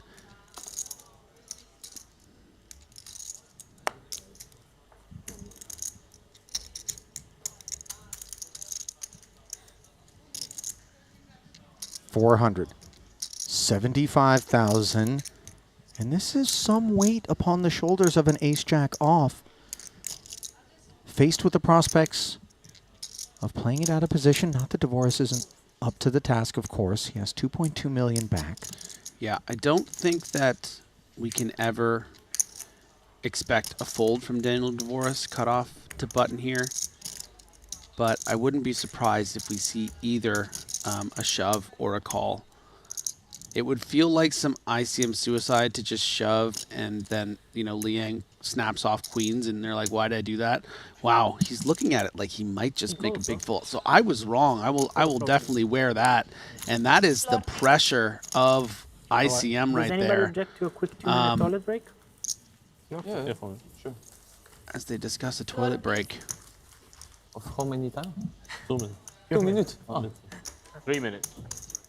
Can we take 4 minutes? 3 to 4 minutes. Sure, Yeah. sure, whatever.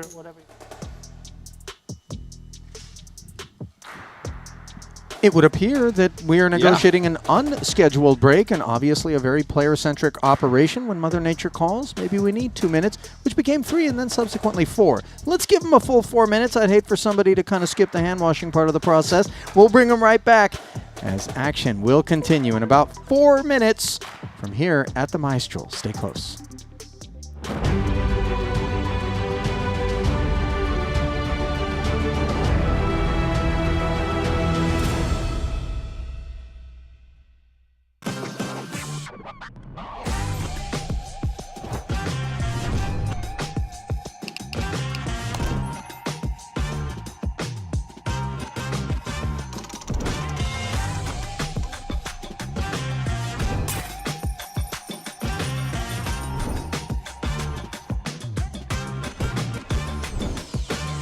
Want a $50 Global Millions ticket on top of the full GG Poker welcome bonus? Sign up with promo code Triton_2024 and deposit a minimum of $20 to claim your ticket. Brace yourselves. This is live. And the show goes on. Oh, wow. All in. Take your game to the next level with GTO Wizard. Practice against GTO on all your devices. Study any situation using our revolutionary AI-powered solver. Upload your hand histories to uncover your biggest leaks. We have hundreds of hours of coaching from top pros, cutting-edge theory articles, and custom study plans to help guide your poker journey. GTO Wizard, the #1 app for poker players. Welcome to BetACR EU, the premier platform for sports enthusiasts and the newest way to engage with the Triton Live series. Experience the pinnacle of sports prediction where every game, every match becomes an opportunity for victory. At BetACR EU, your insights into the game transform into action. With exclusive action prediction options for the Triton series, your player knowledge and predictions set the stage for unmatched excitement. And there's more. BetACR EU brings the world of sports to your fingertips, offering action prediction options across all major sports. Whether it's football, basketball, baseball, or beyond, your passion for sports finds its home here. Kick off your journey with us and get a 15% free play on your first top-up up to $250. Don't just watch the game, be a part of it.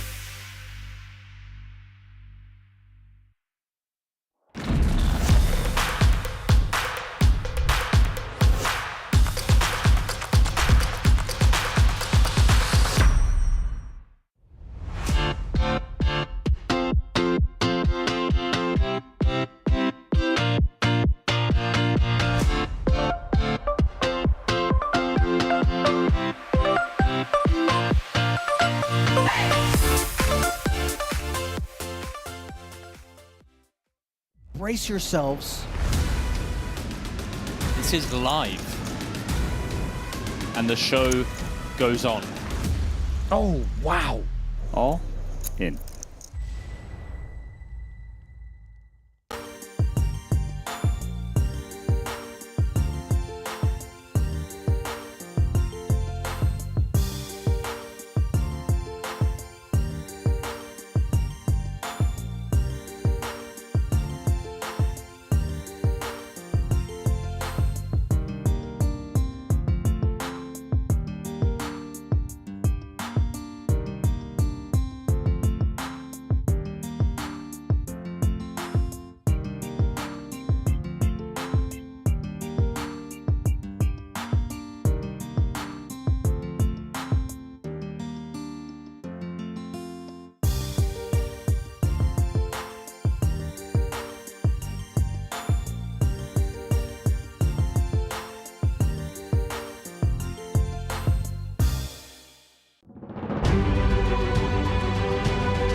And we're back as the 7 players have taken a brief unscheduled break and are making their way to their seats to resume action. And we efficiently made a quick hot swap during those 4 minutes as Griffin Benjer has given way to Randy Liu, back beside yours truly, Ali Najad, for continuing coverage of this $100,000 8-max event.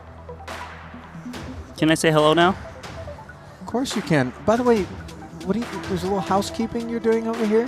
Yes. My friend Griffin didn't leave it too clean for me, so I'm cleaning up a bit. Okay. As the chip leader is cleaning up, and that's Danny Tang. Hong Kong's finest. 8 big blind separation between he and Thomas Santern. Shu Liang, third. Really kind of even distribution for the most part. There's been, dynamics at play. At one point, Griff was talking about how there was 4 distinct situations now, absent a couple of players since the onset. And then got rebluffed. You see and then got rebluffed. Very different affair. No, I wasn't bluffing the first time. I just found out where I was at. Well, Going old school. You almost bluffed Thomas when you had this. Pocket nines now for Danny. No, that wasn't a bluff. No, I saw this soft clubs. I see. Yeah. That was straight value. No. / finding out where I'm at. Good system. I like it. Friendly vibes at this table. You know, it's funny. Prior to the break, it was a pretty tense affair. Now, all of a sudden, perhaps emptied bladders have given way to a little bit more comfort. It was really, that was a great break. Kulev is the one that pitched it. He knew. Everybody was like, oh boy. You got problems here. Sevens, namely, for Maher Noida. Shoved river. This is a spot he can rejam because it's the chip leader, but it is early position +1. Oh, he couldn't resist. I gotta say that Mahad has been I get account, please. really You on form after finding his first cash. Here he is at his first FT, and I think one of the sort of explanations for it, based on my observations, was a little bit more discipline, a little bit more patience. Might this be regarded, Randy, given the presence of Dylan Lynn's shorter stack, 11 bigs, the pay ladder and ICM implications, and 20 bigs, an example of a spot where maybe he didn't need to take it? I think it's okay for him to flat the big blind, but if it's the chip leader open, there's lots of reasons to expect it to go down, and maybe you get down a better pair. Ali, that is huge for Maher. And I also want to say that I think, Danny, we know he does his homework. We know that before he comes to this FT, as much as possible, I've seen it myself, he'll look to observe procedures from all the people that he's going to be playing against if he doesn't have a good database. And I think that would have kind of led him to believe, okay, Mahad is playing tight, he's playing snug, he's playing aggressively as well, as we just saw. That was a little bit of a crime. Like, I thought those 2 9s were going in.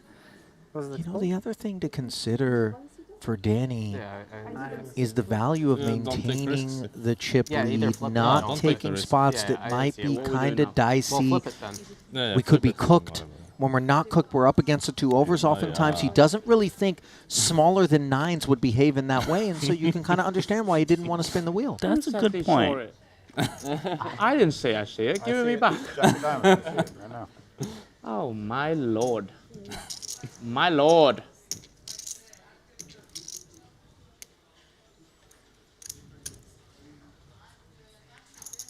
Ace-7 for Dvoris.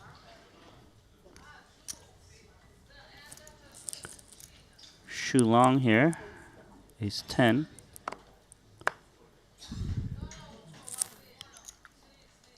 Alex, if I asked you what you would do with one specific hand on that river, not insinuating that you had it.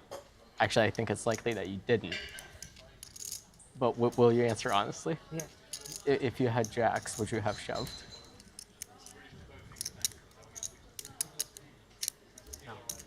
No? Small bet? Shu Liang, Ace-10. That's all I wanted to know. Thank you for your honesty.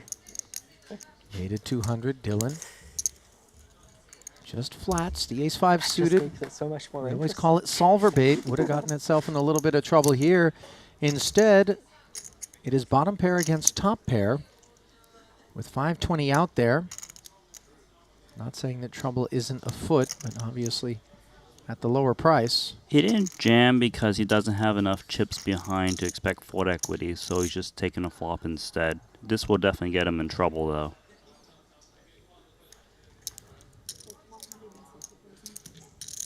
Liang very comfortably. Top pair, top kicker. Backdoor nut flush draw. Delivers 160 forward.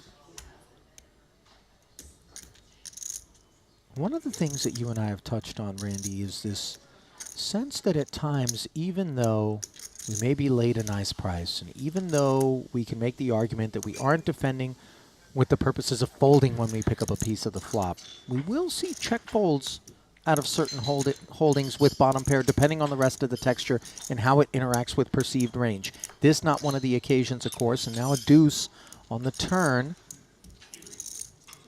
which won't bother Dylan, but a turn barrel might. Well, Dylan's only got 400K behind, 840 in the middle. Shu. Liang's definitely going to put him in at this point. It's going to be a big decision for Lind when that happens. Suspense. All in. All in. Okay, so things that Lin beats, of course, are hearts, queen jack, king jack, all the broadways, right, to have a straight draw. Straight draw is lower than 9, 8, 7 is possible. There's a lot of hands he actually beats. The problem is the stuff that he beats is going to have chunky equity against ace 5. That's true.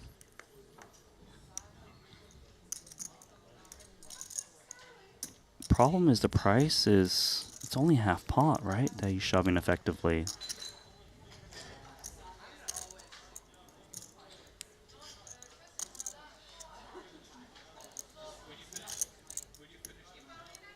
He's actually quite cooked here. He's drawing to a 5 if he makes the call. When you look around at the rest of the table, you see the next shortest stack is 22 big blinds, and sometimes you have that sense of urgency to kind of maybe not fold, because if he folds here, he's down to 5 blinds. But There's those a lot 5 going blinds, obviously, when we're talking about the biggest payouts that we've seen thus far, $2.5 million up top, 1.7 for second, 1.1 and change for third. There's a lot of potential upside. Nevertheless, you can see the reluctance with which he makes this call. Not drawing dead, but drawing slim, is Dylan Lind. Just 2 outs. Will the deck throw him a lifeline? Tall order. Go again. And one that won't be filled. So the GGs Alex, are you get issued Am I? to Dylan Lind as the American. 1988. Next out, 19 falling in Am I 7th place. If you're born in Are you born in 1988? His second final table of Montenegro, already 11th career cash. That makes more sense. I'm born in And a handsome payout of $454,000 will go to Dylan. Yeah, Not sure if he'll lose sleep on that one. I mean, it's close, right? Of course, he didn't feel good when he saw the hand he was up against, but if he is up against those draws, I guess you can't really lay down. But then again, like you said, they do have a lot of equity.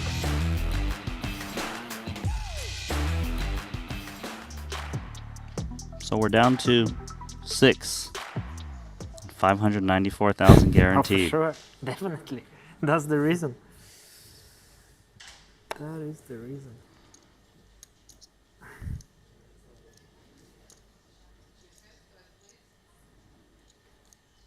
Ace Queen now as we fight on 6-handed. All remaining 250. parties assured a payout of $594,000. The next pay ladder is roughly $160K. Dvoris, the tactician, raising to $210,000, and Santurn looks down at a couple of queens here, a covering stack. Daniel, second shortest stack out there. 520. Only Noida shorter. The third scoop brings us to 520. This is an extremely annoying and tough spot for Dvoris. You raise under the gun, your opponent is still 3-betting against you, but they're leveraging the fact that you can't really play back too often, and ace-queen is pretty much 1 pip to auto get in, right? Ace-king, jacks plus would be getting in for sure, but ace-queen is the tweener hand.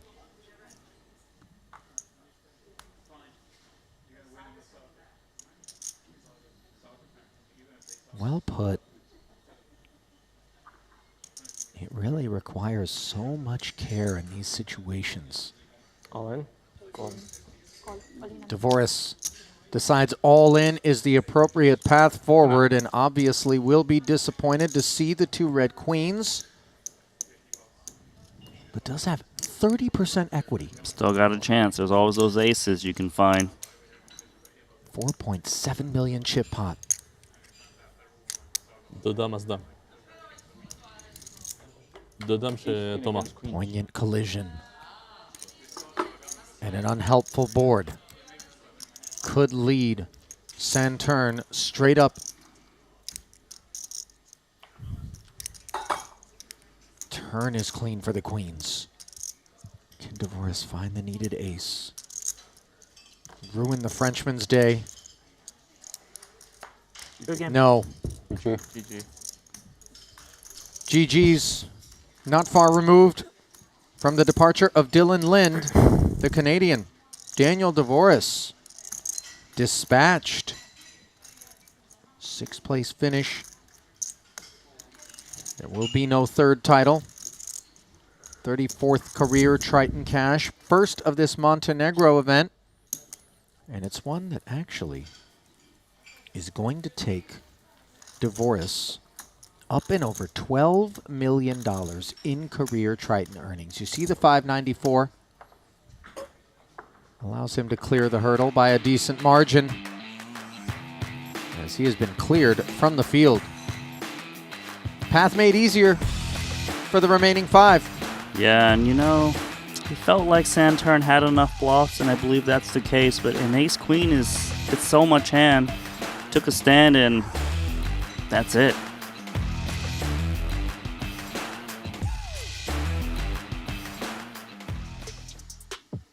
We'll take a look for the first time at a name other than Danny Tang at the top of your chip counts. Brought to you by GG Poker.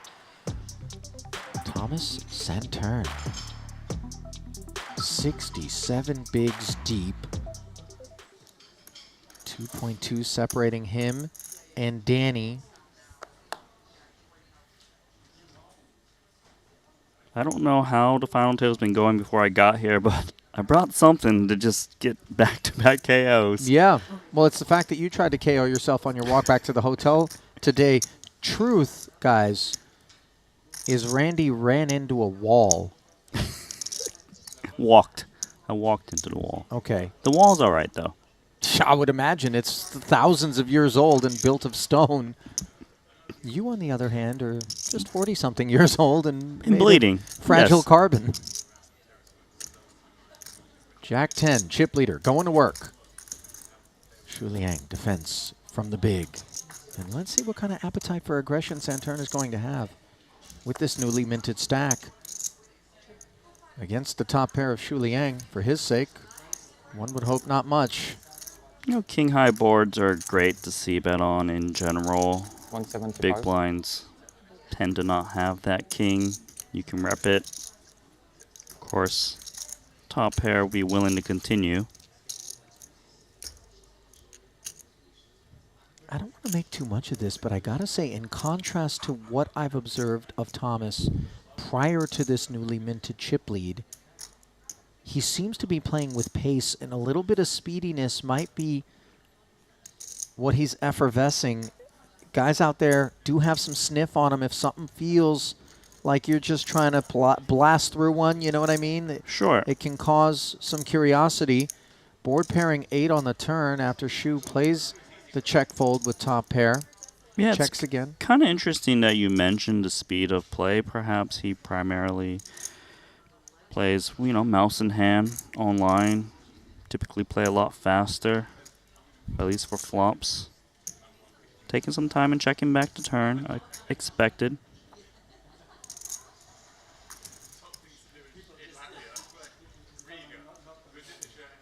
Should be value time for Shu. He can represent busted diamonds, straight draws. There's plenty of that. He could even get looked up by like an ace high, depending on how he sizes. So the check on the turn does provide options. Shu deeming it a nice spot to come with 400, sub half pot. Jack high just adrift. Just jack high. Things it's ahead of his straight draws, but you do lose to some better busted diamonds, right? Queen X of diamonds.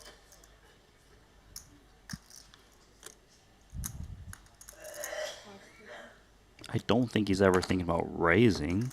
That would be quite an insane line.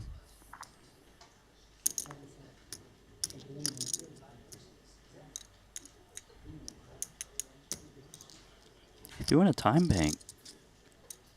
I mean, he's this thinking felt about calling. like a straightforward spot to me. Maybe the busted straights are what's on his mind. Note that Shu does have a 7 in hand. Of course, it's attached to a king, but oh! Ambitious. Sheriff badge being sported there. Credit to Shu Liang for coming with a size that kept Jack High interested. Both the flush draws missed, right? Both flush draws missed. Straight draws all missed. This is all part of it. He was targeting the straight draws that miss. He did lose to some busted diamond draws, like I mentioned, Queen High. He unblocked hearts. He unblocked diamonds. He didn't interfere with the combos that had the busted straights, and all of those were below Jack High. So, Yeah, you know. I understand. I feel like, though, if you call Jack High, you're calling so many hands. So you're saying that you got to put a raise in? No, I'm just saying I would have preferred to call up at least Ace High because you do at least beat some of the busted Queen High diamonds and stuff That's like that. yeah, specifically a little the bit Queen more. High flush draws are really the only things that you just get deflated But it's to a see. part of the range worth thinking about. Yeah, sure. Like he might be calling 10 high if he's calling Jack High is what I'm saying. There's Sure. a point when it's Sure. too many hands. We made a read and, you don't get it right every time. That is for sure, and there's no reason to dwell. Note the pocket pair. Yeah, pitching it from the small blind out of position, worst price. Don't get to close the action. It's not like every time he flops a set, he's going to stack Alex Kulev.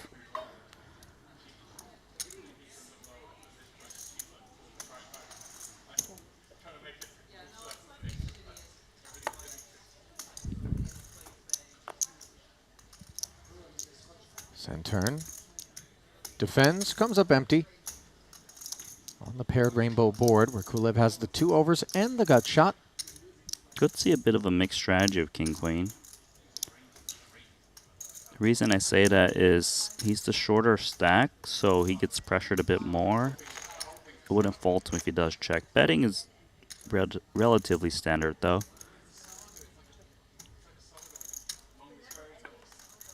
Kulev checks back and just binks. Not bad. The gutter. Not the first time he's hit a gut shot already here at this FT against Dylan Lind. Played that ace-10 suited as a check raise. Down the ace-queen. Unfortunate for him, his opponent doesn't have anything to continue with. Yeah. But he should want to build the pot regardless.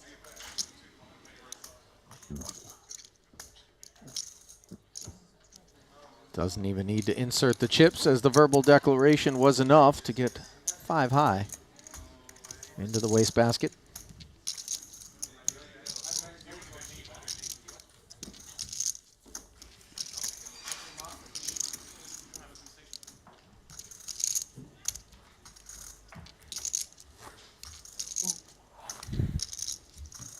All right, Ollie, on my downtime, I feel like I've got to say this. I'm listening. You're still bleeding from No, your fight no. with the wall? No. Okay. It's actually Shu Liang. Liang. So A and G is not Ang, it's Ung. Shu Liang. You okay with that? I know I'm usually the one. You're usually the one correcting me, but I feel like this is my time to shine. Yes. I'm here for it. There we go. It is the anglicized sort of deal, True. but when we have the option to say it the right way, we should. So go ahead and try it. Shu Liang. My man. Ha. Oh, he heard you. Let's raise it up. 250. Jack 10 offsuit. 52 bigs deep. And after that altercation with Santurn, he actually slides in front of Danny Tang into the second biggest stack. But unfortunately for him, he still has to contend direct left with the biggest stack, ever so slightly, albeit. which is still send turn. He'll sit this one out. Queen 7 off for Kulev. He's not shy about getting in the mix. No, he's not. Queen 7 sounds right on the borderline to get in there. Another 150 deposited.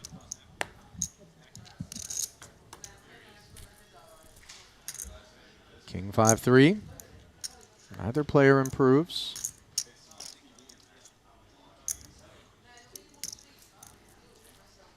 It's king high board. Expecting Shu Liang to press, sprinkle something out, especially against a wide big blind defense. 150. Really don't have to bet too much. Here we go. Yep. Another one of those situations where declaration was adequate. No chip deposit needed. I believe Shu Liang is newer, if I recall correctly. He showed up in Jeju. Okay, so he showed up in Jeju in 2019 and London 2019, and then he took, what, a 5-year break? Showed up to Jeju in 2024, and now he's here in Montenegro. I mean, to be fair, a couple of years of pandemic, varying degrees of lockdown in countries around the world, and travel was difficult. Obviously, Triton Series, we took a little bit of a break as well, but suddenly back at it. Had some big scores, actually. In 2019, 100K short deck made 1.2 million pounds, and then 150K, he's got fourth for 1.5 million in Jeju. 325. Those are big scores. He's already got a nice payday here, guaranteed top 5. Kulev raising queen deuce.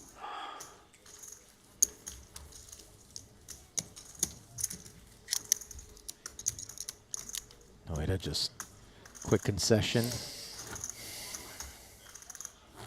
in the big.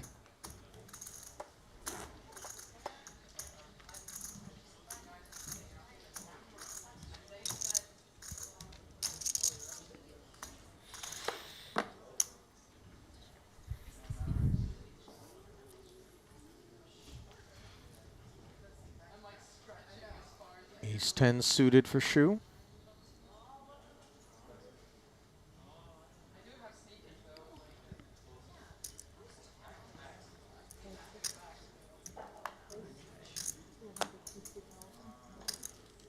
$250. This sort of adopted 2.5x sizing, and Kulev adopts aces on the button. Let us go to space. 3.3 million. 625. Second shortest stack, only Noida shorter. Oh. Goes to 625. Danny's got some problems on his hands. The good news is he covers Kulev. The bad news is jacks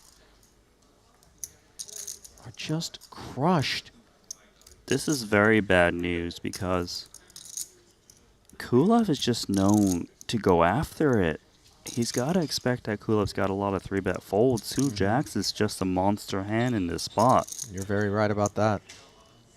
I'd be shocked if he could lay this one down outright. You know, that said, we've seen Danny show a lot of care. Remember the 2 9s got binned. I know it was a slightly different situation, but restraint is within him.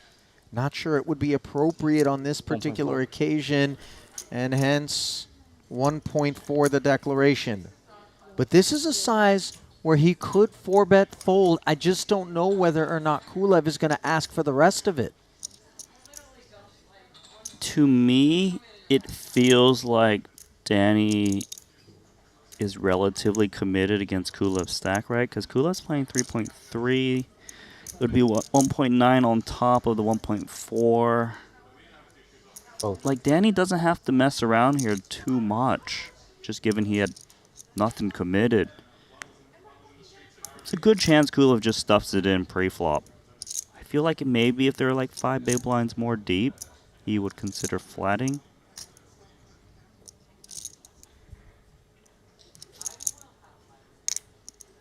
It's also different when it's cold 4-bet versus original Razor 4-bet. Yeah. Cold 4-bet's stronger. So Kulev does go with the jam. Yeah. He's in. Yeah. As the covering stack also, I think that's relevant. We run jacks into aces. We run jacks into aces. Asas में पलट. 我付了个 A。 谢谢。 This is a chip lead pot. And involved is the one-time chip leader coming into this final table, Danny Tang, who can't find the jack that he needs on a very dry board where there will be no backdoor equity. 2 outs twice. That's the proposition.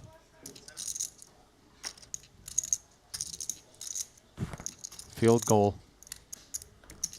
Queen out there, 10 out there. Will Jacob ruin Kulev's day? No. And the tables have turned. Kulev on 7 million. Big chip leader now. Danny Tang is on crumbs. Should be. And this has big implications. We touched on the Ivan Liao Player of the Year award. Danny bringing the lead in that into this final festival of the season. Dvoris out before him is good. That means Daniel isn't going to be closing the gap at all. Nobody else between them still here at this FT. And it isn't over yet by any stretch of the imagination. 11 bigs, you know, we say crumbs, it's not 2 bigs. Right, but it doesn't feel good, right? You go from chip leader to last. It feels like if I make a deep run here, I win that monster prize and another title. And obviously, like you said, so many more points on the Ivan Liao Player of the Year award. Now it just feels like everything's slowly fading away, but it's not out of your distance just yet. It's not over, right? Not even close to over. And the other thing is, while you can get frustrated with the situation, I don't feel like Danny is faulting himself for the outcome there. I think it was just a hand of poker. Cooler. It is. You know, he told his friends on the rail, like, Jack ran into Jackson Aces. It is what it is. And I think it's important to have accountability, to look within us for the answers, to look for spots where maybe we can make adjustments. But it's equally as important on our journey to just recognize the times where it is just a hand of poker. We've done nothing wrong. The deck had other ideas for us in that particular spot, and we just move on. Shake it off, refocus, do what needs doing. Are we disappointed to have relinquished the chip lead? Absolutely. Does it feel cold? Yeah. But has Danny studied what to do with 10 bigs and all of his ranges and his spots? And he sure has. You know, yeah. Is he able to deal with this? Absolutely.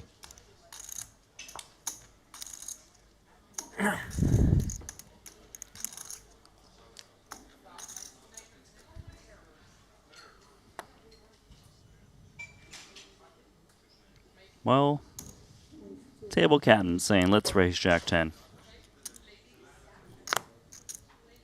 And Kulev, the kind of guy I think who definitely enjoys playing from the lead.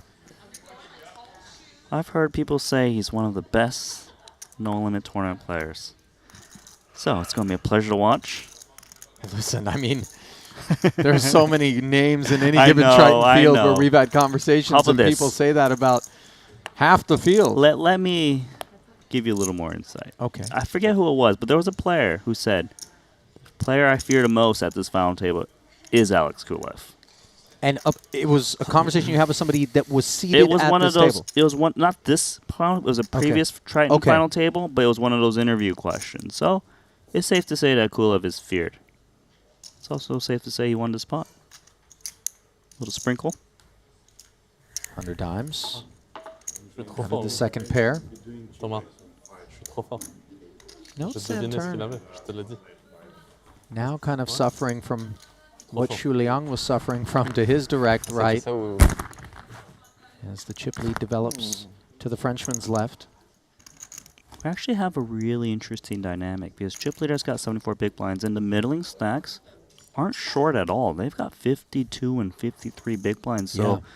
they can really put a dent and resist Kulev if they want to. If they want to, though, and how much do they want to when they're looking out there at Tang on 10 bigs and Mahad on 15? I kind of like waiting around and seeing if Danny Tang I goes mean, out. There's a lot of money on the line. I'm grabbing a Slurpee, throwing on some sunscreen, pair of flip-flops, you know, beach lounger.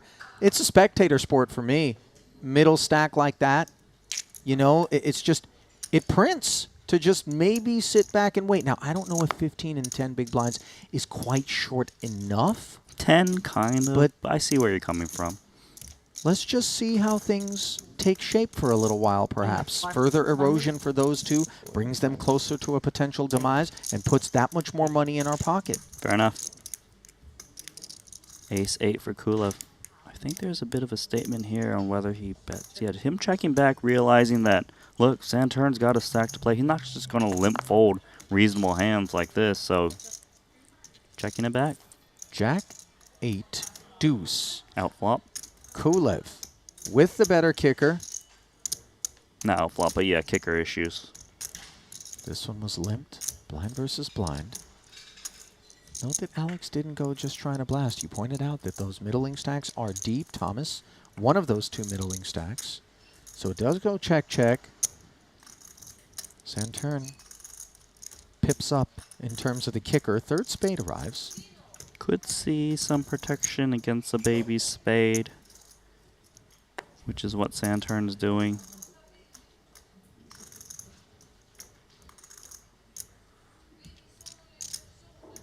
Default is call face 8. Why inflate the pot? Opponent could have a jack.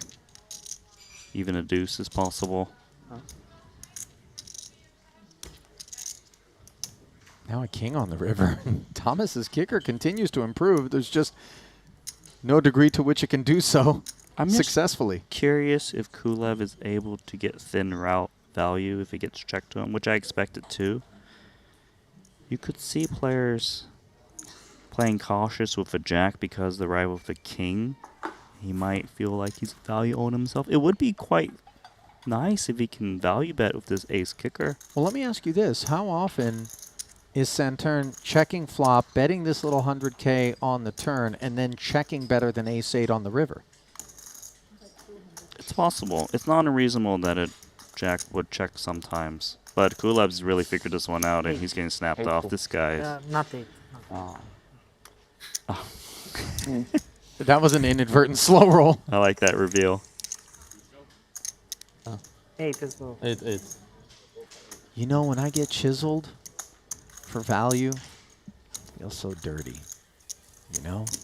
I don't think Thomas is losing any sleep, but there's kind of those statement hands. I don't know if this is necessarily one of them, but when you do look up, if you're at the table and you see a guy hunting and getting successfully thin value like that, you're like, okay, logged, noted, data point there. Anybody who's been watching Kulev long enough already knew this about him, but there's some recent evidence in support of the profile.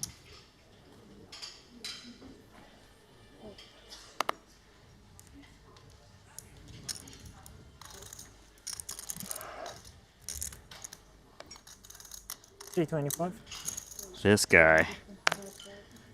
325, 9 deuce.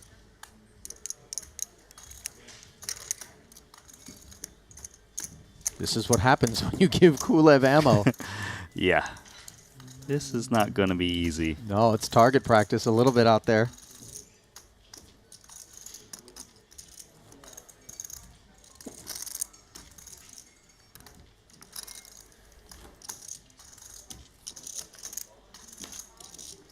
$80 bigs now for Alex.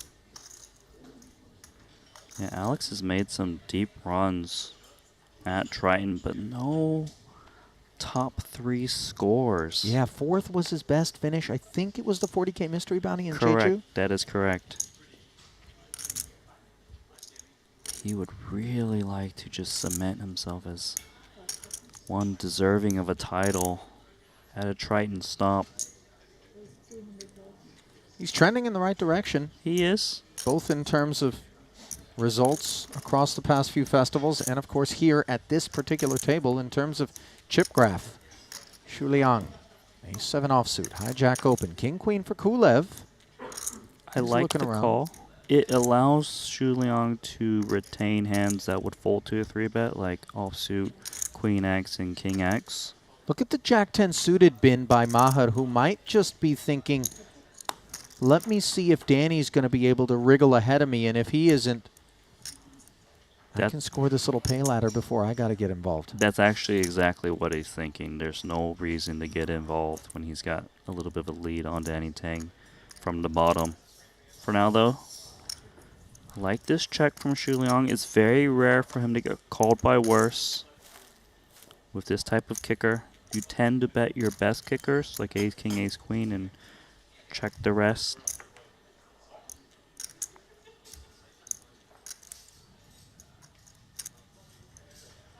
Not much has changed, and continuing to check to Kulev.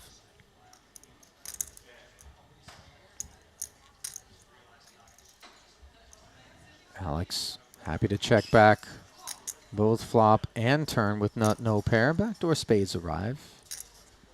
I feel like Xu Liang's going to go for one of those block, try to get hero called by some random pair. Your opponent often, if they were going to stab, would have bet the turn by now.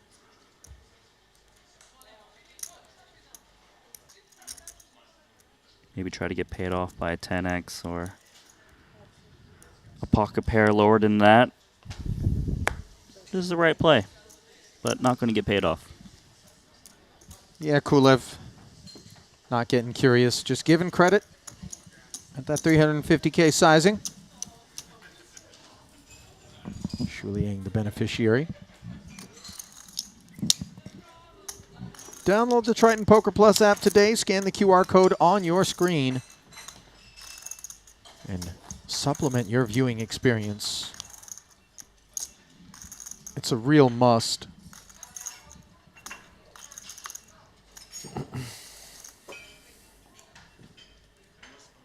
Yeah, guys, so QR code. Scan it. Download it. Follow with us. And watch Kulev open 6-5 of diamonds. Got a spot here. Yeah, baby-suited connector. May have company from a far nicer Broadway-suited connector. He's expecting Queen Jack suited to be ahead of Kulev's range because Kulev is just raising very wide. 8-5-5. This is annoying because it's not that big of a jam. Notice him looking at the other stacks. Mm-hmm. It could be a spot where he folds just to maintain these two short stack in there. Yeah, and just like grind them down. Okay, take this one, Danny. It doesn't change much for me. It's not that he can't afford it. It's not that he lacks the gamble. But as you mentioned, Kulev would absolutely be the beneficiary of maintaining short stacks elsewhere in the field. Of course, this is something Maher didn't want to see. Yep. Okay. Yeah, it's better for him to leave two short stacks as it freezes up the middling stacks even more. 200? 300. 300 as well. Okay. Let's just do this. It was 350. Okay. Raise. Okay, this is 2, this is 3 for you. 350? Yeah. I love being the guy that makes the change, the banker.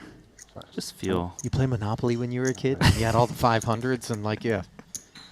I raise. I'm usually the guy with the Mediterranean and Baltic.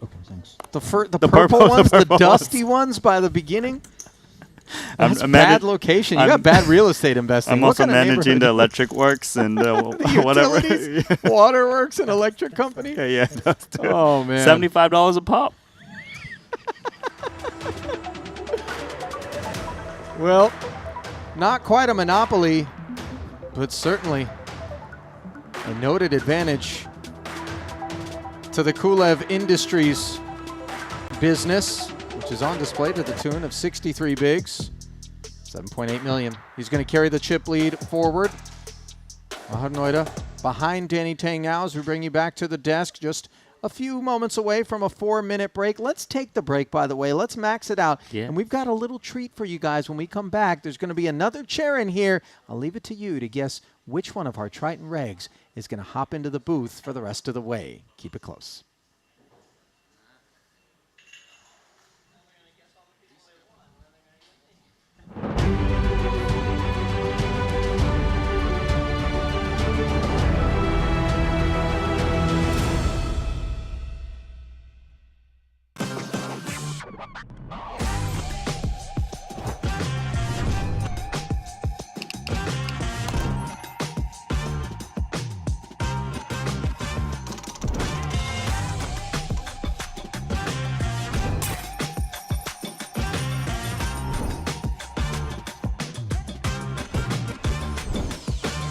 Want a $50 Global Millions ticket on top of the full GG Poker welcome bonus? Sign up with promo code Triton_2024 and deposit a minimum of $20 to claim your ticket. Brace yourselves. This is live. And the show goes on. Oh, wow. All in. In poker, every small No. decision counts. Introducing Come on, the bro, you Game know Changer, Daily Dose of GTO. This is your free guide to mastering GTO strategies in just 5 minutes a day. Join the thousands of players transforming their game and results. Gain the confidence you need for high-stakes decisions. Scan the QR code now to get your free copy and follow GTO Wizard on Twitter and Instagram for exclusive challenges and giveaways during this Triton series. Welcome to BetACR EU, the premier platform for sports enthusiasts and the newest way to engage with the Triton Live series. Experience the pinnacle of sports prediction where every game, every match becomes an opportunity for victory. At BetACR EU, your insights into the game transform into action. With exclusive action prediction options for the Triton series, your player knowledge and predictions set the stage for unmatched excitement. And there's more. BetACR EU brings the world of sports to your fingertips, offering action prediction options across all major sports. Whether it's football, basketball, baseball, or beyond, your passion for sports finds its home here. Kick off your journey with us and get a 15% free play on your first top-up up to $250. Don't just watch the game, be a part of it.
Now, ta-da.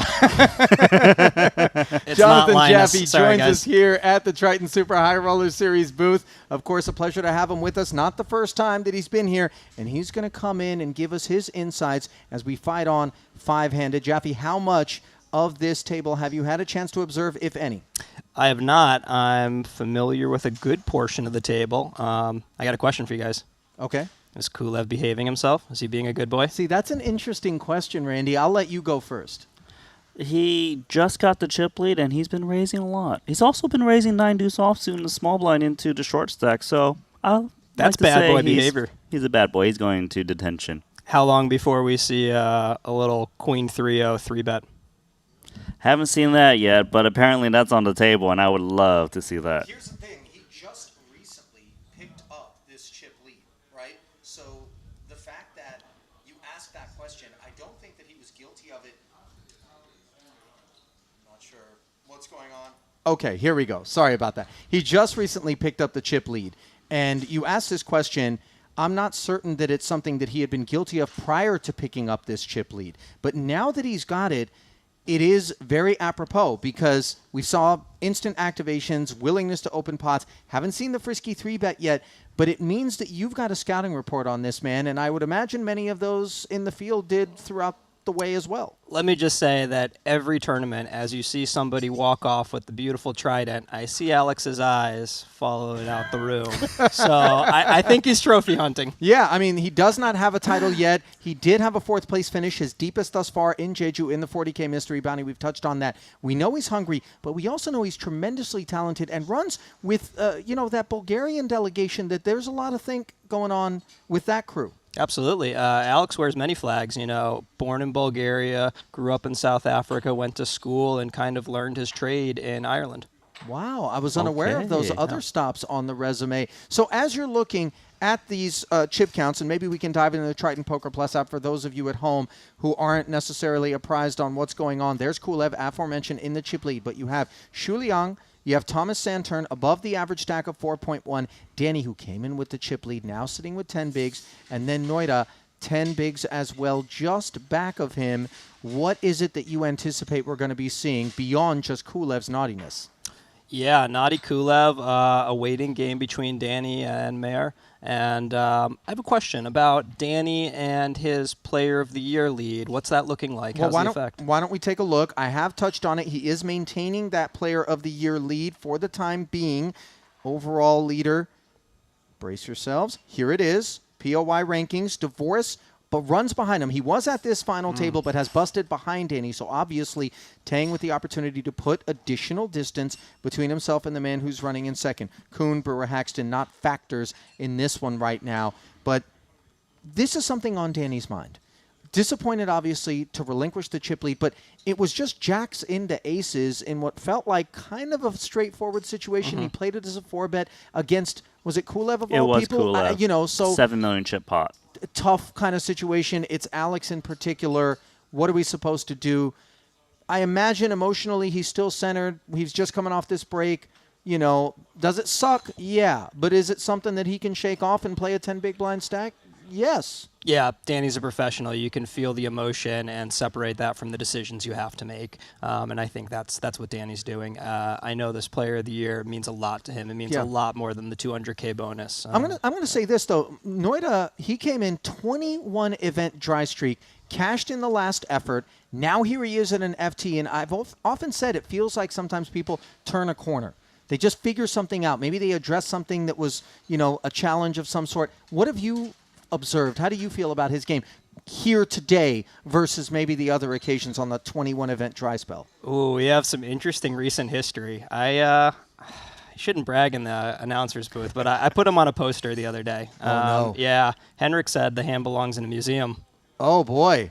But I don't know if he's turned the corner. I don't know, maybe. We may have to dig this one up. Obviously some humility, not giving us the deets, but listen, you guys are the class, cream of the crop. This is why we love having you in here to walk us through, as Noida does have his hands full, but yet here he is, 5 deep, him and Danny jockeying to avoid the on-tap payout.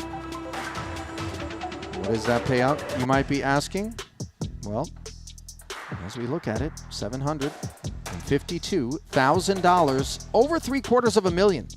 The jump, 181,000, and then we get to the seven-figure stuff once we reach the podium.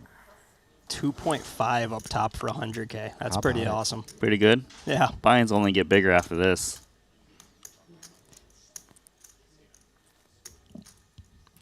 Alrighty, sand turn.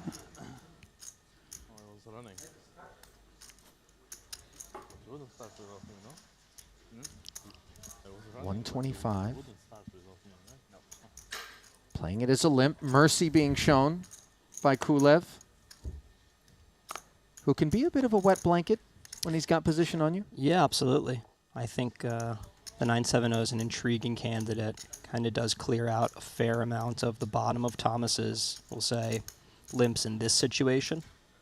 Thomas is going to be balanced, though, and he's obviously not lost on the notion that Kulev is going to be active. So there will be some of those limp 3-bet things that are a part of that Definitely. process. And when you're chip leader like Alex, you kind of anticipate this might be your situation for a while, and you can't raise every hand. So, you know, he's pacing himself. He's trying to tell the story he wants to over the long run. 150. I'll take that, says Kulev. Yeah, backdoor central station for Alex. Nice nice hand about there. Central station, I like that.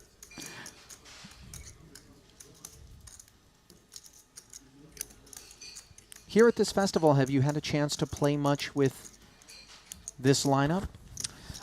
Danny and I played a fair amount yesterday. I played with Shu Liang very briefly today, as my day was brief. Did you have a takeaway?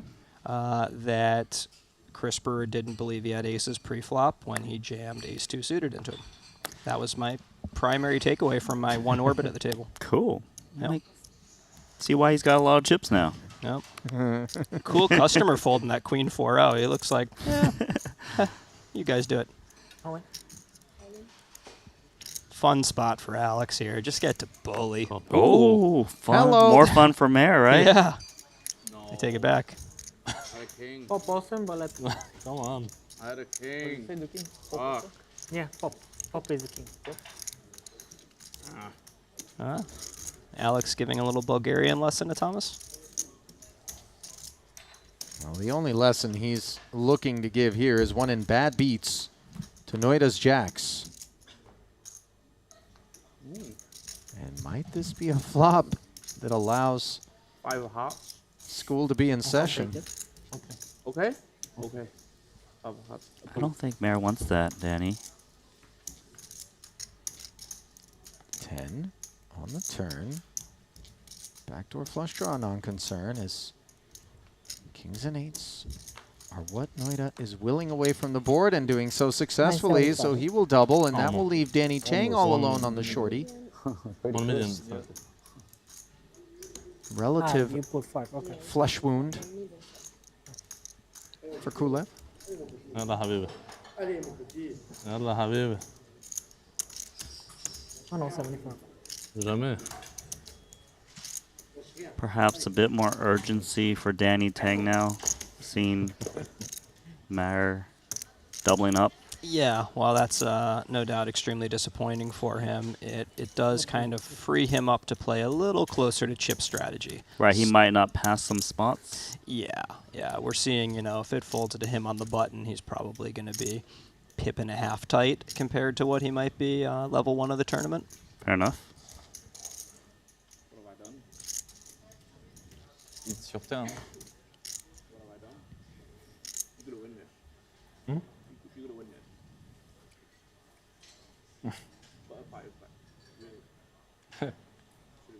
Shu Liang and Kulev actually played a different final table that I was in the booth for a couple hours with I think with Ali. Does that strike you as familiar in Jeju?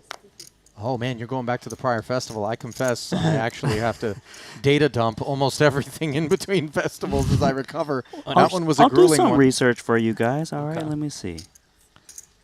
Shu Well, had Randy a was very talking about how tricky Shu had spot. disappeared for a while. This isn't his first festival by any stretch. Oh, at least the small blind is cheap. Guys, I've done my research Compared to by the- using my producer ear. Mm. It was 150K in Jeju. Alex Kulev got 6th place, and Shu Liang placed, let me see 1 second, 4th place for 1.5 million. Mm. It's a good memory. Yeah, he had a very tricky spot with something like tens or jacks or no, it was king queen suited. I think he had in the small blind, and it was an early position open and a 3-bet from an aggressive player, probably Alex, to be honest. He made a big boy rip and walked into kings, I think. That was a tricky one.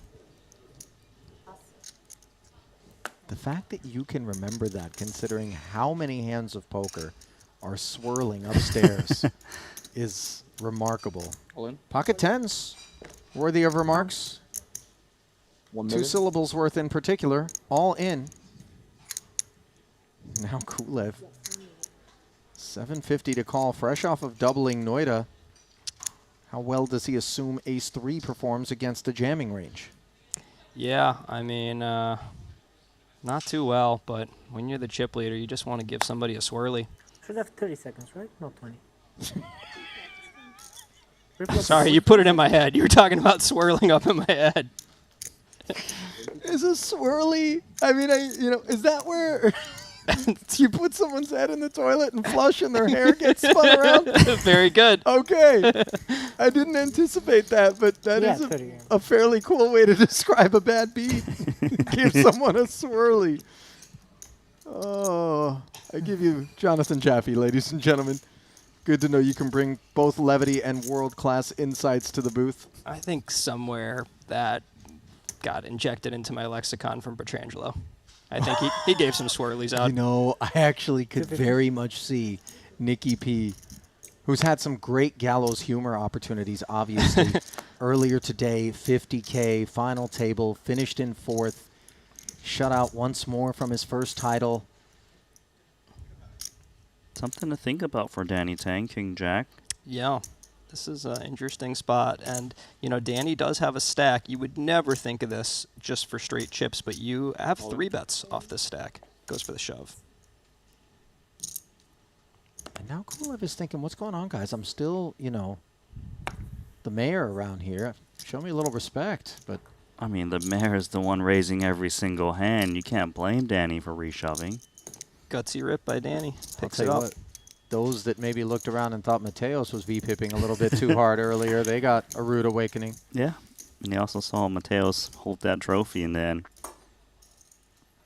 What a cool moment that was for El Conquistador.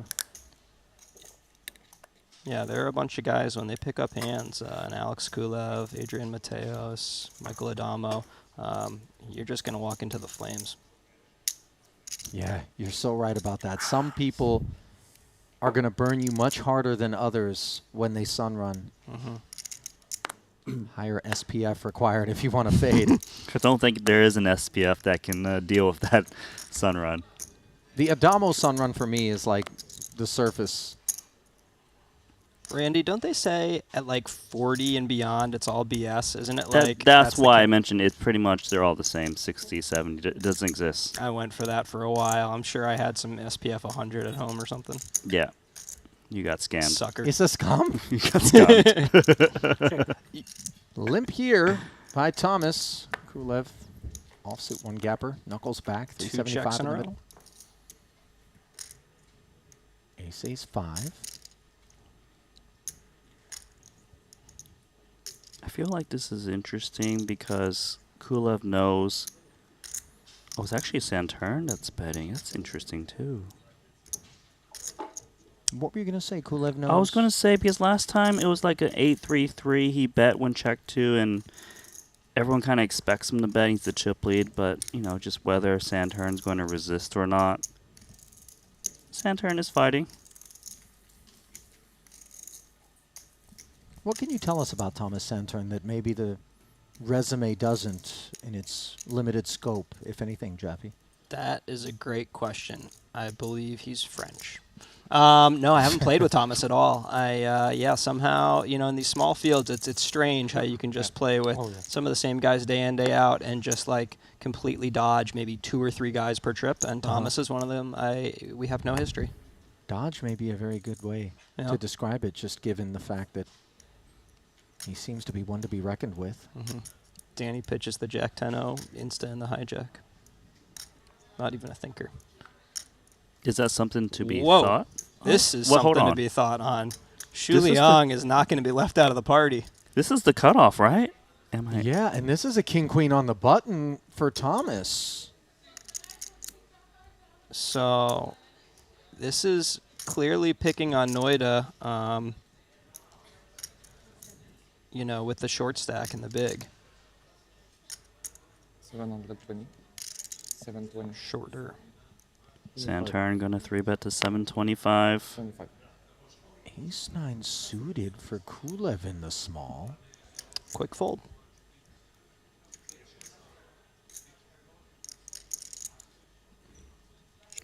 I don't know why I feel like he has it in him. Yeah, I was going to say, when you make the dirty open, the dirty 4-bet's always possible.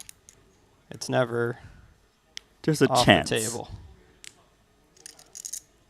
Yeah, we're going to keep the gloves on and not go full bare knuckle for the time being, but there was a sweat, it would seem.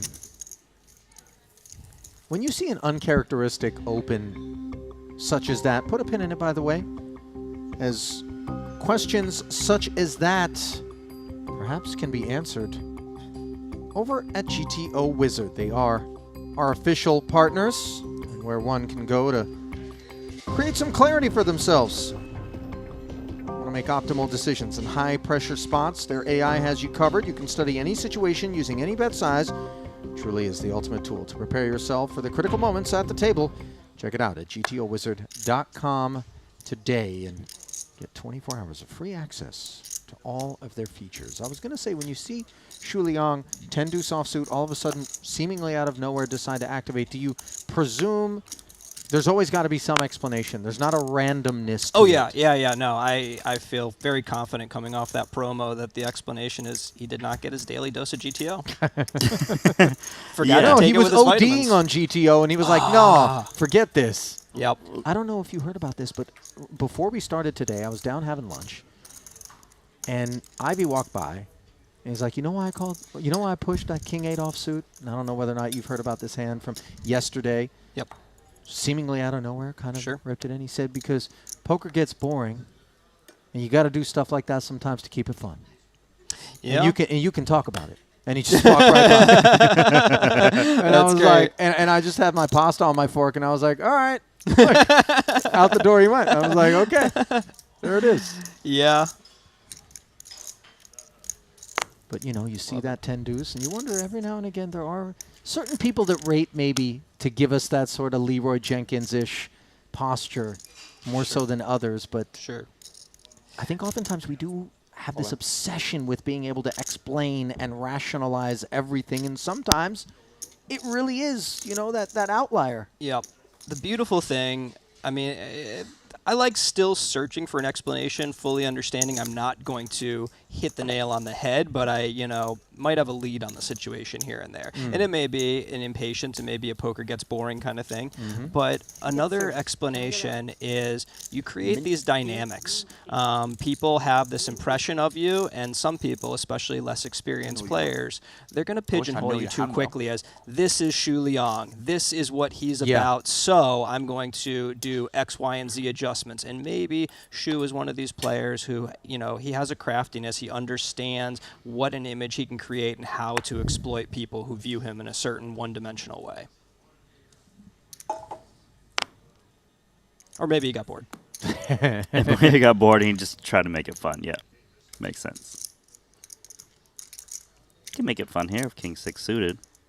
Small blind, fold it around to him. Now, if he just folds here, I'd be like, oh, I have no idea. Don't do it. No. Right? Just don't do it. Just to stick you in the blender? Yeah, let's grab some chips. There we go. And this is that, you know, kind of incentivized collusion between the two of them. I don't mean that in a nefarious way. It's just, hey, there's shorter stacks. Why are we going to say your Shu and you've got a great-looking hand like pocket eights or king jack suited? is it really advantageous to bloat the pot out of position when you've got a 19 and a 15 big blind stack just to get some money in ahead against Thomas? Probably not. It's not a cash game. Mm-hmm. Yeah, that makes a lot of sense. You want to contain the pot. Obviously, if you open the pot, you open the door to get re-raise, and, you know, that's obviously very dicey when you're not holding the top tier of your range. Yep. Yeah, And the path to printing isn't banging on one another's skulls, but rather looking over at that feeble stack and saying, let's print, wait that stack out, then we can get back to our regularly scheduled programming. exactly. And where you would see, you know, the kind of most extreme case of that sort of scenario would be, say, Alex opens from under the gun, which in this case is the hijack. And then you've got Thomas in the big blind with approximately 40 bigs. You might be shocked by the hands he flats there. You know, an ace-queen suited, a jacks are like basically 100% to flat, and I wouldn't be surprised to see queens flat. It's probably the optimal play. Even kings is probably a mix for 40 bigs. Can you imagine flatting a hand like kings against an Alex Kulev hijack open with the chip lead? That actually feels like sacrilegious. Yeah, I'd give myself a swirly if I did that. The self-swirly. But it's a thing. There's there's situations where it's apropos. Actually, I believe it was Jozo who flatted an ace-king. He did. That's earlier interesting. at the 50K FT. It was four-handed, I want to believe, where he was trying to outlast Saliba three-handed. 3 or 4, yeah. Yeah, somewhere in there against Mateos. He's also a guy who limped with ace-jack and then just check-folded on a 4-deuce-deuce board to his bet from... Right, but it's an Saliba in interesting position. idea that Jaffe is mentioning is Right. that there is so much ICM implications when there's short stacks and you're playing a very healthy 40 big blinds. There's only so much advantage of gaining, you know, a couple big blinds rather than risking the whole 40. Sure. When I hear you recount those Jozo plays, it makes me very Helmuthian. You think he's getting Phil Hellmuth coaching? I don't know if he's getting Phil Hellmuth coaching. Hell, the way he looked out there, he might be giving out coaching at some point. I actually was quite pleased. He did things that caught Randy and I's attention as you know, deviating from what we would have anticipated. And listen, I'm just somebody who's soaking it all up, eyes and ears open from the greats that we get to talk about on a regular basis. But some things don't pass an eyeball test, what we're kind of accustomed to seeing. And yet, every time he did it, it was good. You know what I mean? At least in terms of results. Now, I'm not saying good in terms of theory. Yep. But that's awesome. It worked. Yeah. Is this his first Triton series? Can I get water? It is. Can I get water, please? It's a nice finish. Somebody asked an interesting question with respect to whether Mateos would prefer to face somebody he knows nothing about and has no real, beyond what he's soaked up at, you know, the table with him, sense of what are his baselines, what's he doing, or would he rather have that heads-up conversation with somebody who has a, you know, better sense of the language, you know, that eludes us, the between the lines of it all. I just found it kind of a poignant question. It would seem that you would always say, let me take objectively who I think is going to be the easier opponent to play against, but you've been out there. It can put you in a bit of a pickle sometimes being against these amateurs and these unknowns. It can. I think you want to simplify the question to ROI as much as you can. And while you may make some horrific mistakes against someone you're completely unfamiliar with because you're going to be, you know, out of the box and not on terra firma, you're still going to be working with a higher ROI. Well, all of a sudden, what felt like it might have been firm ground beneath the feet of Santurn against the hijack open from Liang has turned into a bit of quicksand, courtesy of an ace-king suited for Noida, which has decided to jam. And this is just shy of another milli on request. Santurn wants some accounting. How gross is this? Yeah. It's about a million more. He knows that King Queen is never in great shape unless it's jacks, I suppose. Jacks, tens. Tens. Shoving for 13 total. Shoving for 13 total. Yeah, that's Thomas Andrew put in the 3-bet. Does make the call, priced in. Definitely. He's got 10 still and maybe more. Noida finds himself in a great way. A 3-1 favorite with his tournament life at risk. I'll try to do it quietly. I thought a queen. Yeah, you got queen. Yes. Come on. Oops. Danny whispering for the queen. Instead, it's the king. The reasons are obvious why Danny would have the rooting interest for the covering stack of Saturn, who can no longer win the pot, courtesy of this ace. If Mamacita come, I go your country, you still... Yeah. Yes. My man. Of course, man. My man. 100%. Sounds like the Tunisian How about Board you? of Tourism This one hustling for safe is pass. open for business. How about you? If I Noida go- perhaps having invited. I don't care. Bulgaria? He offered me a passport the other day. Don't answer I didn't know he has access to Really? them. No. What did he What? say? You don't answer Jaffe. Really? He No, what? I said I don't Jaffe, care we're on a about stream. You're calling Mamacita and Mamacita. Yeah, but like, Well, Yeah, okay, so- a little what context. do you mean he offered you a passport? I He said told you're him. gonna show me some good cuisine in I'll Juju. let them talk first. Yeah, let's just let them talk and All let's talk right. about the chip counts too. You want the history? I asked him after I made the hero call against him. I told him that Hendon Mob contacted me and said I got a Tunisian flag for that hand, and he said he'd get me a passport. Okay. So perhaps in jest, or perhaps he's got a line on documents. Unclear which of the two. Maybe he just wants to make sure you come across the border. You thought you played it bad. I think it was that. 752K on tap payout right now. 181,000. The pay ladder being hunted by the shorties, and Noida can no longer be counted as such. Courtesy of that double moments ago through Saturn. 31 bigs deep. Could you guys catch me up? As I was leaving tennis to come here, and Okay. I ran into DeVoris, and I asked him if it was a good bust, and he gave me a look. He said,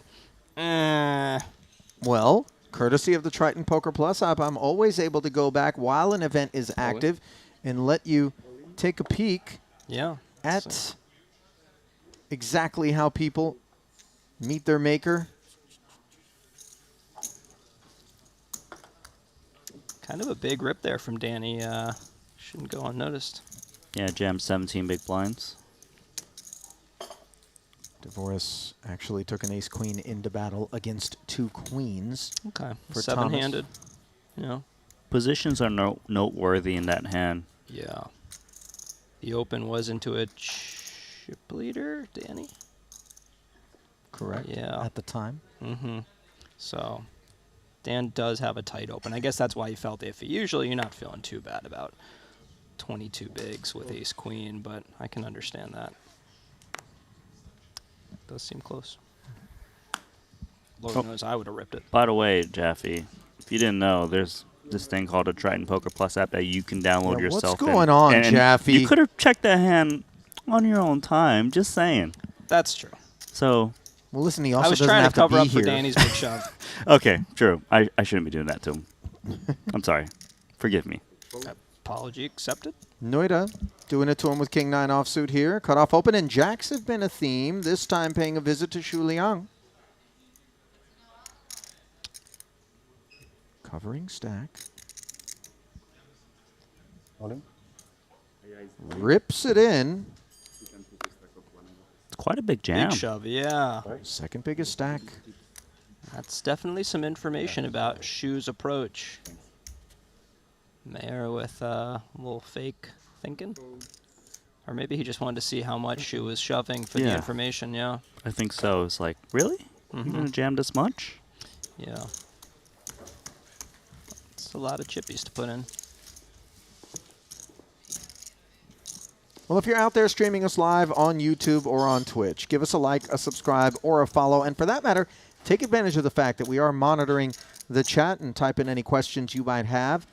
For Jonathan Jaffe, part of the GTO Lab team. Feel You guys free to had a ask great about that. opportunity, to have a conversation about that at one of our FTs earlier. Oh, yeah? When, That was a very chatty FT. You were driving a lot of conversation at that particular table. You were playing some Codenames game that I'd never heard about. Feature table. Yeah. I would What's love to- feature? I would Sorry. love to have been in a final table, I was to say. Yeah, that's a game. I guess the actual name is Wavelengths. Wavelengths. But the code names, I asked James Chen who would he want as a code names partner, and he had to find a middle of the road answer. Got it. Queen 9 suited for Kulev. He'll defend the big against a stack that has some playability to it now. For Noida, his ace 10 is still in front on a 6-high 2-diamond flop. That little huff by Alex before he called, that was about, can't you guys deal me some trash so I can 3-bet? It's like, why would you make me have a flatting hand? Do we check back ace 10 sometimes? Or do we always bet? Oh, it looks like a great check spot if he's given it. Never mind. Look at Alex just denying us what we think is going to be a straightforward opportunity to lay claim. But he brings in a bet just north of min. Sure. Just looking to maybe, you know, knock Noida off of a queen jack, king queen, maybe king jack, no diamond. Not really trying to accomplish too much. Set the table, get to the turn.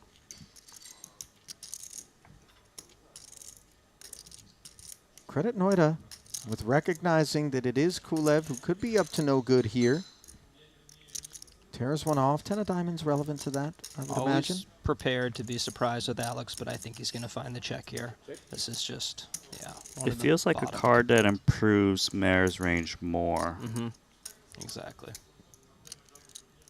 Alex definitely doing better in the territory of 4 through 9, and especially 4, 5, 6, 7.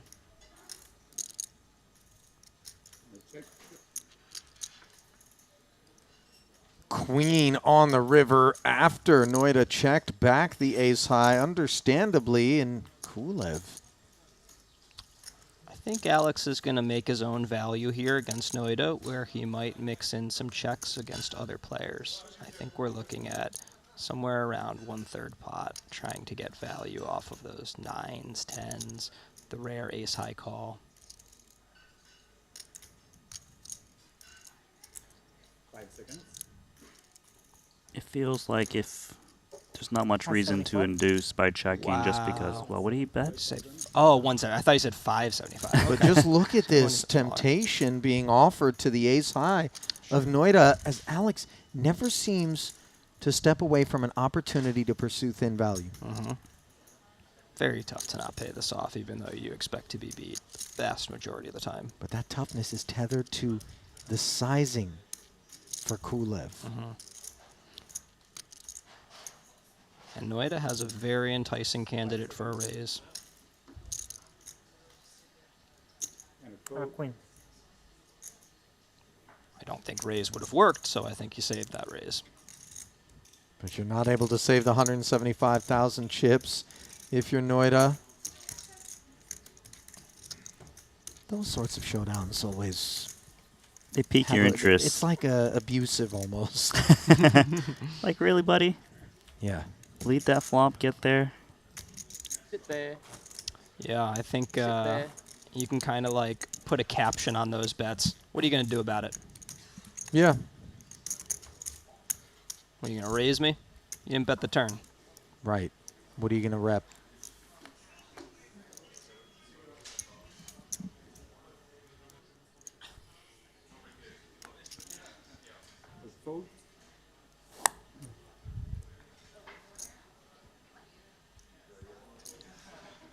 Queen 10 suited. That'll activate shoe.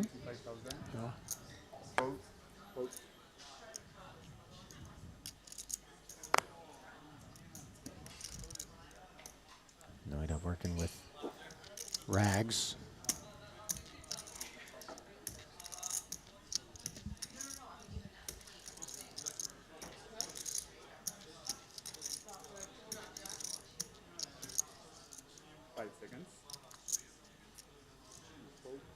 Took a minute, but ultimately concedes, and that gives us an opportunity to take a peek at the YouTube chat. There were some requests for questions for Jonathan Jaffe.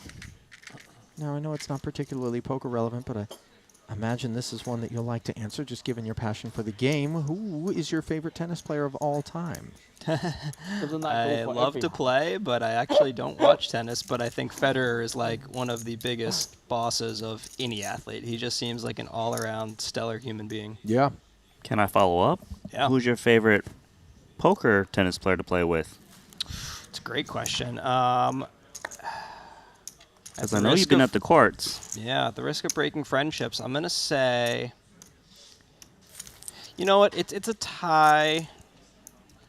All right, it was a three-way tie between Brian Kim, Daniel DeVoris, and Seth Davies. But Brian's been dealing with a little injury and playing some blood matches with Arthur this whole trip. So I've been playing with Seth, whose game has really stepped up, and a little bit with Dan. Dan and I have these nice Iron Man competitions, just kind of whose body's going to fall apart first. So that's pretty enjoyable. And Seth is just hitting rockets. Seth is like an albatross out there in terms of wingspan. I mean, court coverage with that guy. It's a tall order. I saw the sixes bend. Great timing as Danny Tang wakes up with kings. We'll talk about coverage. All started by a loose opening from Shu Liang, hijack on Kulev's button. And Kulev's choice to flat this button with the king-queen strike you at all? Yeah, I think you can see it both ways. It's one of these interesting, should he put a 3-bet in, it's an awful spot calling off against Danny, and he has to fold to Noida. At the same time, he's not looking to juice the pot It's against also Shu. interesting because Kulev opted to flat, whereas Santurn 3-bet the king-queen and was forced to pay off. Look at this, a very studied play by Danny here. You know, I think you could imagine a lot of players shoving here saying, come on, isn't this just going to look like I have kings or aces? This is ridiculous. But Danny understands, sure, I am saying I have kings or aces, but I also know how to bluff in this spot. I'm going to take the rare ace-x hand and pull this same move and have a monster takedown occasionally. Well, Kulev does step aside, aided, of course, by the fact that he wasn't pot committed at that 250, but price was laid, 275 rather, forgive me, by Danny, intended to induce. And I'd say to the viewers, when you see that, if it feels ridiculous and you say, of course Danny has kings, then your mind ought to move very quickly to, maybe I'd just try bluffing that spot just like that. You know, anytime something looks like it has to be nutted, it's worth experimenting with, wow, maybe I should just use a bluff there. Yeah, the table is so set. Why not take a seat and maybe help yourself to a meal? Yeah. Should Danny have had a bluff there? What a monstrous pickup that would have been. Pocket sixes, not a monster, but again, worthy of participation, this time in the form of an open by Kulev. Danny, by the way, has worked himself up to 24 bigs and in front of both Noida and Santurn. Ace-jack for Shu Long. This is big stack and big stack, right? Keep it small? Oh, yeah, for sure flatting. I mean, this is where we're talking about flatting jacks and probably queens against the cutoff. But certainly ace-jack. Probably not. Ace-jack, definitely.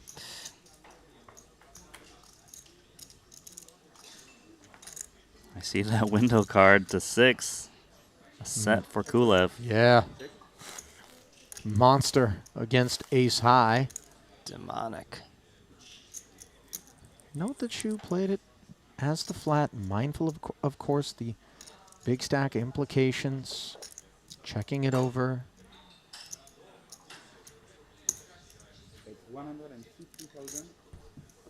Facing the c-bet. Very close spot for Shu. Sub-quarter pot. Tempting, of course, to pursue backdoor equity. Sure. Facing a range that's got ace-2 off in it, you're just, you know, chips-wise doing quite well.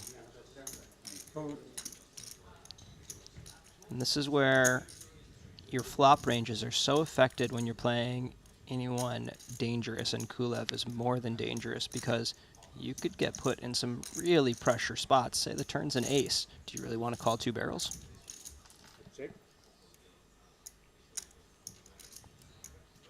Backdoor diamonds and some coordination arriving on this turn. Unclear whether or not Kulev feels that the check calling range is involved in those sorts of developments for Shu, given the depth of their stacks and the ICM situations, but great spot for Alex to go for it. Shu has so many mandatory continues. Wow. It's gone for, what, slightly over pot?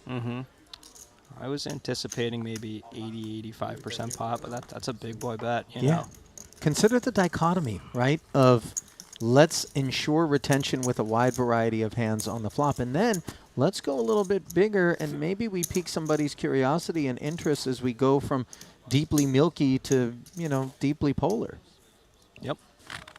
75, 150 with 150K big blind ante. Every orbit costing these gentlemen 375,000 in chips. It comes around quickly. Can somebody make their online poker handle deeply milky? I would love that. Yeah. I never heard that one. Nice. I once played Xbox Live and got killed by someone in Halo whose name was an ear of corn, which for whatever reason I thought was splendid. It's a pretty great name. You were killed by an ear of corn. Okay, great, thanks. Feel pretty low about yourself at that point. It was low morale. Kulev, ace king, high morale against an ace 10. Suited in the big is Saturn. He knows the VPIP is up there from a guy with a reputation. And a boss stack. He's bringing in a time bank, and there's 3 players at the bottom sharing this 19 big blind stack.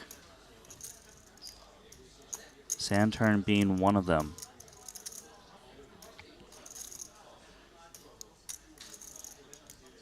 It feels like flat is the way to play. Yeah. Jam. And gets snapped. King against ace 10.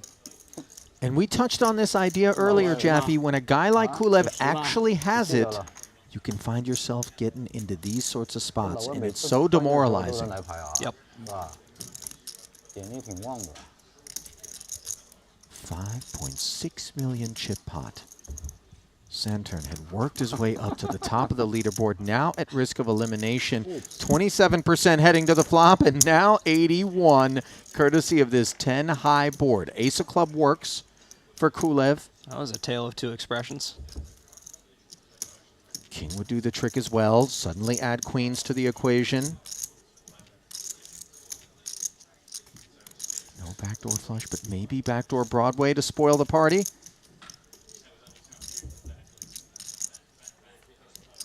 Nope.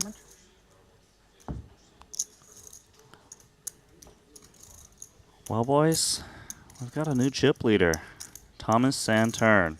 Not his first tour of duty at the top of that leaderboard. And what is it they say? I'd rather be lucky than good. Ace 10 against ace king. Not that he did anything wrong, but obviously, if you're Kulev, you just cross this man off your Christmas list. No, I think the expression was appropriate. Oh, yeah.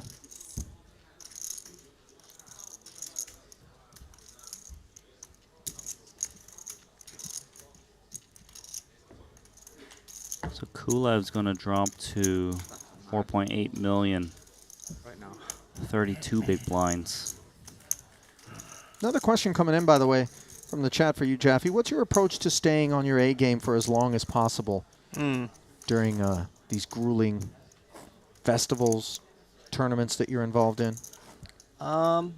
Fedor said something to me recently that I thought was kind of on par with how I approach just kind of doing what I want to do. If I feel like it's time to play poker, I'm heading into the poker room. If I'm not ready to be seated for the next 8 to 10 hours, I'm going to do something active. I'm going to do something that's using either a different part of my brain or my body, so that the poker table is where I want to be when I'm playing.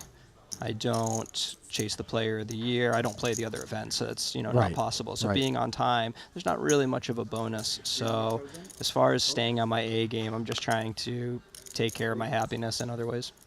You know, it seems like such a... Oh, no. Look at this. A little barley and a little hops. Something brewing. A big pot is brewing. Queens for Danny. Kulev, ace, king. Tang beats him in there. Big And all of a sudden... I put an ace. Huh? I put an ace. Thank you. Loosened lug nuts Mamacita. on the Bulgarian Express. Mamacita. Kulev now playing for 6 million. Just moments removed from taking the best of it against Saturn and coming up short. Here, he's behind. but not by much. Danny calling for the queen, and instead it comes ace high.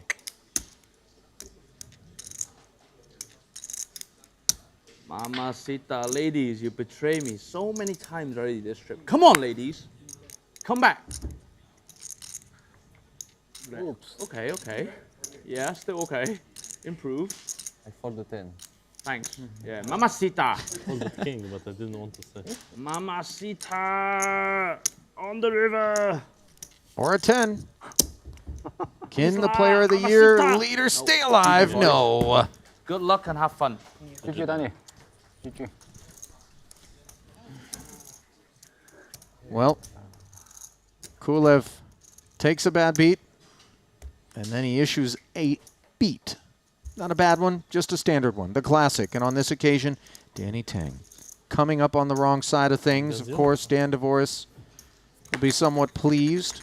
Not that he has anything against Danny, but that'll keep him within striking distance of Tang in that Ivan Leal Player of the Year race. Danny gave it all he had. Brought the chip lead in, but ultimately was unable to finish any higher than 5th. He collects $752,000 as nearly $1 million is on lockup for the rest of the field. Punat Pansri there to console his man. $933,000 officially on lockup. A healthy jump of almost 200K. If you can make the podium. And aces for Santurn. First hand of four-handed play, not to be overshadowed, by the way, Kulev. Oh no, the deck is hot. With 52 big blinds in front of him, $2.5 million in front of Noida, the shortest stack. You know how I talked about flatting queens out of the big blind? This is not one of those spots. No. You gotta put chips in. You're looking around. Please let there be a shorter stack than mine that keeps me from having to spin the wheel. Yeah, definitely an interesting decision. Do we play 3-bet or do we shove? And Noida goes for 3-bet, which looks good to me. Is there some decision to actually flat the 3-bet with aces rather than 4-bet rip? Absolutely. I think it's a great situation to flat. I mean, for Thomas, he's trying to chart a course to get it all in there one way or another, and perhaps the road better traveled, he would think, is to just plunk in the extra 500 and see what's what. Take some time, savor some of the best seconds of your year here, getting 3-bet, got aces at a final table, use them up. Enjoy the moment. He agrees. Kings far less incentivized to perform and behave in this fashion, right? They are, yeah. With, you know, Noida does have a stack where I wonder if there would be much 3-bet bluffing with the offsuit ace, though, so. Well, we block that sort of kid if we're Thomas, but... Both thrilled with the flop. Yeah, Jack 8-6 overpairs in both camps. Of course, as we can see, one of those camps has got a big rip in its tent. Yeah. Zero-sum game. If they're both thrilled, one of them is ignorant of the reality. Mm-hmm. 5 seconds.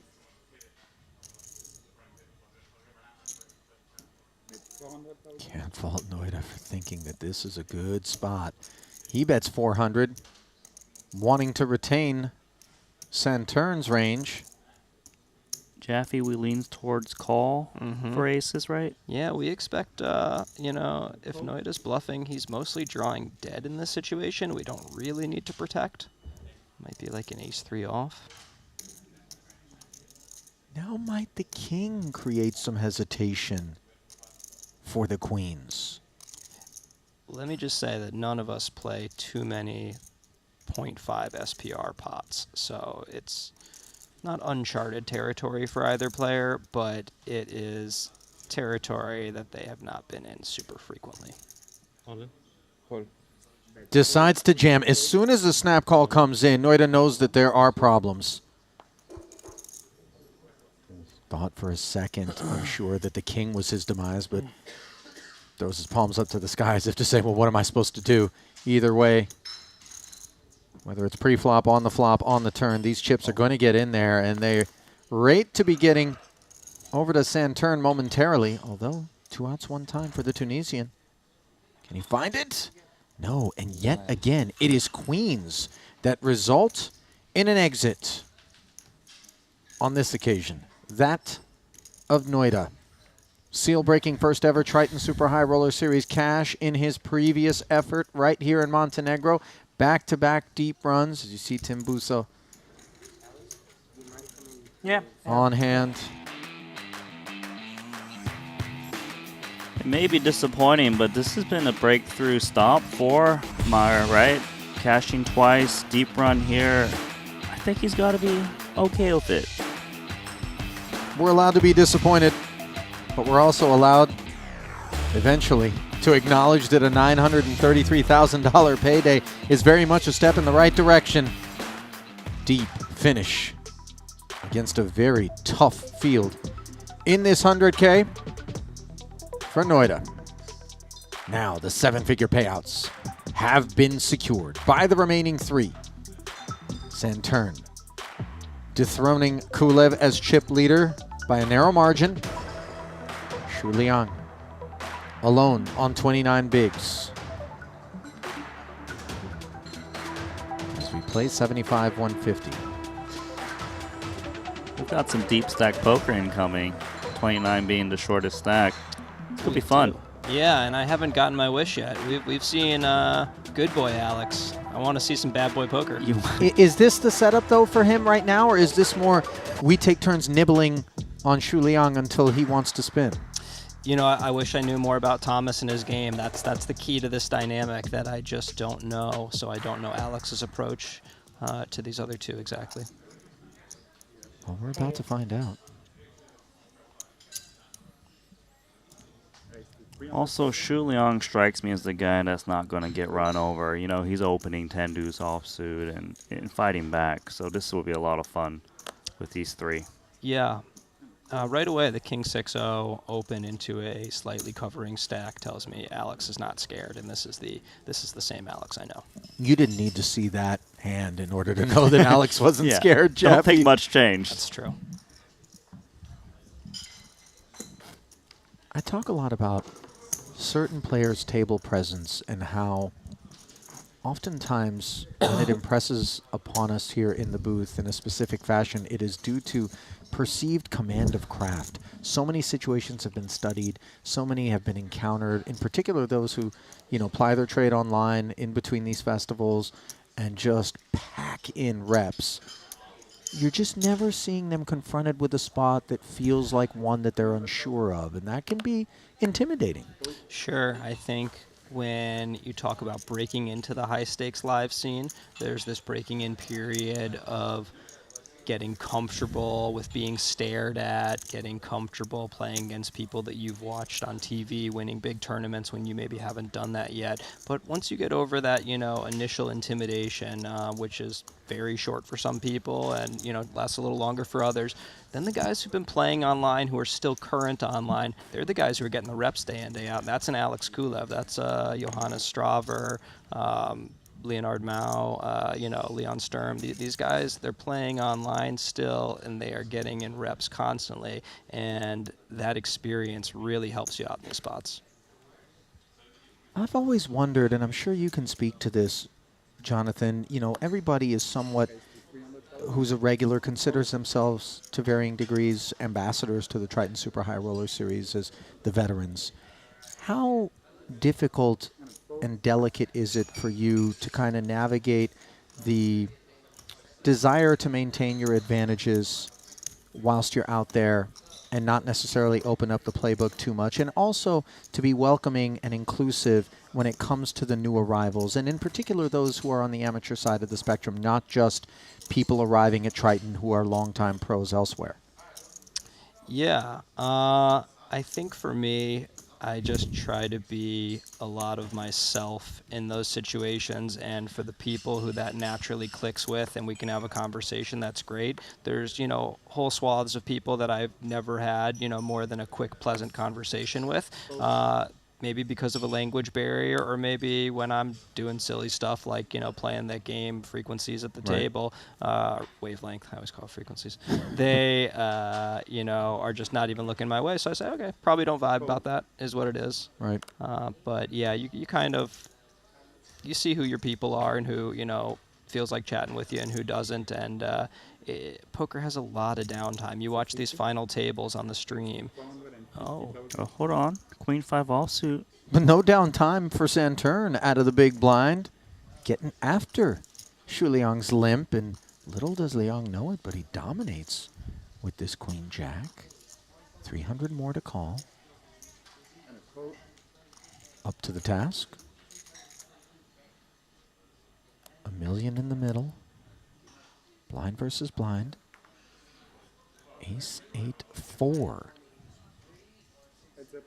Very dry board. And are these the sorts of boards that we have in mind if we're going to be unimproved with Queen 5? Yeah, I think we're going to see Thomas fire a shell. There's nothing to lose with this hand. It's not going to be winning with a check. Certainly could play the delay line, but I think this is a nice hand for a c-bet with that, 2 and 3, both as an option to bet the turn. 250,000.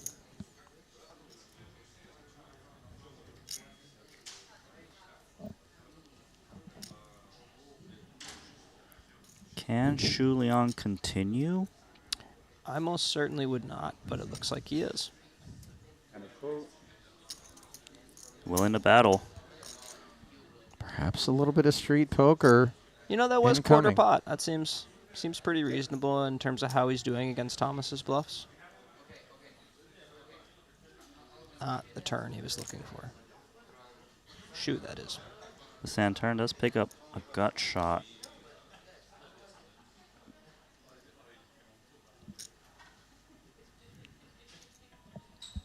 Seems tricky, right? He's picked up outs, but then his opponent's got a lot of hands that can still check call, that would be willing to check call to flop. It's a nice second shell from Thomas. Well, he did pick up the gutter, as mentioned. This has something to do, I would imagine, with the choice? Yeah, I think we might not see this bet on, say, a 9. That's a friendly stare down. Yeah, it doesn't have the menace to it that some others might. Almost inviting, like, I've got value. Come on in. I was thinking the same thing. It doesn't look like a man nervous with his holding.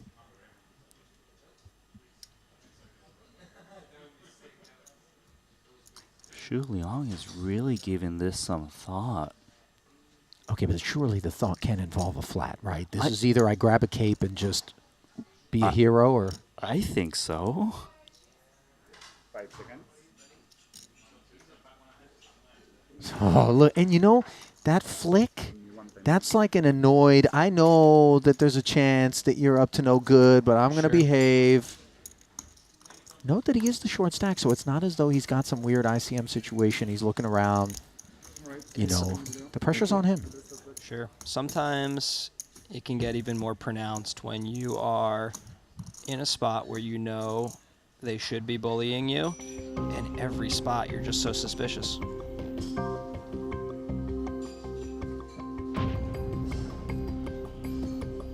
Well, if you think you got a spot, a line, maybe a read, and want to get a little action down on a Triton event, there's only one place to do it. Our exclusive partners over at betacr.eu want to elevate your sports engagement experience and give you 15% free play, up to $250. Join today at the exclusive hub to predict your favorite players' action and outcomes.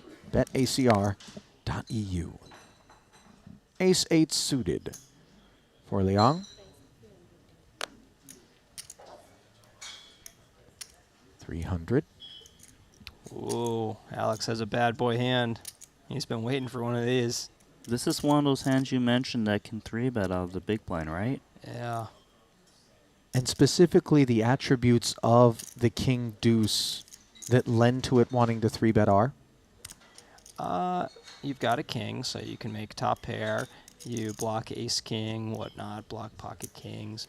But the 2 unblocks Shu's auto folds. His auto, there's no auto folds from the guy who opened 10-2 off in the cutoff, but still, the theoretical auto folds, Jack 9-0, Queen 9, Queen 10, Jack 10, etc. So, in theory, if maybe you could imagine Shu's range folds, I don't know, 50% here. When you're holding a 2, maybe that jumps to 51.5%. As opposed to if Alex had, let's say, King 10-0. Look at this. Extra 500 investment requested and made. Portfolio grows to 1.8 plus. And so far, swirly averted. Yeah, the two fund managers colliding. Club in the window, no others available. And the King Jack 10 board. Rakulev has himself top pair. Broadway Gutty for Shu in position. How scary is this texture when we make it 800 and we retain Shu? Wow. Apparently not Big that jam. scary. Yeah. That was a shove for how much compared to pot? Effective 2.8. Remember, we went to 800, so it was an overshove. There was about 1.8 6 in or there, 7, roughly, yeah. 1.7. Yeah, 1.8 even, because with the Big blind blind and ante. Annie, yeah. Yeah, he landed on shove pretty quick.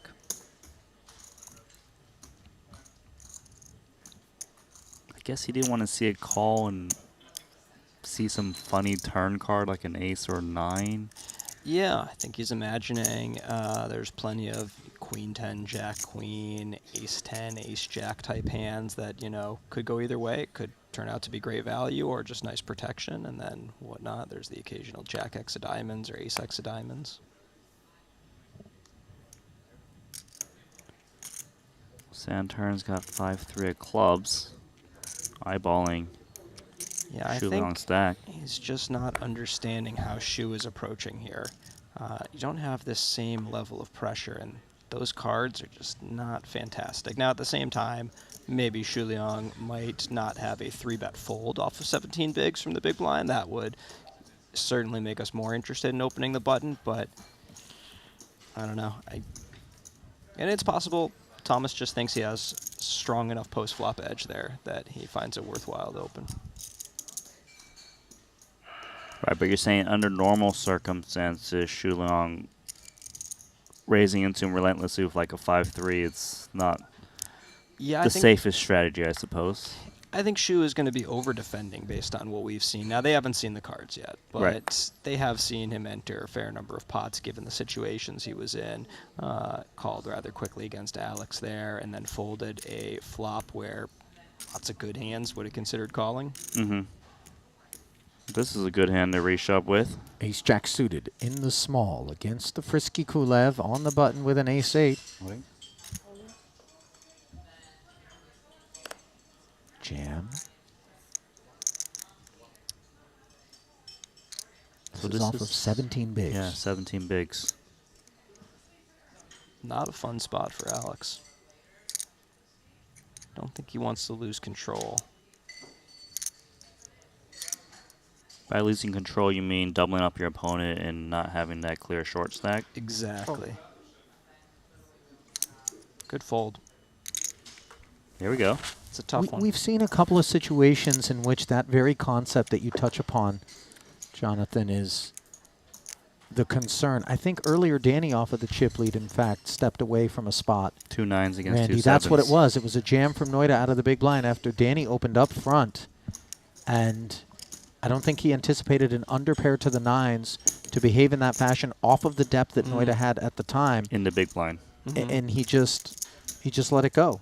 Obviously, he had the best hand, but he also had a situation like what you described where control was of more value than the prospect of, you know, running a flip potentially against 2 overs or being in really bad shape against the overpair. It's the same thing we actually saw with Mateos, where he was faced with like a 10 big blind jam. He had king, queen in the small one with a massive chip lead. He's like, you know what? I'm going to stay away. Just let these other guys do the business. Yeah.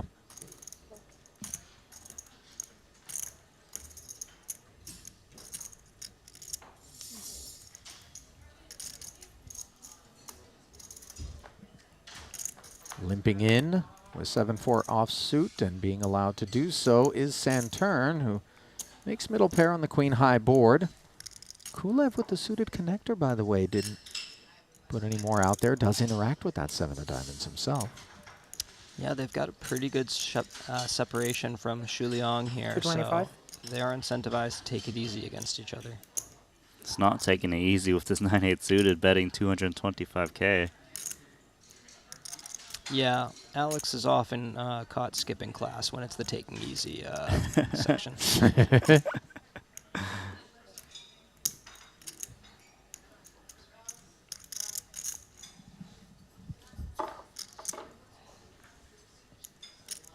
a flat from Saturn, who makes 2 pair on the turn. Kulev now drawing dead.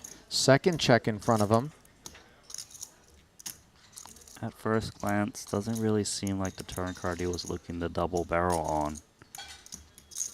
Would have loved to pick up some equity. Oh, trouble. Alex's check back, and now he makes second pair on this board, which is fairly dry. Definitely a river that could go a lot of different ways here. First, we got to see what Thomas wants to do. Should he go greedy? I can see everything on the table here. That's the path that's going to get him the least paid, but I don't blame him.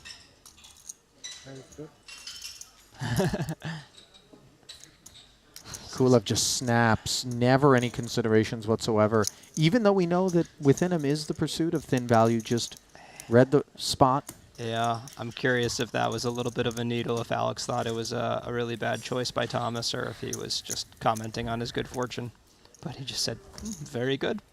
It's good for him, right? He definitely would have paid off more than 175K or bet more had it been checked to him. Yep, and then he maybe calls a check raise. You've got, you know, Saturn is just littered with 7x, maybe a couple of 3x hands that occasionally are going to turn into a check raise, maybe a 4-5, 6-4. So I can definitely see Alex paying off the 9-8. I would see myself bet calling that a lot on the river and losing a fortune. Felt like Saturn definitely didn't pick that chicken wing clean. Meat left on the bone. But, you know, we saw the hands. We know block is the path of least payment, but that doesn't mean it was the wrong decision. Right. Important to note.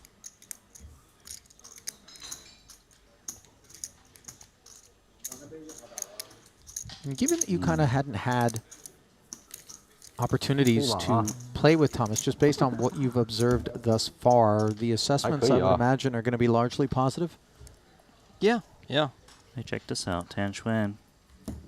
He's like, guys, we got a cash game. What's going on? Why are we taking so long over here? All right, I need you fish cakes in my game. So you don't think he's there to observe Shu Liang? It's okay, sure, that might be some of it. I think that's the reason, but you might be right. There is a non-zero chance.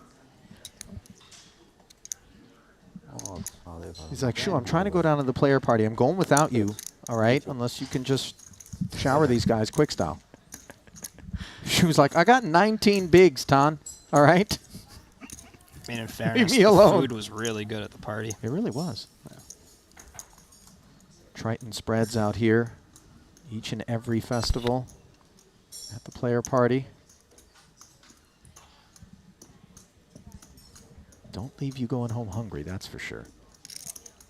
Yeah, producer James and I were talking about our favorite stops before this, and I said that this is my favorite stop, and an odd positive for me in Montenegro over Cyprus. They both have tremendous food, but I thought the food was a little better in Cyprus, but it's everywhere. You can't walk out of the poker room without running into a mountain of baklava. Yeah. And, yeah, it's difficult to resist. For producer James, who's actually part Labrador, that's a deep issue because that gene that triggers Oh, you didn't? Okay.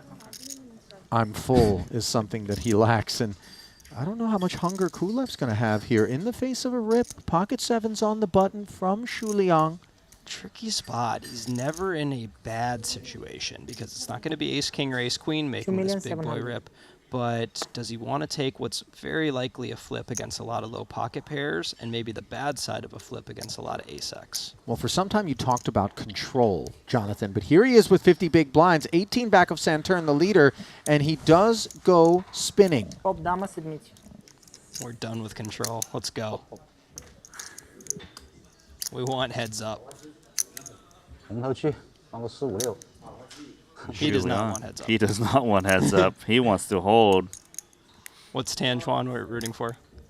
He's also rooting for these 2 sevens. You sure he's not saying party, party? No, he's not. Let's see a flop. Oh. King and another one behind it. Kulev loves to see it. Shuliang displeased, understandably. 2 outs, just 1 time. Can Shuliang fight on? It's going to take a 7. Good game. And instead it's a 10. So the GGs are exchanged as the bronze medal is awarded take a bit of a break, to right? Shuliang. 1.1 million plus thrown in his pocket. You want to take a break now and then we skip the next one? Yeah, let's do it. His departure will leave behind Alex Kulev and Thomas Santern to do battle heads up. This is a big pickup on a Triton resume that was $3.6 million deep coming into this one, a 6th career cash, but no first title for Shuliang. First event played here in Montenegro, first event cashed. Is it safe to say this is the closest heads-up match you've ever seen? I mean, at the onset, yeah, I would say so. And when you consider 1.7 million plus is on lockup for those boys, and then 2.5 million plus is first place money, this is effectively a sit and go for 800th K. Yeah, starting out 68 big blinds deep. It's pretty exciting. And I would say the excitement in part has to do with the fact that we're going to get to see some poker. This is not going to be a shove fest of, although Kulev, we could put some kerosene on any given pot. But they're going to dig in, and we're going to get to see some heads up. And I know you in particular love to see it, and that's what we got you here for. Absolutely. 70 big blind heads up poker. I mean, they can't stay at that, but even 50 big blind heads up poker, fantastic. All right, we're not going to stay here either. We're just going to go to a break as we get the stage set. Again, it'll be Thomas Santern up against Alex Kulev for all the marbles. Here in the 100K, keep it close. We'll be back to Montenegro in a moment.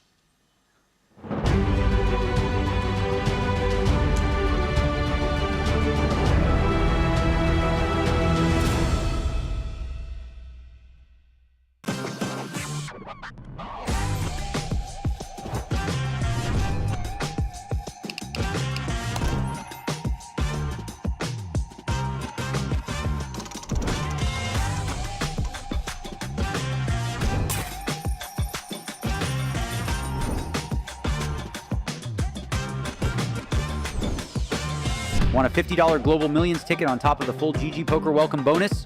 Sign up with promo code Triton_2024 and deposit a minimum of $20 to claim your ticket.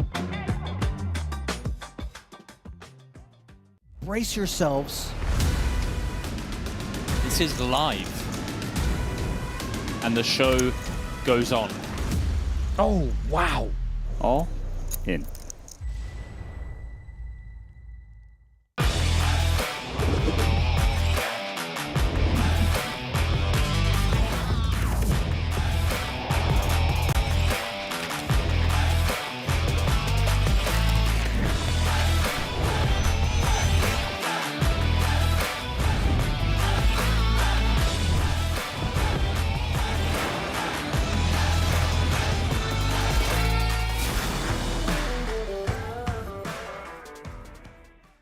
Welcome to BetACR EU, the premier platform for sports enthusiasts and the newest way to engage with the Triton Live Series. Experience the pinnacle of sports prediction where every game, every match becomes an opportunity for victory. At BetACR EU, your insights into the game transform into action. With exclusive action prediction options for the Triton Series, your player knowledge and predictions set the stage for unmatched excitement. And there's more. BetACR EU brings the world of sports to your fingertips, offering action prediction options across all major sports. Whether it's football, basketball, baseball, or beyond, your passion for sports finds its home here. Kick off your journey with us and get a 15% free play on your first top-up up to $250. Don't just watch the game, be a part of it.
FT, he's got something in store.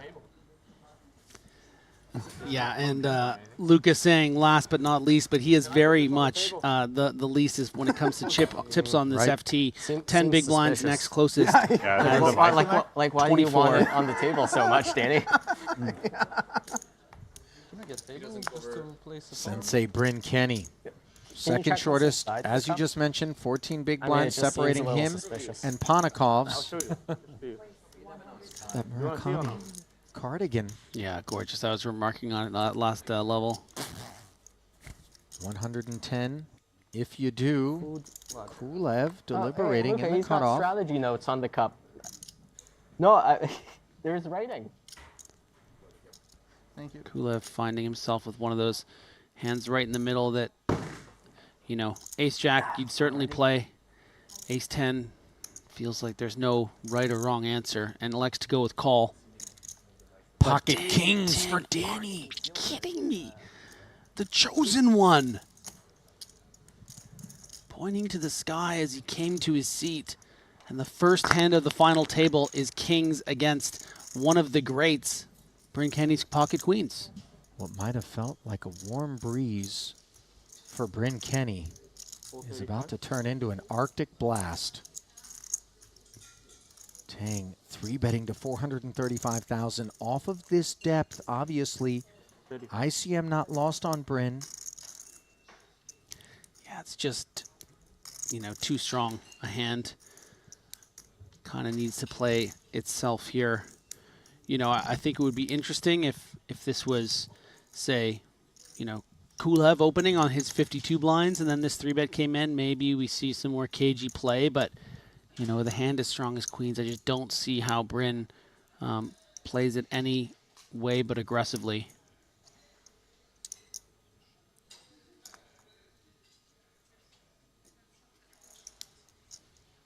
All in. There is the jam, and here is the deflation. A squint across the way at 2 kings. A cooler to start us off here at this FT, and might it be Panakov's who finds a ladder? Certainly rates to be the case 82% of the time, as you see Tang a better than 4-1 favorite. We see 3, 9-4 deuce. And the chip leader can taste this 2.5 million. Spade coverage, not that Kenny has a flush to speak of, but he One cannot out hit now. the queen of spades, and the 3 will seal his fate as the early casualty didn't even really have a chance to settle in. Yeah, you know, that is just the way things go sometimes. Great to see, you know, Bryn Kenny on the first 100K final table. You know, such a pleasure to watch him do what he does, but we weren't treated to much of it because, you know, Danny Tang was in the right side of the cooler this time. Well, Sensei Bryn Kenny not going to feel at all upset. Did what needed to be done. The deck just had different ideas for his fate on the evening. One which was very short-lived in terms of the final table. So there goes one of the winningest poker players of all time, jockeying with Justin Bonomo. Back and forth they have gone, and on this occasion, Ken.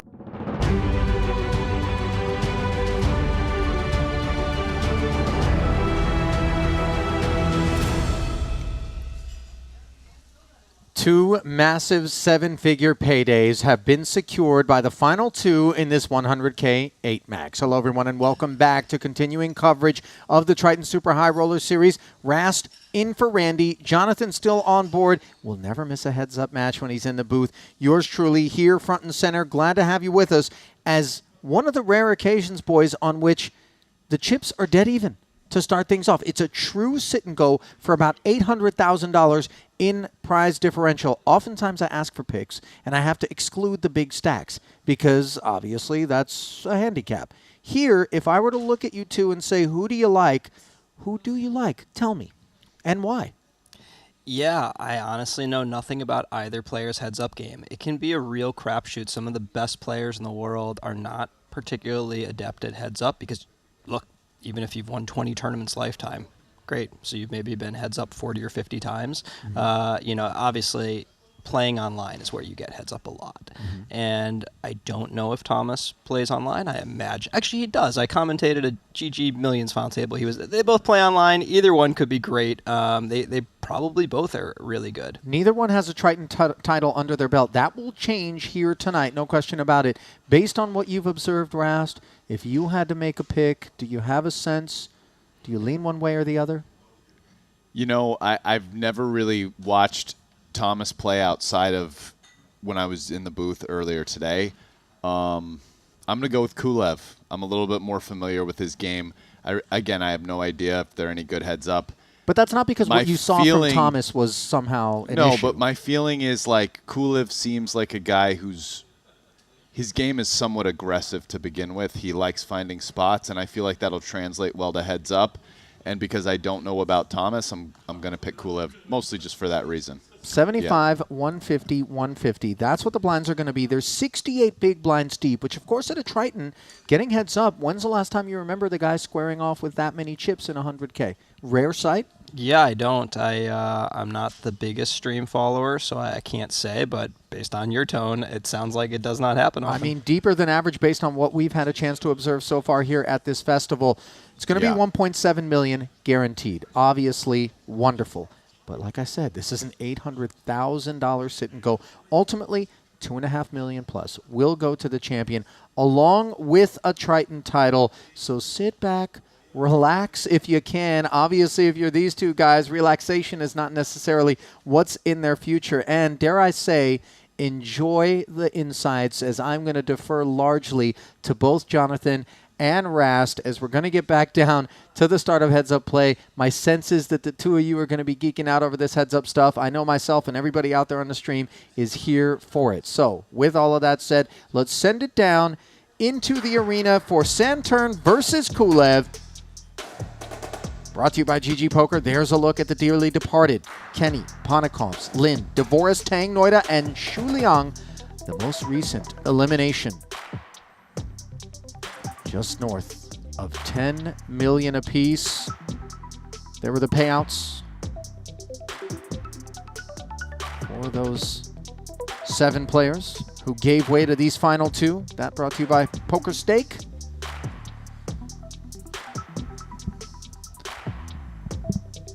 Yeah, so they're separated by 100,000 chips, which is nothing burger.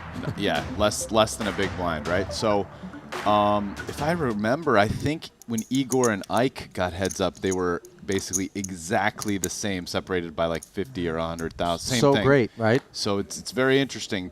2 out of the last 3 tournaments, including this one, it's just heads up exactly the same number of chips. So to kick things off, Kulev on the button, 9-4 suited, will get it going. 2.7 million in career Triton earnings across 12 caches, was 22nd in the 50K 8 max here in Montenegro just before this, and also made the FT in the 25K 8 max, finishing 8th in that one. Very basic tip with heads up is the deeper you're getting, the more incentivized you are to play raises on the button. Certainly pretty straightforward. You want bigger pots when you're in position, but as you get shallower, that in-position factor is less important, and the raise can cost you as they can shove over your raise. Saturn defends and flops top pair against bottom pair with backdoor spades and some backdoor straightiness, which does check back for Kulev. Dusty 3 of diamonds. Hits the turn, 900 in the middle. The flop feels like maybe a mix for Kulev. Could Yeah. better check. I think it's a great hand to check back. It's going to be doing so bad against check raise. We're going to see a lot from Thomas here right away, as this is a pretty frequent overbet. I'm curious what size he goes with.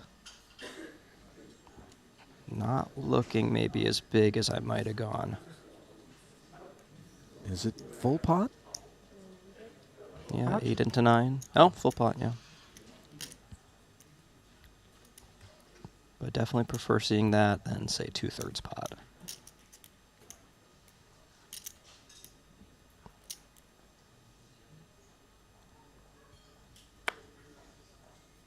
definitely a fold. Yeah, Kulev. Not afraid of murky water, but on this occasion, no appetite to proceed. Santurn, by the way, comes into this match briefly, Rasty, with $138,000 across 2 caches. One of those caches coming right here in Montenegro, 19th in the 40K Mystery Bounty. Wow, so if you're full, well, I'll let you take this. I'll leave it fast because I had a kind of question for Jaffe. If you're looking for a place to get down action, consider the folks over at PokerStake, the official staking partner of the Triton Super High Roller Series, where all purchases are free. There are no rake or transaction fees, and all winnings are guaranteed. They truly are the go-to place for anybody looking to celebrate the rewards of big victories and stake and get staked around the world. It just strikes me that a folding bottom pair there. Now, granted, the turn didn't help by bringing any straight or flush draws, which was obviously a possibility with the 4-9 of spades.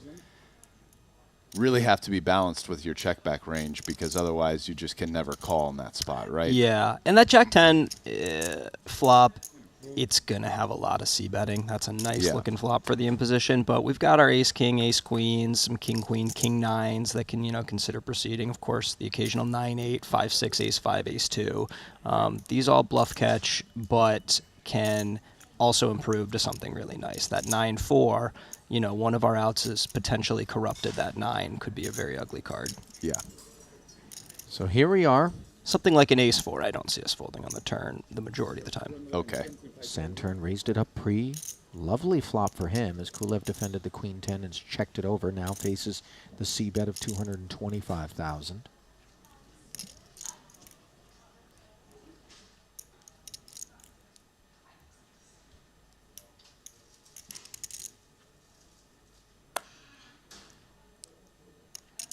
Seconds. And a call.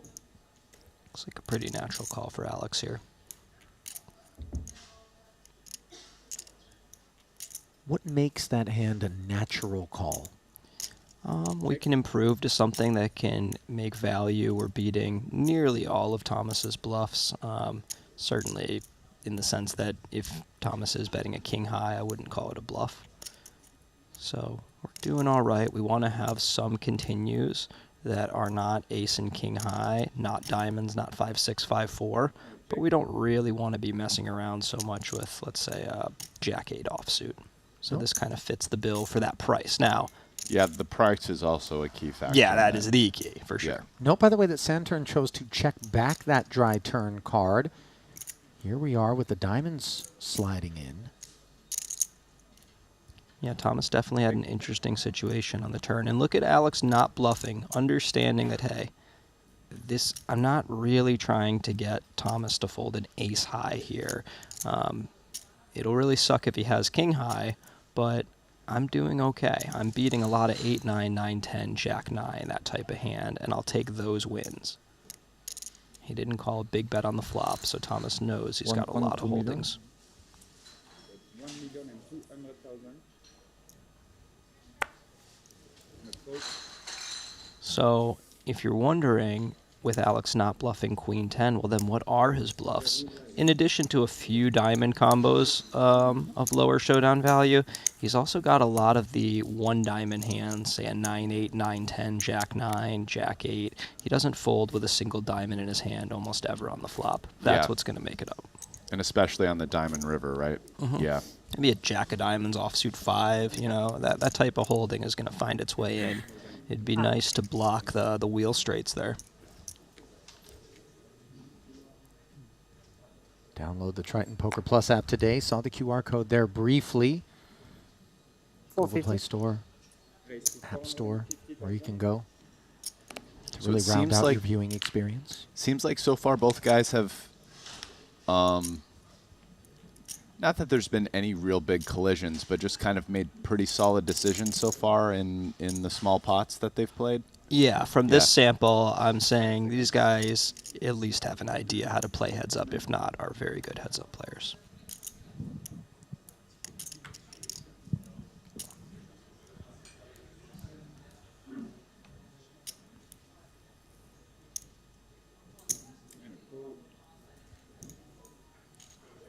5 off.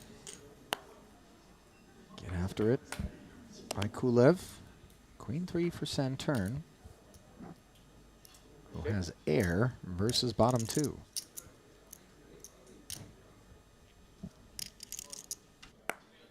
Checking over.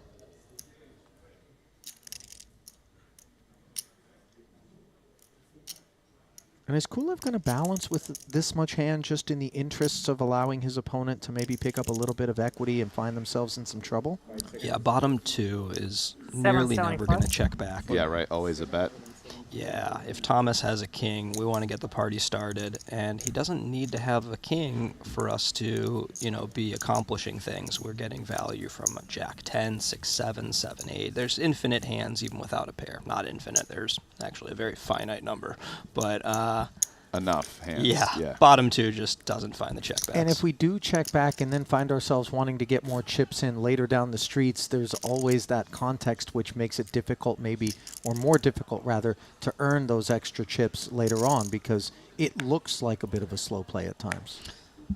Maybe. I mean, I think when someone checks back and bets, it's just like a moderate hand a lot. And but tries to raise, let's say, versus us is what I'm more referring to. Sure. But Alex is, you know, he's got the bluff, so I wouldn't stress too much about that. I think he just really wants the cumulative effect of starting.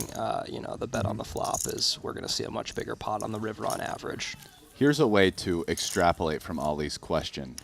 Yeah, because I think bottom pair of 2 pair, I would never check that back, but would on King 9 5 2 hearts and that button raise, you know, what 2 pair, so there are not that many of these hands, but 2 pair are set, or just really strong hands like that, are we checking about? Like top set of kings is mix, or? Yeah.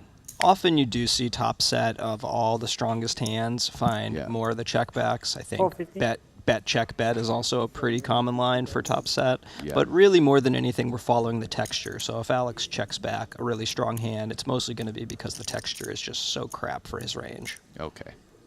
Far from crap is ace-king as Kulev once again gets after it, this time with 7-3 off suit. 5 seconds. 1.5. 1,500,000. Going back to that, you know, question of checking back big hands, when you don't need 3 streets to get all the money in, that's where you'll see more checkbacks from a 2 pair like hand. Not that they're the majority play, but it's going to start creeping in as a very reasonable thing to do at, say, 20 bigs. But so as deep as they are here, you would never check back, or rarely to never check back 2 pair. Like even King 9, for example. I think it becomes really clear when you see all the spicy hands that you're taking to the streets and you say, oh my God, I had no idea on, what was that? It was King's, what was the flop again? King 9 5 2 hearts. King 9 5, and you're just like, what? What portion of Jack 6 just goes 3 streets? Okay, I better hammer him with all my 2 pair plus because I'm going to be bluffing my nuts off. Pocket 8s now for Kulev. Facing the raise from Saturn. 5 seconds. 1,975,000.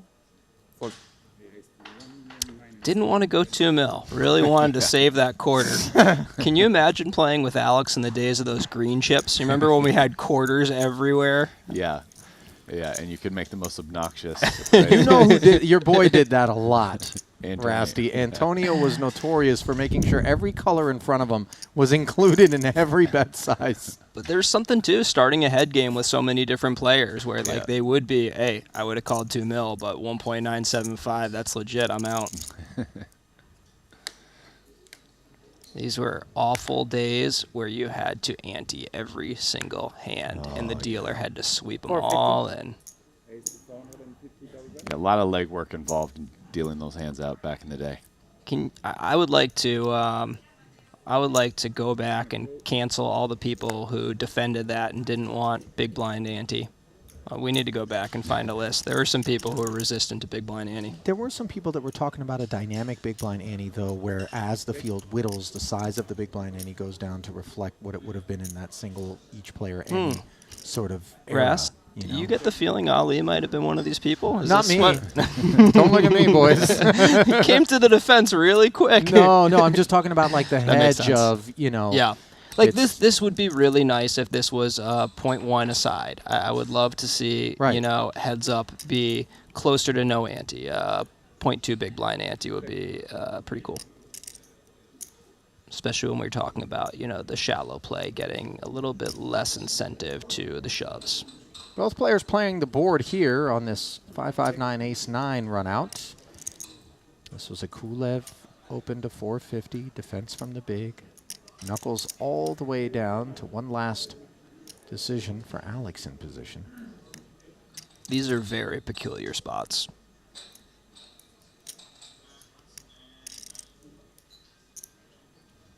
$1.5 million. The overbet by 400,000 from Kulev. He doesn't want to share. So here's a data point. And I could be wrong on this, but the expression Thomas let out and then looking over at Kulev, it feels pretty clear he's not going to raise to me. Now, I haven't played with him. This could be his MO. You have to have check raise bluffs here. So I'm not saying the 6-2 had to check raise, but the fact that he didn't give it a moment's consideration, if I'm Alex, I'm registering that and I'm saying, wow, there's a very good chance in some of these, you know, often chop pots that he's not going to go for it unless his range is really flooded with the goods. Because he should have some traps there and he should have some bluffs.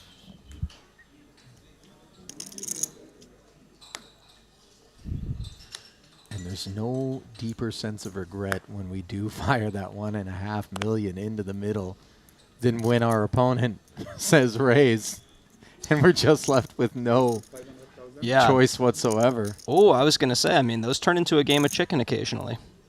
That's true. We have seen it. It's so specific, but it has happened.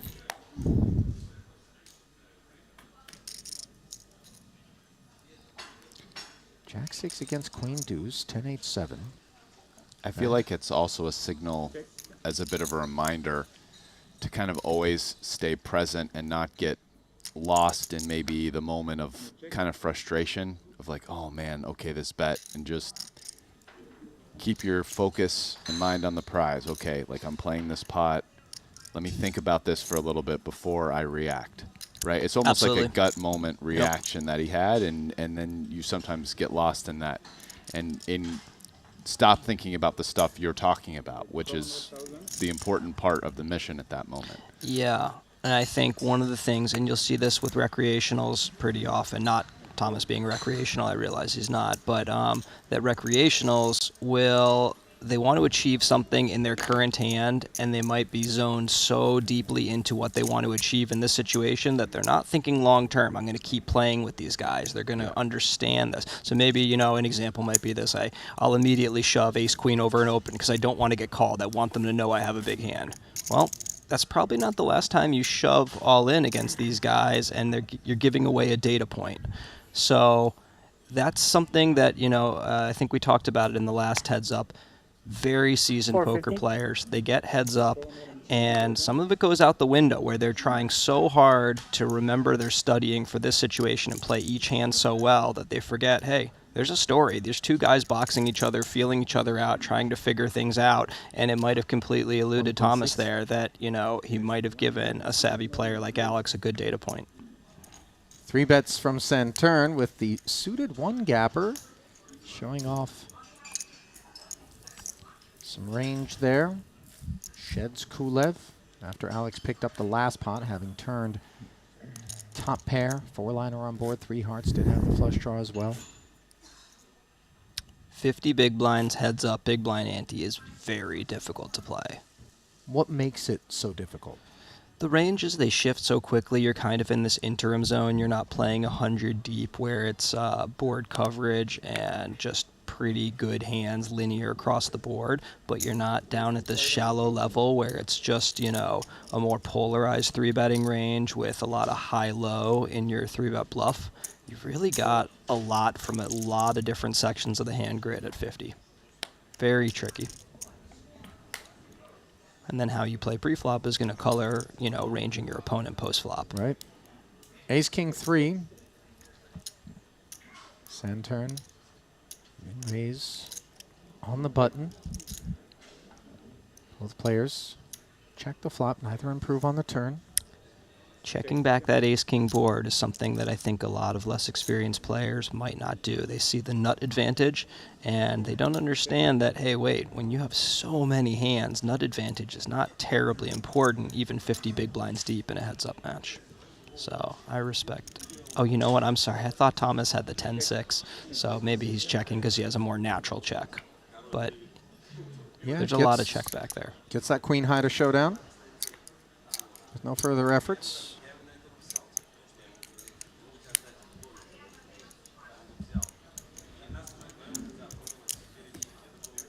Well, if you're watching us live on YouTube or Twitch, give us a like, give us a subscribe. Don't be a button nit. Give us a follow. And if you have questions for Hall of Famer Brian Rast or heads-up specialist Jonathan Jaffe, who happen to be in the booth on hand for the finale of this 100K 8-max event, by all means, share them with us. We'll do our best to get you some answers during the downtime between hands. 450. Baby suited connector takes us up.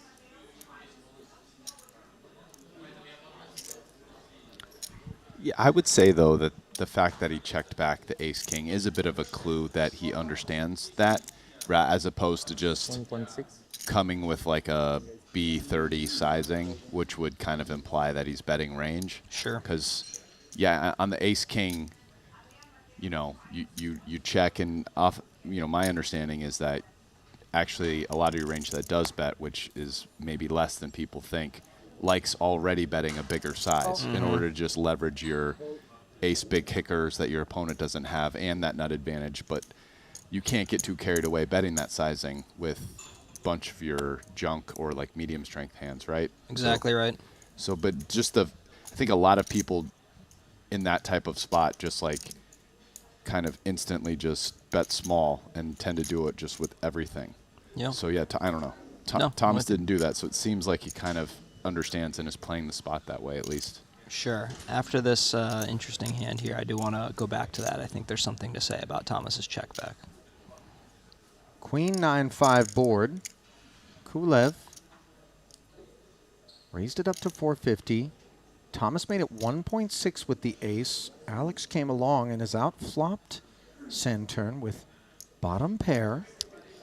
This looks like a pretty natural check to me for Thomas. I can't imagine it's a pure check, but this is not a great board for his range against Alex, and it's tough to see the immediate returns of betting this hand. Maybe we fold an ace-8. I might fold ace-10 with no club, but I don't see better hands folding, really, at least at this stage, and our proceedability is really low outside of, say, a 6 of clubs, 7 of or 8 of clubs. Even 8 of clubs I don't love.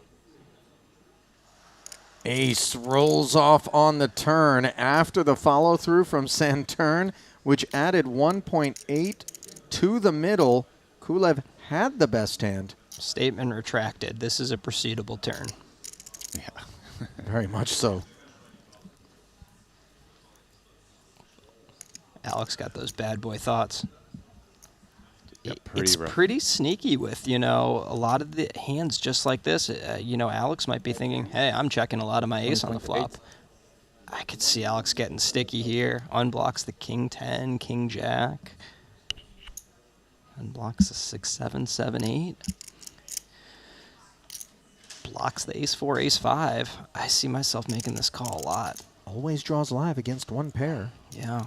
And then he turns it into a bluff, on a lot of jack 10, king rivers if he's checked too. At least jack 10, 8. 5 seconds. This was just over 1/3 pot, so, this is not polarized to an ace or bluff. We are seeing potential queen jack type hand, pocket kings.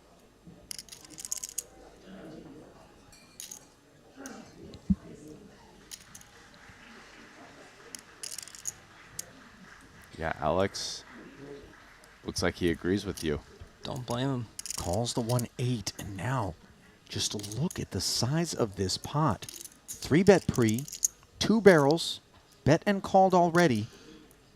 The last point is Alex's improvements just seem super clean. Yeah. You don't hit them very often, but they are.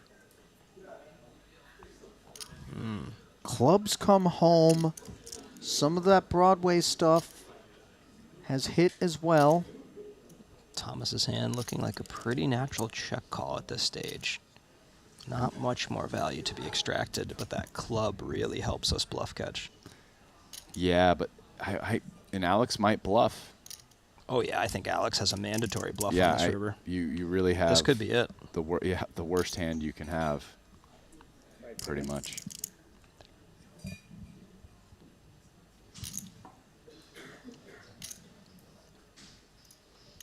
Definitely a thinker for Thomas.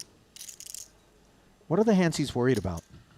Phew, they're numerous, but clubs are chief among them. That said, all along the way, Alex could be sitting with the Queen 9 pocket 5s. Oh wow, Wow. That's aggressive. Ripped it. I mean, wow, that seems thin. Yeah. I mean, it's thin enough that, like, Alex could have folded ace-8, no club. There's, like, a merge aspect to Very it. bad river. Very bad river, I think. For you or for me? For me. I jam, you call on break. No. No? All right, I think Thomas got a little lost there, and I don't blame him. These 3-bet pots are tricky. one of the questions I've come to understand we're supposed to be asking ourselves on the end is, can we get called by worse, or can we get better to fold? And I think Alex could call with worse. That's absolutely possible. His hand is, just terrible for that. But, there's a queen jack with the jack of clubs is an interesting decision. I was thinking the same hand. I mean, sure, he can get called by worse, but I think it requires some specific cards, like you having a club along with, a solid pair. There would have been a lot of head scratching if that's how Thomas got the Triton there. Everyone would have, the postmortem would have been interesting. Yeah. Well, this one is a rare sight insofar as it was limped pre by Centurn, fresh off of taking over a huge chip lead, better than 3-1, has flopped second pair up against King High Broadway gutter. Add the flush draw to the equation as Centurn barreled 200,000, got called by Kulev, who checks again.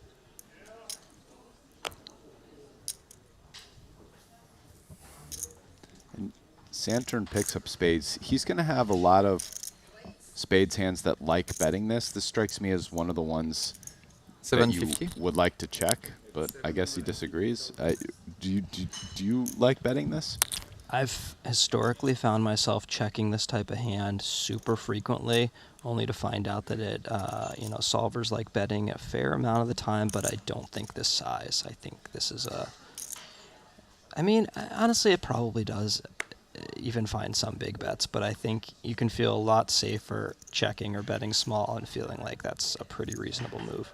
Okay. Yeah, a smaller bet makes more sense to me just intuitively than a big bet there with his particular hand, at least. What I would say where I think it comes from is, look, you don't want to be fully polarized on the turn, so this is kind of one of your best queens to bet because among all your queens, this is one that's going to want to bet the river a lot more than other ones. Yeah.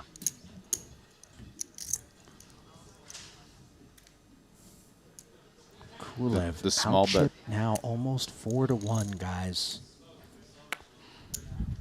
The small bet in that spot also benefits from keeping around some hands you have big equity against, where it feels like a big bet makes that difficult. Yeah, you're starting to narrow the field to like a Jack 10, like how many, you get kind of lost after you big bet and get called. Yeah, I mean, you like pretty much have to check back river unless you make your flush always. Yeah. But you still probably lose most of the time despite that.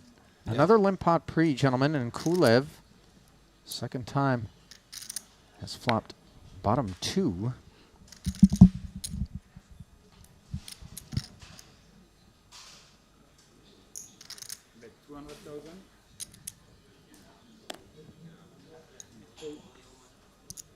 Third pot bet. 10 high into the muck.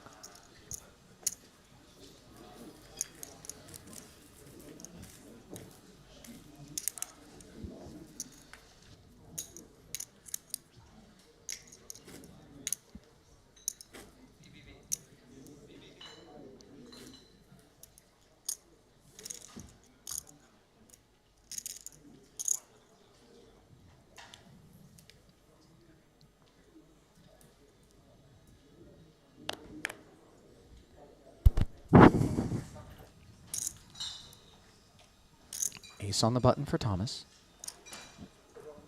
Raise announced. How significant is the extra 50,000 over the top of a min raise in terms of the way that that changes dynamics moving forward in the pot? Is it consequential? Pretty minor.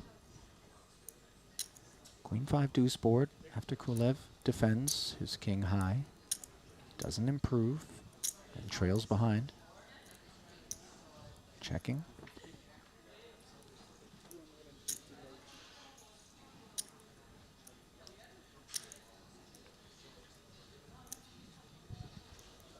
I think Kulev has a mandatory continue here. Sure. Just off the king high and the backdoor straight. He agrees. Probably some frequency of check raise. Yeah, I could see that. 250 ahead, courtesy of Santurn's follow through. Brings us to a paired turn. And the king high stays interested on a card like this?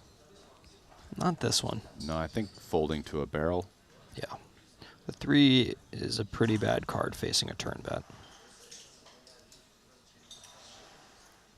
And this is on account of the fact that we want to put that in our opponent's range? Yeah. We'd also like to have something that could, you know, if we're facing a pocket 6s, pocket 7s, maybe we can suck out with both of our outs, like a king 10. Second barrel does get it done for the ace high. Santurn continues to reign over this heads-up match thus far. And the bad news for the shorter stacked Kulev is the blinds have gone up to 125 and 250K.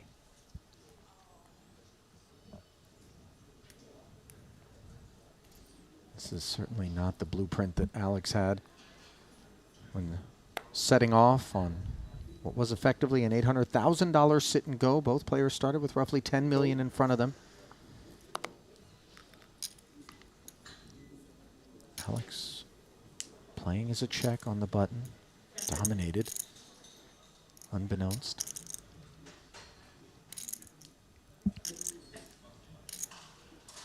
Five seconds. 1.3 million. 1, 2. Finger wag as Santurn perhaps beginning to lean a little bit. That's a big ISO against 16 bigs. Yeah, right. I think that's probably a miscalculation. I think he got a little confused at the depth. Well, we're not confused when we tell you to head over to sportsbet.io. It is the perfect platform for, as they put it, every punter.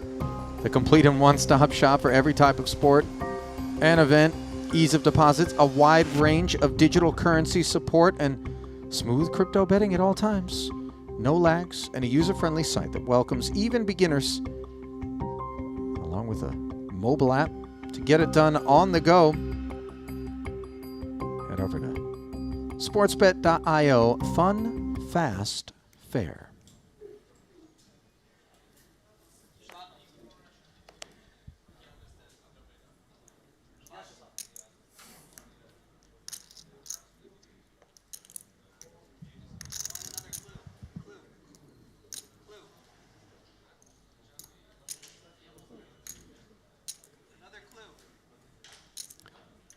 Thomas raises it up, or sorry, calls on the button rather, with Jack 9 off, and Alex has some garbage here, and now well under 20 blinds because he's just not winning any pots, and he's going to try to change that here.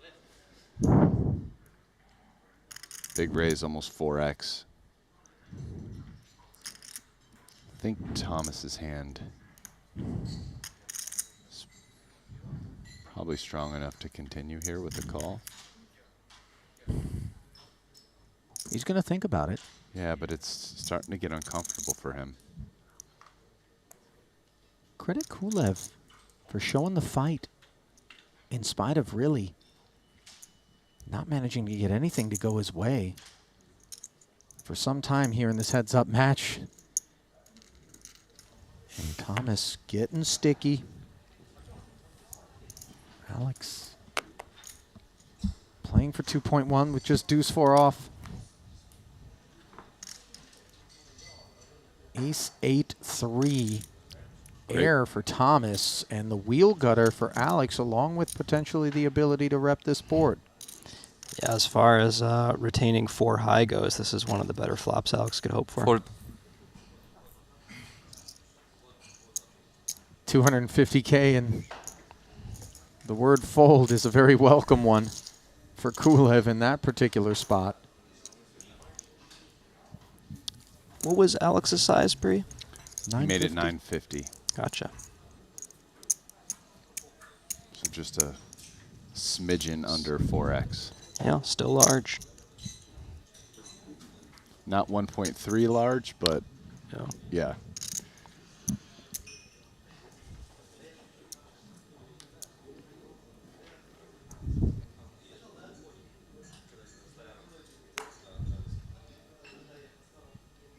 Alex strikes me as the kind of guy that just doesn't have any quit in him, and I'm not suggesting that there's a whole lot of those types that percolate throughout any given Triton field, but, you know, regardless of where he finds himself, just each pot is being played with just this independent ferociousness. Yep, he's where he wants to be. Likes fighting.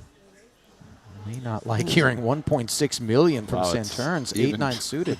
Even bigger this time. Yeah, I have seen massive ISO sizes in Sims before, but I think it's a very difficult thing to be practiced at. I think this is exploitative. Sure sucks folding 6-5 suited. He tried to limp it in. The crazy thing is probably, if that's a thing, what Thomas just did, and by that I mean if a solver likes it at some frequency, the 6-5 suited probably calls for board coverage. Like, there's still SPR to be played. You don't want to be locked down to completely just jack tens. Yeah. But 750 is one thing, 1.6 a whole nother, yeah? I mean, I guess after 1.6 you call. There's no folding pre-flop.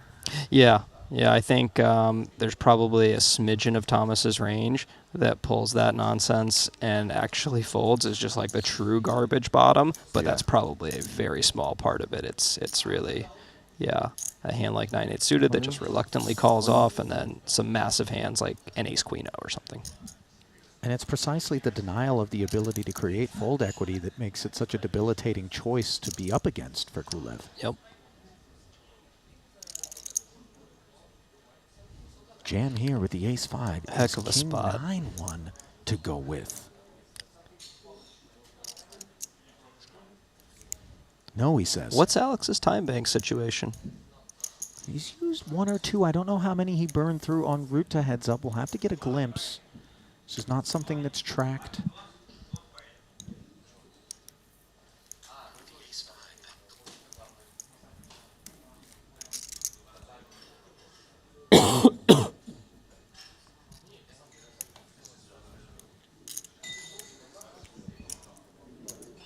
You know what would be interesting is if the trophy had like a little kind of slider on it, and then depending on the chip disparity, like it just kind of scoots more closer to one side than the other. I like this. Oh my. Well, from like to love, aces for Saturn, big blind, Kulev. Limping. This seems to be a clear adoption of strategy ever since he got short.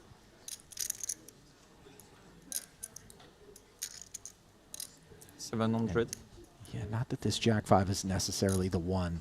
But note that Saturn goes with 700 as opposed to the larger ISO sizing that he was employing with far less than aces. Just aces. Just aces? Yeah. Running hot. And he shows the aces. Didn't seem reluctant about that, despite having multiple sizes. That tells me Thomas is probably very comfortable with the balance he has in this situation. Yeah. Much more reasonable to expect, you know, sub 25 bigs that he's very comfortable heads up. For me. Okay.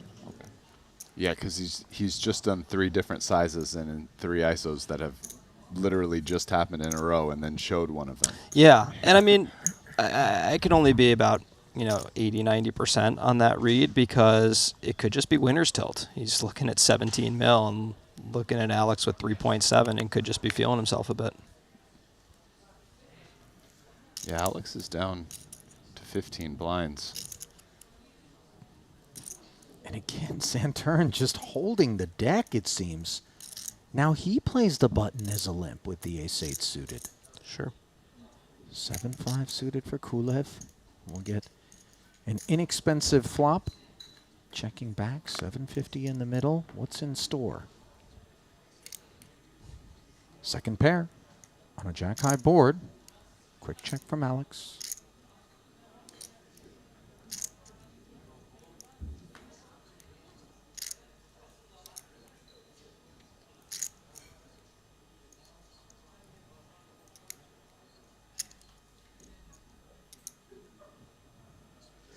The check back brings the king, third heart. 250.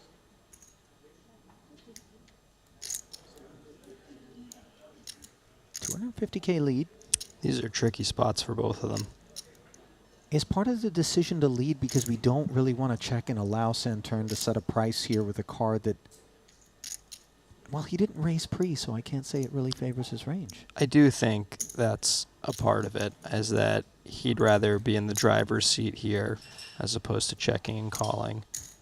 I think that Alex might not have enough respect. Not enough respect. He might just not respect Thomas's ability to raise bluffs on that turn. Or enough bluffs, I'll put it that way. Yeah, I think Thomas has a heads-up strategy. I could say in his spot when I've been dragging a bunch of pots and my opponent who's good is now getting really short on a hand that can kind of go either way like this, I'm probably just open shipping ace-8 of diamonds. And it has nothing to do with my strategy. It's just kind of like a momentum play. This looks like a great spot to pay off if you're Thomas. You're unblocking bluffs. This is where, facing this bet, it's nice to not have a heart. It's nice to not have a 4, a 6, even to a slightly lesser degree, I guess a 7. He did flat the 250 a street ago, and this is not a card that complicates the texture. Yeah, I'm saying nice hand, Alex. Here's 425. The look on his face feels like one of reluctance, though. Yeah, this does seem like a great bluff-catching hand. You know, Alex got himself to the river so inexpensively. There's just so many potential bluffs.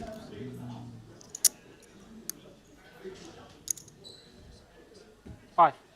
Yeah, that's what I think.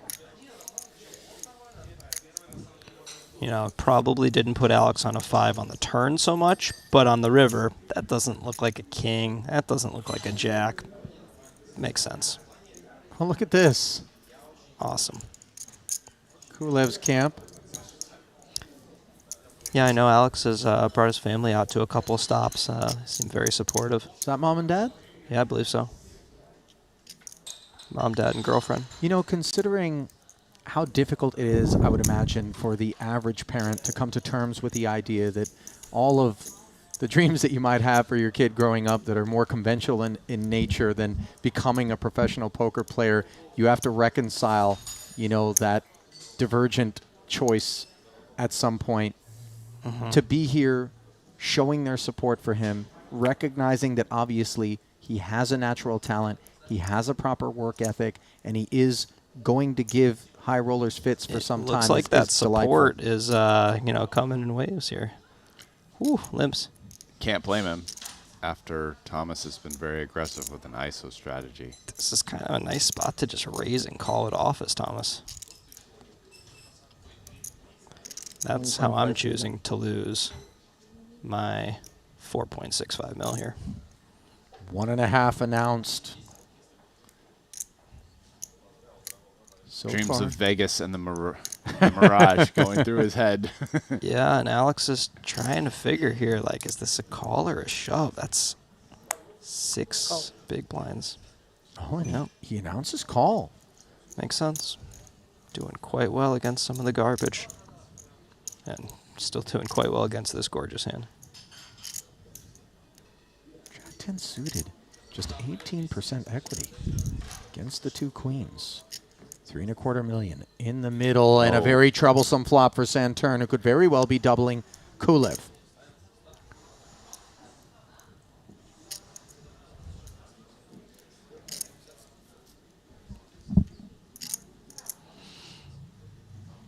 Thomas. Plenty of hand. 800. Just shy of 1 SPR. He comes with 800 quarter pot.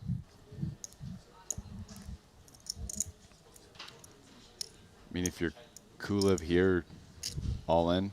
I'm still calling. Yeah. I think you've got some like 9/8 suiteds and whatnot, and I don't know enough about Saturn's 6 big blind ISO range, but 4-2 off is just still in the mix, maybe. Yeah. Alex playing it as a flat. Not because he's worried. He's just trying to chart a course to take as much away from Saturn in this pot as possible. And that turn card would certainly seem to assure Kulev a double in one way or another. 0.5 SPR effective. Just shy of it. Well, this surely seems like a Thomas shove and snap call. SPR of about 50% of the pot, so. Yeah. Nothing left to get cute there. Didn't need a crystal ball to spot this one. Update provided to the rail by Kulev. One that they'll be delighted to hear. As you see them stepping forward for a closer look. What's either going to be a double for the Bulgarian, who has been held over for the better part of this match, or victory for Saturn if he finds a jack or 10. So the deuce of hearts on the river. And even Thomas has to accept that at some point Kulev was going to win a pot.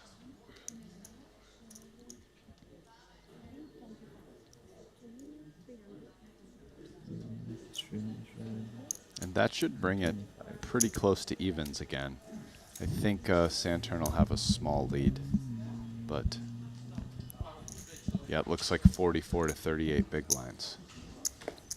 That's remarkable when you consider that just internally having a barometer for the match absolutely felt like Saturn is just supposed to have the lion's share of the chips, and even a double by Kulev would be nothing that would threaten that chip lead. And yet, courtesy of the blinds going up, a little bit of cobbling in between, here Kulev is with an opportunity once again to hit the reset button, out chip by just a very navigable 6 BBs. Yeah, that pickup with the 4-2 right before this really made a big difference for his double up. Yeah, that was big. What a flop there. Just Jack 9 totally whiffs, and he won with like betting 15% or something really tiny.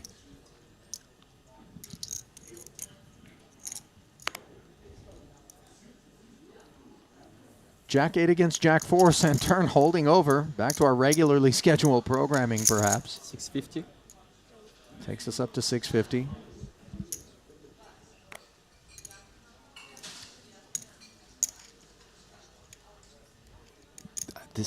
So is this one of the weakest hands you end up defending? Might he even 3-bet it some? Because we're at the 40 big blinds with the big little. Yeah, this is Cuspy. Hey, there you go. Probably going to be effective against the Jack 8.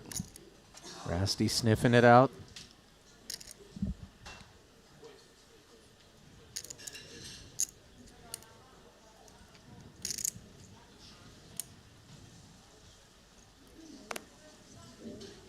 Jack 8 off. Can't take this heat. Nice activation there from Kulev, who suddenly has turned tides. Shot him a little glare as well, right as he was mucking his hand. Yeah, I think Alex has got his swagger back. Yeah. Like you thought this was going to be easy. Think again. My mom and dad are here, bro. You're going to let those two down? Turn around. Turn around and look at those two. You're going to do it to them? Again. Yeah, you talked about the support and maybe poker not being the path expected. I've talked with Alex a bunch about this. I think his family is pretty much all academics. And so, yeah, it was quite a departure. You know, Alex went to school, studied, I think, economics, and then here he is. I will say this about poker on the whole. When Rasty and I were getting our feet wet, it didn't seem like an industry comprised predominantly of those type of characters. You know, the high stakes room was a bunch of misfits, you know, deviants, miscreants, whatever you want to call it. Not a slight, just calling it like it was. The advent of it, the evolution of it, now so many of you guys are truly academics. It's not to say that you completed college, but when you did, oftentimes we find degrees. We find a lot of fascinating people from the upper crust of society in terms of intellect, education, success, who are drawn to this game, tossed into the Hedron Collider, and it makes for wonderful viewing for us. I liked all of that speech, especially when Ali said upper crust of society. I mean, this trend is only going to continue with the way poker is going, because now, you know, there's actual good stuff out there to study, like actionable things that, you know, this is the game theory optimal way to play this spot, which was just not available 10 plus years ago. So, you know, great instincts just don't take you past like 2-5 live anymore. Yeah. So with it changing and studying being more important, I think you're going to get just that different cast of people that are a little bit more studious and a little bit less fly by the seat of their pants, gamble it all on red or black. Much as I miss that. Queen 5-3 not going to get us past 2 red 10s either if we're Alex Kulev, who had the backdoor spades, no longer. Does have second pair here, though, in a 650 ahead pot pre-flop. Both players checking the flop, and now Alex checking the turn. Thomas, flick of the finger, does the same. 4-liner develops. Seems like a very respectful turn check back. Yeah, he had options, both streets. Seemed reasonable. But he could definitely have gone for 2 strong streets of value. Any normal bet sizing here on the river in spite of this texture, and sand turn just has to keep Kulev's kit honest? Oh, yeah. There's probably just about no folds for sand turn, but the question becomes raise. Ooh. And versus that size, it's more than tempting. And Alex has one of those funky hands that can come back over the top of the value raise. And that's when we instantly regret our decision, especially Kulev. I would imagine, as a flat caller in the big blind, has more of the 4X than sand turn, who is going for the value. Here we go. Now we see which Alex do we get. Is kind of looking like raise is not in the repertoire, but I wouldn't completely count it out. Do the 4s belong more to him as this pot was played? Slightly. I mean, it's just how often do you block the river with a 4 is the problem. You don't expect Thomas to raise much. Yeah, good boy. I think there's not too much raising coming back over the top from Alex. This is the type of pot, though, that would definitely just blow old poker heads like mine's. Like, what? He's value raising 10s here? Yeah. Like, this isn't limit. That he didn't make it like 600K. Right. Yeah. But also, he kind of removes a decent amount of the Queen X as played from Alex's range, so that 1-pair kit becomes less of a concern?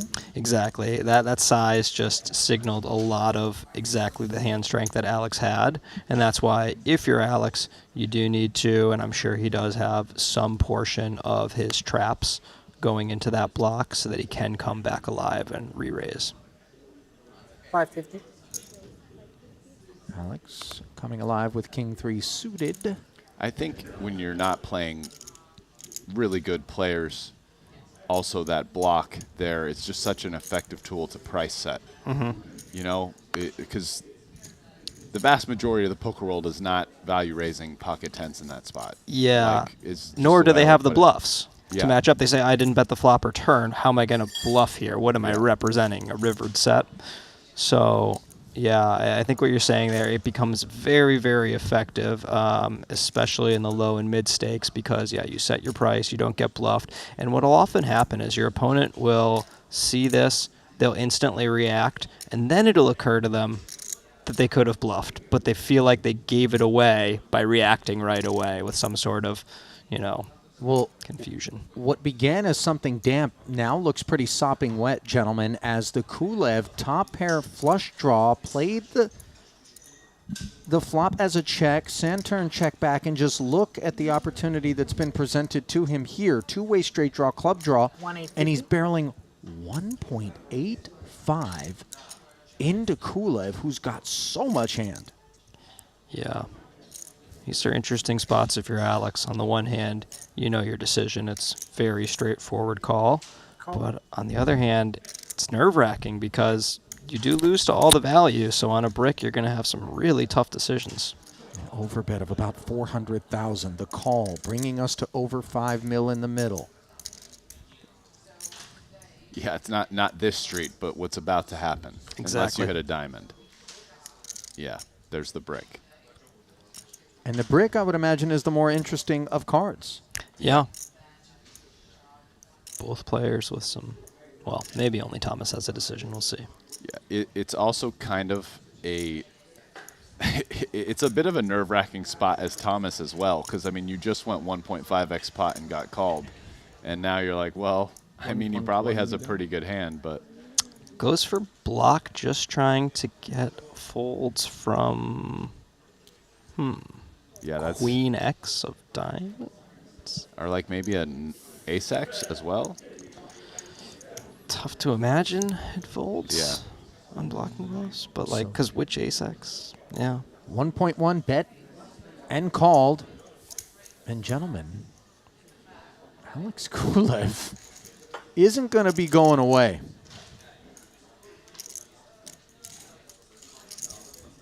That was a very curious bluff size on the river.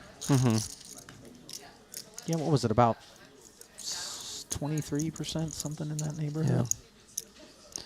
Maybe if he had like 8 low of one of the flush draws, I could see it a little more to get a fold from that type of hand, from the jack eyes. But how many of his value hands that went 1.5x Yeah. want to bet that though? Like Yeah, go that's a 1.5, bizarre. like overbet, and then quarter pot. I have 6 points. yeah, just trying to get the ace high to pay me and get maybe some shoves from Alex's bluffs. Because if you have like 2 pair or whatever, that's like, oh, great river. Like maybe I can just win it all versus top pair. Sure. You do make Alex much more oriented towards missed draws if you've got, 2 pairs or a set or whatnot. So I can't imagine they all just pure dump the rest in. Yeah. But I don't know if that's check or block that would be converted. Look at the stacks now. Kulev, roughly 13 million. Santurn, 7 million. Commander Kulev. Da Comrade.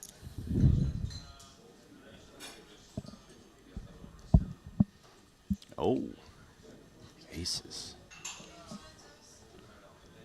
Second time Thomas has had this kit heads up. He showed the last time, so I wonder if that's going to...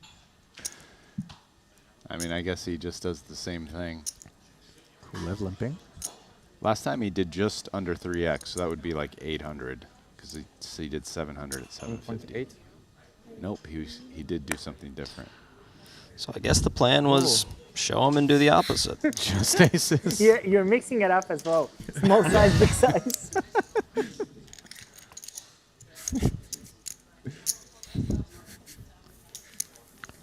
I feel like he wouldn't have done that if he didn't show him the first time, though. Yeah, it seems I like agree. not good to go 1.6 or whatever he just did with aces. Yeah, I think that's insane. Yeah.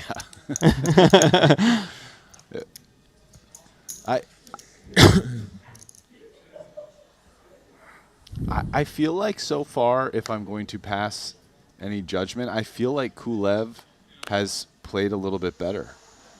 I kind of like his decisions a bit more on the whole, even though I'm not trying to throw too much shade on Thomas by any means. 10-2 suited. Thomas limping the button. Was this a visceral reaction that I observed from you to this choice pre-flop, Jaffe? No, something else? 1.4. I still had some pent-up anger about the aces. Kulev releases 1.4 forward. I may have mimed button clicking. In terms of the 3-bet sizing with the needles? I'm playing a lot back in my head, but yeah. That's prompting it.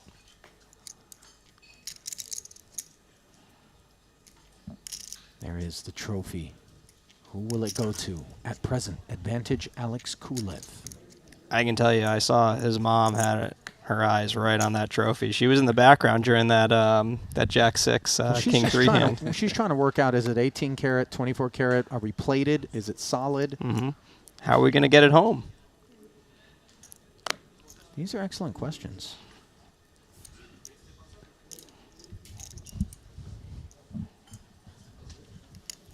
Well, Jaffe, you've got a title. What size? At Triton, how'd you get it home? Suitcase. Did you put it in the suitcase, really? Could look like a weapon. Hang on. Ooh. All of a sudden, we've got chips in the middle.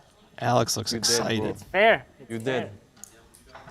Kulev, limp the small, sand turn jam, snap call. Both confident. 8% edge for the sevens. Sevens. Kulev's like, look, bro, I cover both your suits. Big problem. Ooh. No flush for you. What was that, 2% difference? Pas besoin. Look at his mom. Fist bump. Let's go. Got you.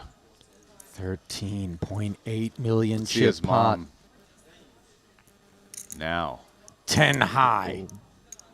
Advantage Kulev. You see the concerns in the Frenchman's camp. This is an awful development. Trip 10s leave him officially with just 2 outs. 1 time. Can Santurn find the double? Can he fight on here? Or will it be Kulev? There's your answer. It is made official. Thomas showing love. Bravo, moj momče. Toliko vremena to zaslužaš.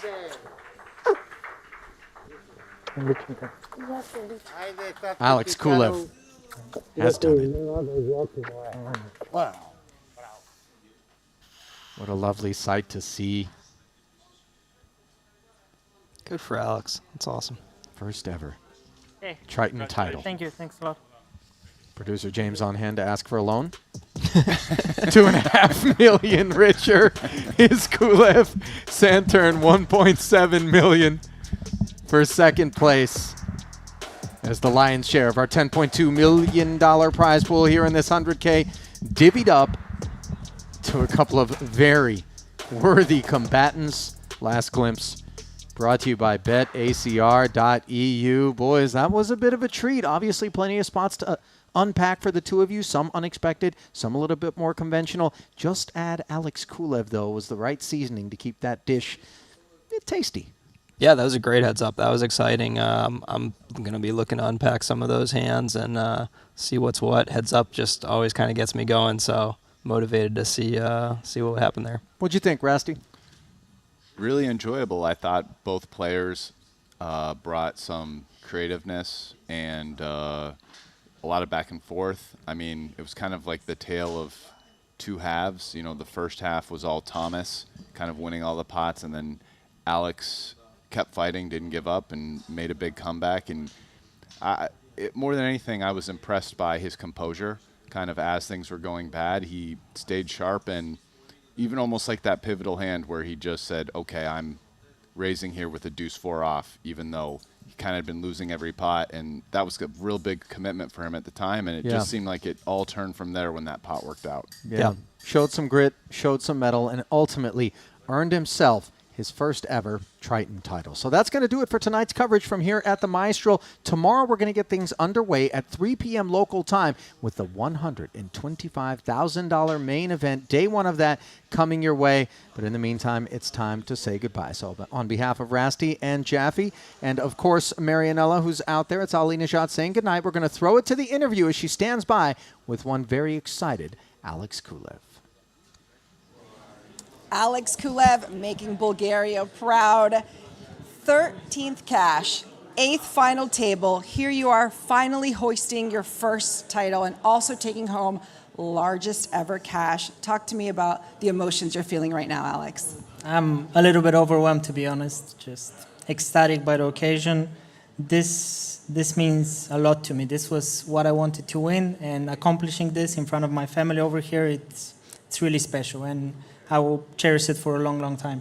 So beautiful to hear. Let me paint that scene, actually. Heads up, the Frenchman had the runaway chip lead there. I was actually sitting next to your girlfriend, and then I noticed, I said, this is Mama and Papa coming to sit down. The interesting part of the story is that you didn't know that your parents were coming.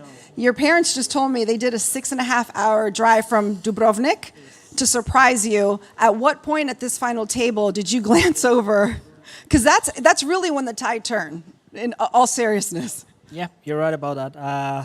I remember the point exactly. I had 15 big blinds and Thomas had 70. So yeah, with their arrival, everything turned around. Okay, Mama and Papa, thank you for that run good there. And you also had an incredible performance at the back end of Jeju. You final tabled 3 of the last 4 events. This festival, you kicked it off final tabling the first event. So how does all that confidence play into your performance moving forward? Like any competition, confidence is very important, and you can always use the good runs to give you more finishing touch in your place and just allow you to execute your skills. So it's definitely better coming from deep runs rather than quick busts out. So yeah, it helped a lot. It prepared me for this moment. And what is it, Alex, about the Triton series that makes it a can't miss for Alex Kulev? It's the best playing against the best, and I love the game, and playing against my colleagues is what excites me. So I won't be missing one for a long time, I think. We love to hear that. All right, without further ado, let's bring out tournament director Luca Vivaldi so you can get your hands on this lovely hardware. Thank you. Hold it high, sir. Ladies and gentlemen, your 100K champion, Alex Kulev.